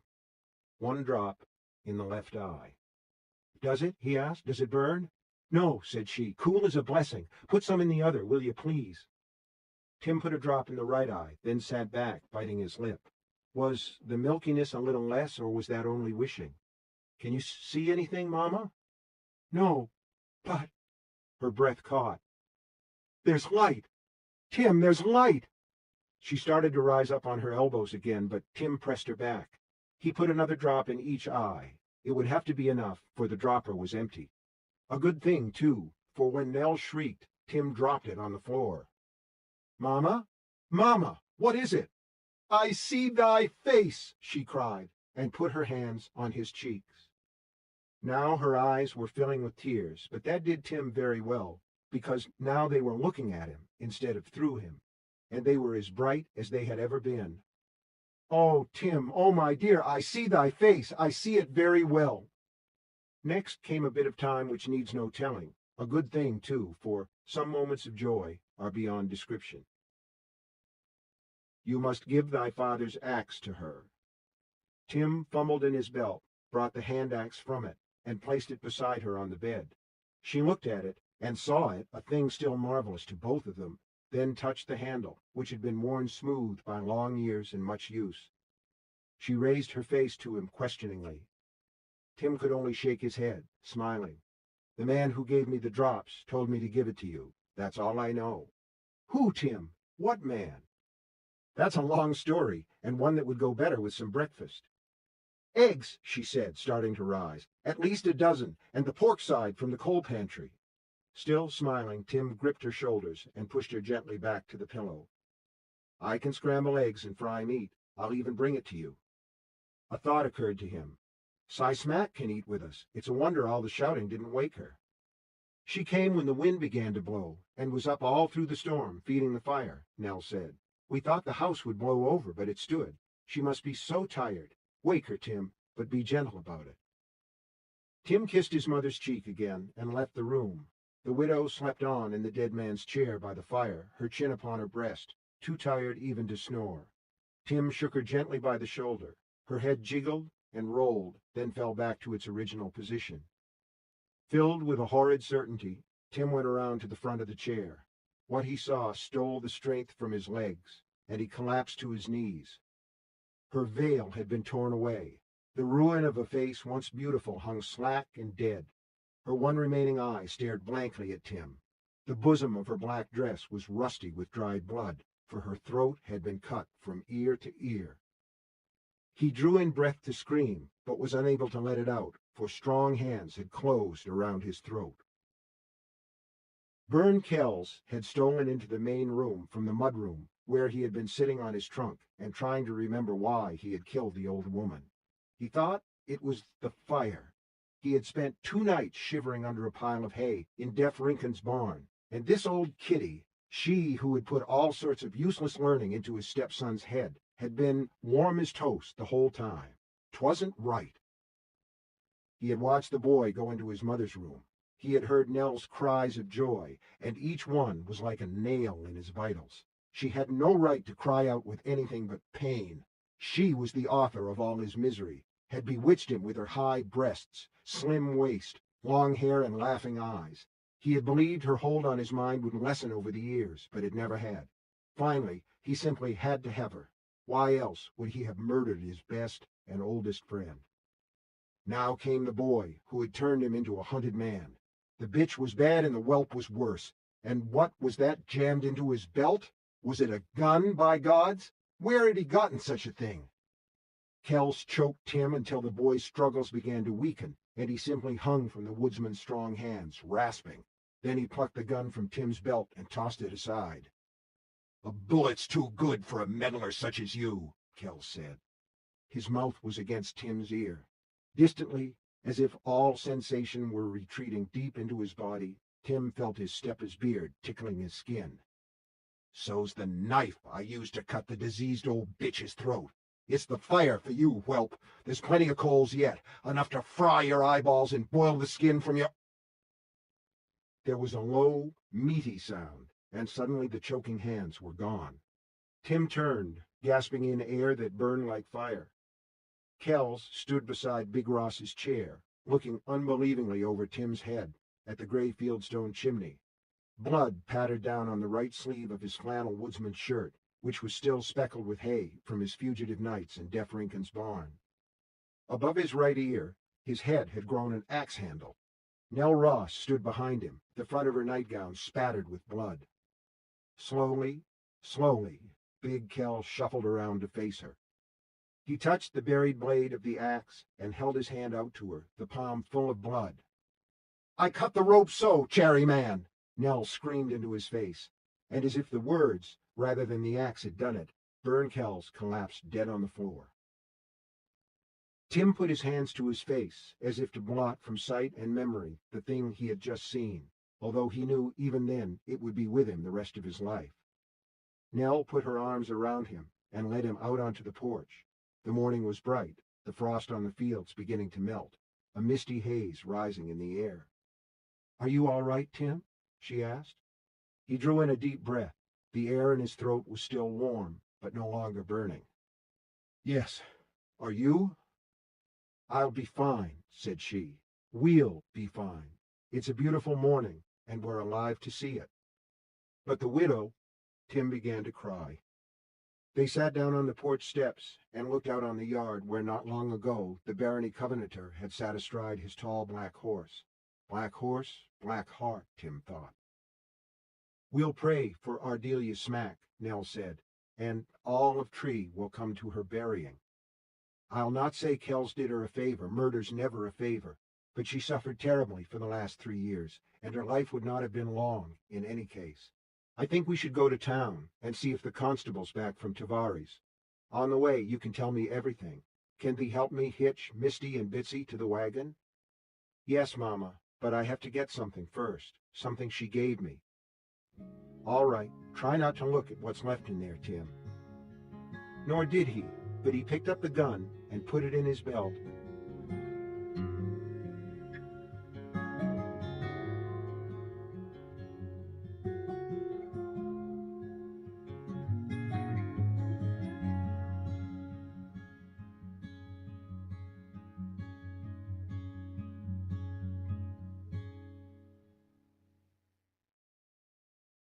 The Skin Man, Part 2. She told him not to look at what was left inside, the body of his stepper, you ken, and he said he wouldn't. Nor did he, but he picked up the gun and put it in his belt. "The 4-shot the widow woman gave him," young Bill Streeter said. He was sitting against the cell wall below the chalk map of Debaria, with his chin on his chest. He had said little, and in truth I thought the lad had fallen asleep, and I was telling the tale only to myself. But he had been listening all along, it seemed. Outside, the rising wind of the simoom rose to a brief shriek, then settled back to a low and steady moan. "Aye, young Bill." He picked up the gun, put it in his belt on the left side, and carried it there for the next 10 years of his life. After that, he carried bigger ones, 6-shooters. That was the story, and I ended it just as my mother had ended all the stories she read me when I was but a small one in my tower room. It made me sad to hear those words from my own mouth. And so it happened, once upon a by, long before your grandfather's grandfather was born. Outside, the light was beginning to fail. I thought it would be tomorrow after all before the deputation that had gone up to the foothills would return with the salties who could sit a horse. And really, did it matter so much? For an uncomfortable thought had come to me while I was telling young Bill the story of young Tim. If I were the Skin Man, and if the sheriff and a bunch of deputies, not to mention a young gunslinger all the way from Gilead, came asking if I could saddle, mount, and ride, would I admit it? Not likely. Jamie and I should have seen this right away, but of course we were still new to the lawman's way of thinking. "Si?" "Yes, Bill." "Did Tim ever become a real gunslinger? He did, didn't he?" When he was 21, 3 men carrying hard calibers came through Tree.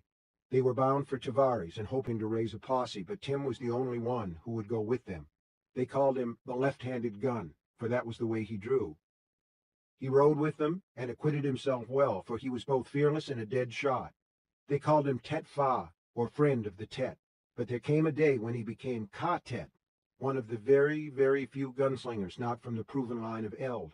Although, who knows? Don't they say that Arthur had many sons from 3 wives and Moighty More born on the dark side of the blanket? I don't know what that means.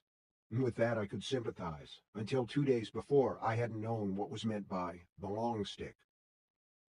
Never mind, he was known first as Lefty Ross, then, after a great battle on the shores of Lake Conn, as Tim Stoutheart. His mother finished her days in Gilead as a great lady, or so my mother said. But all these things are a tale for another day, Bill finished. That's what my da always says when I ask for more. His face drew in on itself, and his mouth trembled at the corners as he remembered the bloody bunkhouse and the cook who had died with his apron over his face. What he said. I put my arm around his shoulders again, a thing that felt a little more natural this time. I'd made my mind up to take him back to Gilead with us if Evelyn of Serenity refused to take him in, but I thought she would not refuse. He was a good boy. Outside, the wind whined and howled. I kept an ear out for the jing-jang, but it stayed silent. The lines were surely down somewhere. Si, how long was Merlin caged as a tiger? I don't know, but a very long time, surely. What did he eat? Cuthbert would have made something up on the spot, but I was stumped. If he was shitting in a hole, he must have eaten, Bill said, and reasonably enough. If you don't eat, you can't shit. I don't know what he ate, Bill. Perhaps he had enough magic left, even as a tiger, to make his own dinner. Out of thin air, like. Yes, that's probably it. Did Tim ever reach the tower? For there's stories about that, too, aren't there? Before I could answer, Strother, the fat deputy with the rattlesnake hatband, came into the jail. When he saw me sitting with my arm around the boy, he gave a smirk. I considered wiping it off his face. It wouldn't have taken long, but forgot the idea when I heard what he had to say. Riders coming. Must be a moit and wagons, because we can hear 'em even over the damn beastly wind. People are stepping out into the grit to see. I got up and let myself out of the cell. Can I come? Bill asked. Better that you bide here yet a while, I said, and locked him in. I won't be long. I hate it here, Si. I know, I told him. It'll be over soon enough. I hoped I was right about that.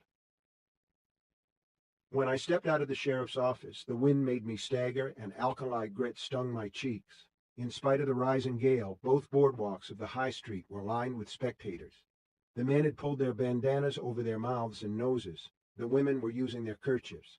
I saw one lady sigh wearing her bonnet backwards, which looked strange but was probably quite useful against the dust. To my left, horses began to emerge from the whitish clouds of alkali.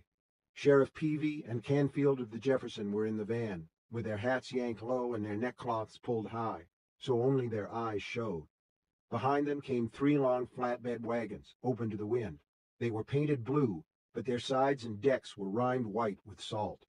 On the side of each, the words Derry Assault Combine had been daubed in yellow paint.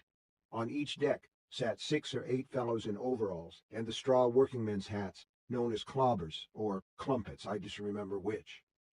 On one side of this caravan rode Jamie de Curry, Kellen Fry, and Kellen's son, Vicka. On the other were Snip and Arn from the Jefferson spread, and a big fellow with a sand-colored handlebar mustache and a yellow duster to match.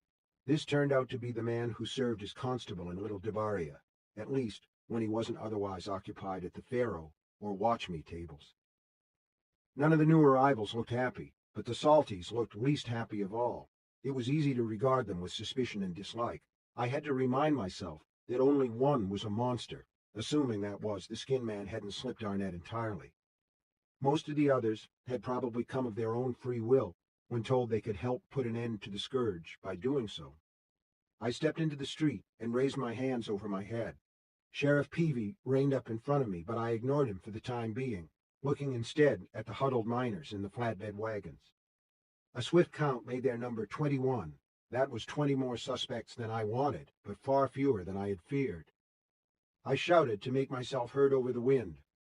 You men have come to help us, and on behalf of Gilead, I say thank you. They were easier to hear because the wind was blowing toward me. Balls to your Gilead, said one. Snot-nosed brat, said another. Lick my Johnny on behalf of Gilead, said a third. I can smarten him up any time you'd like, said the man with the handlebar mustache. Say the word, young'un, for I'm constable of the shithole they come from, and that makes 'em my fill. We'll wig. He put a perfunctory fist to his brow. Never in life, I said, and raised my voice again. How many of you men want a drink? That stopped their grumbling in its tracks, and they raised a cheer instead. Then climb down and line up, I shouted. By twos, if you will. I grinned at them. And if you won't, go to hell and go there thirsty. That made most of them laugh. Side this chain, Wegg said. Puttin' drink in these fellers ain't a good idea. But I thought it was. I motioned Kellen Fry to me and dropped 2 gold knucks into his hand. His eyes widened. You're the trail boss of this herd, I told him. What you've got there should buy them 2 whiskeys apiece if they're short shots, and that's all I want them to have. Take Canfield with you, and that one there. I pointed to one of the pokies. Is it ourn? Snip, the fellow said. T'other one's ourn. Aye, good. Snip, you at one end of the bar, Canfield at the other. Fry, you stand behind them at the door and watch their backs. I won't be taking my son into the bustin' luck, Kellen Fry said. It's a whorehole, so it is. You won't need to, so Vicka goes around back with the other pokey. I cocked my thumb at Arn. All you 2 fellows need to do is watch for any salty trying to sneak out the back door. If you do, let loose a yell and then scat, because he'll probably be our man. Understand? Yep, Arn said. Come on, kid. Off we go. Maybe if I get out of this wind, I can get a smoke to stay lit. Not just yet, I said, and beckoned to the boy. Hey, Gun Bunny, one of the miners yelled. You gonna let us out of this wind before nightfall? I'm fucking thirsty. The others agreed. Hold your gabber, I said. Do that and you get to wet your throat. Run your gums at me while I'm doing my job, and you'll sit out here in the back of a wagon and lick salt. That quieted them, and I bent to Vicka Fry. You were to tell someone something while you were up there at the Salt Rocks. Did you do it? Yeah, His father elbowed him almost hard enough to knock him over. The boy remembered his manners and started again, this time with a fist to his brow. Yes, Si, do it please you. Who did you speak to? Pucked along. He's a boy I know from Reap Fair Day. He's just a miner's kid, but we palled around some and did the 3-leg race together. His dad's foreman of the night work crew. That's what Puck says anyways. And what did you tell him? That it was Billy Streeter who seen the Skin Man in his human shape. I said how Billy hid under a pile of old tack, and that was what saved him.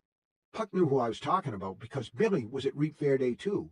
It was Billy who won the Goose Dash. Do you know the Goose Dash, Si Gunslinger? Yes, I said. I had run it myself on more than one Reap Fair Day, and not that long ago either. Vicka Fry swallowed hard, and his eyes filled with tears. Billy's da cheered like to bust his throat when Billy come in first, he whispered. I'm sure he did. Did this Pucked along put the story on its way, do you think? Dunno, do I? But I would have, if it had been me. I thought that was good enough, and clapped Vicka on the shoulder. Go on now, and if anyone tries to take it on the sneak, raise a shout, a good loud one so as to be heard over the wind. He and Arn struck off for the alley that would take them behind the busted luck. The salties paid them no mind. They only had eyes for the bat-wing doors and thoughts for the rot-gut waiting behind them. Men, I shouted, and when they turned to me, wet thy whistles. That brought another cheer, and they set off for the saloon, but walking, not running, and still 2 by 2. They had been well trained. I guessed that their lives as miners were little more than slavery, and I was thankful Ka had pointed me along a different path. Although, when I look back on it, I wonder how much difference there might be between the slavery of the mine and the slavery of the gun. Perhaps one. I've always had the sky to look at, and for that I tell Gan, the man Jesus, and all the gods that may be, thank you. I motioned Jamie, Sheriff Peavy, and the new one, Wegg, to the far side of the street. We stood beneath the overhang that shielded the sheriff's office. Strother and Pickens, the not-so-good deputies, were crowded into the doorway, fair goggling. Go inside, you 2, I told him. We don't take orders from you, Pickens said, just as haughty as Mary Dame, now that the boss was back. Go inside and shut the door, Peavy said. Have you thud brains not kenned even yet who's in charge of this raree? They drew back, Pickens glaring at me and Strother glaring at Jamie. The door slammed hard enough to rattle the glass.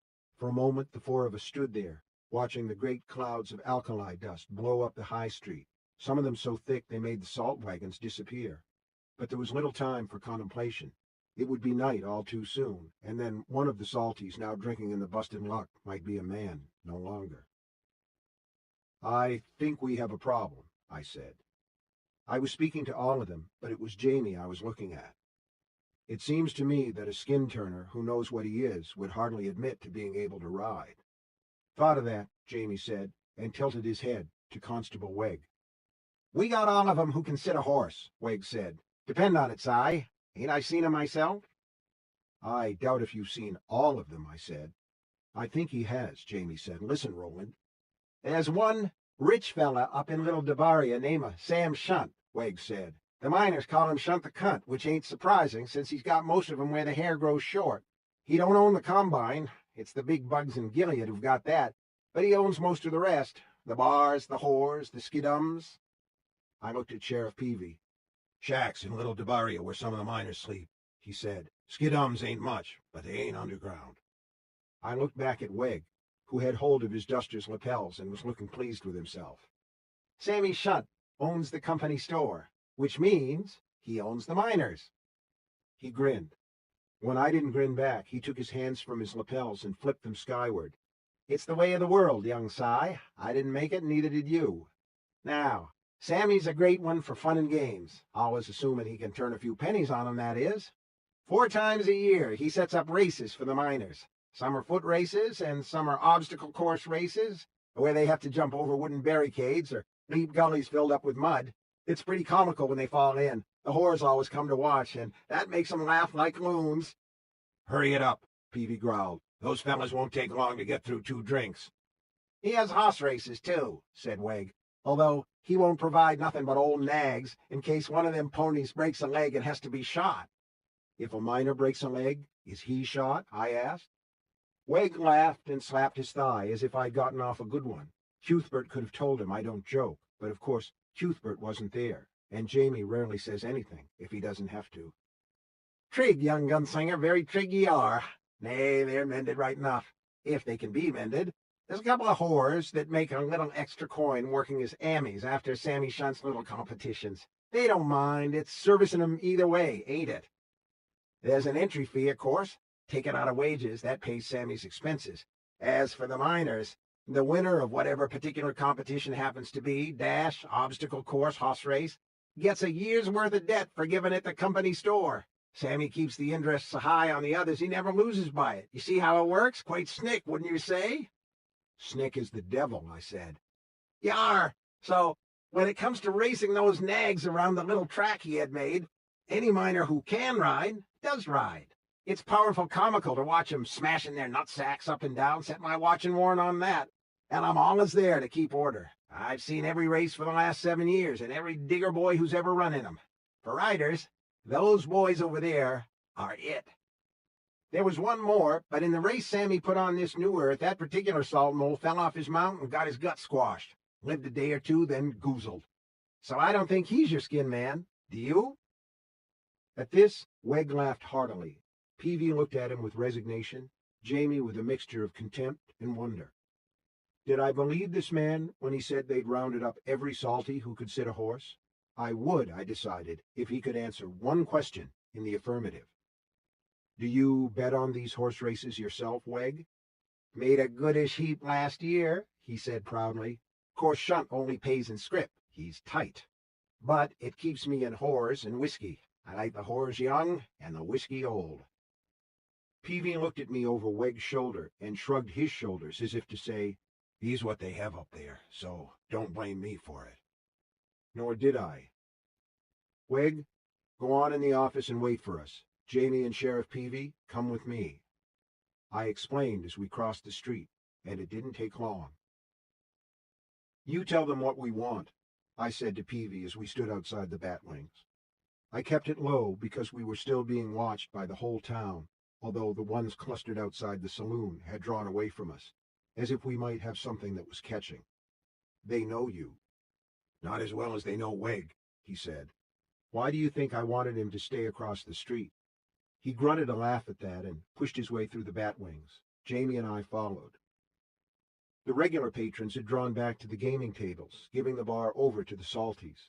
Snip and Canfield flanked them. Kellen Fry stood with his back leaning against the barnboard wall and his arms folded over his sheepskin vest.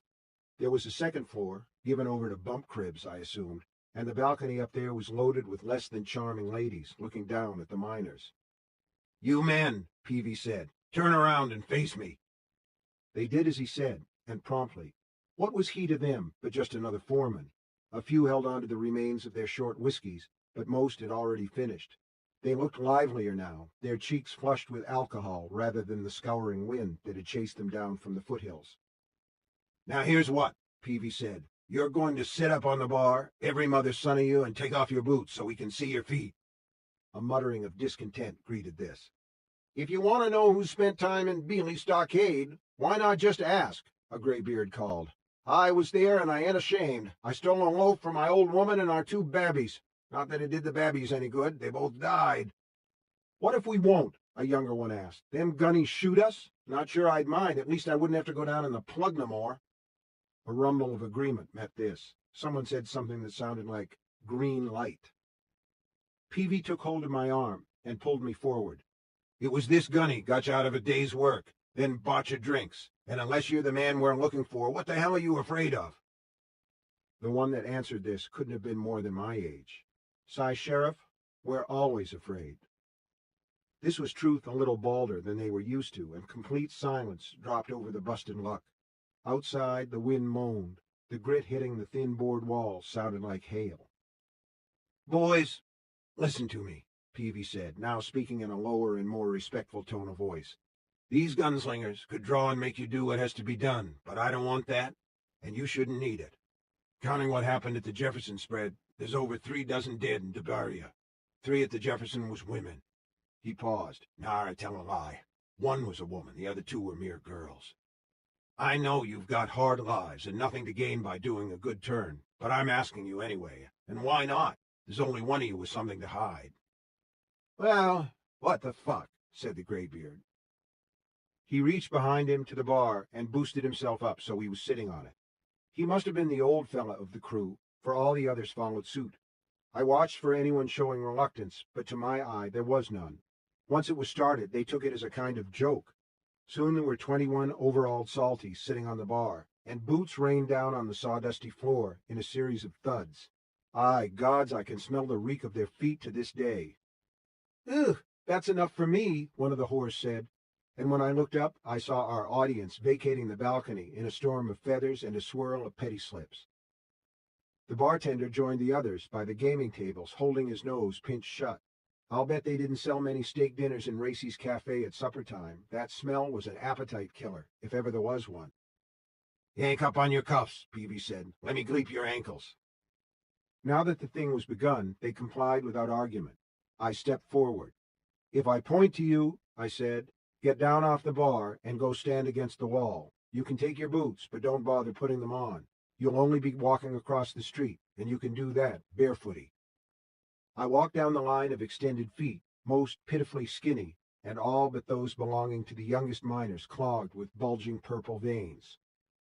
You, and you. In all, there were 10 of them with blue rings around their ankles that meant time in the Beeley Stockade. Jamie drifted over to them. He didn't draw, but he hooked his thumbs in his crossed gun belts, with his palms near enough to the butts of his 6-shooters to make the point. "Barkeep," I said, "pour these men who are left another short shot." The miners without stockade tattoos cheered at this and began putting on their boots again. "What about us?" the graybeard asked. The tattooed ring above his ankle was faded to a blue ghost. His bare feet were as gnarled as old tree stumps. How he could walk on them, let alone work on them, was more than I could understand. 9 of you will get long shots," I said, and that wiped the gloom from their faces. "The 10th will get something else." "A yank of rope," Canfield of the Jefferson said in a low voice. "And after what I seen out to ranch, I hope he dances at the end of it a long time." We left Snip and Canfield to watch the 11 salties drinking at the bar, and marched the other 10 across the street. The graybeard led the way and walked briskly on his tree-stump feet. That day's light had drained to a weird yellow I had never seen before, and it would be dark all too soon. The wind blew and the dust flew. I was watching for one of them to make a break, hoping for it, if only to spare the child waiting in the jail, but none did. Jamie fell in beside me. If he's here, he's hoping the kiddo didn't see any higher than his ankles. He means to face it out, Roland. I know, I said, and since that's all the kiddo did see, he'll probably ride the bluff. What then? Lock 'em all up, I suppose, and wait for one of 'em to change his skin. What if it's not something that just comes over him? What if he can keep it from happening? Then I don't know, I said. Wegg had started a penny-in, three-to-stay watch-me game with Pickens and Strother. I thumped the table with one hand, scattering the matchsticks they were using as counters. Wegg, you'll accompany these men into the jail with the sheriff. It'll be a few minutes yet. There's a few more things to attend to. What's in the jail? Wegg asked, looking at the scattered matchsticks with some regret. I guess he'd been winning. The boy, I suppose? The boy and the end of this sorry business, I said, with more confidence than I felt. I took the graybeard by the elbow, gently, and pulled him aside. What's your name, Si? Stig Luca. What's it to you? You think I'm the one? No, I said, and I didn't. No reason, just a feeling. But if you know which one it is, if you even think you know, you ought to tell me. There's a frightened boy in there, locked in a cell for his own good. He saw something that looked like a giant bear kill his father, and I'd spare him any more pain if I could. He's a good boy. He considered, then it was him who took my elbow, and with a hand that felt like iron, he drew me into the corner. I can't say, gunslinger, for we've all been down there, deep in the new plug, and we all saw it. Saw what? A crack in the salt, with a green light shining through. Bright, then dim, bright, then dim, like a heartbeat. And it speaks to your face. I don't understand you. I don't understand myself. The only thing I know is we've all seen it, and we've all felt it. It speaks to your face and tells you to come in. It's bitter. The light or the voice? Both. It's of the old people, I've no doubt of that. We told Banderley, him that's the bull foreman, and he went down himself, saw it for himself, felt it for himself. But was he going to close the plug for that? Balls he was. He's got his own bosses to answer to, and they know there's a mite of salt left down there. So he ordered a crew to close it up with rocks, which they did. I know, because I was one of them.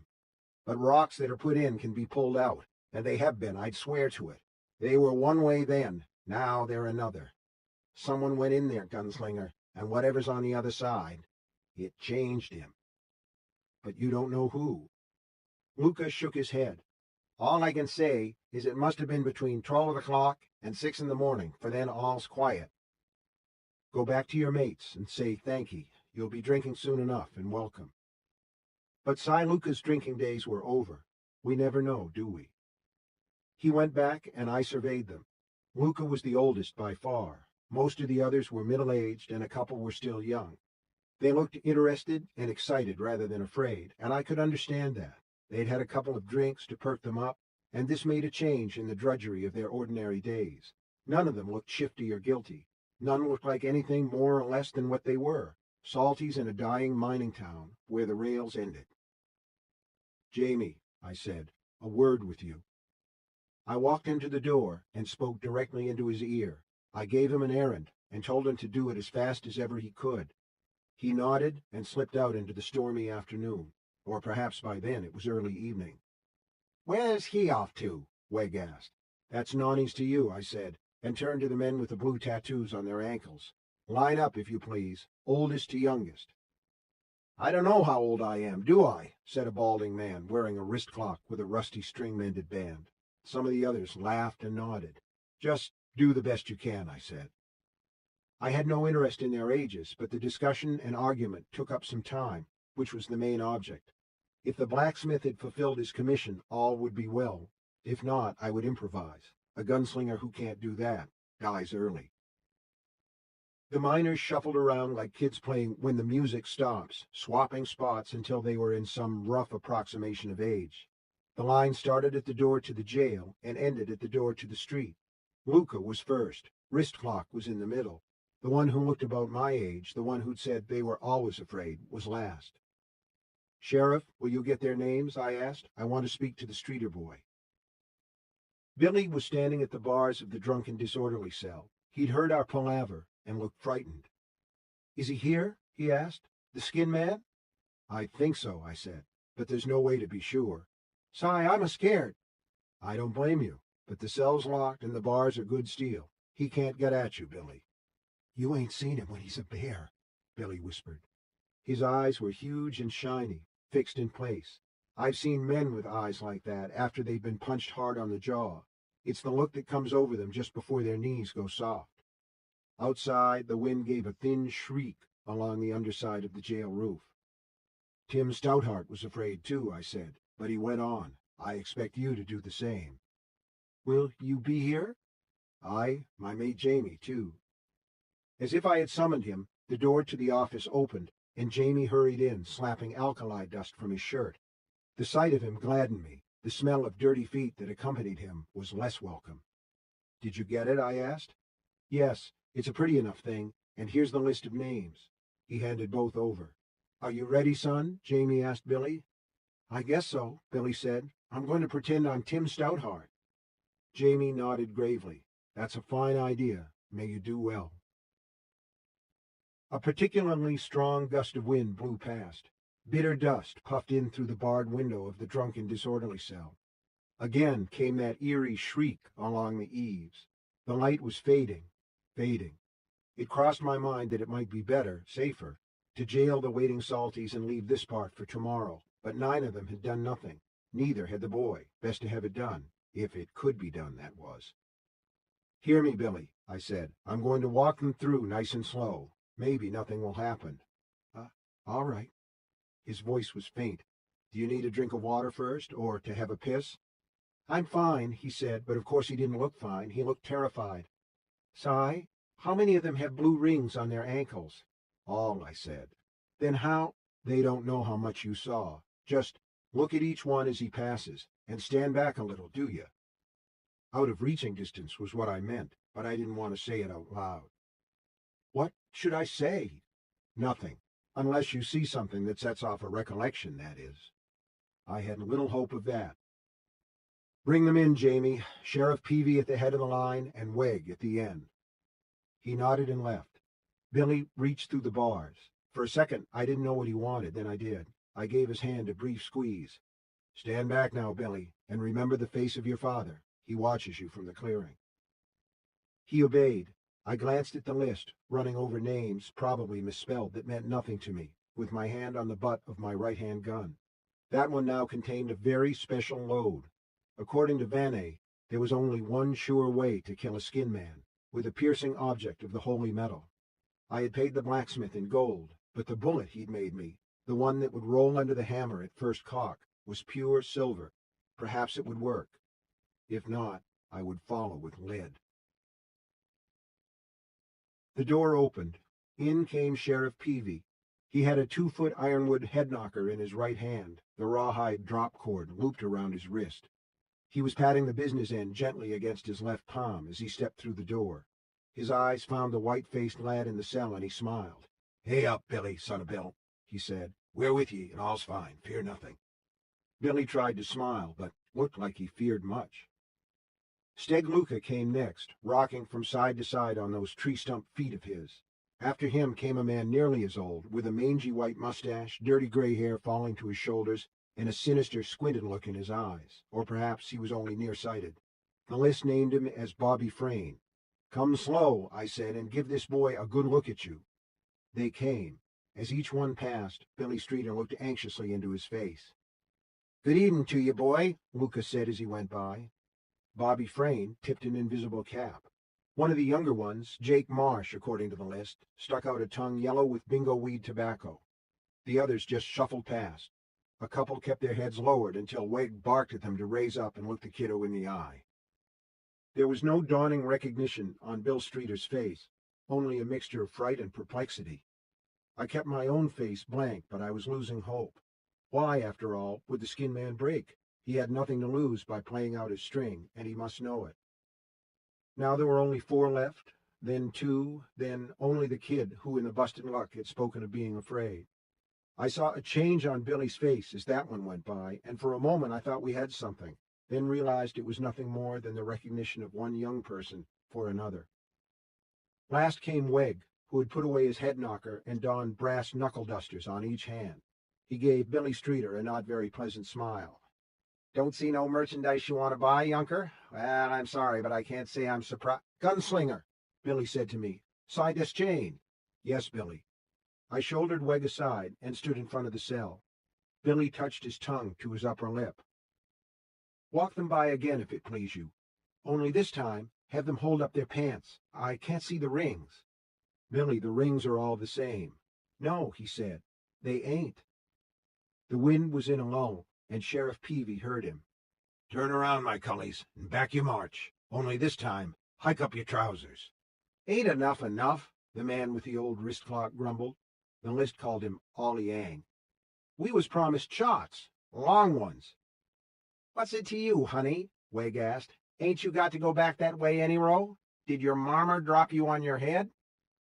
They grumbled about it, but started back down the corridor toward the office, this time from youngest to oldest, and holding up their pants. All the tattoos looked about the same to me. I at first thought they must to the boy as well. Then I saw his eyes widen, and he took another step away from the bars. Yet he said nothing. "Sheriff, hold them right there for a moment, if you will," I said. Peavy moved in front of the door to the office, and I stepped to the cell and spoke low. "Billy, see something?" "The mark," he said. "I seen the mark. It's the man with the broken ring." I didn't understand. Then I did. I thought of all the times Court had called me a Slowkins from the eyebrows up. He called the others those things and worse. Of course he did. It was his job. But standing in the corridor of that Debaria jail with the simoom blowing outside, I thought he had been right about me. I was a Slowkins. Only minutes ago I'd thought that if there had been more than the memory of the tattoo, I'd have gotten it from Billy when he was hypnotized. Now I realized I had gotten it. "Is there anything else?" I'd asked him, already sure that there wasn't, only wanting to raise him from the trance that was so obviously upsetting him. And when he'd said, "the white mark," but dubiously, as if asking himself, foolish Roland had let it pass. The Salties were getting restless. Ollie Ang, the one with the rusty wrist clock, was saying they'd done as asked, and he wanted to go back to the busted to get his drink and his damn boots. "Which one?" I asked Billy. He leaned forward and whispered. I nodded, then turned to the knot of men at the end of the corridor. Jamie was watching them closely, hands resting on the butts of his revolvers. The men must have seen something in my face because they ceased their grumbling and just stared.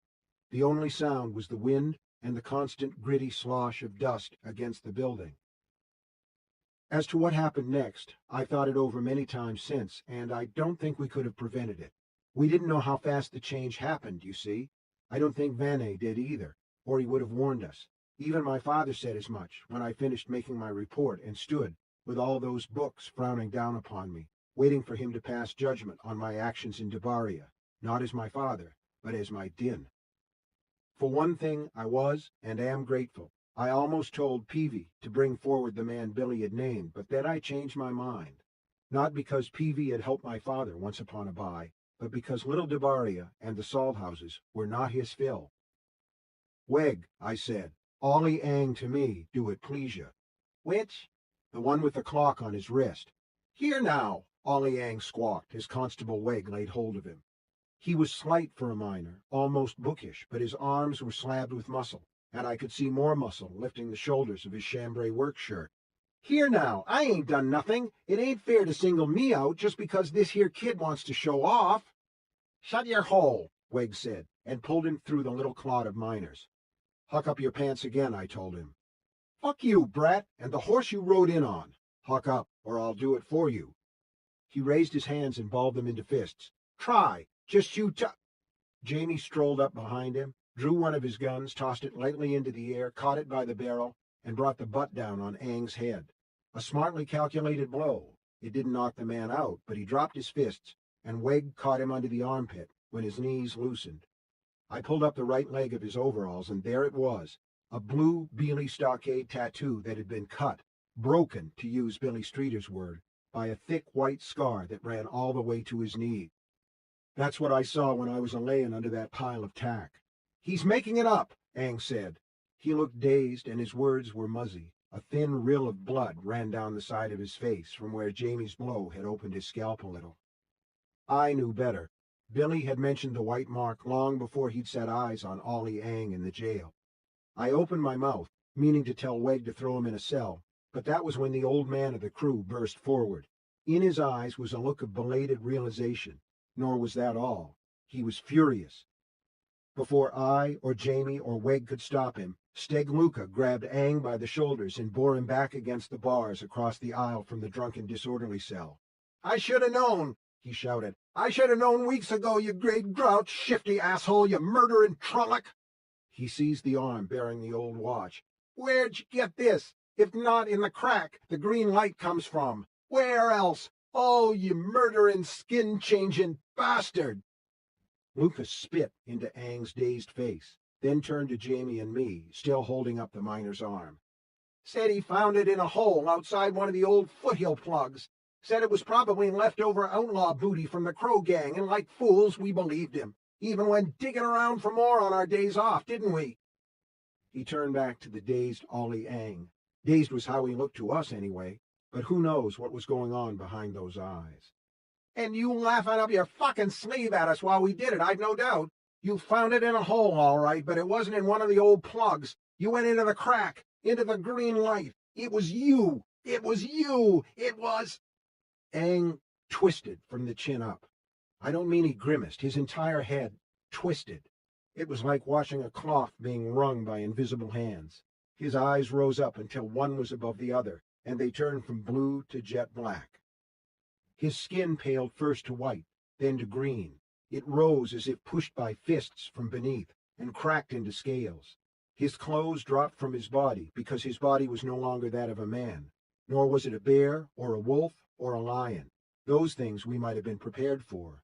We might even have been prepared for an alligator, such as the thing that had assaulted the unfortunate Fortuna at Serenity, although it was closer to an alligator than anything else. In a space of 3 seconds, Ollie Aang turned into a man-high snake, a Pookie. Luca, still holding onto an arm that was shrinking toward that fat green body, gave out a yell that was muffled when the snake, still with a flopping tonsure of human hair around its elongating head, jammed itself into the old man's mouth. There was a wet popping sound as Luca's lower jaw was torn from the joints and tendons, holding it to the upper. I saw his wattled neck swell and grow smooth as that thing, still changing, still standing on the dwindling remnants of human legs, bored into his throat like a drill. There were yells and screams of horror from the head of the aisle as the other salties stampeded. I paid them no notice. I saw Jamie wrap his arms around the snake's growing, swelling body in a fruitless attempt to pull it out of the dying Steg Luca's throat, and I saw the enormous reptilian head when it tore its way through the nape of Luca's neck, its red tongue flicking, its scaly head painted with beads of blood and bits of flesh. Weg threw one of his brass-knuckle-decorated fists at it.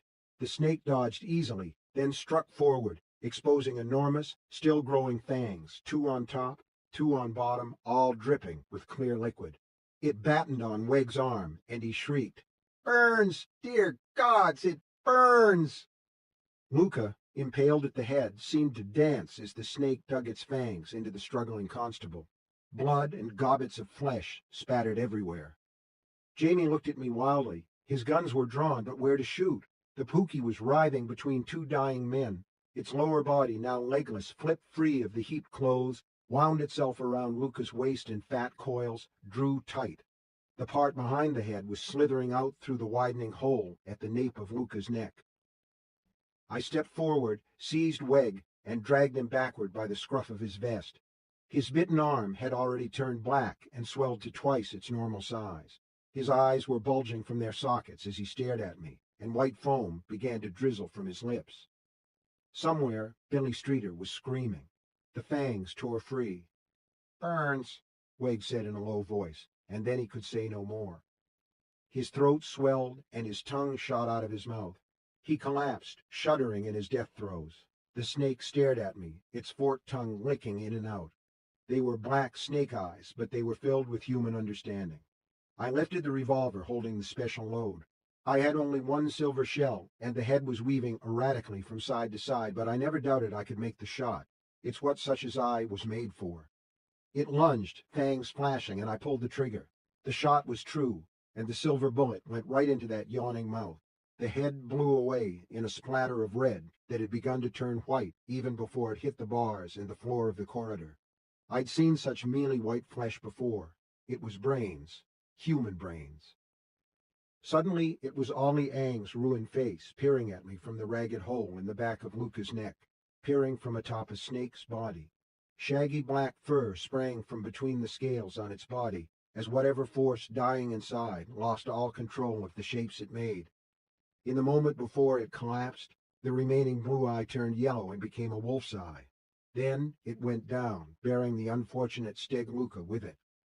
In the corridor, the dying body of the skin man shimmered and burned, wavered and changed. I heard the pop of muscles and the grind of shifting bones. A naked foot shot out, turned into a furry paw, then became a man's foot again. The remains of Ollie Ang shuddered all over, then grew still. The boy was still screaming. "Go to yon pallet and lie down," I said to him. My voice was not quite steady. "Close your eyes and tell yourself it's over, for now it is." "I want you," Billy sobbed as he went to the pallet. His cheeks were speckled with blood. I was drenched with it, but this he didn't see. His eyes were already closed. "I want you with me. Please, Si, please." "I'll come to you as soon as I can," I said, and I did. 3 of us spent the night on pushed-together pallets in the drunken disorderly cell. Jamie on the left, me on the right, young Bill Streeter in the middle. The simoom had begun to die, and until late we heard the sound of revels on the high street as Debaria celebrated the death of the skin man. "What will happen to me, Si?" Billy asked just before he finally fell asleep. "Good things," I said, and hoped Evelyn of Serenity would not prove me wrong about that. "Is it dead? Really dead, Si Deschain?" "Really." But on that score I meant to take no chance. After midnight, when the wind was down to a bare breeze and Bill Streeter lay in an exhausted sleep so deep even bad dreams couldn't reach him, Jamie and I joined Sheriff Peavy on the waste ground behind the jail. There, we doused the body of Ollie Ang with coal oil. Before setting match to it, I asked if either of them wanted the wrist clock as a souvenir. Somehow it hadn't been broken in the struggle, and the cunning little second hand still turned. Jamie shook his head. "Nor I," said Peavy, "for it might be haunted. Go on, Roland, if I may call ye so." "And welcome," I said. I struck the sulfur and dropped it. We stood watching until the remains of Debaria's skin man were nothing but black bones. The wrist clock was just a charred lump in the ash. The following morning, Jamie and I rounded up a crew of men, more than willing they were, to go out to the rail line. Once they were there, it was a matter of 2 hours to put Sawtooth back on the double steel. Travis, the NG, directed the operation, and I made many friends by telling them I'd arranged for everyone in the crew to eat free at Racy's at top of day and drink free at the Busted Luck that afternoon. There was to be a town celebration that night, at which Jamie and I would be guests of honor. It was the sort of thing I could happily do without. I was anxious to get home, and as a rule, company doesn't suit me. But such events are often part of the job. One good thing, there would be women, some of them no doubt pretty. That part I wouldn't mind, and suspected Jamie wouldn't either. He had much to learn about women, and Debaria was as good a place to begin his studies as any. He and I watched Sawtooth puff slowly up to the roundway and then make its way toward us again, pointed in the right direction, toward Gilead. "Will we stop at Serenity on the way back to town?" Jamie asked, "to ask if they'll take the boy in?"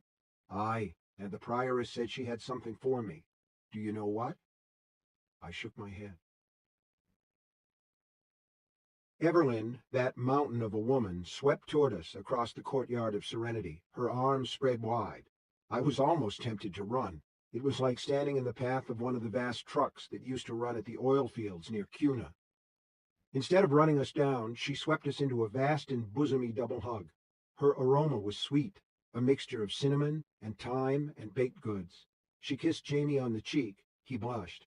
Then she kissed me full on the lips. For a moment we were enveloped by her complicated and billowing garments and shaded by her winged silk hood. Then she drew back, her face shining. "What a service you have done this town, and how we say thank you." I smiled.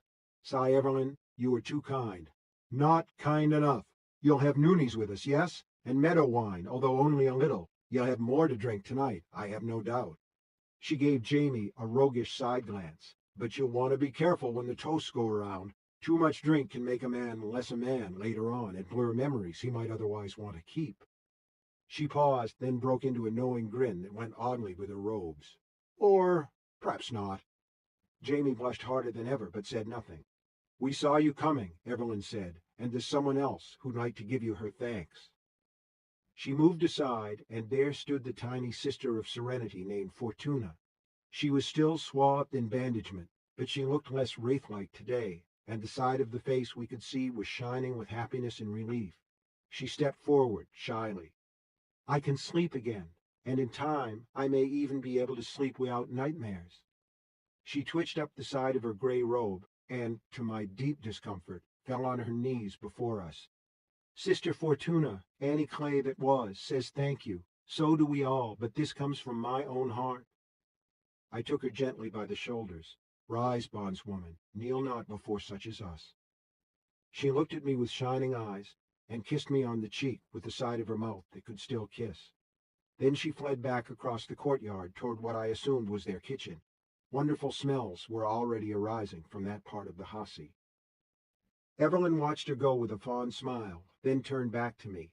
"There's a boy," I began. She nodded. "Bill Streeter. I know his name and his story.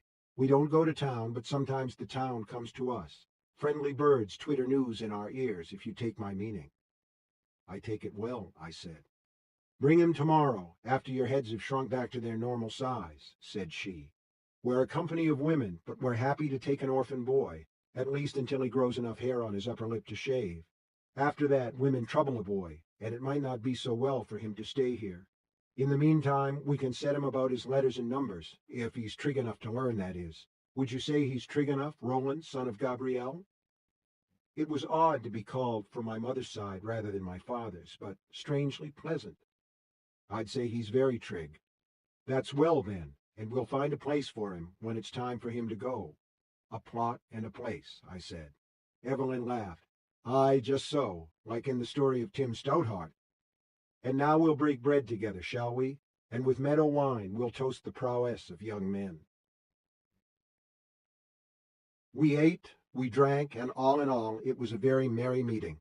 When the sisters began to clear the trestle tables, Prioress Evelyn took me to her private quarters, which consisted of a bedroom and a much larger office where a cat slept in a bar of sun on a huge oaken desk heaped high with papers. "Few men have been here, Roland," she said. "One was a fellow you might know. He had a white face and black clothes. Do you know the man of whom I speak?" "Martin Broadcloak," I said.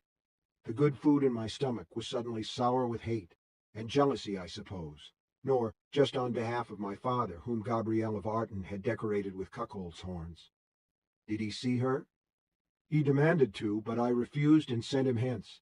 At first he declined to go, but I showed him my knife, and told him there were other weapons in Serenity. Aye, and women who know how to use them. One, I said, was a gun. I reminded him that he was deep inside the Hossie, and suggested that, unless he could fly, he had better take heed. He did, but before he went he cursed me, and he cursed this place." She hesitated, stroked the cat, then looked up at me. "There was a time when I thought perhaps the Skin Man was his work." "I don't think so," I said.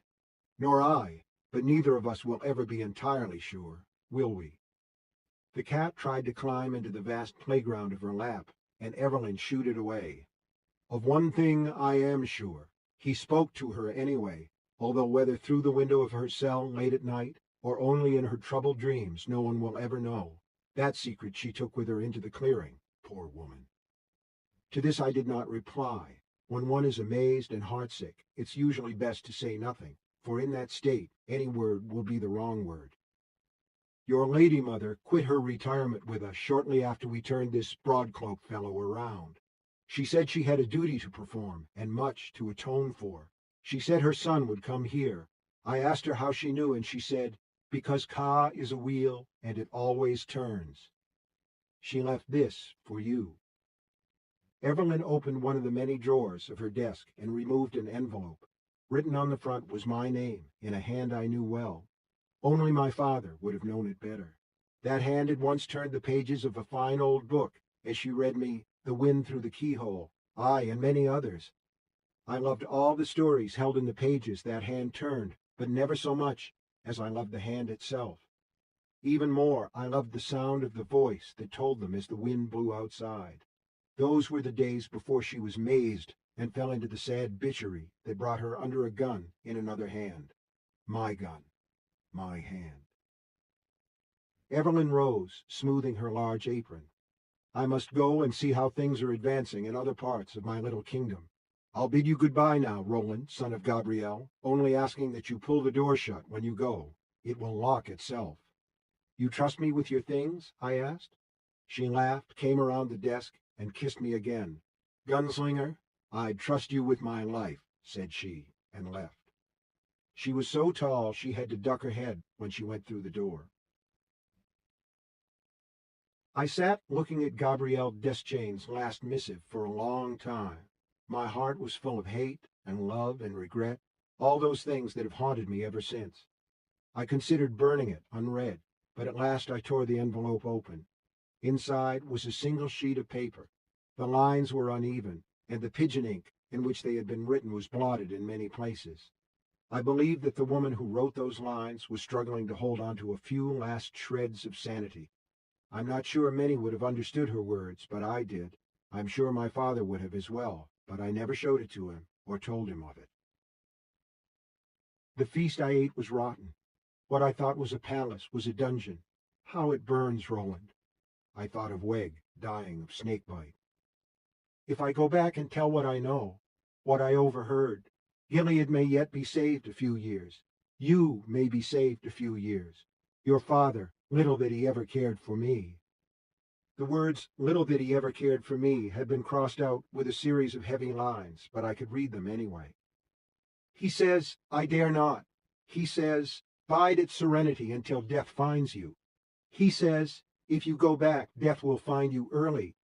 He says, your death will destroy the only one in the world for whom you care. He says, would you die at your brat's hand and see every goodness, every kindness, every loving thought poured out of him like water from a dipper, for Gilead that cared for you little and will die anyway? But I must go back. I have prayed on it and meditated on it, and the voice I hear always speaks the same words. This is what Ka demands. There was a little more, words I traced over and over during my wandering years after the disastrous battle at Jericho Hill and the fall of Gilead. I traced them until the paper fell apart, and I let the wind take it, the wind that blows through time's keyhole, you can. In the end, the wind takes everything, doesn't it? And why not? Why other? If the sweetness of our lives did not depart, there would be no sweetness at all. I stayed in Evelyn's office until I had myself under control. Then I put my mother's last word, her dead letter, in my purse and left, making sure the door locked behind me. I found Jamie and we rode to town. That night there were lights and music and dancing, many good things to eat and plenty of liquor to wash it down with. There were women, too, and that night Silent Jamie left his virginity behind him. The next morning,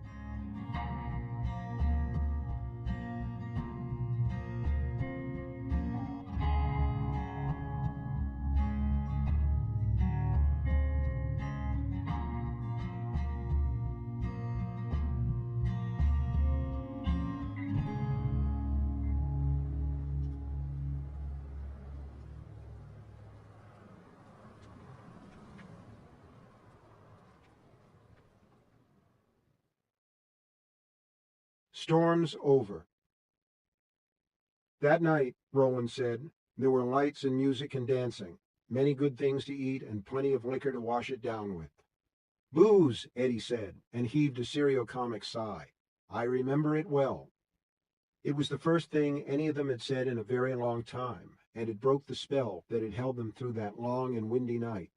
They stirred like people awaking from a deep dream, all except Oy, who still lay on his back in front of the fireplace, with his short paws splayed and the tip of his tongue lolling comically from the side of his mouth. Roland nodded. There were women, too, and that night Silent Jamie left his virginity behind him. The next morning we reboarded Sma Toot and made our way back to Gilead, and so it happened, once upon a by. Long before my grandfather's grandfather was born, Jake said in a low voice. Of that I can't say, Roland said with a slight smile, and then took a long drink of water. His throat was very dry. For a moment there was silence among them. Then Eddie said, Thank you, Roland, that was boss. The gunslinger raised an eyebrow. He means it was wonderful, Jake said. It was, too. I see light around the boards we put over the windows, Susanna said. Just a little, but it's there. You talk down the dark, Roland. I guess you're not the strong, silent Gary Cooper type after all, are you? I don't know who that is. She took his hand and gave it a brief, hard squeeze. Never mind, sugar. Wind's dropped, but it's still blowing pretty hard, Jake observed. We'll build up the fire, then sleep, the gunslinger said. This afternoon it should be warm enough for us to go out and gather more wood.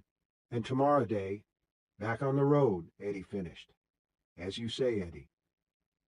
Roland put the last of their fuel on the guttering fire, watched as it sprang up again, then lay down and closed his eyes. Seconds later, he was asleep. Eddie gathered Susanna into his arms, then looked over her shoulder at Jake, who was sitting cross-legged and looking into the fire. Time to catch 40 winks, little trail hand. Don't call me that. You know I hate it. Okay, buckaroo. Jake gave him the finger. Eddie smiled and closed his eyes. The boy gathered his blanket around him. My shaddy, he thought, and smiled. Beyond the walls, the wind still moaned, a voice without a body. Jake thought, it's on the other side of the keyhole. And over there, where the wind comes from, all of eternity, and the dark tower. He thought of the boy Roland Deschain had been an unknown number of years ago, lying in a circular bedroom at the top of a stone tower, tucked up cozy and listening to his mother read the old tales while the wind blew across the dark land. As he drifted, Jake saw the woman's face and thought it kind as well as beautiful. His own mother had never read him stories. In his plot and place, that had been the housekeeper's job. He closed his eyes and saw billy bumblers on their hind legs, dancing in the moonlight. He slept. When Roland woke in the early afternoon, the wind was down to a whisper, and the room was much brighter. Eddie and Jake were still deeply asleep, but Susanna had awakened, boosted herself into her wheelchair, and removed the boards blocking one of the windows. Now she sat there with her chin propped on her hand, looking out. Roland went to her and put his own hand on her shoulder. Susanna reached up and patted it without turning around. Storm's over, sugar. Yes, let's hope we never see another like it. And if we do, let's hope the shelter is good as this one close by. As for the rest of Gook Village, she shook her head. Roland bent a little to look out. What he saw didn't surprise him, but it was what Eddie would have called awesome. The high street was still there, but it was full of branches and shattered trees. The buildings that had lined it were gone. Only the stone meeting hall remained. We were lucky, weren't we? Luck's the word those with poor hearts use for Ka, Susanna of New York. She considered this without speaking. The last breezes of the dying stark blast came through the hole where the window had been and stirred the tight cap of her hair, as if some invisible hand were stroking it. Then she turned to him. She left Serenity and went back to Gilead, your lady mother. Yes. Even though the son of a bitch told her she'd die at her own son's hand? I doubt if he put it just that way, but yes. It's no wonder she was half crazy when she wrote that letter. Roland was silent, looking out the window at the destruction the storm had brought. Yet they had found shelter, good shelter from the storm. She took his three-fingered right hand in both of hers. What did she say at the end? What were the words you traced over and over until her letter fell apart? Can you tell me? He didn't answer for a long time. Just when she was sure he wouldn't, he did. In his voice, almost undetectable but most certainly there, was a tremor Susanna had never heard before. She wrote in the low speech until the last line. That she wrote in the high, each character beautifully drawn. I forgive you everything. And can you forgive me? Susanna felt a single tear, warm and perfectly human, run down her cheek. And could you, Roland? Did you? Still looking out the window, Roland of Gilead, son of Stephen and Gabrielle, she of Arton that was, smiled. It broke upon his face like the first glow of sunrise on a rocky landscape. He spoke a single word before going back to his gunner to build them an afternoon breakfast. The word was, yes. They spent one more night in the meeting hall. There was fellowship and palaver, but no stories. The following morning, they gathered their gunner and continued along the path of the beam to Calibrin Sturgis and the Borderlands and Thunderclap and the Dark Tower beyond. These are things that happened once upon a by.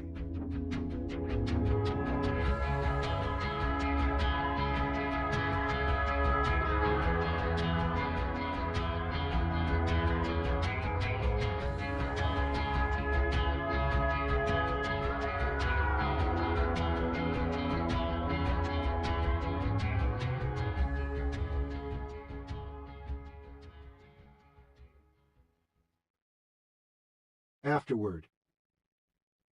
In the high speech, Gabrielle Deschaines' final message to her son are only symbols, and yet the two most beautiful words in any language are, I forgive.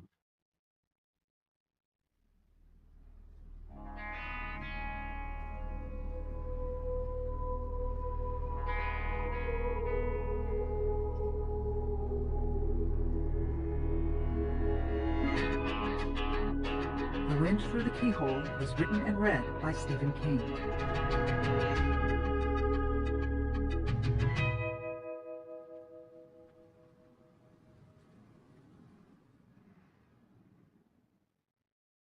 This is Stephen King. I hope you've enjoyed this reading of The Wind Through the Keyhole. If you want to stick around a bit, what follows is the first chapter of a new novel, which will be published in 2013. For years I wondered what might have become of Danny Torrance, the little boy who spent a frightening winter in a haunted hotel called the Overlook. Finally, I determined to write a sequel to that novel, which was called The Shining, and find out for myself. The results were frightening, but if you enjoy being scared as much as I do, you might like it. Here is Chapter 1 of Dr. Sleep. Lockbox. On the second day of December, in the year of 1977, one of Colorado's great resort hotels burned to the ground. The Overlook was declared a total loss. After an investigation, the fire marshal of Jicarilla County ruled the cause had been a defective boiler. The hotel was closed for the winter when the accident occurred, and only 4 people were present. 3 survived. The hotel's off-season caretaker, John Torrance, was killed during an unsuccessful and heroic effort to dump the boiler's steam pressure, which had mounted to a disastrously high level due to an inoperative relief valve. 2 of the survivors were the caretaker's wife and young son. The third was the Overlook chef, Richard Halloran, who had left his seasonal job in Florida and come to check on the Torrances because of what he called a powerful hunch that the family was in trouble. Both surviving adults had been quite badly injured in the explosion. Only the child was unhurt. Physically at least. Wendy Torrance and her son received a settlement from the corporation that owned the Overlook. It wasn't huge, but enough to get them by for the 3 years she was unable to work because of back injuries. A lawyer she consulted told her that if she were willing to hold out and play tough, she would get more, perhaps a great deal more, because the corporation was anxious to avoid a court case. But she, like the corporation, wanted only to put that disastrous winter in Colorado behind her. She would convalesce, she said, and she did, although her back injuries plagued her until the end of her life. Shattered vertebrae may heal, and broken ribs, but they never cease crying out. Winifred and Daniel Torrance lived in Maryland for a while, then drifted down to Tampa. Sometimes Dick Halloran, he of the powerful hunches, came up from Key West to visit them. To visit with young Danny especially. They shared a bond. One early morning in March of 1981, Wendy called Dick and asked if he could come. Danny, she said, had awakened her in the night and told her not to go in the bathroom. After that, he refused to talk at all.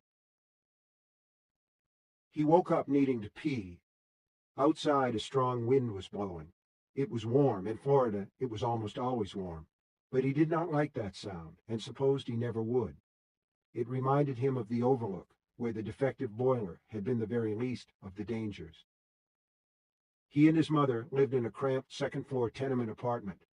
Danny left the little room next to his mother's and crossed the hall. The wind gusted, and a dying palm tree beside the building clattered its leaves. The sound was skeletal. They always left the bathroom door open when no one was using it because the lock was broken.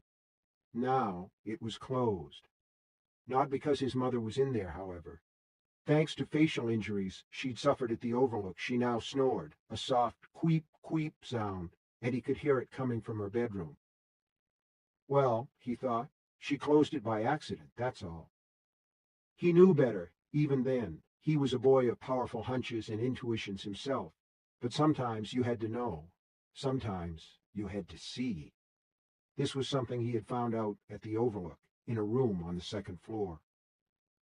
Reaching with an arm that seemed too long, too stretchy, too boneless, he turned the knob and opened the door. The woman from room 217 was there, as he had known she would be.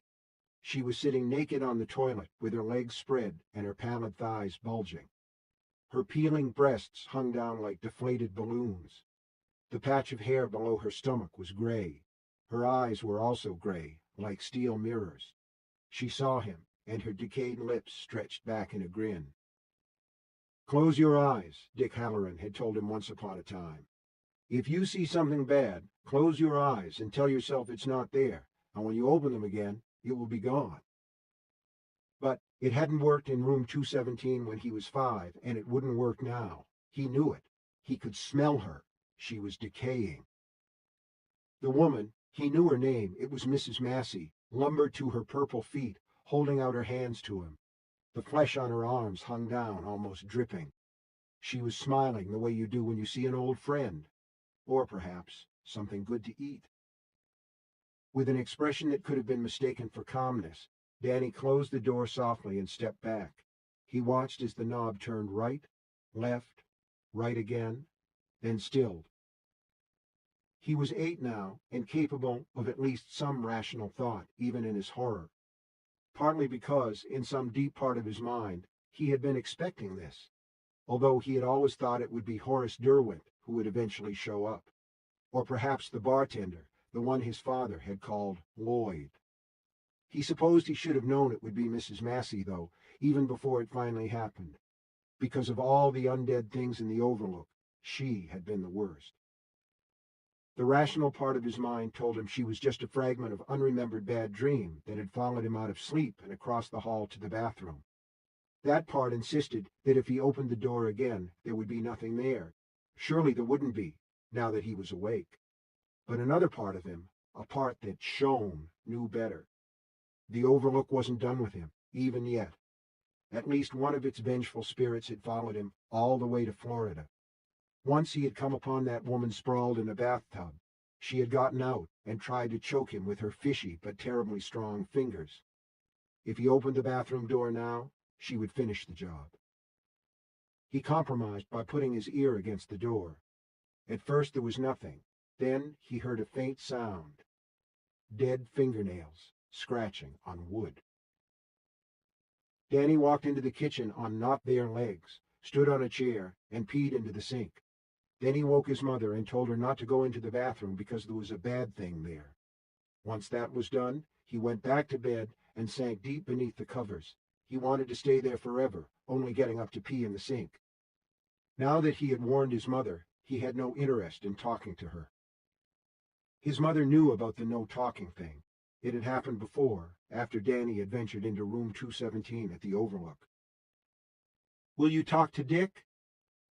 Lying in his bed, looking up at her, he nodded. His mother called, even though it was 4 in the morning. Late the next day, Dick came. He brought something with him. A present. After Wendy called Dick, she made sure Danny heard her doing it. Danny went back to sleep. Although he was now 8 and in the 3rd grade, he was sucking his thumb. It hurt her to see it. She went to the bathroom door and stood looking at it. She was afraid, Danny had made her afraid, but she had to go, and she had no intention of going in the sink. The image of how she would look, teetering on the edge of the counter with her butt hanging over the porcelain, even if there was no one there to see, made her wrinkle her nose. In one hand she had the hammer from her little box of tools. As she turned the knob and pushed the bathroom door open, she raised it. The bathroom was empty, of course, but the ring of the toilet seat was down. She never left it that way before going to bed, because she knew if Danny wandered in, only 10% awake, he was apt to forget to put it up and piss all over it. Also, there was a smell, a bad one, as if a rat had died in the walls. She took a step in, then two. She saw movement and whirled, hammer upraised to hit whoever, whatever, was hiding behind the door. But it was only her shadow. Scared of his or her own shadow, people sometimes sneered, but who had a better right than Wendy Torrance? After the things she had seen and been through, she knew that shadows could be dangerous. They could have teeth. No one was in the bathroom, but there was a discolored smear on the toilet seat ring and another on the shower curtain. Excrement was her first thought, but shit wasn't yellowish purple. She looked more closely and saw bits of flesh and decayed skin. More of it was on the bath mat. There it formed the shape of footprints. She thought them too small, too dainty to be a man's. "Oh, God," she whispered. She ended up using the sink, after all. Wendy nagged Danny out of bed at noon. She managed to get a little soup and half a peanut butter sandwich into him, but then he went back to bed. He still wouldn't speak. Halloran arrived shortly after 5 in the afternoon, behind the wheel of his now ancient but perfectly maintained and blindingly polished red Cadillac. Wendy had been standing at the window, waiting and watching, as she had once waited and watched for her husband, hoping Jack would come home in a good mood, and sober.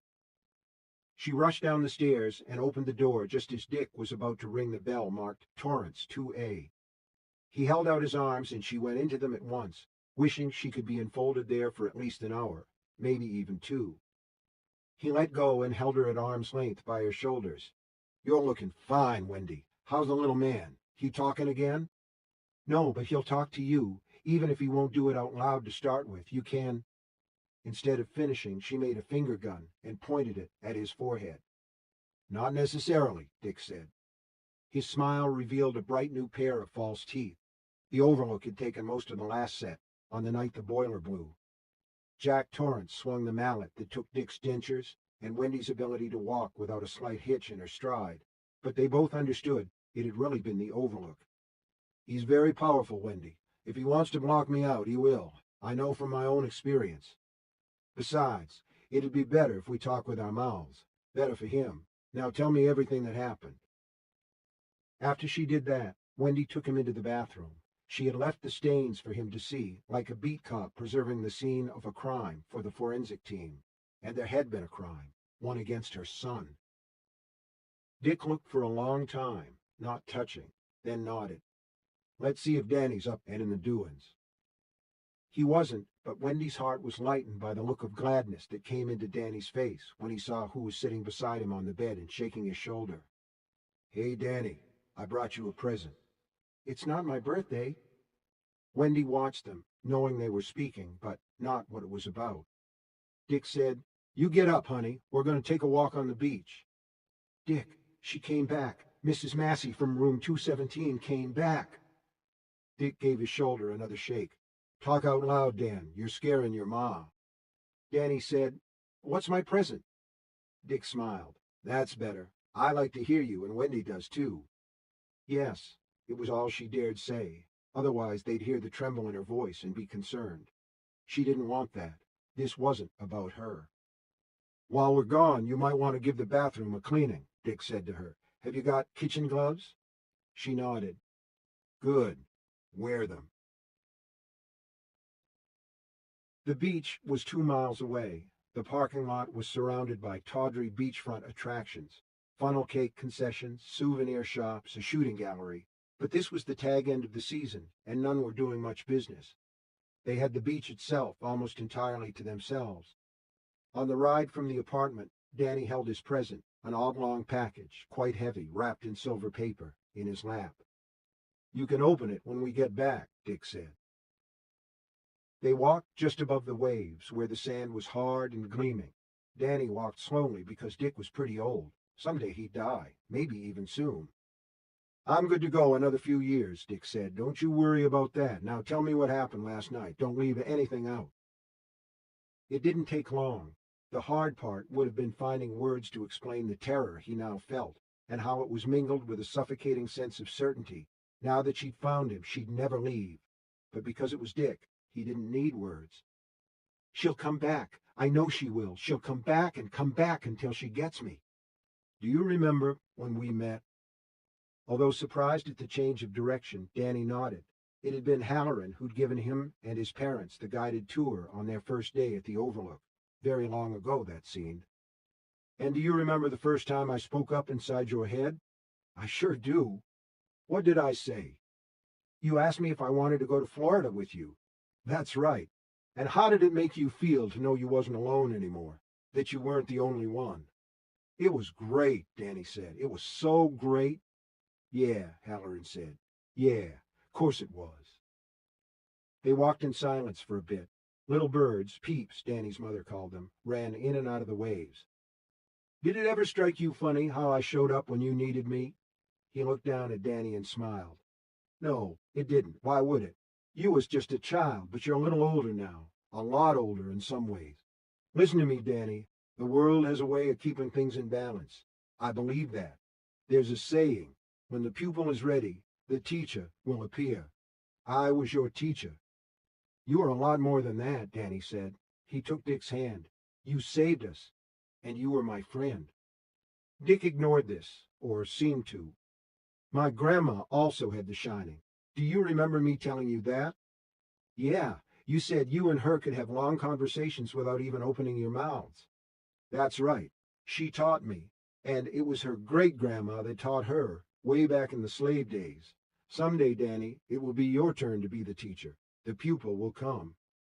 "If Mrs. Massey doesn't get me first," Danny said morosely. They came to a bench. Dick sat down. "Don't dare go any further. I might not be able to make it back. Sit beside me. I want to tell you a story." "I don't want stories," Danny said. "She'll come back. Don't you get it? She'll come back and come back and come back." "Shut your mouth and open your ears. Take some instruction." Then Dick grinned, displaying his gleaming new dentures. "I think you'll get the point. You're far from stupid, honey."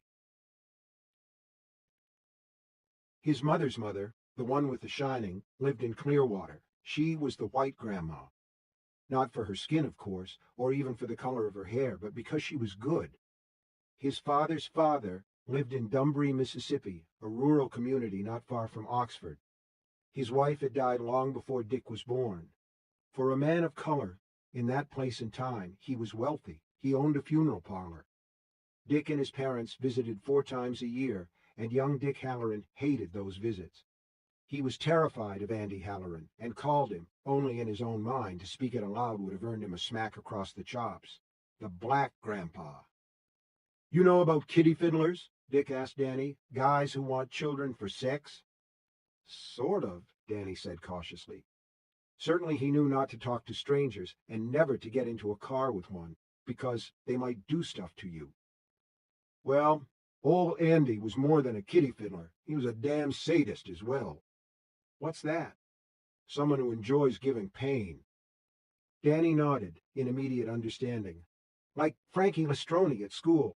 He gives kids Indian burns and Dutch rubs. If he can't make you cry, he stops. If he can, he never stops." This was different. This was worse. Dick lapsed into what would have looked like silence to a passerby, but the story went forward in a series of pictures and connecting phrases.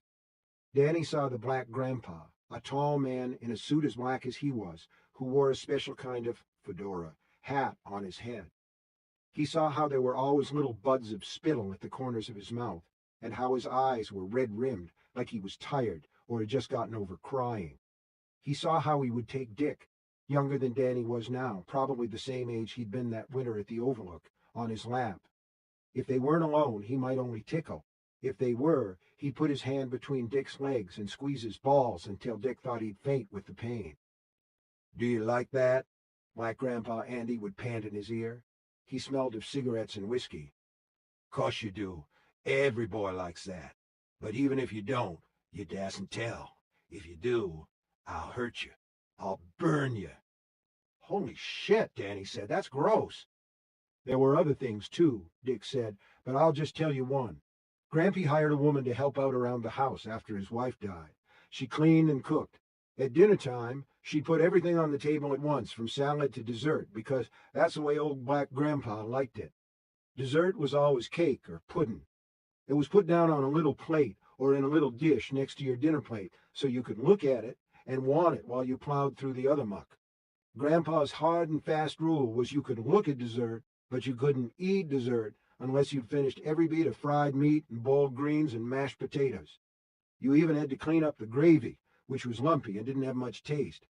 If it wasn't all gone, Black Grandpa'd hand me a hunk of bread and say, "Sop her up with that, Dickie Bird. Make that plate shine like the dog licked it."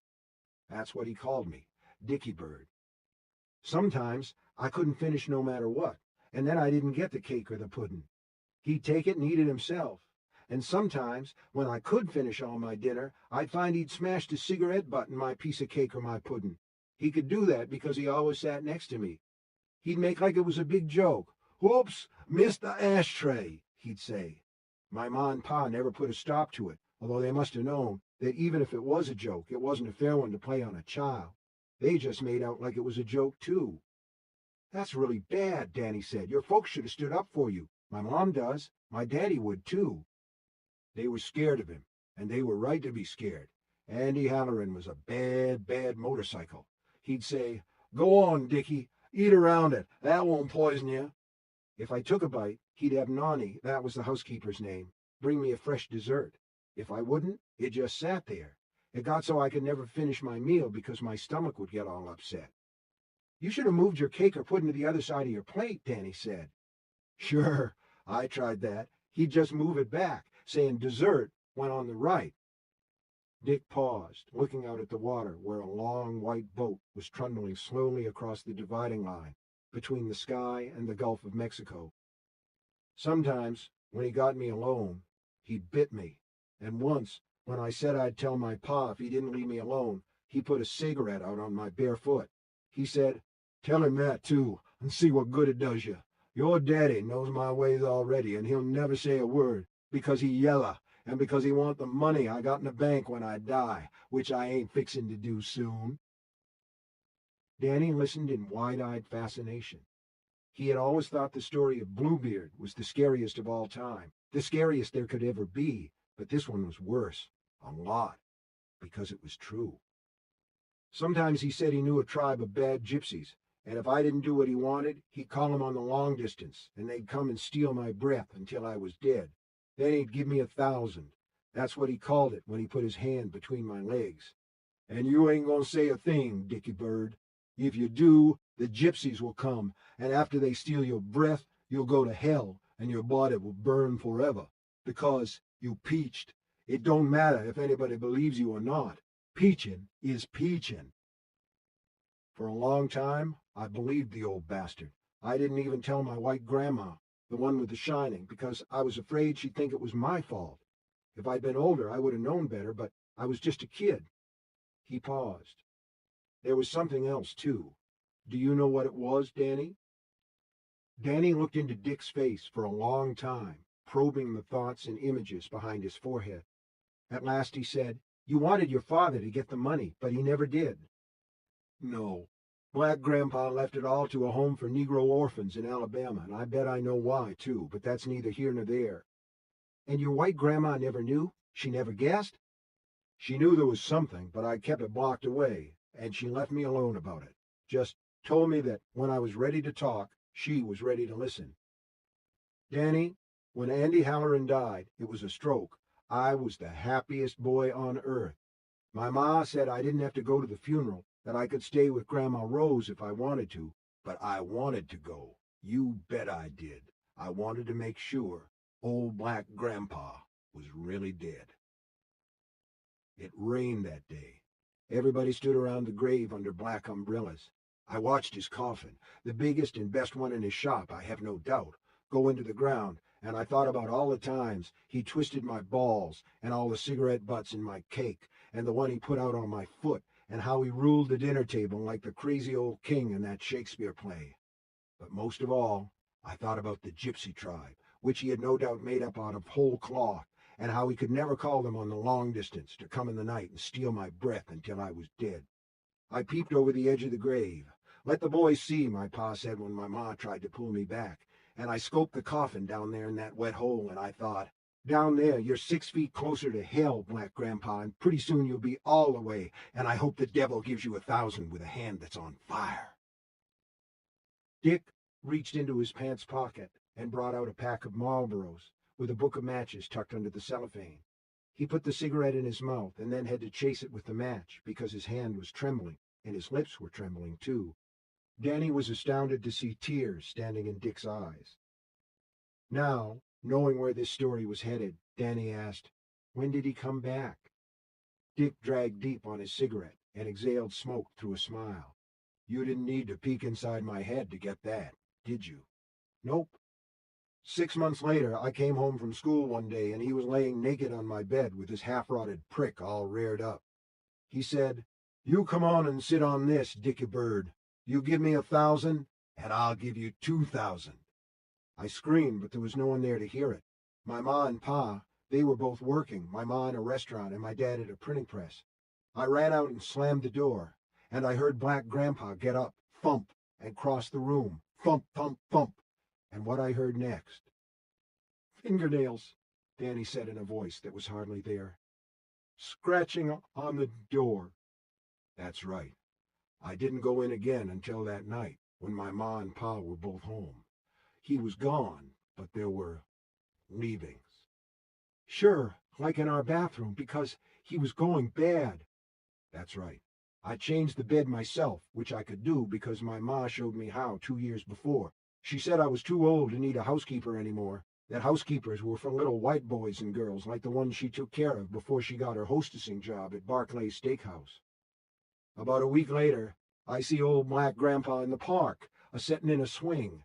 He had his suit on, but it was all covered with gray stuff, the mold that was growing on it down in his coffin, I think. "Yeah," Danny said. He spoke in a glassy whisper. It was all he could manage. "His fly was open, though, and his work sticking out. I'm sorry to tell you all this, Danny. You're too young to hear about such things, but you need to know." "Did you go to the White Grandma then?" "Had to, because I knew what you know. He'd just keep coming back.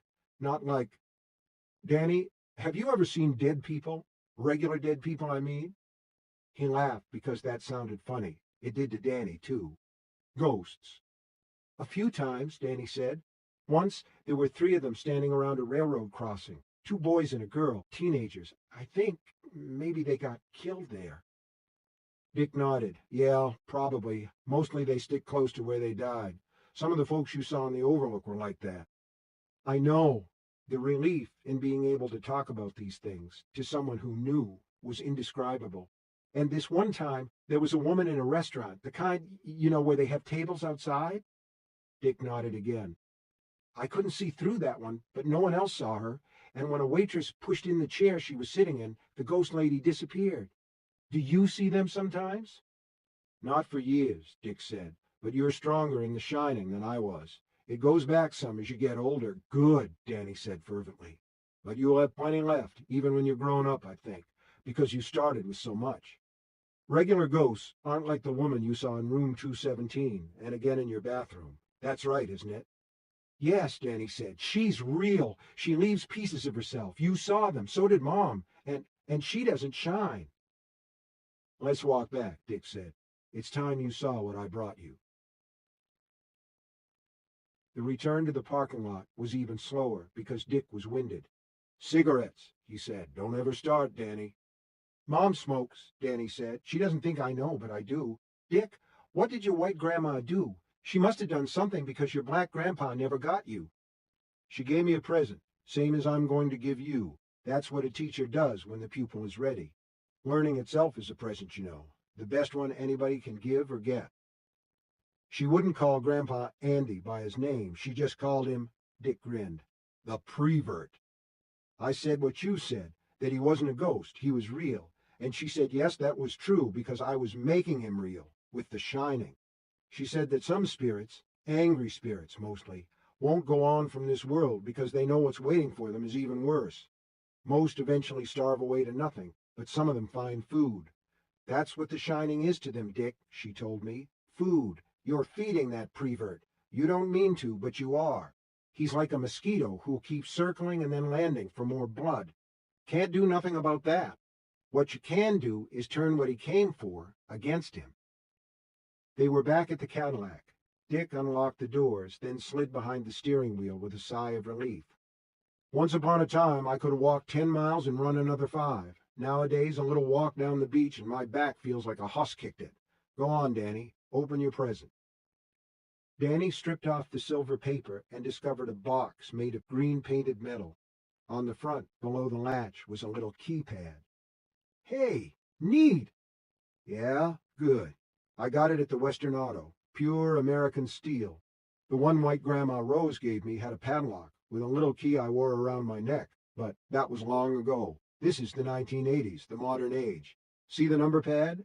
What you do is put in 5 numbers you're sure you won't forget, then push the little button that says set.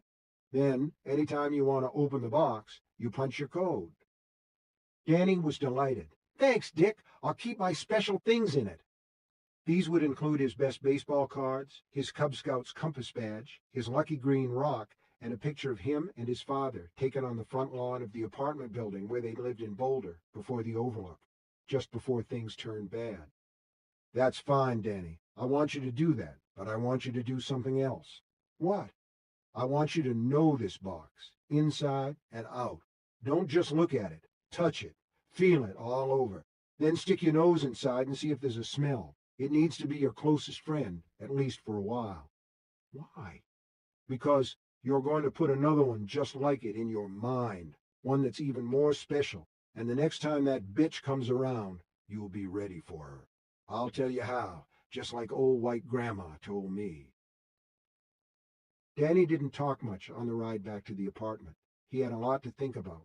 He held his present, a lockbox made of strong metal, on his lap. Mrs. Massey returned a week later. She was in the bathroom again, this time in the tub. Danny wasn't surprised. It was where she had died, after all. This time, he didn't run. This time he went inside and closed the door. She beckoned him forward, smiling. Danny came, also smiling. In the other room, he could hear the television. His mother was watching Three's Company. "Hello, Mrs. Massey," Danny said. "I brought you something." At the last moment, she understood and began to scream. Moments later, his mom was knocking at the bathroom door. "Danny, are you all right?" "Fine, Mom." The tub was empty. There was some goo in it, but Danny thought he could clean that up. A little water would send it right down the drain. "Do you have to go? I'll be out pretty soon." "No, I just thought I heard you call." Danny grabbed his toothbrush and opened the door. "I'm 100% cool. See?" He gave her a big smile. It wasn't hard now that Mrs. Massey was gone. The troubled look left her face. "Good. Make sure you brush the back ones. That's where the food goes to hide." "I will, Mom." From inside his head, far inside, where the twin of his special lockbox was stored on a special shelf, Danny could hear muffled screaming. He didn't mind. He thought it would stop soon enough, and he was right. 2 years later, on the day before the Thanksgiving break, halfway up a deserted stairwell in Alafia Elementary, Horace Derwent appeared to Danny Torrance. There was confetti on the shoulders of his suit. A little black mask hung from one decaying hand.